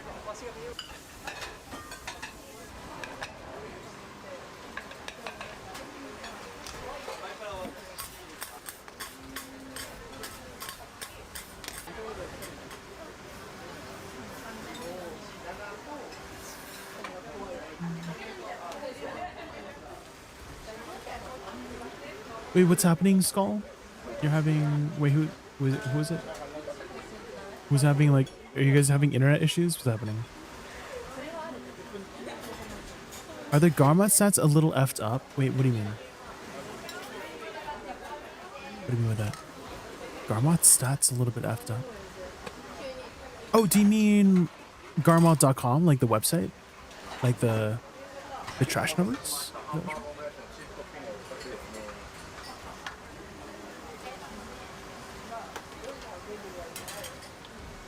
What headset do you use? I use earbuds. I use $10 earbuds because I hate headsets. Headsets make my head really hot and sweaty.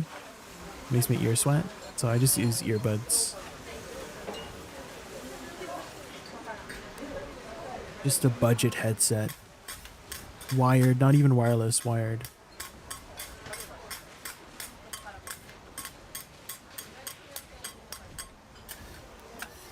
I do have a headset though, which I do use to check sound quality as well, just in case, like, you know, something is harsh. Like the way you hear things on an earbud is way different from a headset, you know.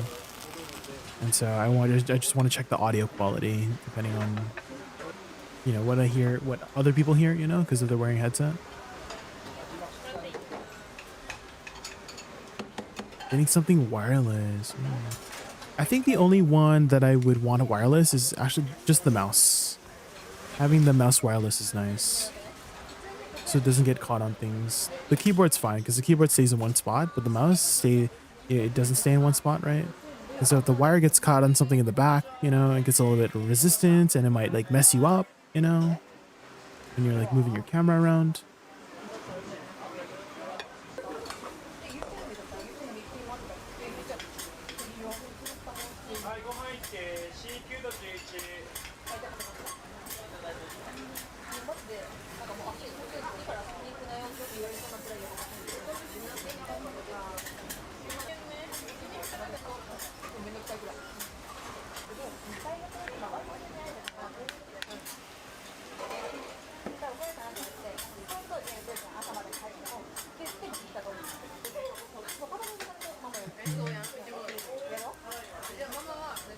Have you tried exit lag or something like that, Isako? Because I know a lot of players like to use some sort of VPN service to improve their ping. So you might want to try that out. I don't know if you've looked into that as well. Kalurar, if you're wanting to improve your ping, you might want to look into a VPN service like ExitLag or something. And maybe that might help.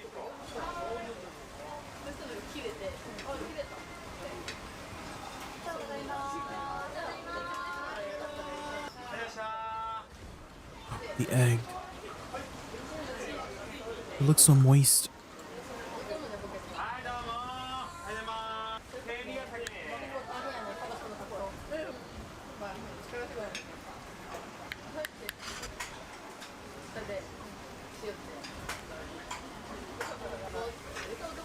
How long is this video?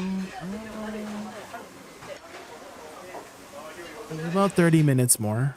Why, did you want me to stop it? I was just having it in the background, but I can stop it if you want.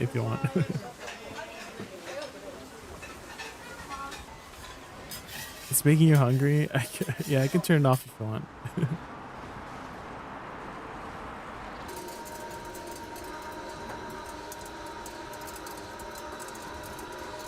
It's okay. Okay. I can put up some more, what is it called? SCP videos. I remember Skullfire, was you Skullfire sending me a bunch of, SCP videos? I like the one with the animation, like the little, like, you know, the cartoon animations. The one we watched with the IKEA SCP, that one was cool. Ah.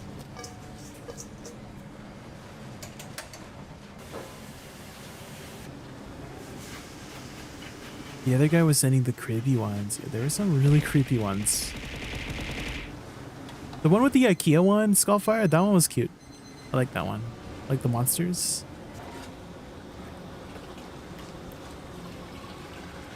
A good day for a good girl.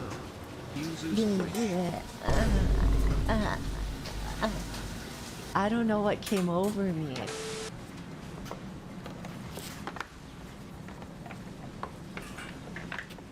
Oh, we know what came over her. Wink. Oh my god.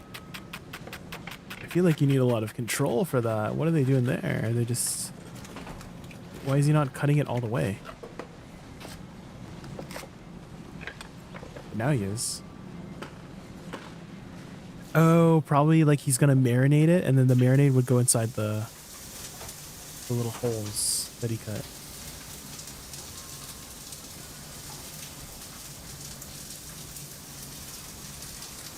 What's this? What's this? The Shy Guy. Yeah, we can watch this.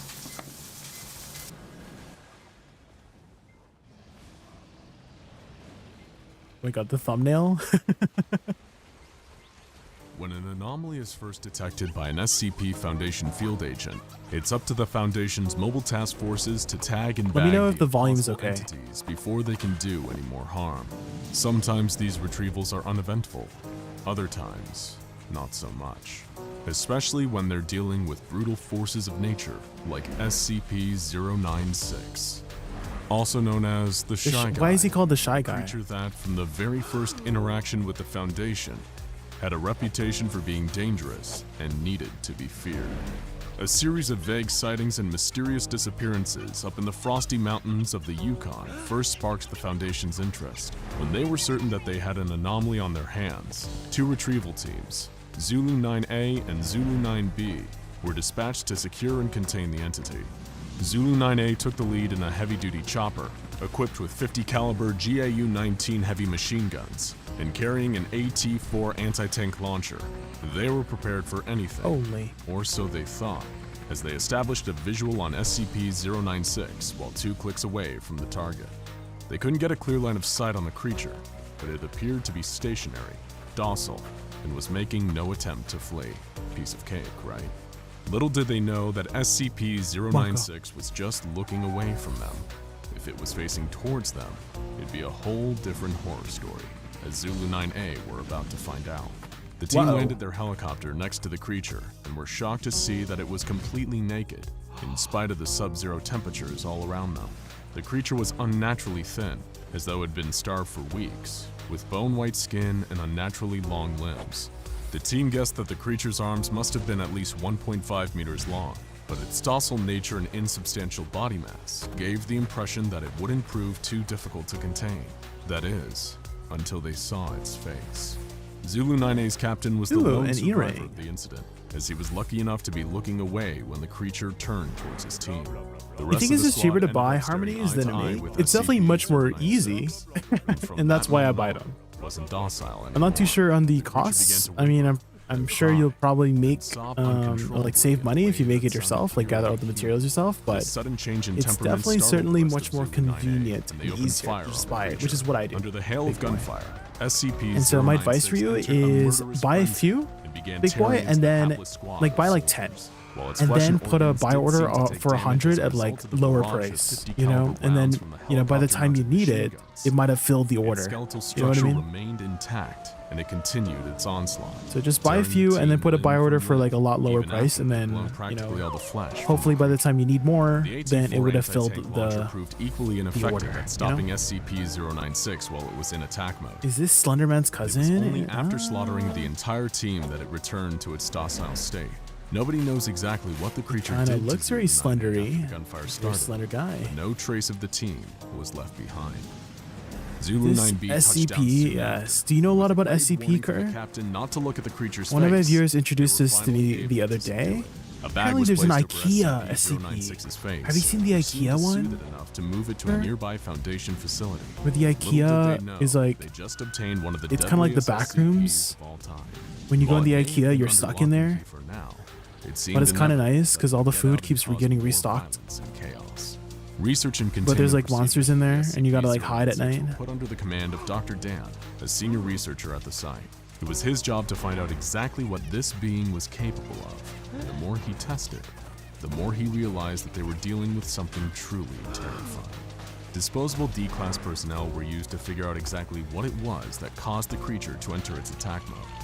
Just as it had during the initial retrieval mission, SCP-096 went berserk when any of the attending personnel saw its face. In this stage, it would enter a period of considerable and unstoppable distress for 1 to 2 minutes, covering its face and wailing loudly. When the period of distress ended, the creature would mercilessly slaughter every D-class that had seen its face, and just like with Zulu 9A, no trace of their bodies would be left behind. Dr. Den was horrified and intrigued by this phenomenon. The creature killed anyone that saw its face directly, but could the same be said for indirect depictions of the creature's face, such as images and videos? Dr. Dan was desperate to find out. More D-class personnel were brought in to test this, to frightening results. Dr. Dan found that the creature did indeed still enter attack mode when people saw pictures and videos of Even pictures and SCP-096's videos? face. The creature seemed to have an innate sense of when people were viewing these representations, even when it should have had He's no just really conceivable insecure, way of right? knowing. It didn't matter how far away or how many barriers can feel were for this placed guy. between the viewer and the creature. The attack mode would still activate, and once it did, it seemed as Maybe though I'm the nothing shy would guy. stop the creature from hunting down Don't the look at my one who face, saw its guys. face.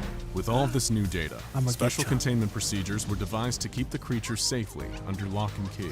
Its cell was a 5 meter by 5 meter by 5 meter airtight steel cube, fitted with advanced pressure sensors and laser detectors to ensure that SCP-096 remained in its cell without risking anyone having visual contact with the creature's face.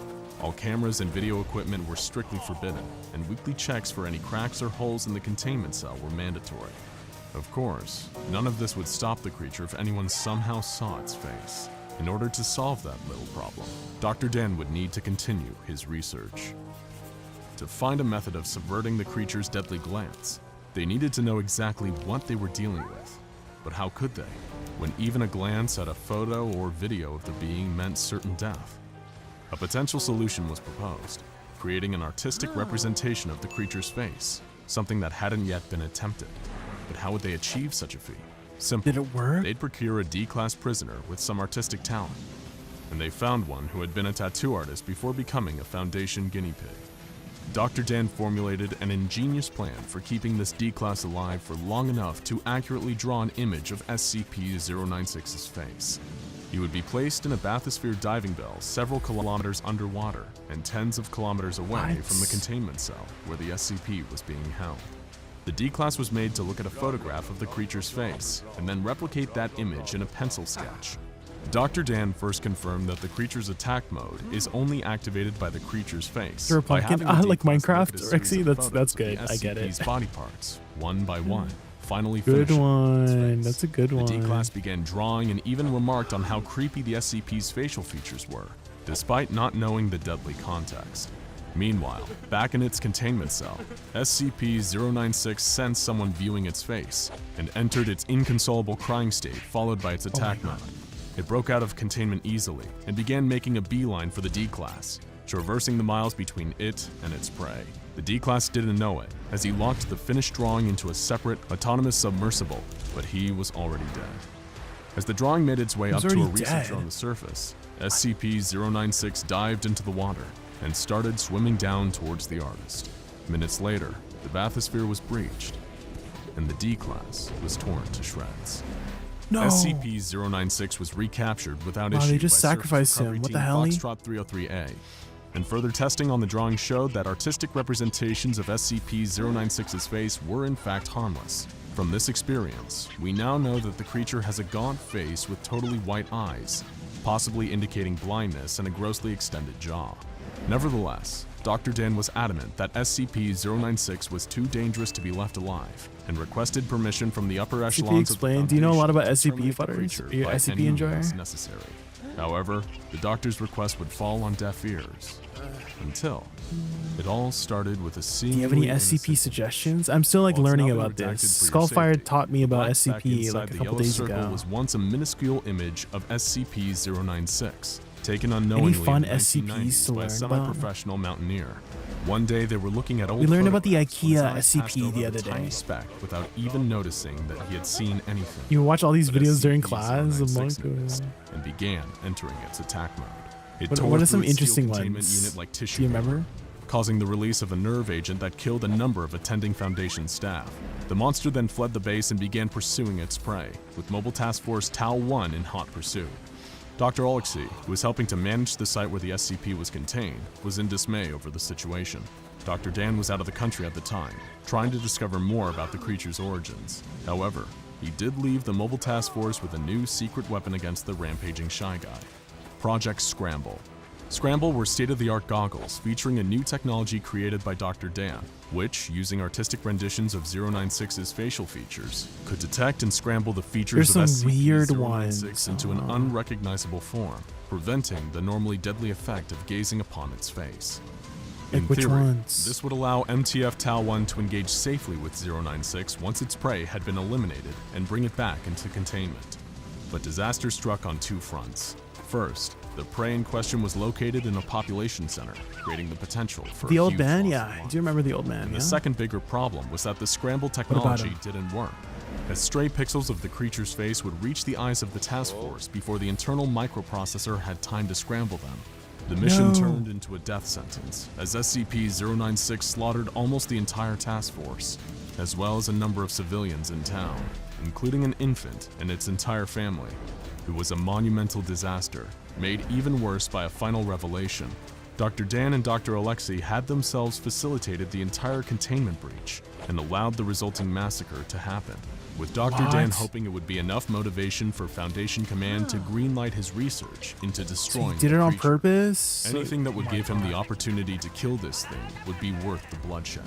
His plan worked, So he and the sacrificed SCP Foundation saw it his way, approving his What? request to neutralize SCP-096.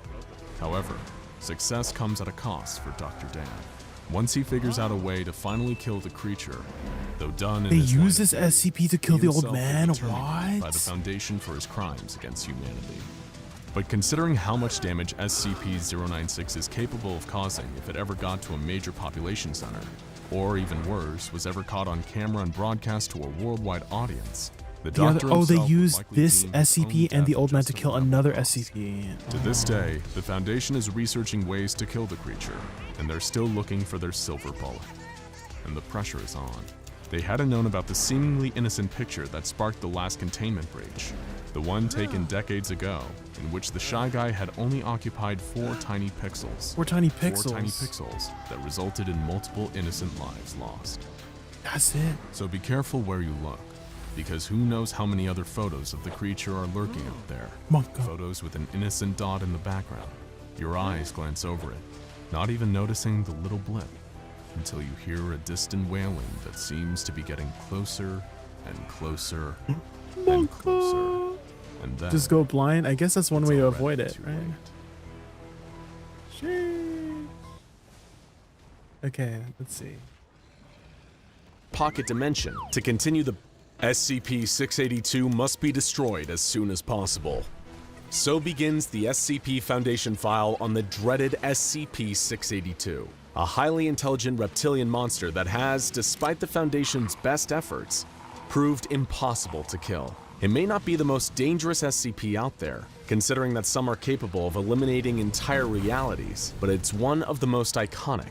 And you've probably heard tales of the monster that death forgot, and you know exactly why everyone is so afraid of the so-called hard-to-kill reptile. Hard-to-kill reptile, that's the name of it? That's kind of lame. And traps the Foundation could devise. I mean, it's very straightforward though, but it's kind of lame. Some of its deadliest fellow SCPs. But before we tell you about the Foundation's many failed assassination attempts against the so-called hard-to-kill reptile, we need a little more groundwork on what this creature even is. The first thing to know about SCP-682 is that this thing wants you and everything you know dead.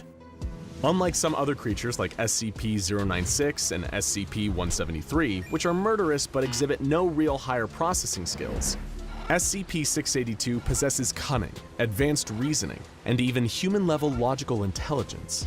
SCP-682 can engage you in conversation, but just talking to the creature calmly and cordially will sometimes cause it to enter its rage state, where it becomes even more dangerous and volatile.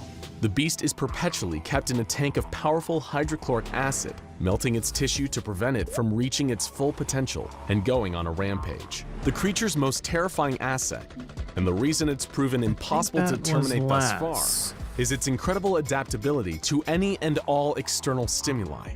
682 is a reactive being, capable of not only surviving and regenerating from all attacks, but often incorporating those attacks into its own wide arsenal. In other words, if you're hoping to kill this thing, you better kill it on the first hit. Because if you don't, you better believe it's gonna hit you back 100 times harder. This brings us to the main event. Some of the SCP Foundation's most ambitious and frightening attempts to terminate SCP-682, one more rank up and then 10 or even understand how it and can then a theoretically 500 be hour. terminated. Wait, why 500 There hours? are quite literally too many unsuccessful attempts for us to list them all here, so think of this as a highlight reel of the Foundation's most prominent failures. 682 was first cross-tested with SCP-017, a humanoid shadow entity shown to be able to consume matter with its shadows and leave no traces behind. Tests on tissue samples from 682 showed that SCP-017 but was able take to it at your consume own said pace tissues with no adverse effects. Don't try to However, like do when too much at once, because you're gonna burn was yourself placed out. into the containment chamber with the actual creature, 682 let out a So take it at horrific your own roar that pace. was so loud it damaged nearby audio equipment. SCP-017 fled to the corner of the room, and 682, in its rage state, attempted to breach containment. Agents managed to Yes, what's the suppress and question? remove the creature, but no meaningful damage was logged. Attempt think Blacks are failed. easy? They reduced the pity to SCP-173, 15. The killer statue was later brought in, pity's hoping now that just its thus 15 far attempts, impeccable and track then you can record for guarantee it. killing would hold strong. The second that 173 So was yes, introduced technically into the they made testing it easier area, to 682 enhance. retreated to the far wall and began screeching intensely. It was intelligent enough to know what it was dealing with here. While the researchers and guards expected an crafting. instantaneous reaction, No, there it's was still the actually same. a stalemate Still for the same. over You still have to do 6 the hours, quest at as Northern Wheat 682 Plantation stared at and get the 173 remnant of the rift. continuously. Eventually, the tie was Still broken the when same. agents shot out 682's eyes with high-caliber sniper rifles, breaking the line of sight and causing 173 to attack. Though 682 sustained damage to several parts of its body, while its eyes regenerated, the creature was not killed. New character? It Yes, then it's a regenerated one-time number of character eyes quest, all yeah. over its body, covered in a clear armored carapace Ew. that made them resistant to bullets. His eyeballs? The stalemate continued for an additional 12 hours as 682 maintained perpetual eye contact. 173 was eventually removed from the containment You don't have unit, any and the spare mission was characters, aborted. Saucy? Attempt failed. In their desperation, That the haven't SCP done the Foundation Black Star restored yet? to bringing in another done dangerous and it on every seemingly character? unkillable monster to take on 682. SCP-096, also known as the Shy Guy. It's the Shy As Guy. astute SCP fans will already know, this being kills anything that sees its face, with no known exceptions, and when it enters its attack mode, it's thought to be quite literally unstoppable. Or at least, it was. While SCP-096 was able to destroy 85% of 682's original body mass during their 27-hour battle, it was left mentally broken, wounded, and huddled in the corner. To this day, if ever confronted with SCP-682, the Shy Guy reacts in pure terror, turning away and clawing at its own face. Monka. Attempt failed. Wait, so he During a deadly failed? containment breach, SCP-682 also went head-to-head organically with another iconic SCP Hall of Famer, SCP-106, also known as the Old Man. The Old Man! The Old Man and a shape-shifting psionic anomaly known as SCP-953 broke into 682's containment cell. The Old Man pulled both of his fellow anomalous combatants into his pocket dimension to continue the battle on his terms. However, despite losing 67% of his body mass during the ensuing pocket dimension showdown, 682 still prevailed, with the Old Man eventually fleeing back to his cell. He ran 953 away? being collected and taken away by agents. Once again, SCP-682 continued to hold the title. Is this But the it wasn't just strongest cross-testing SCP? experiments, intentional or otherwise. The SCP Foundation's quest to kill 682 led them to a number of more conventional murder methods, all with varying degrees of success. Due to SCP-682's highly adaptive abilities, some methods were discounted from the outset. For example, launching a powerful thermonuclear missile at the creature was soundly rejected by O5 Command, on the premise that if the creature wasn't destroyed and evolved to the point where it could shrug off nukes, humanity would be pretty much done for. Other ideas were abandoned just for being too ridiculous, such as one researcher's suggestion to fly the creature through the air and drop it from a considerable height, hoping to kill it with a high-altitude impact. I'm not sure we even need to tell you why that's a terrible idea, but during the experiments on SCP-682, the studies range from honest to incompetent to straight-up evil. One guest researcher fed 2 small innocent children to the creature just to see what would happen. He was then himself fed to the creature for his sadistic behavior, which was viewed as getting in the way of his professional conduct. After all, the Foundation is meant to be cold, not cruel. It was SCP-682 that had the monopoly on cruelty. Memetic kill agents were a resounding failure. They attempted to dismember 682 with a powerful laser, only to have the creature develop reflective surfaces that displaced the beam and caused catastrophic damage to the area around it. They attempted to kill the creature by sucking all the air out of its containment facility and create a vacuum, but it expelled a dangerous gaseous compound that reacted violently and Teleport exploded from the when wells air without was once jumping again into them? introduced into the room. The Foundation You used have to jump into high-precision them, blades to but slice do you mean like the transition thing? SCP-682 into approximately 12,000 pieces, then separated these pieces. Ready to getting off? Unsurprisingly, by Yeah. this point, Yes, this okay. attempt After also this video. failed. The 12,000 pieces reformed a short while later into the fully The phrasing. operational killing machine we all know and fear. In one particularly frightening display of Okay, intelligence let and me show you, adaptability, the Foundation attempted to kill I don't know if you have this 682 with active right extreme away. heat, but it shielded itself by Oh, you said you developing a finished the second Magus, right? carapace composed So of you just solid talked to the well. helium. When personnel entered the room following the failed attempt on the creature's jump into life, the well. it shattered its helium carapace into deadly shards that fired around the room and shredded all Foundation personnel in attendance. It had set a trap, and that trap had been wildly successful. The creature's ability to adapt to seemingly any offense is unparalleled, to the point where Foundation staff have no idea how to classify So if you this talk creature, to the well, whether it's organic, and then you inorganic, pick a spot, or even alive at all based on any like definition Valanos, we could understand. it turns into the At icon, every turn, and the then you creature do jump just into the raised well, more questions. What is it? and Is it then you get a possible to transition destroy it at all process by any means? without Who is even trying to kill who here? into the Magnus. Because it certainly seemed like SCP-682 had a masterful KD ratio by now. More extreme feats of cross-testing continued in the Foundation's growing desperation to eliminate this monster. SCP-162, which is a hypnotic ball of sharp objects, hooks, and high-tension fishing line, was introduced Wait, to they used so many 682's SCPs to containment try and cell. kill this The hooks alligator? latched onto the creature and tore huge portions off, including its entire lower jaw and one of its limbs. However, 682 was still able to You know breach the option to containment, kill 11 people, and badly wound and you 86 finished the Magnus, others. right? Like all of It it? regenerated its severe injuries in no time. The beast was even taken to the domain of the Gate Guardian, one of the proposals for SCP-001. The Guardian had a flaming sword hotter than the sun, capable of destroying its targets on an atomic level. Naturally, SCP-682 survived and regenerated.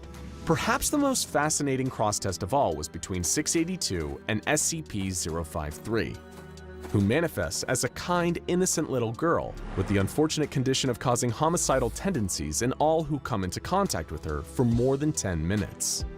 The people with these tendencies would then attempt to harm the girl, but would immediately drop dead shortly after, leaving the girl intact. The researchers present anticipated two possible outcomes here. The optimistic outcome, in which 682 enters a rage state, attacks 053, and died for good. And the realistic outcome, in which 682 attacks 053, possibly experiencing some minor injury or nothing at all, and 053 had to be removed from the containment cell. But that didn't happen. What did occur was considerably more shocking than any kind of violence. When 053 entered 682's containment chamber, the monster became uncharacteristically docile. Researchers and staff were baffled and watched with amazement as 053 approached the terrifying, immortal, mass-murdering monster and began to play with it. 682 even allowed 053 to draw on its face with crayons. Researchers thought they must have been dreaming seeing this surreal display play out. 053 even appeared to have affection for this unkillable misanthrope. It was a single act in defiance of everything they thought they knew. When Foundation personnel entered the containment cell to separate the two, 682 went ballistic and killed multiple guards. 053 also wept, sad at being separated from her new friend. To this day, despite further testing, the Foundation has no idea how or why this happened.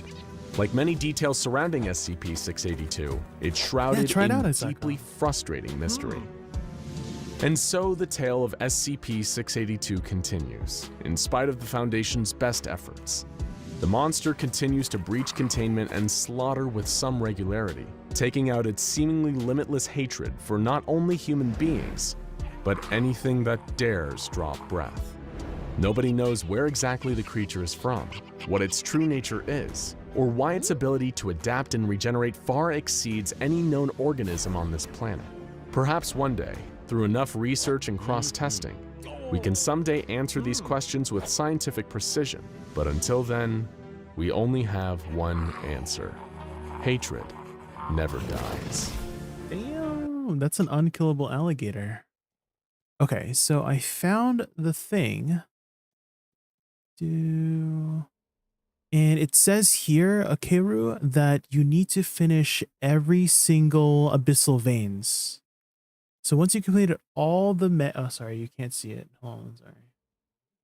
Once you completed all of the Magnus quests to teleport to the other, you can use the abyssal wall to teleport to other areas. So it seems like you haven't finished everything yet. So just check if you've, press the O button, press main, and then check the abyss one. Do you have every single quest here completed? Because that's all it says here on the website, the official website. You have to finish all the Magnus. Otherwise, you have to use the well inside. Yeah, I'm heading to, it's midnight right now, Arsha, and I have church in the morning at like 7 a.m. So you're gonna get some shut-eye soon. But yeah, just double check if you've completed all of these, and then hopefully it unlocks for you. But until then, guys, I will head to bed for now. So tomorrow, because it is Sunday, I do have usually some volunteer work after. So depending on how much work I have to do, I might take the day off from streaming to just rest up. But if there's not much work, I'll be on at the usual time. So to pen Blackstar tomorrow. Like to make one? Maybe. Yeah, maybe. We'll see. If I'm playing. I usually only play BDO when I'm streaming. So, but I'll send you guys over to sound for now. Thank you guys so much for watching. And yeah, Keru, just to recap on, I don't know if you heard me earlier, but you mentioned you were having some ping. You might have some high ping because you're from Australia. Have you tried like exit lag or something to like some sort of VPN service to improve your ping, etc., etc.? And the other thing was, if you want some more insight on some other classes for PvP specifically as well, Choice, twitch.tv/choice, CHOIS, OICE, and then he'll be able to give you some more insight on some of the other classes, because I'm not really much of a PvP connoisseur, you know. So Jay Archtemper on Tuesday. Oh my god. Okay, then maybe we might like this coming Tuesday, Butters, in 2 days. Yeah, we might do like a Monster Hunter day then. Thanks a lot for that. Of course, no worries, Kirilla. Of course, of course. All right, I'll send you guys over to some for now. Let's see who's still right now. Let's send you guys over to. Bum, bum. Dude, oh my god, Leafson is streaming. Let's go visit Leafson. Wait, why is Leafson so late? What the hecky? The Leafson. Why is he on so late? I'll see you guys over there, guys. Have a good night. Bye.